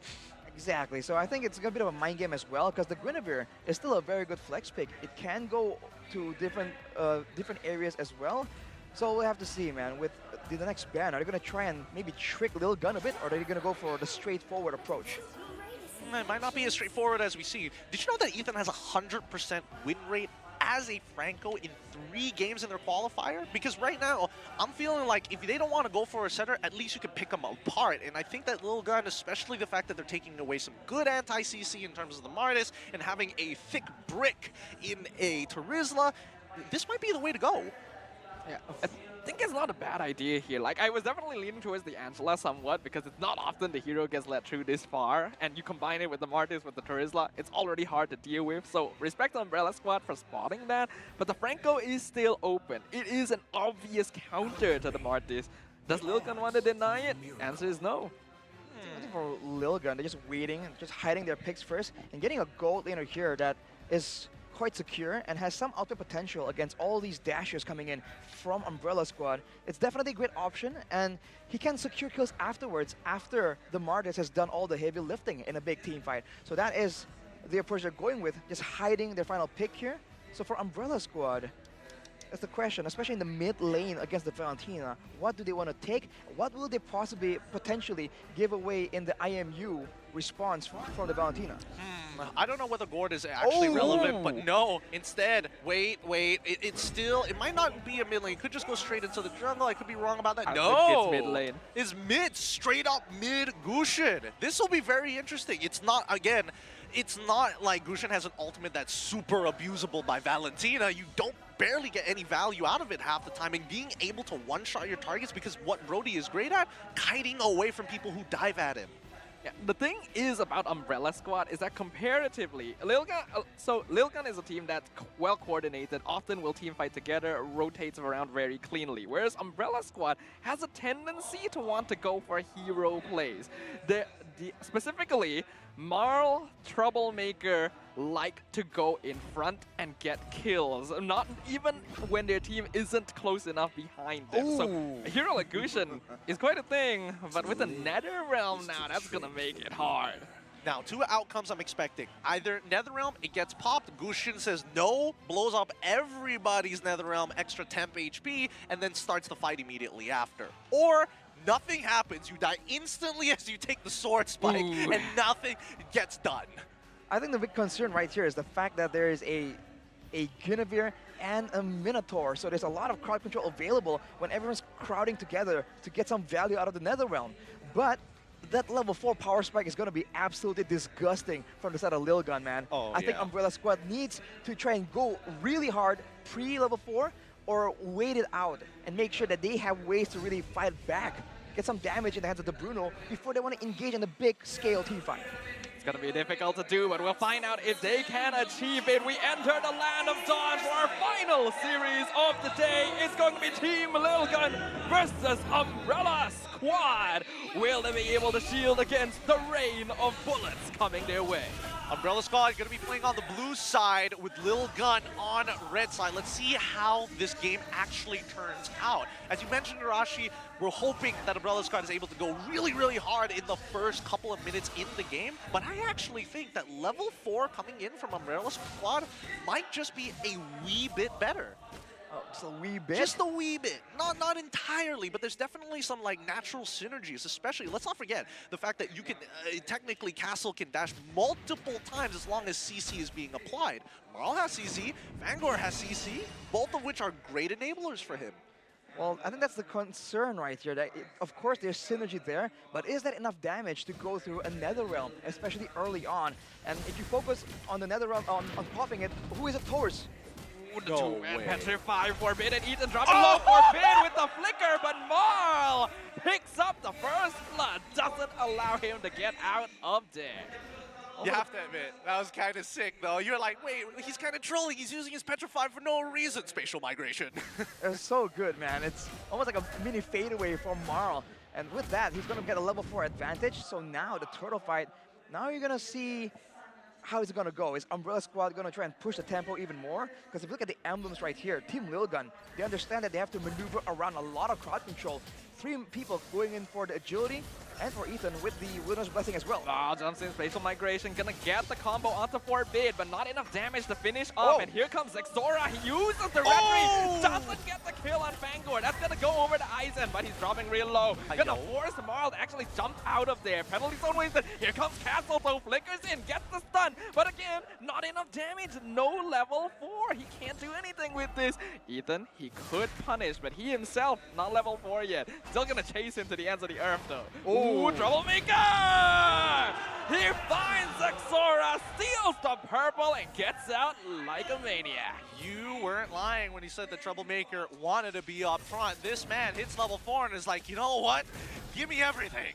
The awareness to go for the jungle right there too, man, with Team Lilguns just over chasing, but now they're going for a fight again. Yeah, that's gonna be Violet Requiem onto Aizen. Beautiful combo, not allowing the Turisla to do anything. Marl secures the turtle. They are looking clean. I mean, the layering of the CC so far, the overall game sense coming in from Umbrella Squad. Our predictions might just be, it might be wrong this time around. Might be a bit different, but Team Lilgun, they're just fighting in different areas at the same time, never really going for a decisive 5v5. So I think once that happens, there's a better potential.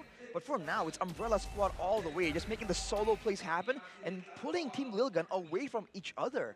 The real question is how long is this laning phase actually going to last? Some people like to actually... Ooh, Xora nearly dead, but NetherRealm saves him, keeps him alive for now. They get the pick off on the Troublemaker in exchange for the Martis. Vanguard gonna get picked off. That's gonna go to a double kill as Bebex finally punishes Umbrella Squad. So speaking about lanes, I was about to say that at least for Castle, he doesn't really get too much, but Marl has 2 kills. But this time, Bebex actually coming out huge with those 2 kills and the EXP lead currently onto Black Marsh. This is only going to get worse. I mean, you pick the Bruno in order to get a dominant laning phase. With the Brody picking up 2 kills right there, it might just swing the whole lane in a different way for Team Lilgun, and that is what they need if they want to have this roam situation here. The winning laners can really set up for a perfect dive under the turrets. So far, so good. Troublemaker making sure that he's not giving any shutdowns here or another kill over to Team Lilgun. He did just complete his Genius one, so expect him to do some work. Marl, he's got his eyes on Ethan here. They're trying to gank the gold lane. That's gonna be a lot of tower gold taken by Black March there. Umbrella Squad gonna make the wise choice to not dive too deep. I think that's the big problem right here for Umbrella Squad. I feel like they were trying to push the tempo and go for dives, but with the Netherrealm just lurking around the corner, it's so difficult, especially because it's in the hands of the roamer and not the mid laner. He can just stay in the back And Umbrella Squad don't really know exactly where he is. He can just wait for the right moment, and if Umbrella Squad overcommit, that could be the end for them, as now we're looking at another huge team fight, maybe 4v4 without the gold laners. Gonna be scary here. Hilm, Lil Gun gonna be the ones in position. Castle gonna be holding on to that final slash, waiting for the best combination timing with the Minuan Fury. Gets it, goes for it, pushes Exora out of position. Eyes in penalty zone, misses. NetherRealm comes out, Turtle dropping 40%. The two-man fatal migration. Exora is picked up, Turtle is secured by Marl. Double kill for Troublemaker, and a killing spree for Umbrella Squad to top it all off. So, like, is that, like, enough damage, or are we talking a little less there? I mean, I feel like the damage is definitely there, especially if they're all stacking together, man. Multiple people hit by the spatial migration, setting up for a huge Minuan Fury, and then this Troublemaker just blasting everyone out. Yeah, honestly, it's pretty surprising that Troublemaker is actually getting away with a lot of this. I think that Umbrella Squad, especially in terms of like the adaptation in the earlier stages, is like, let's play off the people who actually have a lead. And if we need to use Castle to just maybe sacrifice a little bit of EXP, maybe his body, just get the final slash down and start something against Lil Gun, get them to commit. Troublemaker, though, he's looking for the chance. He spots Bebex, the flicker. Will it save him? Corrosive strike into the torn apart memory. They trade for each other, but Bebex gets the shutdown, and now Exora is on a decimate streak.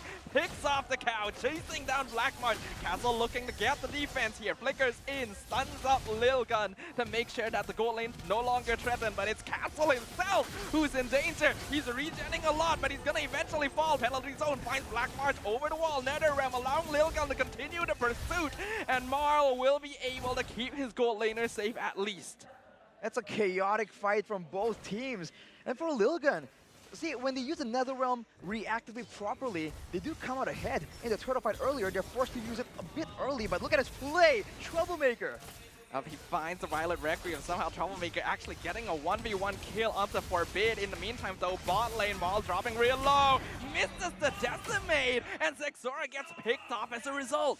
I don't know. I feel like Team Lil Gun right now are miscommunicating. Like earlier when they were trying to go in for those fights, yes, they were using it reactively, but at the same time, the Terizla had already caught... Oh, wait a second. Does he? No, he doesn't, right? Ooh, I'm waiting for it, but no, he's not gonna dive too deep there. He knows that he's worth a good bit of money right now with his killing spree. Yeah, and I'm assuming he's calculating the body of the Smith as well. The lower he gets, the tougher he is with that DR. But in the meantime, right, I feel a little bad for Castle. Every single time, I want to be part of the fight. Well, how much EXP do you want to sacrifice? Well, he starts a fight, two-man final slash into the Minuan Fury, stolen by Forbid as a defensive play. Even NetherRealm actually used kind of early. This sets up for Marl. Violet Requiem onto Aizen. But here comes Bebex. He's doing some damage, making sure the Umbrella Squad cannot get an easy pick-off. It's just so dangerous for Lil Gun right now, because at every single moment, Troublemaker outputs the damage so early. He's baiting a lot of crowd control, and even the NetherRealm from Team Lil Gun. So they have to be a bit more aggressive almost in order to know exactly when that NetherRealm needs to be used. They cannot allow Umbrella Squad to be the ones to decide when the fight really breaks out. Yeah, I don't think they're going to get to that point just yet. I think that Team Lil Gun is going to have to just sacrifice this early as they transition into the mid to late just to get some magic resist, because nobody can technically open up the map reliably because the Troublemaker basically one-shots anybody who checks the bush. Ooh, they find Blackmarsh here. He's gonna force the flicker out. Ethan actually not quite able to connect the Shadow Stampede, so the Bruno will survive, but the Tier 1 tower won't. Seems like right now, Lil Gun are like splitting and they're not really sure where to play around when they have Bebex with a 3-kill advantage. Oh, but no! Look at Ethan. Ethan might get swatted out. NetherRealm used quite early again. Minuan Fury finds one. That's gonna be NetherRealm used up, but Fangor dropping low. Exora, can he get the decimate? Yes, he does. That's gonna be a dead cow on the side of Umbrella Squad. And now Team Lil Gun are looking for more. That's the double kill for Exora. He spots Castle. He wants it, but he's under the tower, so he should be able to get out. Torn apart memory, throwing him real low. Just one hit from death. Marl, Violet Requiem trying to zone out Lil Gun.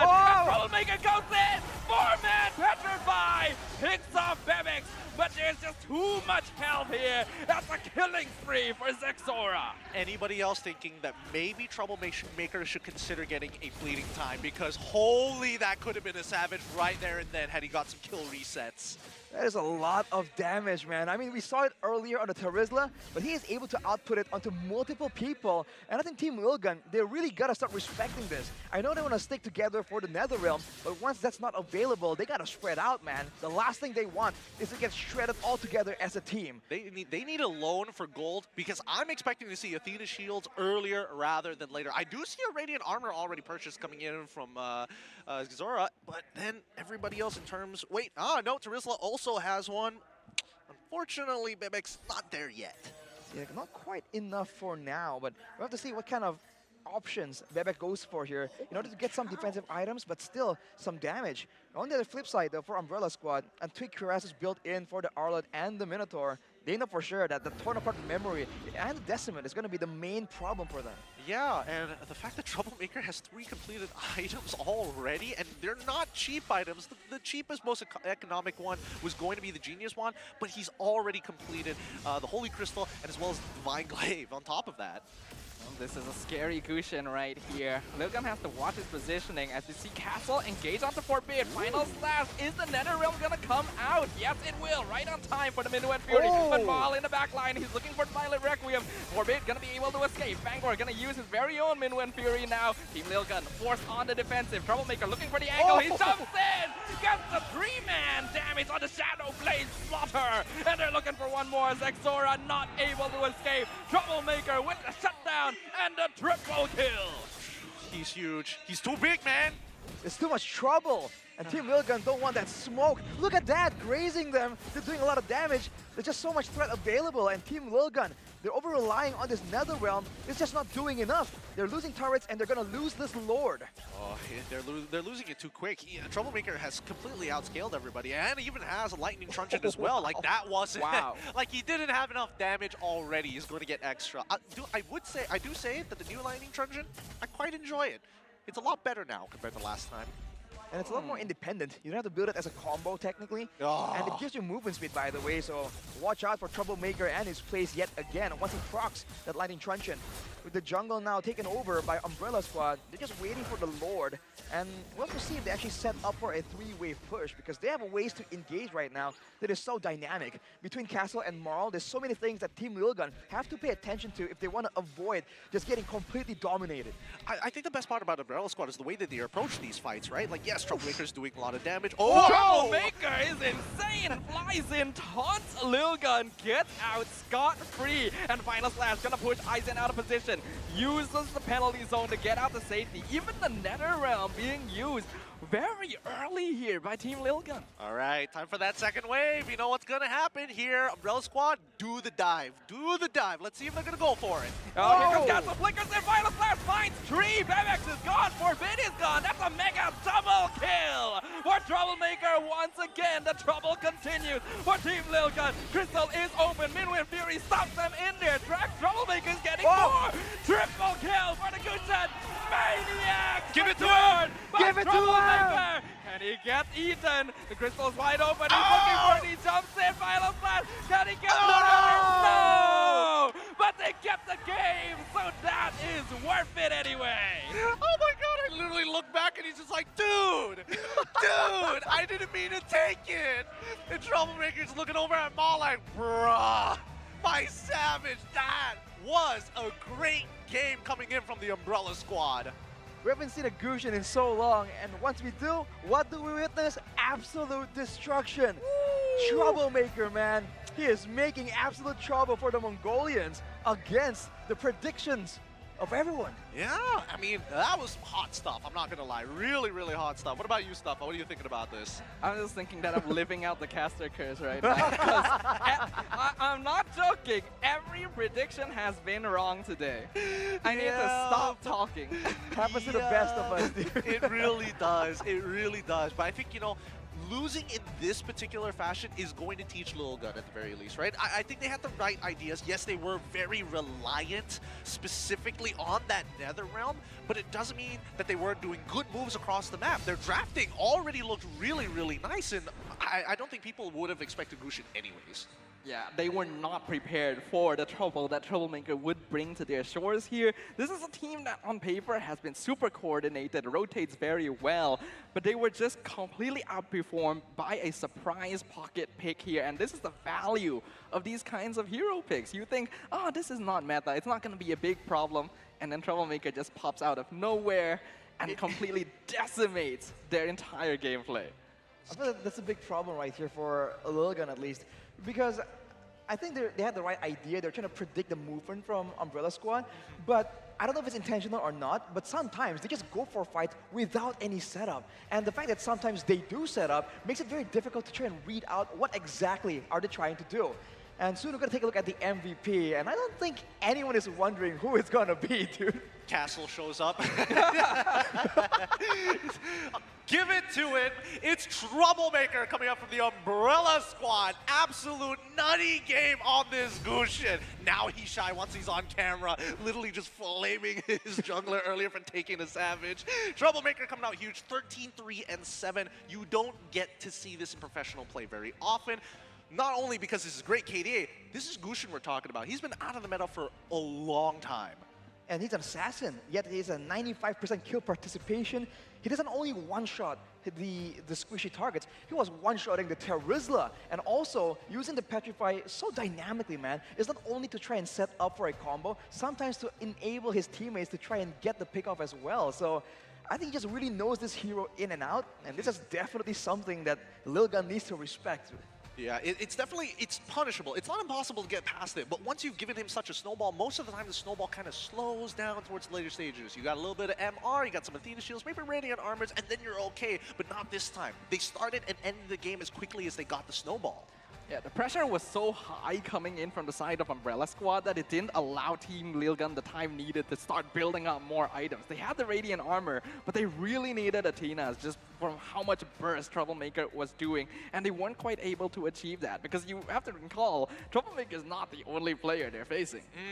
Which brings me to my next topic. Thoughts on Castle being a potential roamer, because honestly that's how he was playing the entire game. He would get pushed in half of the time because of Terizla, but once they unlocked him, this man is instigating fights everywhere. He is going to the foundations of houses, drilling holes in them and putting termites for fun just to get the neighbors angry. I mean, it's just so good, and the fact that they can alternate who actually begins the fight is what makes it so difficult as well. Soon we're going to take a look at some of the highlights right here, and maybe we can take a small look at what exactly they're able to get, brought to you by Grab. In the early game, I mean, Marl already makes a bit of a play, still enabled by Troublemaker. But afterwards, this is initially here, it seems like everything was going so well, but they were chasing, they didn't get the kill, and afterwards they lose tempo and momentum. But then right here, that Netherrealm once again just makes things so difficult for them, and they're able to actually get a bit of a lead. But afterwards, they go for a fight like this, clumped up together, and as we expect, when everything lands in the right moment, it's going to be so difficult for them to get a dominant, decisive moment here. They have to try and make it sporadic like this, picking off the members of Umbrella Squad one by one. Yeah, but it's also about capitalization, right? We did see in a couple of these moments that the fight actually goes split for Lilgun to having two separate targets when they really need to devote all their damage into priority targets. And I think that's something that Lilgun is probably going to discuss later backstage before we get into Game 2. But as the game continues to move on, we do get to see these huge plays. Like, imagine if he had a fleeting time there and uses the incandescence like twice in that fight, getting so many kills. That would have been so insane. But overall, I think that Umbrella Squad, we were talking about this earlier, they needed advantages in the draft. It just felt that they were the more polished team in terms of just overall chemistry. And I did mention that as long as they have the better draft, Umbrella Squad will have the better chances here. Yeah, but I didn't realize it would go so one-sidedly, right? The momentum was on their side right from the very beginning, and they didn't allow Lilgun any opportunity to make that comeback. And I love that. I like that pressure. I want more teams to be able to abuse this sort of threat. Now keep in mind, looking at the emblems earlier, there were a couple of interesting ones. Number one, Arla taking a Wilderness Blessing. Kind of interesting. You don't get to see that very often, especially since its last nerf 2 patches ago. Now, at least for Castle, he understands, I am not going to win this lane, I just got to move fast. He knows it's a 5% nerf to the Wilderness Blessing, but he needs to be around the map because that's how he was playing. Like you mentioned, Gideon, it wasn't like split pushing and laning 1v1. He just arrives to the fight, and enables, right? He just sits there and goes, if you want to take me out, it's fine. I'm gonna be back with a vengeance. Not well, literally from his second skill, funnily enough. But aside from that, Ethan going with a basic emblem right here, he just wasn't tanky at all. So off the bat already, Lil Gun lacking another tanky member. Only the Martyrs technically being a secondary tank, but Ethan in the roaming position serves a very weird function here. He provides utility, but he's building tank, but he still has the flex of the Oasis. It's just a bit of a weird mix that is a bit of a jack of all trades, but really master of none. But I mean, at the end of the day, his big payoff is going to be his ult, right? As long as Minotaur is able to get a really good ult off, it helps knocking people up to enable Castle to technically stay in longer. And if that's not enough, you get a stimulus pack in the Magic Thing coming in from Marl into the spatial migration. He can get out, and Castle can just keep fighting. I think in the end, Lil Gun may have overdunked the draft a little bit for themselves, right? Because the thing is, the Ethan roam Faramis is something I brought up during the drafting phase. It's something that teams actually respect against it. And when I watched the way that he played it in his qualifying finals, it's some of the most aggressive Faramis I've ever seen. Yet here, it felt like very defensive. In fact, even a little bit scared. So perhaps Lil Gun were just not prepared for what Umbrella Squad was going to throw at them. We also have to note, they themselves banned out the Diggy. And Umbrella Squad has so much crowd control. Well, to be fair, the crowd control came in later on.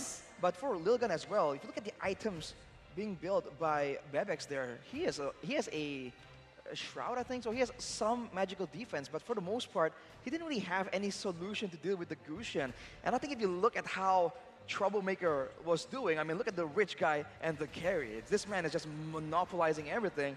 With how he was playing, I feel like some respect was warranted there, or Rose Gold maybe, or on Athena even, right? On the gold lane, knowing that you're one of the main damage tools for your team, I think you gotta really respect that damage potential. I think he was just looking at Ethan and was like, you got me, right? And Ethan looked back at him, maybe. Maybe. It's so quick. Yeah, I mean, after like 6 kills are given over to Troublemaker, it's hard to say that I got your back because there's too many things to worry about. You don't want to get locked down and CC'd and then end up dying to someone like Castle on this Arlet who has high base damages naturally pre-level 6, but even then, there's a lot of things to worry about. Look at the damage dealt charts right here too, man. I mean, Bebex did 27k. It's not bad, but overall, considering he was the one getting some kills, getting a snowball in, you expect a bit more damage, but that's where Troublemaker just says no. And look at his own damage dealt, dude. It's just leagues above everyone else. Showing that this Gusion does work, but I guess it's something also that Lil Gun can fix, right? How they were positioning. They're always in a perfect cone. And that's partially due to how Troublemaker is able to reposition initially to get full benefit from the hero's kit. But they gotta try and do something different, man. Different? I'm thinking about adaptations at this point of time, right, so far. And based on how this game has kind of gone, I would hate to be in Lil Gun's position because it's like, oh, did we get outplayed to a certain degree? But then how do we fix this potential draft that has been working so well prior to this? Yeah, these are heroes that Team Lil Gun are quite comfortable with. You could even call many of them pocket picks. So the fact that they've already been figured out so easily by Umbrella Squad is going to affect them mentally. And it's going to be a real test of how psychologically prepared they are to compete on the M5 stage. Is it worth banning out the Gusion? Is it time to give more respect to the crowd control? Do you want to draft heroes that are more effective in winning out the lanes? Those are all questions that you're going to have to answer. Yeah, for me, I think that Lil Gun is probably going to lead into the direction of let's just win our lanes and we wouldn't be in this situation in the first place. Well, they can do that, but if you look at their laners, they're already very solid laners, man. Valentina, Brody, and Terizla. I feel like the problem was that, for the most part, Umbrella Squad can just kite back away, and with the main rumor being a Faramis, right? He was just trying to chase everyone down with the Stampede, and just failing to get it. It's just not as dynamic of an engage tool that you would want when you want to go aggressive, when you want to snowball. So the Martyrs just becomes that much less scary, right? Of course, when Umbrella Squad engages first and fully commits, allowing for those resets to happen, that is where generally Lil Gun can go and get that full value from the resets, from the decimate. But towards the end of the game, Umbrella Squad won't engage, won't allow any opportunities unless everything is in line with what they want. Which is why the fights just went heavily in their favor toward, in the mid-game stage. Okay, so they need to get something back to feel a little bit more familiar in that winning formula. Is this a switch of sides for the side of the Lil Gun? Do they want to just take blue side and predetermine, hey, we're going to get all our prior picks as soon as the first phase is done? then we'll see what happens. I don't think it's a question of prio picks here, because I feel like Lil Gun has a flexible enough hero pool that it doesn't really matter which side they're on. What they need to change is the way they're approaching this game, because this is a team that likes to fight together. They're pretty well coordinated, and Umbrella Squad punished that by grabbing heroes like an Arlet and the Minotaur. So this time, let's go for a team comp that's more effective at pick-off and peel, because you know that players like Troublemaker and Castle are going to run at you. Let's make them separate from the team as far as possible. Oh, are we thinking Enchanter-style supports, or are we just talking about people with just high mobility? pick-off. Pick-off, okay, okay. Pick-off, all right. Well, I think personally, when we saw like half the draft there, I saw the Bruno, the Arlet, the Guinevere. It really seems super all-in, right? Guinevere and Arlet. So I thought the Minotaur would be picked up by Lil Gun, actually, if they can, you know? But turns out, I guess part of why it's picked up by Umbrella Squad, even though they have a very aggressive nature, is they know that it's going to be a good pick against them as well. So I think if they see patterns of this same kind of approach happening from Umbrella Squad, just big dives, they can go for big crowd control to reach counter it as well. It could just be just the way to ego challenge people in the drafting phase. Just like ego challenge. Yeah, it's like it's bad for us, it's bad for you. It doesn't matter on whose side it is. It'll be very beneficial. It's either you ban it or I ban it. Which one is going to take it first? I think that's a big question here. Are they going to try and switch it up though, Umbrella Squad, because they've shown a great aggressive play style, but if they use that kind of fear, the kind of pressure that they really have on Lil Gun to really throw them off their game, that's a valid approach strategically. Or they can just, double down and go even more aggressive, knowing that Lil Gun is going to try and prepare for that. Possibly. I'm just thinking that if they do decide to swap sides, that maybe Lil Gun might just give away the Valentina over to Troublemaker. But there's only one way to find out as we jump straight into the drafting phase of the wildcards. Game number 2 between Umbrella Squad and Team Lil Gun. Umbrella Squad showing us that they are capable of bringing an Umbrella to a gunfight here. Already one game up. Will the variations we talked about happen in the draft phase for game number 2? Let's find out here. Lil Gun going to be taking blue side. As Umbrella Squad takes red, we see Kaja immediately banned out without hesitation. Yeah, the Kaja is going to be a big problem for assassin-based gameplay, though. So I think Lil Gun also banned it earlier. It's something that they might not want to play against, because we saw earlier they banned away the Kaja, Mathilda, and Joy. But if they really want to ban that out, are they going to go for an assassin this time in the jungle? Because the Martis is a meta pick, but we've seen that Umbrella Squad, they know how to deal with it. Yeah, Umbrella Squad has been pretty comfortable dealing with it overall because a majority of their heroes just refuse to give him that Decimate for free. And if they do, they make sure they run away and even flicker away in completely opposite areas from the rest of his teammates so he doesn't get the chain kills. Now, the fact that Fanny gets banned out does bring up a couple of questions here. Are they expecting Umbrella Squad to actually pivot, or is it just because they're on blue side? I think it's mainly because they already understand that giving an early game lead to Umbrella Squad is a bad idea. This is a team that is going to run at you, so you definitely don't want to give them the hero that flies at you and just takes you out before you have a chance to respond. Well, for Umbrella Squad right now, banning away the Mathilda, I think they're just worried. What is going to be the first pick for Lil Gun? Are they going to try and get more caster supports that can really save, the roamers can really save their carries here from the threat of Troublemaker? Or are they going to go aggressive and maybe go for trying to counter the jungler by being aggressive instead? The Baksha taken away is one small hint at that. I wonder if Lil Gun are considering something like a Hilda to really throw a screw in Troublemaker's plans. I think it's too early to actually go for the Hilda, and I don't think it's worth banning out. So maybe the Angela is going to be a little bit more inclined to that area. No, instead they get rid of Arya. They're like, Castle, we give you our respects. Stop it. Stop it, please. The foundations of my house is already crumbling. I need this to end. Okay, they're gonna go for the hero that gathers them all together. I think that does make sense. There would be teams that might think, oh, the cushion was a big problem, let's get rid of it. But the core of the issue was the fact that their tendency to group up was being punished very heavily by Castle's initiation. So I think getting rid of the Arlet here is a very smart choice. Okay, which brings us to our final ban coming in from the Umbrella Squad of this very first phase. I mean, Matilda, we can all understand. The Baxia, all right, sure, that makes sense. It's very repressive to deal with. Are we thinking about neutering a lane? Are we thinking about, no, they just straight up get rid of Farmis? That means Nolan is left open, by the way, so it's a pretty tough choice. They don't really know what exactly is Lilgun going to do because of the flexibility in their hero pools. They can go for the Bruno as well. That was still a big portion, a big part of the issue there. If they focus too much on Troublemaker, there's still a huge Bruno damage power spike in the late game. Now it can be taken by Lilgun, so they can have a stronger presence in the gold lane. Possibly, or they just take Valentina and call it a day. They're like, all right, let's see what you guys got on red side. There's also things like the Terizla or the Angela. Previously, Terizla had trouble because he was against Arlet. Arlet's gone. Terizla could be pretty safe to engage fights. Angela is still flexible, surprisingly led through the ban phase. We'll see what Lilgun prioritizes here. Has the final few seconds count down. Ooh, the Guinevere. Straight up into Gwen, and this might be the Gwen tank that we saw in the previous game once more. Let's see what Umbrella Squad has to say about this, right? There's a couple of counters that go well, but I feel like at least Guinevere in this particular case is more so an instigator than she is a finisher. Unless, goes for the full magic build, then okay, sure. Hey, that's a whole different story. Probably just going to be aggressive, survivable as well in the front with a good amount of sustain that is built into her kit.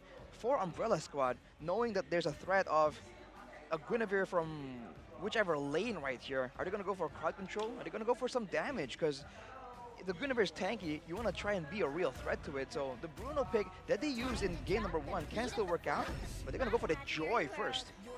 Okay. The Joy was the 1-1 as well. It's going to be very interesting. Now we have to note, Marl playing on the Guinevere last game was actually kind of a rarity because this is a player that like 80% of the time plays assassins, even in this sort of meta. So heroes like the Joy are much more up his alley, so we'll get to see a lot more of that. Assuming that it actually goes into the jungle, True. right? And that's the same position of this Guinevere. Now that we see this, holy cow. Boys, thoughts?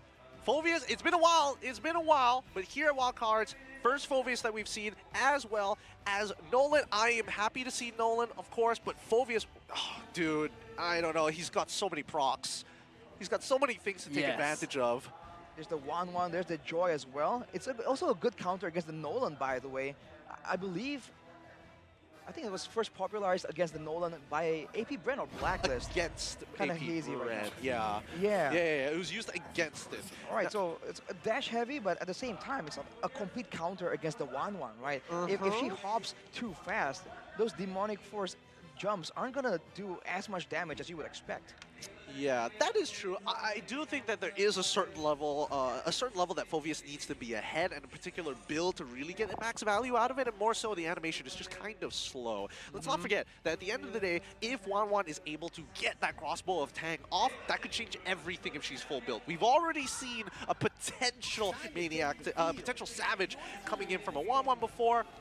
Maybe this could be the game. Not to mention that Phoveus as a hero is pretty weak in the early laning phase, and we'd already talked about how Umbrella Squad, all they really need is to win out the lanes, and then the game just falls into their laps. So this is a bit of a risk for Lilgun here. They're gonna really need to snowball onto the Nolan, because if they're not able to, there's not a lot of options left. I think now the focus goes into the mid lane right here, because if your jungle is that important, right? The Joy and the Guinevere, I think, have a lot of work to do in this matchup. So if the mid lane or the roamer is a bit stronger for one side, it's going to tip the favor in balance of one of these heroes. Both Guinevere and Joy can be very troublesome once they really get that support to go into your opposing side's jungle to try and just wreak havoc there. Yeah, now we see the next couple of bans start to go through the Bruno, makes sense. And we also do get to see the Franco as well, which I think is a really smart ban coming in from Lilgun, right? All of them are susceptible to suppression, but worse yet, if you get pulled out of position by that Iron Hook, you don't have a lot of tools to actually, get out if two other people are sitting by the Franco when that hook connects. And let's not forget, I'm guessing, oh wait, no, they've already done it for me. Get rid of that Kufra. I was thinking that as well. This is a hero that would be a menace to honestly either team right now, because there's actually quite a good bit of dashing on either side. So the heroes that they're banning here are actually also affecting them. And with neither side's roamer being picked up yet, I'm very curious to see how this is going to affect the pool. One more ban coming in from Lilgun. Is it going to be yet another roamer ban? Because I feel like the mid lane is something they want to try and consider as well here.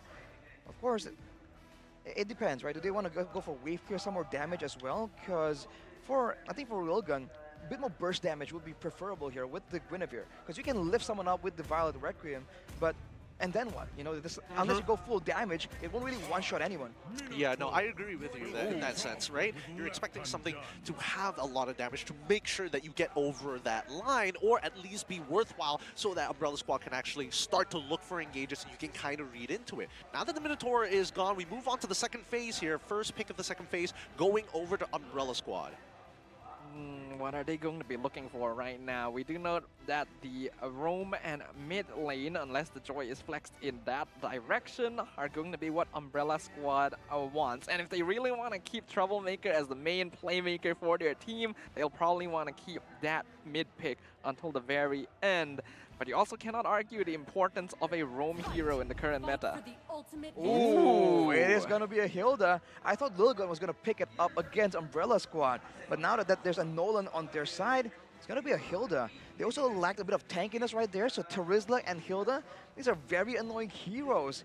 And that's might be why they banned the Baksha as well, right? A lot of regeneration here could have been negated by that pick. It could have been like an extremely bad matchup. And I don't know, maybe Lil Gun might go for something a little cheesy, be like, you know what, Valier is the way to go here. We're going to have a Valier roam to match this Hilda. She goes in, I just go lock her down for a short period of time and give that pressure back to my jungler. But what if this is a Gwyn roam though?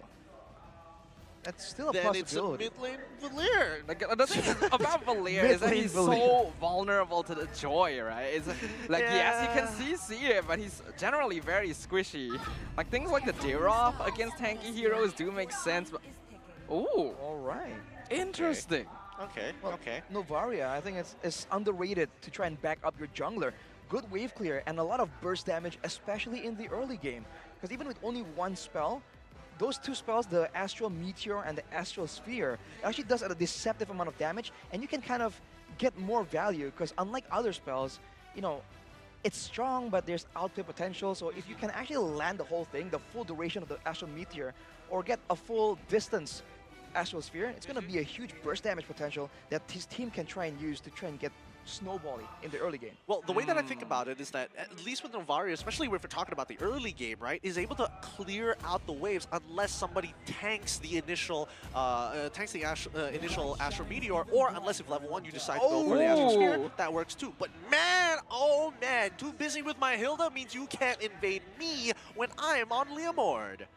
Wait, hang on, what is going on? Where is the Joy gonna go? Is this a mid-Joy? I think it might just be a mid-Joy. We haven't seen a mid-Joy since, I believe, the previous IESF, where the one in Bali.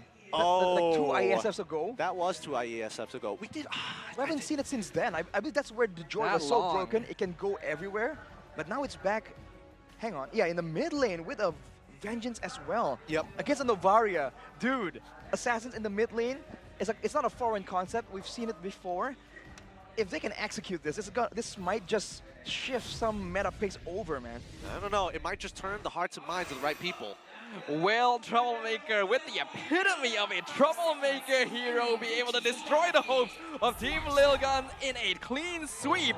Or will the Mongolian representatives show us what they're truly capable of as we return to the Land of Dawn for game number 2? All right, let us begin. It's going to be Lilgun on the blue side with Umbrella Squad on the red side. And of course, Zora is going to be starting down on the bottom side towards the gold lane of the map just to get a little bit of a leash from Beatrix. And more importantly, just to kind of stay safe from Hilda with a laner that is strong enough to kind of hold her own. Whoa, whoa, whoa, hang on.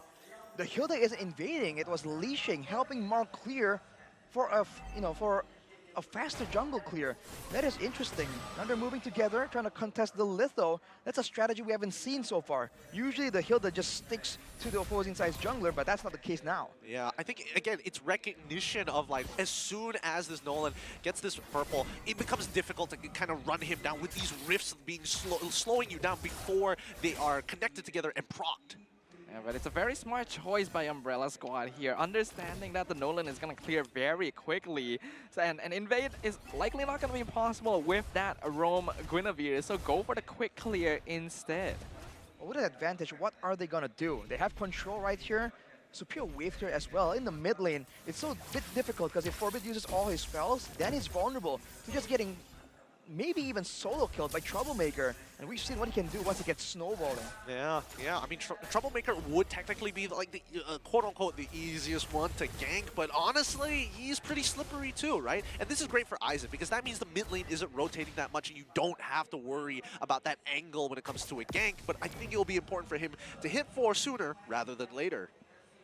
Well, the level 4 power spike, I feel like at this point, will favor Umbrella Squad a bit, especially if they can really get their hands onto the back line. Because in a full front-to-front clash, having more fighters in the early game generally gives you more of an advantage. You can tank more damage, deal some more damage as well, and we're seeing a bit of it right here. Ooh, the flicker penalty zone onto Ethan, forces the flicker out. Marl secures the turtle easily, and Zexora is picked off. Troublemaker with the first blood, but he gets punished himself. Vengeance not gonna save him from the hands of Ethan. Oh, that's so unfortunate. Zexora was actually really close to taking that away from Marl, but at the end of the day, it's all about those timings. Now, let's have a look at the emblems here and see whether or not there's anything interesting or to keep it in mind, because now that at least for Joy, taking adaptive penetration, sorry, the rupture, as well as the arm, as well as the, it's not coming to me right now. It is the Weapon Master? Weapon Master, that's the one. I was like, Weapon Mastery? I'm like, no, that doesn't sound right. With the Weapon Master, she's going to do a lot of damage, right? It's guaranteed that she is going to hurt, but worse yet, having this Vengeance makes it even tougher. Ooh, Ethan's actually in trouble, Troublemaker. We were literally just talking about it, but Ethan with the Violet Requiem actually able to zone him off just a bit. I actually felt like if he stayed a second longer, that would have been a kill. Maybe he's just playing a bit more conservatively, but the willingness for him to just go in there, even though the kill isn't technically guaranteed, makes it very difficult for Team Lilgun to really react to it. If they know that he can only go in when the kill is guaranteed, then it's easy to predict, to try and counter with spells and the like. But now that they have no idea if Troublemaker is going to go in to harass or to completely, commit all in, to be different. Ooh, Zexora with the Fracture, as well as the Astral Spear, finding Troublemaker, finally getting some vengeance for game 1. I'm sorry, was I watching Dude Perfect there for a second? Because that was literally set up beautifully. Forbid just lays down the ult, has the skill shot ready, and Zexora just has the easy job of pressing buttons and walking away and looking cool. It's that vision advantage that they're able to get right there. It's from Umbrella. We're having this Hilda, they should really use it to try and scout also instead of just like standing around, because he's not really invading. And now he's just waiting in the bushes a bit more passively. I think he can move forward to some of the bushes that are more neutral in the center of the river to try and get that advantage, because he's not making use of the sustain or movement speed of this Hilda pick. Yeah, again, not finding any value whatsoever. And worse yet, I think that Fangor in these positions, it's a little tough for him, right? Because not only is it difficult to actually get and close the distance against Zexora, but at the very least, he also has to worry about getting blasted by 4-bit every once in a while. That's a lot of damage as well. Now with a half HP, gonna try and regen back up, but look at Ethan, keep your eyes on this man. Aizen very far forward. Astral Echo gonna spot things out. Already Demonic Force used up. That's gonna be Violet Requiem in the backline. Turtle secured by Team Lilgun, and they're gonna grab Troublemaker and Marl on top of it. Lilgun rushing him down. A beautiful flicker by Ethan over the wall to get out of the clutches of Fangor and Castle as well. Everything is falling in place for Lilgun. A stark contrast to game number 1. Now they're the ones with the aggression, with the superior burst, and the superior chase potential, with the slows and mobility that they have. Umbrella Squad were just not ready right there. Getting Troublemaker deleted just shows that he was so dominant in game number 1 that in game number 2 right here, he hasn't done anything, but Team Lilgun is like, no, get out of here. I think, at least for Team Lilgun, they want to fight together, and I think this is a draft that definitely is more beneficial when you are scouting for that information. And I think that right now, 4-bit is doing a lot of work for the team to help them get to that decision faster. The Astral Echo, very powerful utility tool here for providing information that every team needs here and making Castle in trouble. He gets a 3-man penalty zone, but he's still stuck by himself. Here comes Marl, though, coming in with the Phantom Steed, dropping Ethan real low. Aizen being an absolute nuisance with the Demonic Force. The snipe, unfortunately, going to miss from Bebex, as well as the Spatial Migration. Umbrella Squad, beautiful timings here. As Troublemaker comes in, he has his eyes on the goal lane, but Bebex, with the outplay, walking in the opposite direction, not allowing him to make full advantage of his ultimate. Troublemaker still playing this risky. He sees Ethan, he wants him, but he jumps away, and Aizen flickers forward to get the punish. That was wild. What happened right there? Honestly, that was kind of disgusting. He knew that he could outplay that, and he absolutely nailed it, really abusing the game mechanics here. Troublemaker just caught off position. Now Fangor coming in 1v2. Won't be able to get anything done though. Umbrella Squad, they just seem bewildered right here with the decisiveness of Team Lilgun. At every point, they're the ones making the play happen, and they haven't even used the combo, right? The actual echo into a multiple man spatial migration from Ethan, or even the runner's apathy for that double long range snipe. You're right. The gold laners haven't been too involved in a lot of these fights, have they? I mean, for the most part, maybe after like one item, we were expecting to see Bebex actually start joining him. But in the meantime, while Team Lilgun is going to be taking this turtle pretty much for free, Umbrella Squad, full advantage, open up the map on top side just in case that there is a potential fight, and they'll go in and quickly break down the tier 2, maybe tier 1, maybe even get a tier 2. Just trading for objectives right here. Black March might not get it, man, and in the bottom side, already a trade attempted from Lilguns, but you gotta be careful, man. Castle cannot overstep right here. He's not as disposable as the Arlott was in the previous game. With Major Migration, gonna find the turret right into the Bandit's rage, and Castle is gone. The castle walls have fallen to the hands of Lilgun.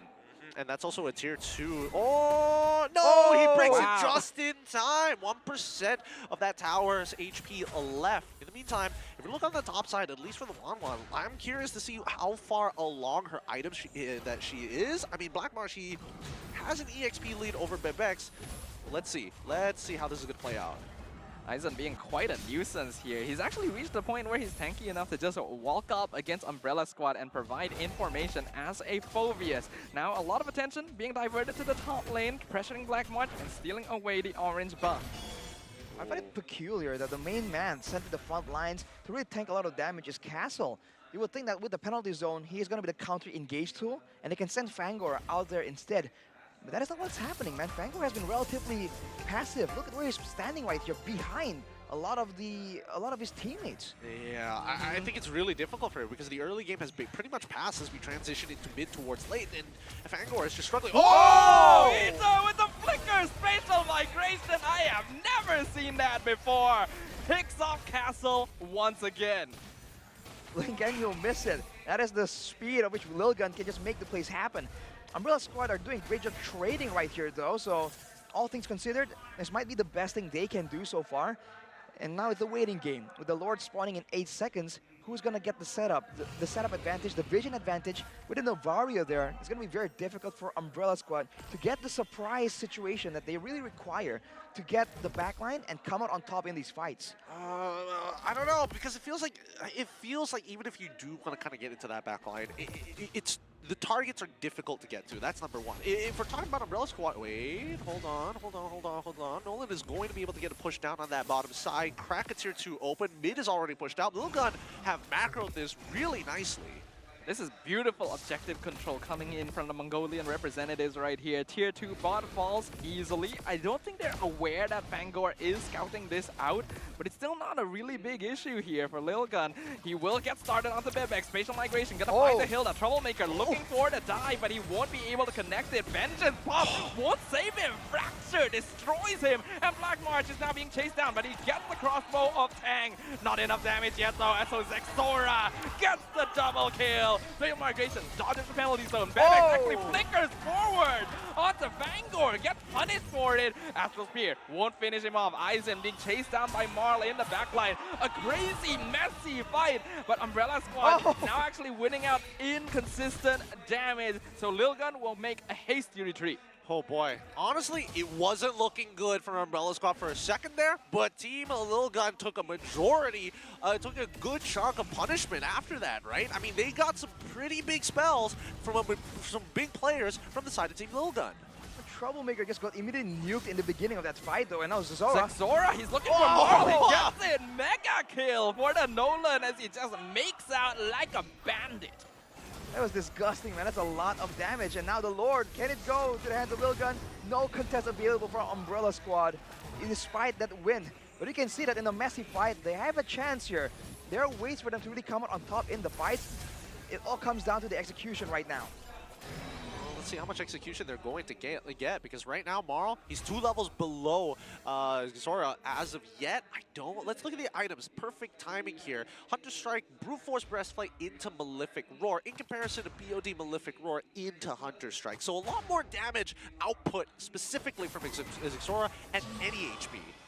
Well, it's also a fighter in the hands of Marl, right? So it doesn't really perform the same way. But look at this, Fangor going against Zora. Yeah, he's diving real deep onto the Nolan, forcing out the dashes, but he's able to escape quite easily. In the meantime, Lord crashing up top lane. 2-man penalty zone onto Ethan and Bebek, and Marl is coming in to jump on the opportunity. Crossbow of Tang, follow up. Bebek is gone. Ethan will follow in quick succession. Umbrella Squad punishes Team Lilgun. Beautiful combination here, one after the other, just layering it so nicely. Oh, the first chain pull right into Barbiel, pulling them in no time to react. That backline is just so vulnerable right now. It's almost like the previous game, kind of, right? The marksman just not really respecting the damage potential so far. For now, man, a 4K gold lead, but Umbrella Squad seems to really be on the board. And more importantly, they seem to have just found a winning solution right here. Go for a penalty zone and have Marl cut in the back line. With them being so pulled back towards their base, that's the natural conclusion. But if they can create the same scenario to try and capture and pinch Lilgun, this could be the way they can try and get a dub. Ooh, nice checking of the bushes here. Troublemaker still gonna play fairly aggressively, but he knows that he's in a pretty safe position. Right now, we are in a stage of the game where the game state is very fragile, and being able to find the position you need is going to change the scales heavily. That's a Wind Talker completed for the 1-1, so more attack speed, more mobility, more importantly, less damage coming in from the Phobias. So we'll have to see. On top of that, Troublemaker just completed a concentrated energy earlier, so he has a bit more sustain. Even though he gets chunked out, he can regen in the jungle. He can stay a bit tankier in the fight with that Vengeance too. So I think Team Lilgun are the ones who have to be a bit more careful, and they might have to ration some of their card control to ensure that the backline does not get rushed at yet again. Yeah, which is kind of interesting, right? Because we were talking about Fangor earlier, and he was like, yeah, he's not really doing much. He's kind of just sitting around. He's kind of waiting, hiding behind teammates even sometimes. And then you come back to Lilgun and you realize that, yes, the vision is a little bit more important in these cases rather than just pure harassment. You need to give that opening, that hole. You can't create it yourself, but you can inform people who can get in those spots. Fangor gonna get spotted out, walks into the wrong neighborhood, and Ethan sets up the ambush. Now Castle gonna be targeted by Zexora and Aizen. Popped down by the Fracture. Unstoppable streak for Zexora. The Lord is now within sight. Troublemaker gonna be getting his electrifying beats off of... Oh, nice flicker from Bebex in the opposite direction. Troublemaker now in a lot of trouble. Beautiful spatial migration. Gets the knockup, gets the kill. Team Lilgun now have the total numerical superiority, and the Lord is theirs. What is going on right there, man? I mean, the waves are set up to push for Umbrella Squad, but Fangor just comes in a bit too ahead of the rest of the pack. He gets deleted, and there was no damage traded back for it.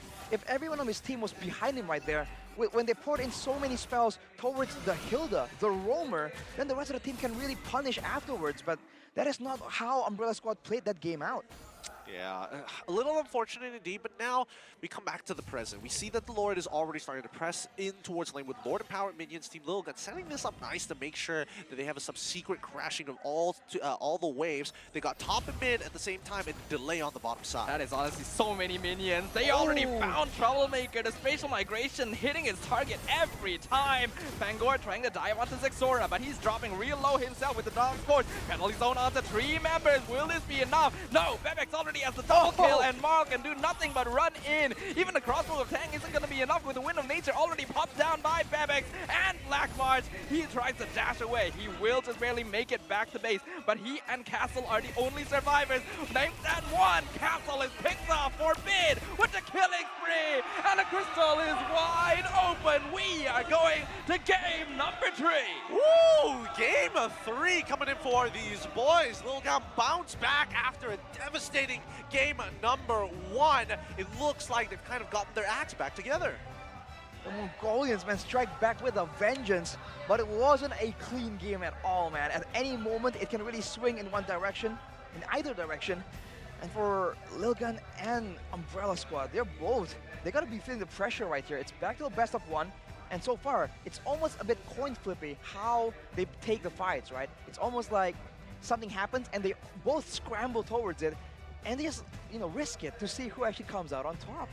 Do you agree with that stuff? Do you feel like that this is something that Lil Gun is proactively doing, going into unknown situations and then fighting in comparison to really taking their time to calculate it? That's the thing. Lil Gun has a fairly aggressive attitude, and the way I would have described this team going in is if they want to do something, they're going to do it, even if it may cost more than you think, and they'll usually succeed. And in this case, having a lineup here that allows for them to go for these aggressive plays, not to mention the vision provided by the Novaria, and this feels a lot more natural to what I expected from the team. Okay, so that begs the question of adaptation for the upcoming. We got a little bit of a taste from either side, but I think this is where it's really going to start changing things up once we get into game number 3. I'm going to assume that Umbrella Squad takes blue side like they did in game number 1, but that's just assumption. It's possible. And I do feel like right now, considering the fact that both teams seem to be a bit spontaneous, right? They seem to be kind of scrambling into fights instead of setting it up properly with waves, with vision. I feel like crowd control and damage output becomes so important right here. With more crowd control, you can dictate the pace even more. With more damage output, you can stay in the fight longer as well. And if you don't have enough damage output, you run out mid-fight. And if you use it on the wrong target, it's also catastrophic. So I think for both teams, it's going to really center around that. Interesting. I mean, overall, with the way that the game has been played thus far, let's have a look at our MVP of this game. Let's check out the back rooms to show you the live reaction because, oh my goodness, Forbid came out big time in this game for the Lil Guns here. Give your hands up for the man himself, all the way from Mongolia. Let's have a look at his stats. All right, Forbid MVP of game number 2. And we already highlighted this, the value of vision provided by that Astral Echo for a team that wants to set up ambushes is huge. Not to mention, the increased hitboxes that allow for Ethan to get those spatial migrations even more easily is just the cherry on top. Not to mention the slow, right? People don't really consider it because it's so... True. So... It's so minuscule half the time. It's exactly. like, oh yeah, it's here. Even without the Ice Queen's one right here, that small bit of slow, it's also what allows, let's say, the Phobias to just get that much more damage in, as well as the Nolan, right? It seems like the whole team has a bit more slow-focused card control instead of just hard knockups and the like.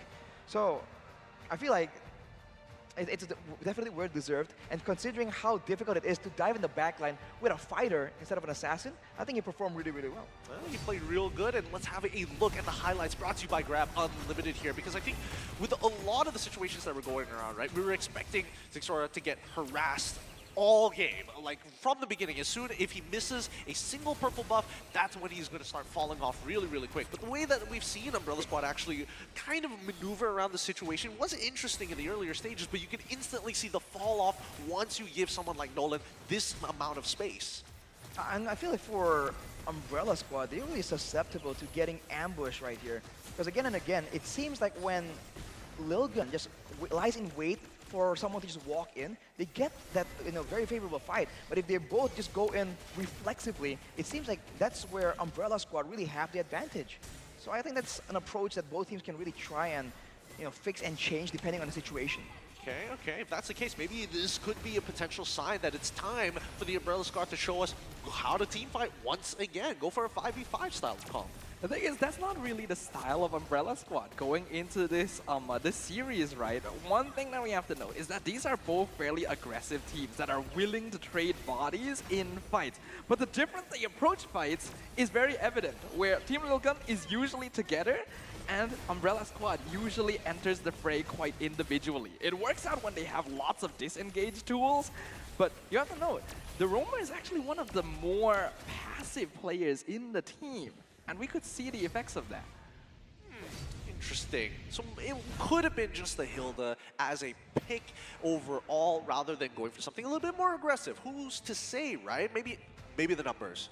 I mean, towards the end earlier, I think Fangor was getting more value even. It's kind of funny, we see Hilda as an early game focused hero, but in the late game, that's where he really showed that he's able to just push away Zixora or Bebex. If they were kind of walk up without really checking the bushes, I feel like that kind of impact is required even earlier on because the lack of scouting right here is, I think, what is really holding back Umbrella Squad. They had the damage, they had the item spikes as well with the back and forth tempo of that game, but they just weren't able to get there often enough.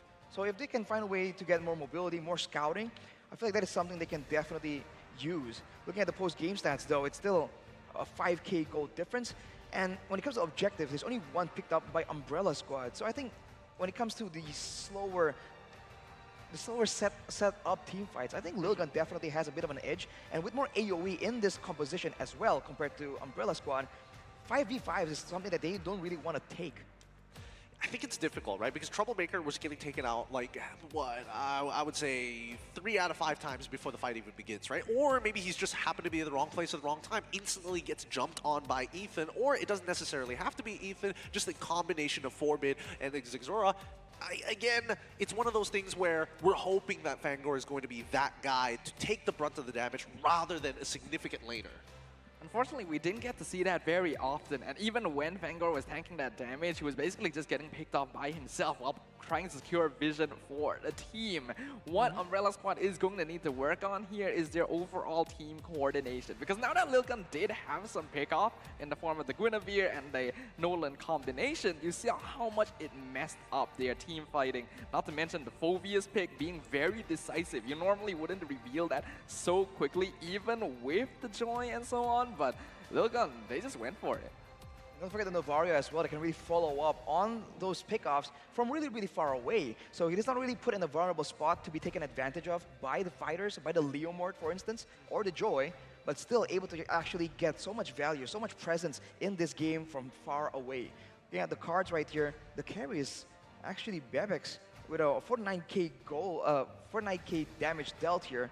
So, I mean, damage is definitely still there. He definitely was still there, but unfortunately just, it's difficult, right? Let's look at the team fight participation. Maybe that tells us a different story, because Troublemaker, 17% expected, he died a majority of the time. That's totally fine. But then Black March, right? I was waiting for the effect to happen when this 1-1 actually gets relevant enough to take on people like Aizen or maybe even Ethan in these 1v1 scenarios where they're looking to engage and he needs to kite away. Yeah, you can see it's almost kind of split apart right here. The fact that there's 2 members with an 83% kill participation in the side of Umbrella Squad, and everyone else kind of low right there, just kind of hints at the 2 members just doing a lot of things without the assistance of the rest and still getting the kills done. So it's either them going in separately as a, you know, which is also a big problem, or they are just going in afterwards and not together anyway. So regardless of what the problem is there, I think that the disparity in the teamfight participation is a pretty bad sign with the coordination. Well, I mean, it could be one of those things where we gotta change things up, go for maybe even a skirmisher comp, but we'll see how this is going to start playing out.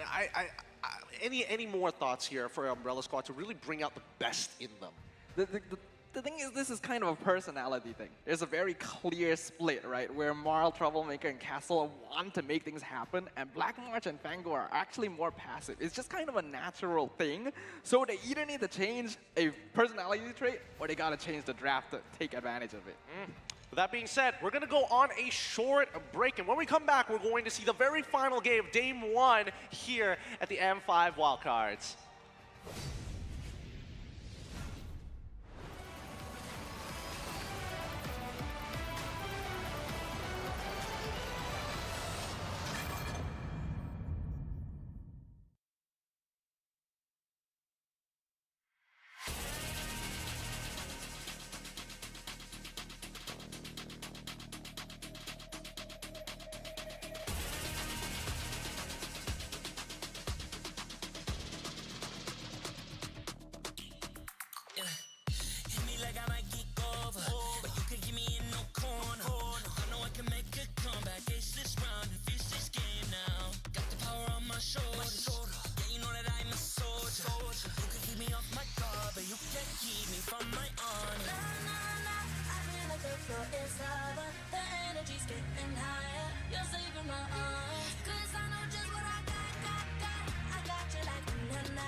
your mind, no time for the weak. We start to the game, shine, reveal. Better than great, that's how we feel. I feel like the floor is lava. The energy's getting higher. You're saving my arms. 'Cause I know just what I got.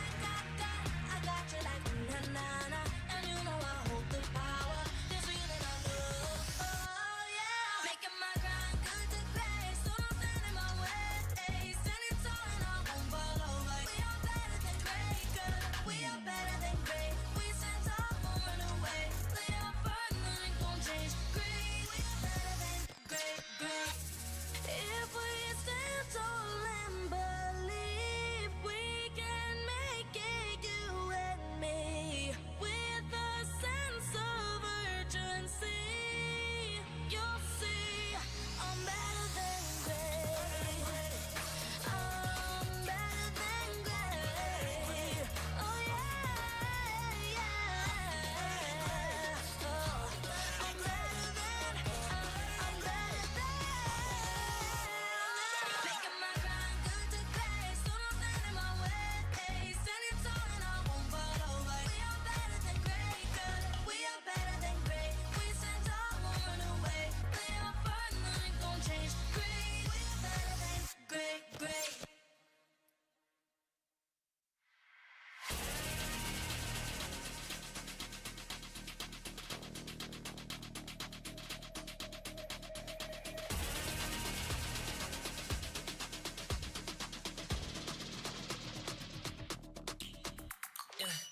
Hit me like I might kick over.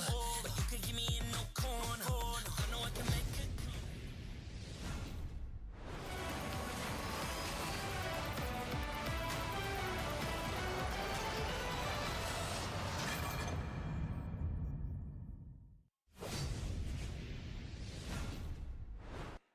Welcome everybody to the M5 World Championship. And so far, here at the wildcard stage, things have been, I don't know, it's hard to explain the feeling seeing these new regions come in and show off of what they got. We see potentially the highest highs, but also at the same time, you get a bit of what the lows could potentially look like at the same time. So it's stressful to imagine, and I have to admit, that stage is intimidating. I'm sure that after game one, I think that little gun finally got the nerves out to play their own game. And Umbrella Squad, on the other hand, it could just be the draft. I think the mental state still is a very huge part of playing, especially up on stage right here. For a lot of these teams, it is like one of the first times. And the fact that they're already in a foreign country, right, technically, so I think that's still a big factor to try and take into consideration. Although, as we were discussing earlier, some of these drafts, they're maybe a bit too creative. We were thinking like maybe there'll be like one crazy pick, but we're seeing sometimes two or even three crazy picks. And it's hard to like really think about what exactly is the thought process behind them. All right, let's jump right into it. The teams have all been preparing so hard, and more importantly so, they had some time to actually get a bit of a break, understand what's going wrong, come up with an adaptive plan, and to execute it here in game number 3 to close out this series. Stafa, you were mentioning earlier about Umbrella Squad's Roamer being a little passive on this Hilda. What is a hero that actually is going to benefit that sort of play style? Rather than going for like the dive engage style, go for the counter engage style. We saw him play the Minotaur in game 1. That's an excellent hero because you know that it's going to instantly counter anyone running at you. On a Hilda, you have to be very proactive, and we can see that the personality type of the player doesn't quite seem to match the hero. Well, earlier we saw that the Minotaur was banned away by Lilgun, probably taking that into consideration.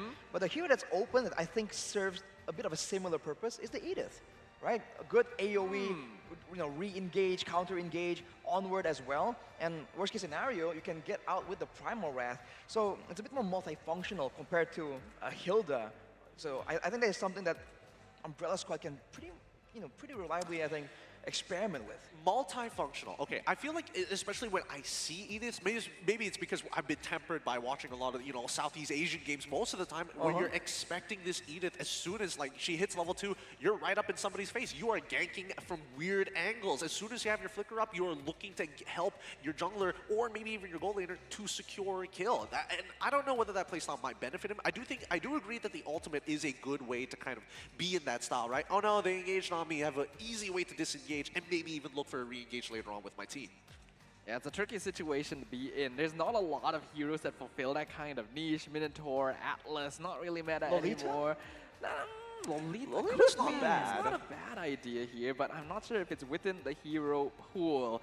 We'll see, because right now what we've gotten from the first couple of games is how strong the identity of each of these teams are. Lil Gun is about that team play, about achieving whatever they want and trading whatever is necessary. If the gold laner has to die to win this fight, they're going to go commit for it. Whereas on the other side, Umbrella Squad, they want to make those flashy plays. They want to make the hero plays. We already saw Troublemaker do it successfully. So draft once again is that determining factor. Okay. So at least for Team Lil Gun, the ends justify the means. At least for Umbrella Squad, the ends do justify the means. I just want to look cool doing it. Yes. I mean, I think they're just intent on making the crazy, we call it in Indonesia the freestyle plays happen, right? When freestyle Yeah, it's like it's not plays? supposed to work, but then they do crazy stuff, freestyle, and then somehow it just works out using the mechanics. I think they can really do that, but if they're really thinking that, dang, we're really losing out in this, like, you know, team composition, team setup playstyle, they can default back to comfort picks, and maybe that's just the way to go for this team, man. Right. With that being said, I think it's time to jump right into the drafting phase here at Wildcard. And this is where it gets really scary, right? Let's see who's going to be on blue side, who is going to be on red side. This could predetermine a lot of things for these big personalities of a team. It looks like Umbrella Squad is going to be taking blue. All right, that first pick going to be pretty valuable here, but Lil Gun will have that counter play. We'll figure out whether that's going to benefit them right now, as the Baxia and Wanwan will be banned out by Umbrella Squad, and the Matilda is banned out by Lil Gun.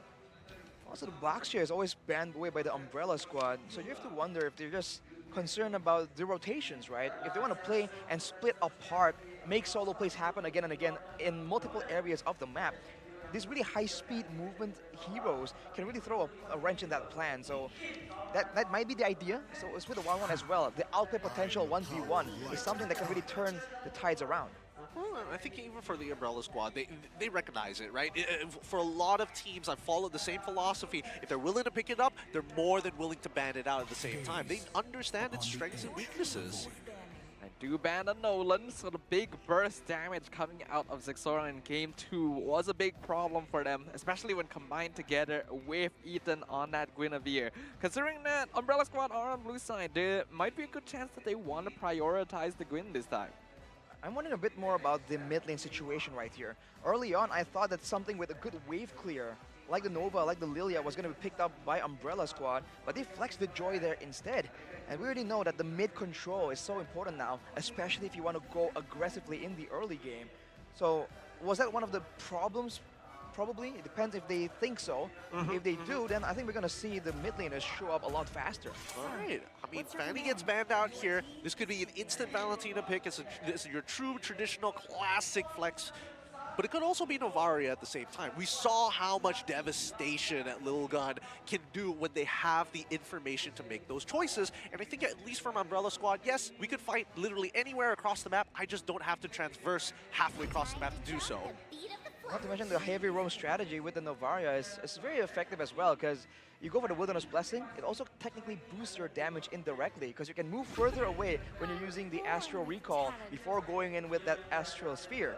Now, they're letting go the Guinevere in favor of that Joy, which was having a lot of trouble in game number 2.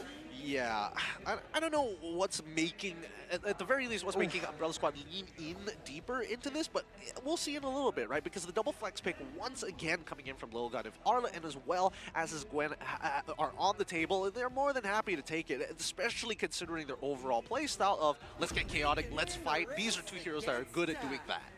I really love the stolen Arlet as well, just to make sure that Castle cannot get his hands on it again, so he is going to go for that Terizla as the default response.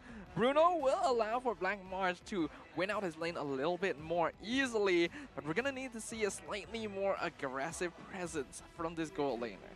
I wonder if the Angela is going to make an appearance. I feel like it has potential in both these compositions, and I think earlier it was banned out. Was it not banned out in game number 2? I don't think it was, No, actually. I think that was game number 1, right, that it got banned out? Yeah, so it's available, and it's possible. which again begs the question that for Umbrella Squad, an Angela with like a Leomorph, for instance, sounds like a very good combo. I'm liking this idea, right? Because especially for Angela, it benefits players who are passive, but it's highly beneficial for players who are aggressive, right? You give Trouble, you'll be taken away a little too much from Troublemaker, so I can understand if Vanguard decides to pick it up, but at the end of the day, you can look for these counter engages while keeping your team topped up. The question is whether or not Enchanter-style heroes are going to be a priority for Umbrella Squad. We haven't really seen it in the hands of Vanguard just yet, but we definitely have to hold our breath a little bit. Anything can happen. We've already seen all sorts of weird picks here on the wildcard stage. The Diggy does get banned out by Lil Gun, similar to Game 1. And this actually kind of cost them the game in Game 1. Right, the lack of crowd control immunity.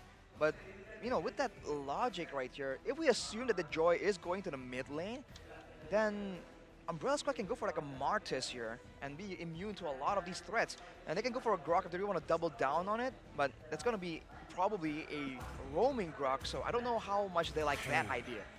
Well, we'll see, we'll see. We never know with some of these younger regions what kind of crazy ideas that they're going to bring on an international stage. Brody gets banned out for the side of Umbrella Squad. I mean, it makes sense. We saw in game number 1, it didn't exactly do too well, but at the very least, you know it's in his hero pool. Let's just axe it out early. Want to really win out that gold lane here. Again, we've talked about the importance of lane advantage for Umbrella Squad in particular. The more snowball they get early, the easier it allows them to transition into the mid to late game. Now as for Lil Gun, what else are they going to be looking for here? Their lineup is pretty flexible right now with the Arlet and the Guinevere. I do wonder if the Angel now gets banned out, so they're suspecting that something might be up from Umbrella Squad. Are they going to try and maybe fall back on the Gusion? I mean, it worked so well, but it could be just, you know, a surprise last pick, right? That really throws off your opponents. It might work once, but, you know, as the old adage goes, fool me once, shame on me. Fool me twice, shame on you. Fool me once, shame on you. Fool me twice, shame on me. I keep getting that mixed up. Understandable. I can never get it right. How many times has that fooled you? Like 8 times. You try to use it in MPL ID, and everyone keeps calling me out for it. Like, bro, you've tried this so many times. How do you not get it done properly? There's a counter. I swear, you're going to get a tattoo of it one day, and it's still going to be wrong. Oh, but look at this, though. Lil Gun gonna be stealing away that Game 1 draft, the Arlet Minotaur Guinevere. Dude, that's so much. See, wait, I feel like Lil Gun is like, hey, you know Umbrella Squad's draft? That was kind of sick, right? Let's make it better. That is insane. Oh, with the Valentina, now there's a counter potential, but there's no real solution right there. Everyone is relatively close range, maybe mid-range at best, even the Valentina. So it's looking like a very tough team fight right here with 3 potential engage tools available for Lil Gun. Yeah. Umbrella Squad, what's the last pick here? What is the solution? Oh, the Grok! It's actually a Grok, wow. You're right, all right. Okay. I mean, I wouldn't put it past Vanguard to say that he wouldn't want to play Grok, but I don't think there's anything much better than that right now, because we're talking about like disengage for your team. Holy cow! Oh my goodness. That's a combo, all right. That's disgusting. Whoever gets stun locked is gonna die for sure, man. It's almost like it's a, you know, people think the Ixia's full barrage is a full DPS tool, but technically it's a bit more like a pick-off burst tool because it's limited in durations and shots. You combine that with a Novario, this is looking like a very scary combination. It might be even deadlier than the Beatrix combo. Honestly, I think it might just be, especially once she's gotten like 3 items down. Like she's gonna be melting people, melting them. Ooh, this one's a really tough one to decide. I'm really liking Lil Gun's draft a lot.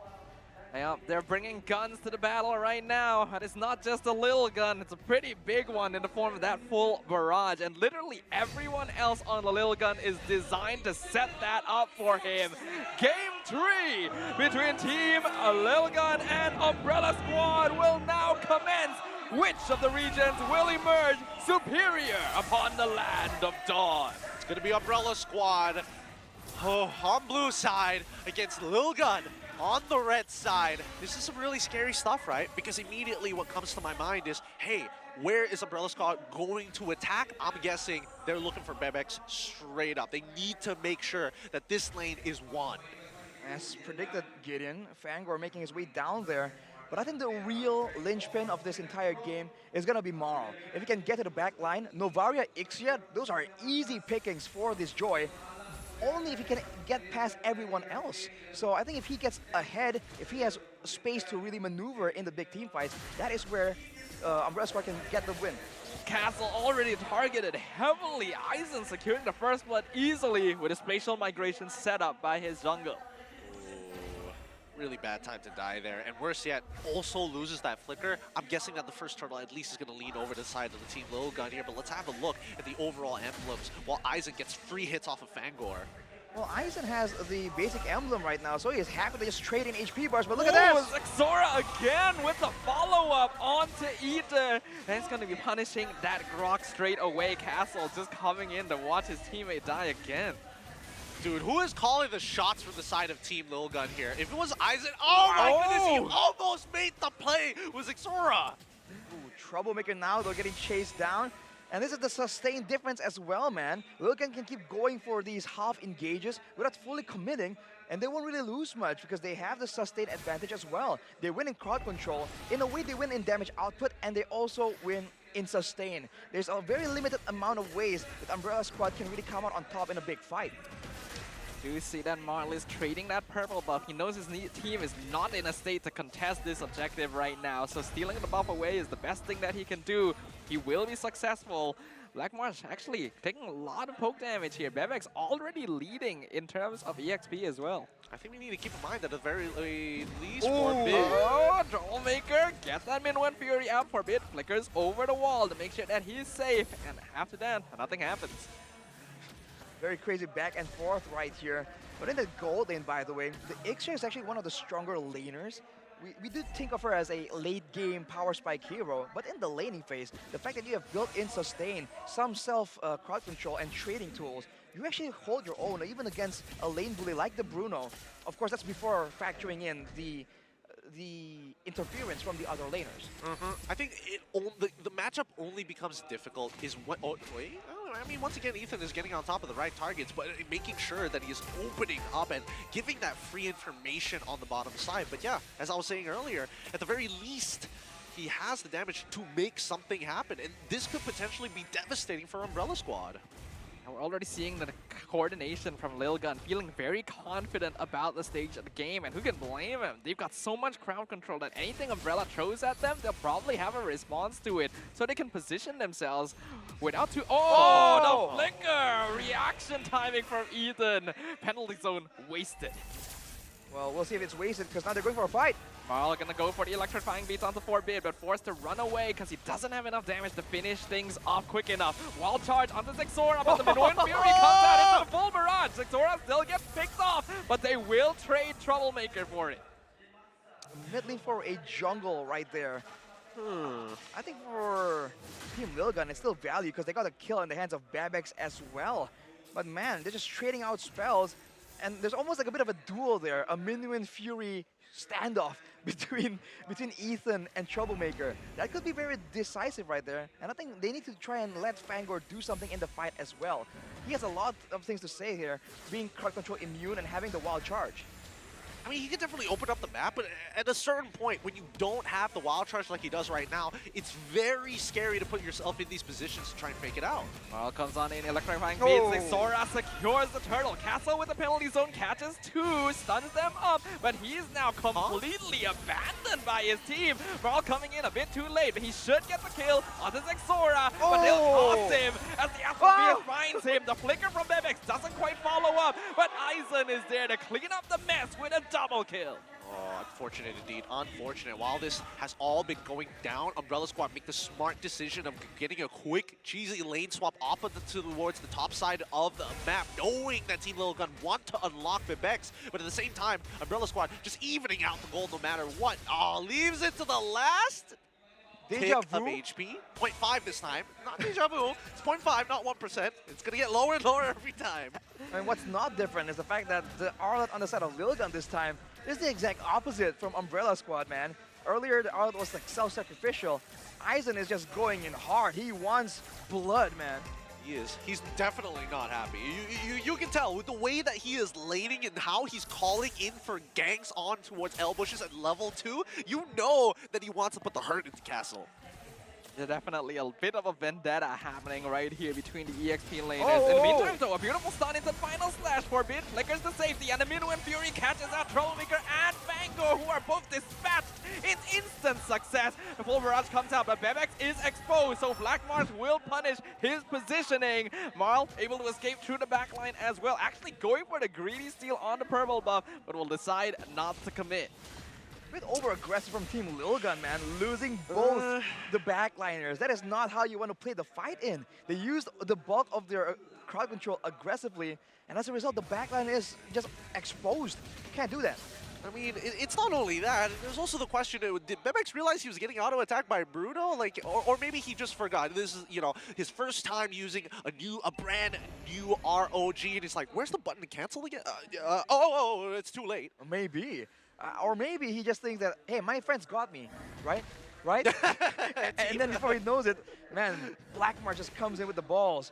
You gotta be careful about that, man. Yeah, I mean, right now he is starting to scale up, right? Black March has 2 kills, 1 assist in the back. I'm sure that he's already completed at least. Wait, hold on. Wow, Castle's just getting bursted down here, instantly taken out. Astral Echo scots out Marl as Aizen zones out Black March. Ethan somehow surviving on literally no health. He'll be able to walk out of there. Fangor, I don't know what you're doing here, man. That's not where you want to be. Wall charge, not even going to finish before Bebex gets that kill. Troublemaker, though, still in position. He's got Final Slash stolen. He's going to reveal himself, going for Bebex, but it's not going to be enough. Turtle secured. He gets the stun into the full barrage, and Zexora with the killing spree. Forbid going to be sacrificed. Aizen actually killing Black March in bot lane 1v1. And Holy Zone cancels the engage. Marl able to walk away because of this, but Zexora still re-engaging and setting up the kill for his goal laner. Oh my goodness, Umbrella Squad is literally never back down, never what? Never give up! As each of the members walk in one by one. When do they back down? When do they call it quits? It's like they're digging deeper into the wound. To infinity and beyond goes Umbrella Squad. Oh, they might get this turret. Is it gonna be a deja vu? Not again. That's like about 8-ish, 7. It's really hard from that particular perspective, but let's look at the items and maybe we can get a deeper look into it. Well, Forbid now has the penetration boot, so he's going for a bit more of that early damage. That's what we're seeing here, and that's helping the whole team snowball. Along with that, rushing the Enchanted Talisman, he wants to be always on the map and always having those spells, because Novaria's spells are on a very, very long cooldown. On the other side, Bebex already has a Demon Hunter sword on top of the Corrosion Scythe. So in a big fight, if Umbrella don't get on top of him, it's going to be very difficult for them to maneuver around that slow coming in as well. Yeah, and let's not forget, Ethan decided to go for a first item rush Athena shield. He's eventually going to get a Dominance Ice, but it's funny to imagine that his big problem was, oh man, Troublemaker and Marl, they're going to get me again. It's an understandable concern, though, because you know that these are going to be the players on Umbrella Squad that actually run at them. So if you have a solution, then you can slow down the fight for the rest of your team. I feel like it's a little ironic, but considering that Team Lilgun has a 4.2k as of yet, they're looking to push momentum. This next Lord is going to be quite important, and I think Team Lilgun, considering what their comp wants to do, just let it go to 12 minutes. Let it become an empowered Lord. Let Umbrella Squad take the initiative and then look to punish. Oh, but speaking of punish, Zexora gonna find Fangor once again. Ryler Requiem, but a 3-man knockup into the penalty zone. Full barrage, though, never punished. Team Lilgun are destroying Umbrella Squad, chasing down their members one by one. That's gonna be a wipeout for the side of Team Lilgun. Oh, it looks like Bebex has found the cancel full barrage button. Turns it around, full wipeout. Like, that was disgusting from Team Lilgun. Extra damage, extra sustain against assassins. You need some help, bro. There's no way you duel him, especially when he's so far ahead in gold and EXP. The Lord now getting taken. And what can Umbrella Squad do when Lilgun, they just keep going for fights and they're coming out on top. Another one. Again and again until they get the full wipeout. Oh man, if they keep going on with this type of momentum, I don't know. Umbrella Squad might just start to crumble even after having an incredible game number 1 and a back and forth in game number 2. This is Lil Gun dominant 7.7k at 10 minutes 40 seconds. He has a kind of feel for Troublemaker, man. He was such a standout player game 1. Game 2, not so much. Game 3 right now, also feeling the heat. It's that 3-man roam strategy, bro. And on top of that, a winning EXP lane. Because Lil Gun has invested so much in getting Aizen ahead. He is tanky and he does damage. The Arlet, man, if he's ahead, he's like the full package. He really is. He really is with the amount of CC that they actually have to trigger that vengeance again for him to keep on going and sustaining. But let's see, as they start the siege on towards the inhibitors. Lord gonna crashing in the mid lane right here. Team Lil Gun still positioning themselves defensively, but Aizen looking, he finds the final slash onto Castle, but they're not gonna engage onto it just yet. The Lord has already fallen, and Umbrella Squad should be able to get out of this without too much structural damage unless Lil Gun try to go for more. I think Aizen should get his ult back up the same time he gets his flicker. 3 seconds off-ish, but it could have been the play there, right? That could have been a really insane play had he committed with the flicker on top of everything to catch as many people as possible. However, the second wave, it's coming out a little slow. There's nothing much they can really do about this. But now with the control right here, we're talking about Umbrella Squad susceptible to ambushes, and Team Lil Gun having the superior. Whoa! Excuse me? Big brain question mark? Fangor. He's like, guys. If that landed, he's a god. Unfortunately, that is not the case right now today. And just like that, now they have no real way to really check out the bushes right here. Team Lil Gun, they're just satisfied waiting around here, controlling the map, getting that goal difference even further ahead. And a Scar Guard and Helmet is going to ensure that Zixora can't just stay on the map indefinitely. Yeah, it's difficult. It really is difficult with little vision to actually work around. You're constantly getting harassed by Forbid, who just is relentless. This man is relentless. Checking out all the buffs, making sure that they keep tabs on Umbrella Squad, and more importantly, we are seeing some great engages coming in from Zura.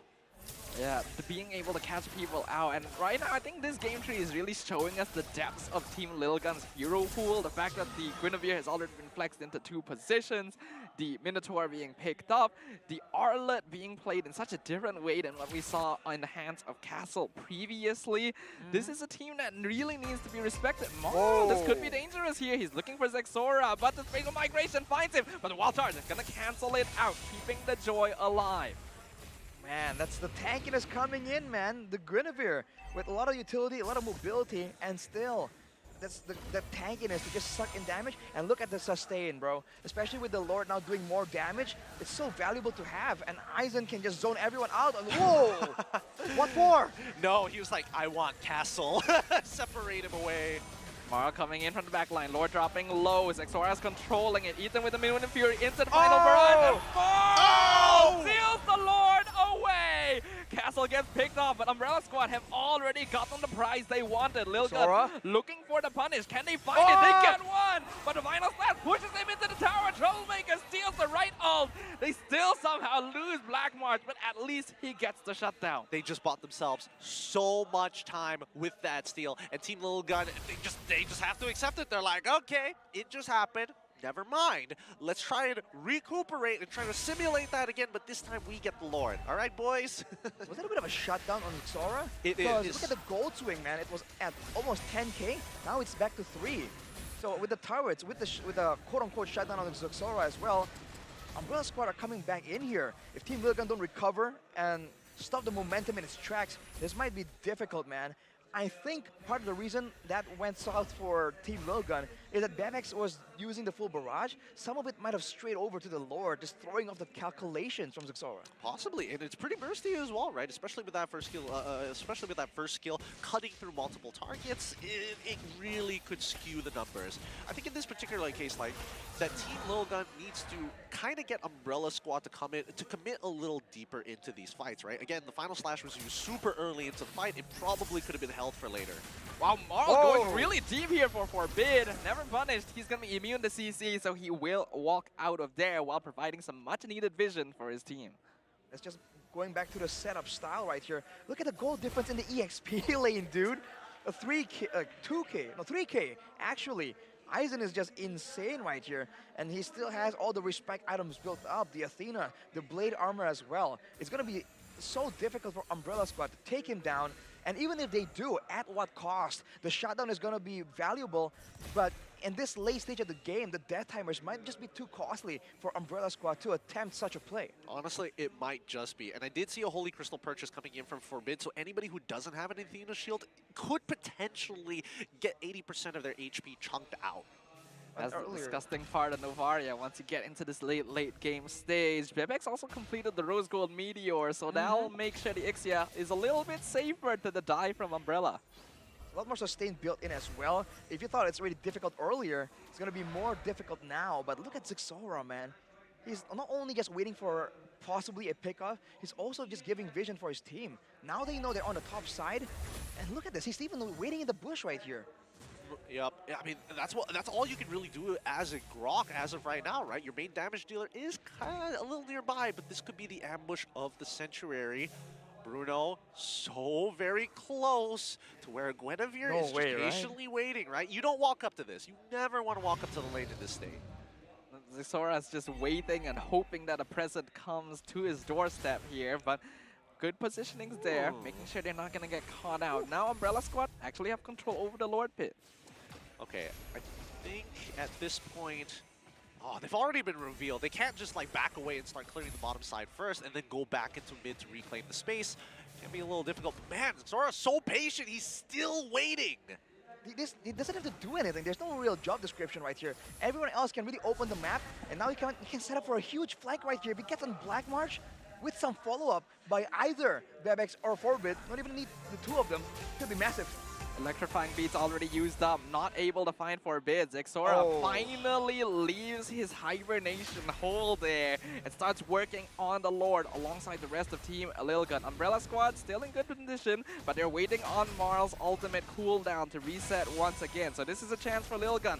Castle gonna be quite far out there, but they're still not engaging. Troublemaker flickers in with the final slash. Midwood Fury gonna cancel it out with Wild Charge, but the full barrage doing so much damage! Bebex flickers forward, gets the mega kill, going to dismantle the backline. Black March now in a lot of trouble. He does a good amount of damage, so he pops Aizen's immortality, but the Lord has been secured by Zixora. Dude, Zixora nearly whiffed that. That was so close. He retributed so early. I think he was expecting Bebex to keep hitting it with him, and as soon as Bebex stopped, he was like, wait a second, hold up. I mean, they mistimed the retreat, quote-unquote, but he also almost got killed, man. The Lord damage right now is just so painful, even to tanks, because it does percentage HP damage, which is why Team Lilgun technically was fighting an uphill battle, but they've made it work, and now with Castle just now respawning, is it going to be a 3-lane push? Is it going to be a brute force dive? There's a lot of ways they can try and go here. With 9k gold advantage, brute force is possible. We'll find out. Final slap pushing Castle out of his base. Zixora in the back line. Wild Charge is not going to cancel this time, but he dies to the tower. And the full barrage is cancelled by Wild Charge. Fengor gonna get punished by this, but his job is already done. The rest of Umbrella Squad trying to deal with the Lord in the mid lane. They've already lost one inhibitor. Team Lilgun gonna be looking for more, setting their sights on the top tower. Bebex actually really far out here, and Marl is gonna capitalize. Pops his immortality, and the Troublemaker gets the shutdown. Lilgun makes a mistake. No! The direction of the final slash was so off there. Holy! It's not even just that. Bebex walks in the base. Usually he would walk on the outside, but he was just feeling it, I guess. Walking in the front, putting him in a tough situation, and his team could not bail him out. What a disaster. I mean, they do get 2 base turrets, but dang, that could have been cheaper for them. It really could. It really could. At least Umbrella Squad was able to put a tax on them at the very least. The kill score is 8-22. You would have imagined this game was already done, but we're approaching the 20-minute mark in this game. They're just way too sketchy. Now with the gold difference only 5k, and going to the 20-minute mark, long games we're having right here, gentlemen, but this is where the goal difference is going to start slowing down. So now Team Lilgun it's not nearly as easy as it was. They're not really snowballing anymore. Everyone's level 15. Everyone is getting almost full items. Zexora misses his dash over the wall, forced to use Violent Requiem. Wildcard finds him, the final slash pushes them into the tower. Fangor and Castle get picked off. Full Barrage doing massive damage. Zexora finally falls, but so does Marl, so does Black March. Umbrella Squad are falling one by one once again. Eisen chasing down Troublemaker to make sure that he cannot return to the base. And Valentina trying to do his best to survive, to buy time, to see if he can keep his team in the game. But Eisen will get that legendary, even taunt him for good measure. Castle, the only one left, 3-man penalty zone, but what does it matter? Forbid gets the mega kill, and with a single minion, Team Lil Gun will wipe out Umbrella Squad and secure their victory. Woo! What a series this has been between these two competitors. Absolutely nasty stuff. GG, well played to Team Lil Gun. Exciting is an understatement, man. The amount of heart attacks us on the desk have experienced in the course of that match.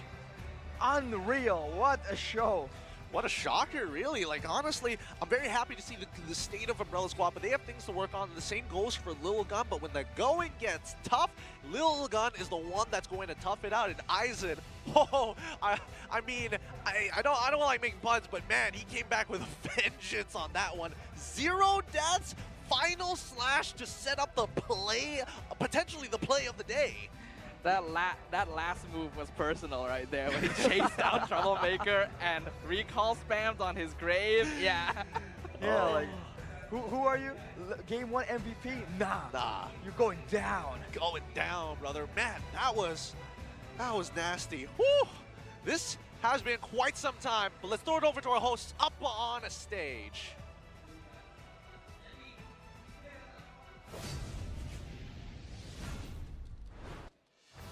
Congratulations. Give Team Little Gun a round of applause.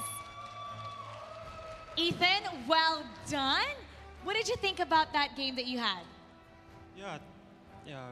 First game, my coach said we just a little bit too excited, and last 2 and 3rd games, we did just our normal things.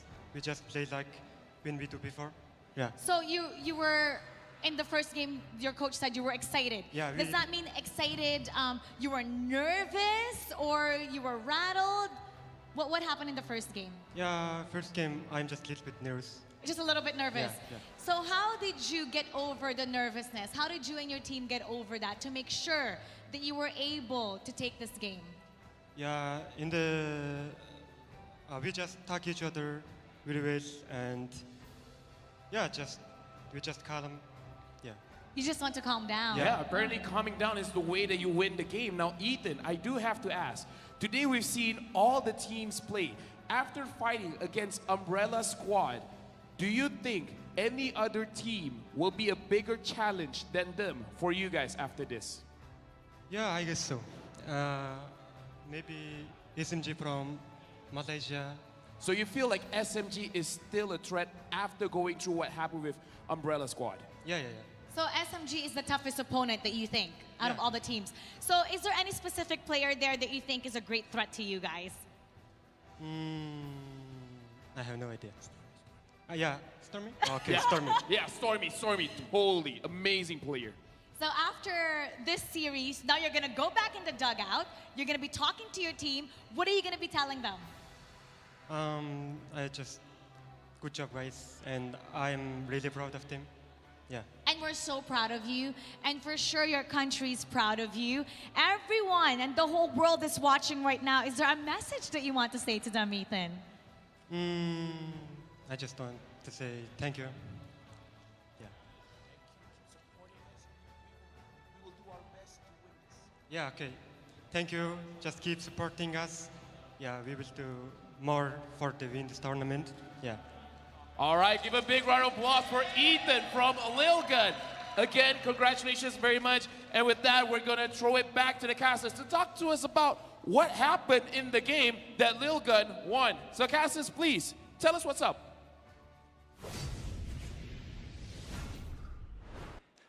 Thank you, LaFell, as well as Amara, and as well as Ethan as well, for some heartfelt messages. Time to break it down, boys, because this has been quite an interesting series overall. I mean, great personality throughout both of these teams, but more importantly, what's really rocking the boat for these two? It can't just be, I want to fight. Maybe it's a rock, paper, scissors, but for game number 3 at the very least, what really turned for them? I think in the end, we did discuss the importance of the draft and the fact that Team Lilgun were able to get their hands on so many good heroes. The combination of Guinevere, Arlet, and Minotaur was already proven in Game 1, and we actually got to see even better micro mechanics in the hands of certain players here. It's just insane. What about you, Arashi? We were talking earlier about the fact that it really swing the game right here. We said crowd control, we said sustain, we said DPS. If you look at the draft for Lilgun, they have all of that.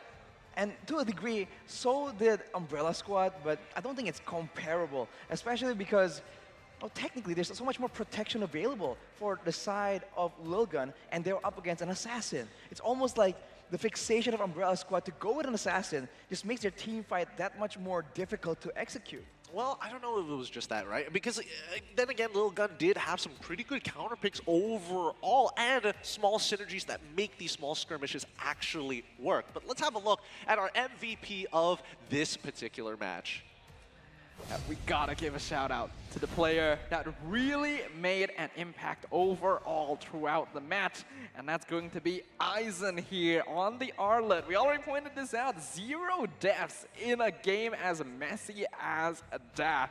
This man had a vendetta.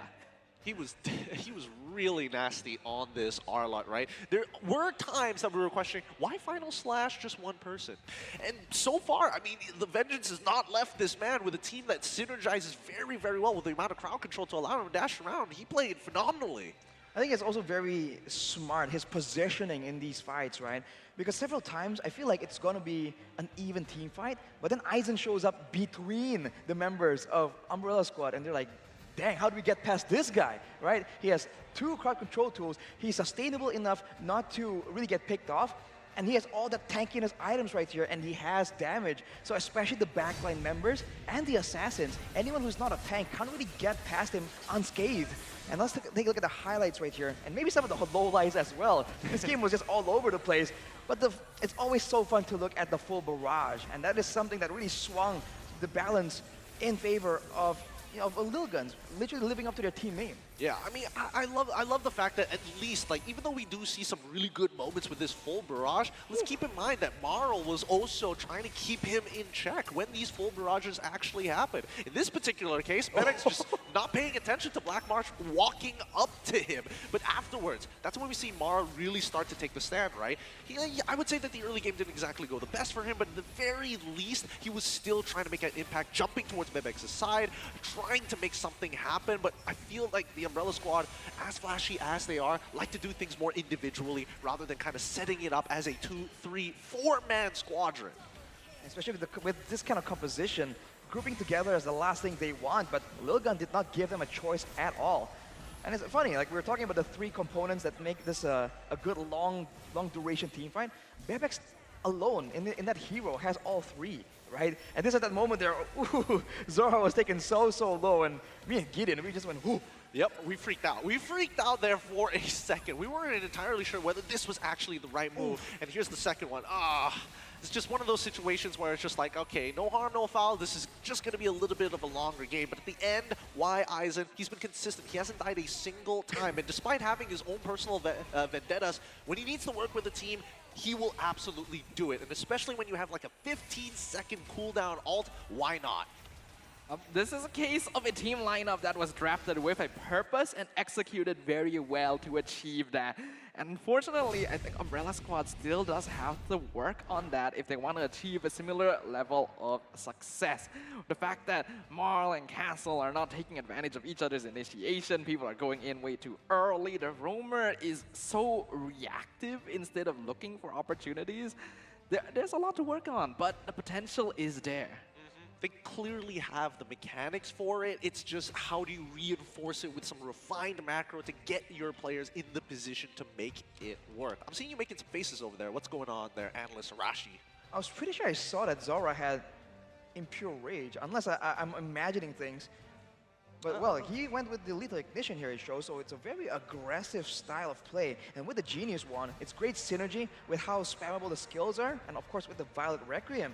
With that wombo combo, right, you land a Spatial Migration, the Violet Requiem shreds down the magic resist, the magic defense, and Forbid just comes in with the cleanup. He does have the Ice Queen's one as well to just add more utility. So you can imagine how difficult it was to get to the backline. There's a Minotaur, there's the Arlet, and there's the Ice Queen's one on top of the built-in slow already for the Novaria. It's so hard to go in the backline, and it's not like Marl did not attempt it. He kept going in, but he just kept getting punished. Let's not forget that he's got 2 Ludwigs to try to make that happen, right? He is really, really trying hard. He's like, okay, I've got what do I have? I got a lot of magic damage. Okay, what does that scale into? Maybe a pretty decently sized shield, and even that was not enough to deal with Bebex. He went double Bloodwings according to the items here, so he definitely wanted even more just pure raw magic damage, but it just wasn't enough. You can have all the damage in the world, but if you can't really apply it, right, use it towards the right target, it's a bit too difficult. We saw the one moment where Bebex walks up, he just got immediately deleted by like 2 beats from the electrifying beats. So unfortunately, it just didn't work out as planned. And the carry, man, almost 90,000 damage dealt by the Ixia. I wish we could say we're surprised, but not really. Not really. I mean, Aizen, he does take the Sandbag title with the damage that he's taken. I'm curious, how much damage? Yeah, how much damage did he heal from them having 0 deaths? Right. The fact that he was able to sustain for that long with so many different procs, it felt quite literally impossible to take him down. It's quite insane. The thing is, Arlet as a hero is actually kind of vulnerable to burst, and we just didn't get to see that because of how scattered the engagement from Umbrella Squad was. It was layered. People just went in one by one, and that allowed Aizen the time needed to actually regen all this HP up. If there had been more coordination, if Marl just waited for like Castle or Fangor to initiate, even if they're the ones getting caught out, then he could have timed it to go to the back line, but we just didn't get to see that. Yeah, I think trading 1-for-1 for the Fed Ixia is definitely going to be a value trade, but it just wasn't given to them. Partially because of Ethan on the Minotaur, man. There's a reason why he has 22 assists. Everyone was trying their best to get past him, and he's even tried to be countered using the IMU from Valentina. It just wasn't enough. Yeah, I mean, we literally saw 2 Minoan Furies just battling against each other in towards the bottom side, no, more than that, 6 minutes into the map, and more so that you realize that even for Troublemaker, like, stealing this ult isn't the end-all, be-all, unfortunately for him. Like, he recognizes that even with this amount of CC, it doesn't necessarily win his team fights.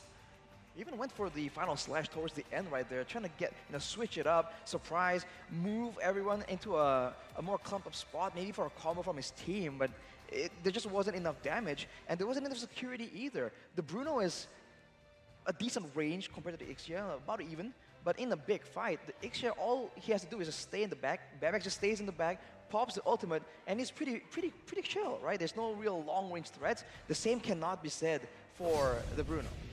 Yeah, unfortunately, as much as Bruno had the items to actually make it worth, closing the distance was very difficult for him to actually achieve. You walk up, you get stunned, it's basically over for you. And if you don't have your Winds of Nature, even more reason not to walk up.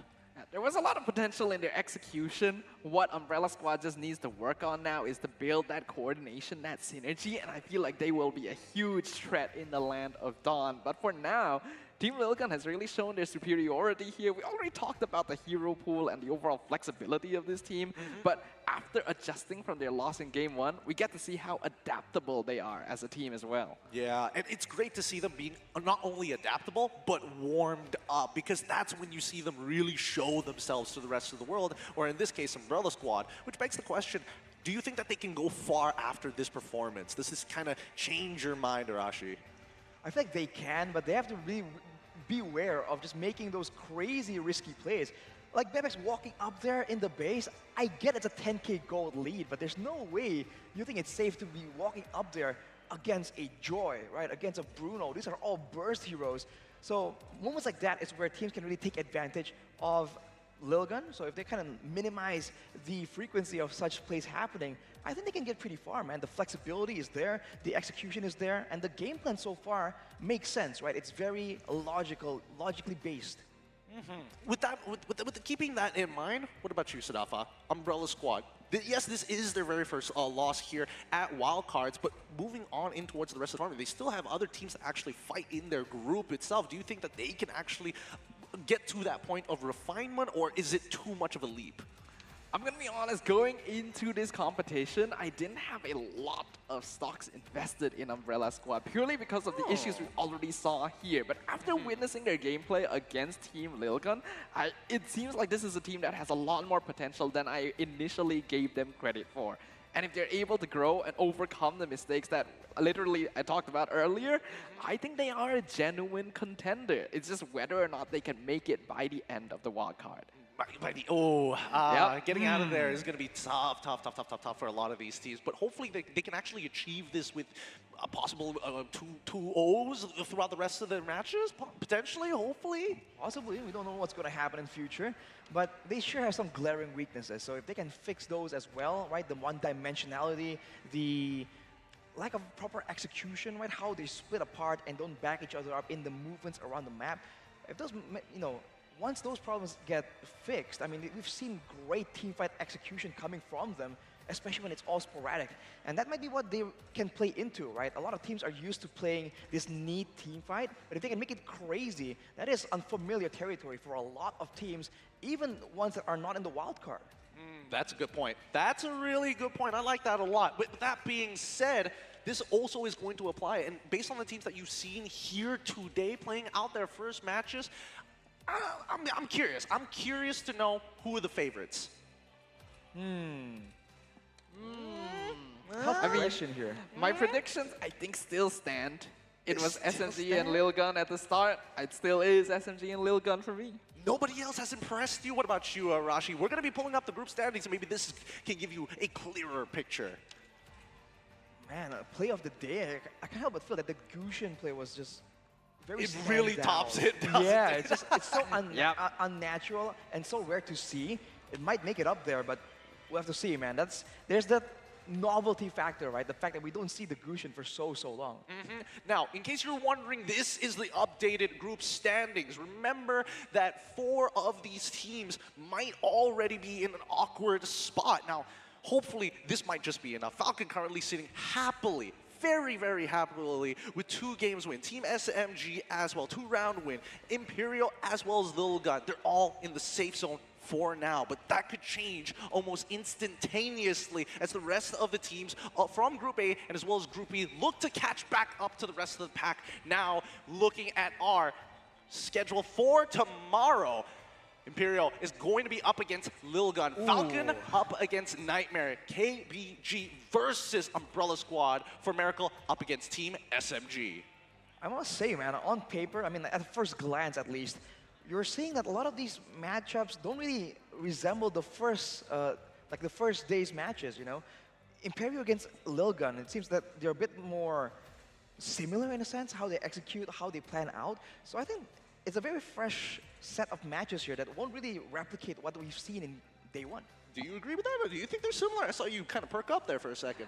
I think, personally, my thoughts about it is that what's interesting about going from day 1 to day 2 of a tournament like this is now that we have some context about these teams, we know who these players are, the matchups actually become that much more exciting. Because there's a sense of knowing what to expect, but also the wonder of the unknown. Okay, that's one way of putting it. It's tough to just believe that because teams who have taken an 0-2 will be on the brink of elimination. And that's a scary thought to have for some of these teams who have come and flown so far away to get here in Malaysia to play for their slot in M5. We're going to throw it over to our host. That's going to be enough of us here at the caster's desk. We'll see you guys in a bit. The historic opener of the M5 World Championship wildcard stage was nothing short of amazing, Lafel. It's just the first day, but we were already treated to a variety of MLBB playstyles from emerging regions all over the world. That's the craziest thing. It's just the first day. We have 3 more days to see all 8 amazing teams battling it out, where 2 teams will be going to the Philippines to play at the main stage, the M5 World Championship. Lafel, you know, I've been meaning to ask you backstage. Sure. But you know what? I'm just going to ask you right here. All right, what you got? You saw all the teams. All the teams. Out of all the teams, which one are you really looking forward to see again? All right, you know what? I'm not going to go for the biased answer. You cannot say SMG. Here's the thing. The team lost. This team lost. I'm going to talk about Umbrella Squad. Oh, okay. Ooh. Even though they lost, they picked up amazing heroes. They picked up the Gushin. They picked up the Leomort. Troublemaker. I love the creativity, and I want to see more. And I hope the best for the team. Oh, for sure. They're going to try to make a comeback. Now that I've said that, they probably would lose. My curse is a little bit strong. You have a curse. I have a curse. You have a curse going on. Oh, yeah. Just like Mirko. What about you? Well, I would have to say the Falcons. The Falcons?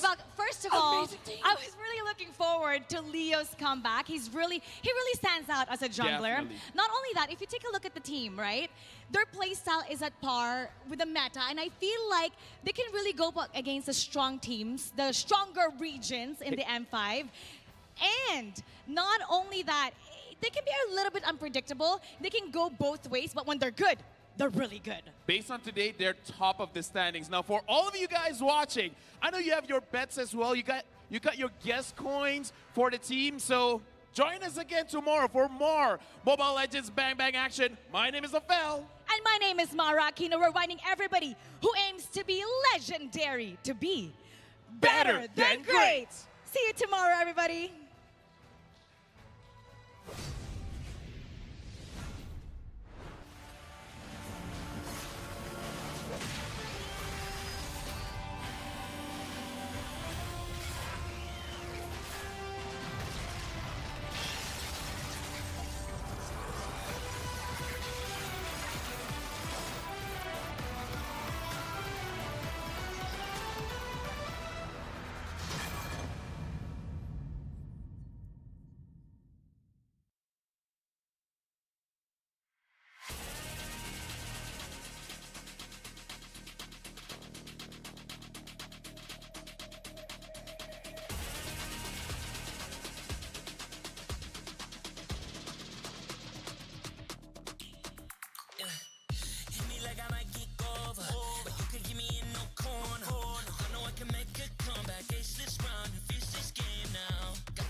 energy's getting higher. You're saving my arms. 'Cause I know just what I got.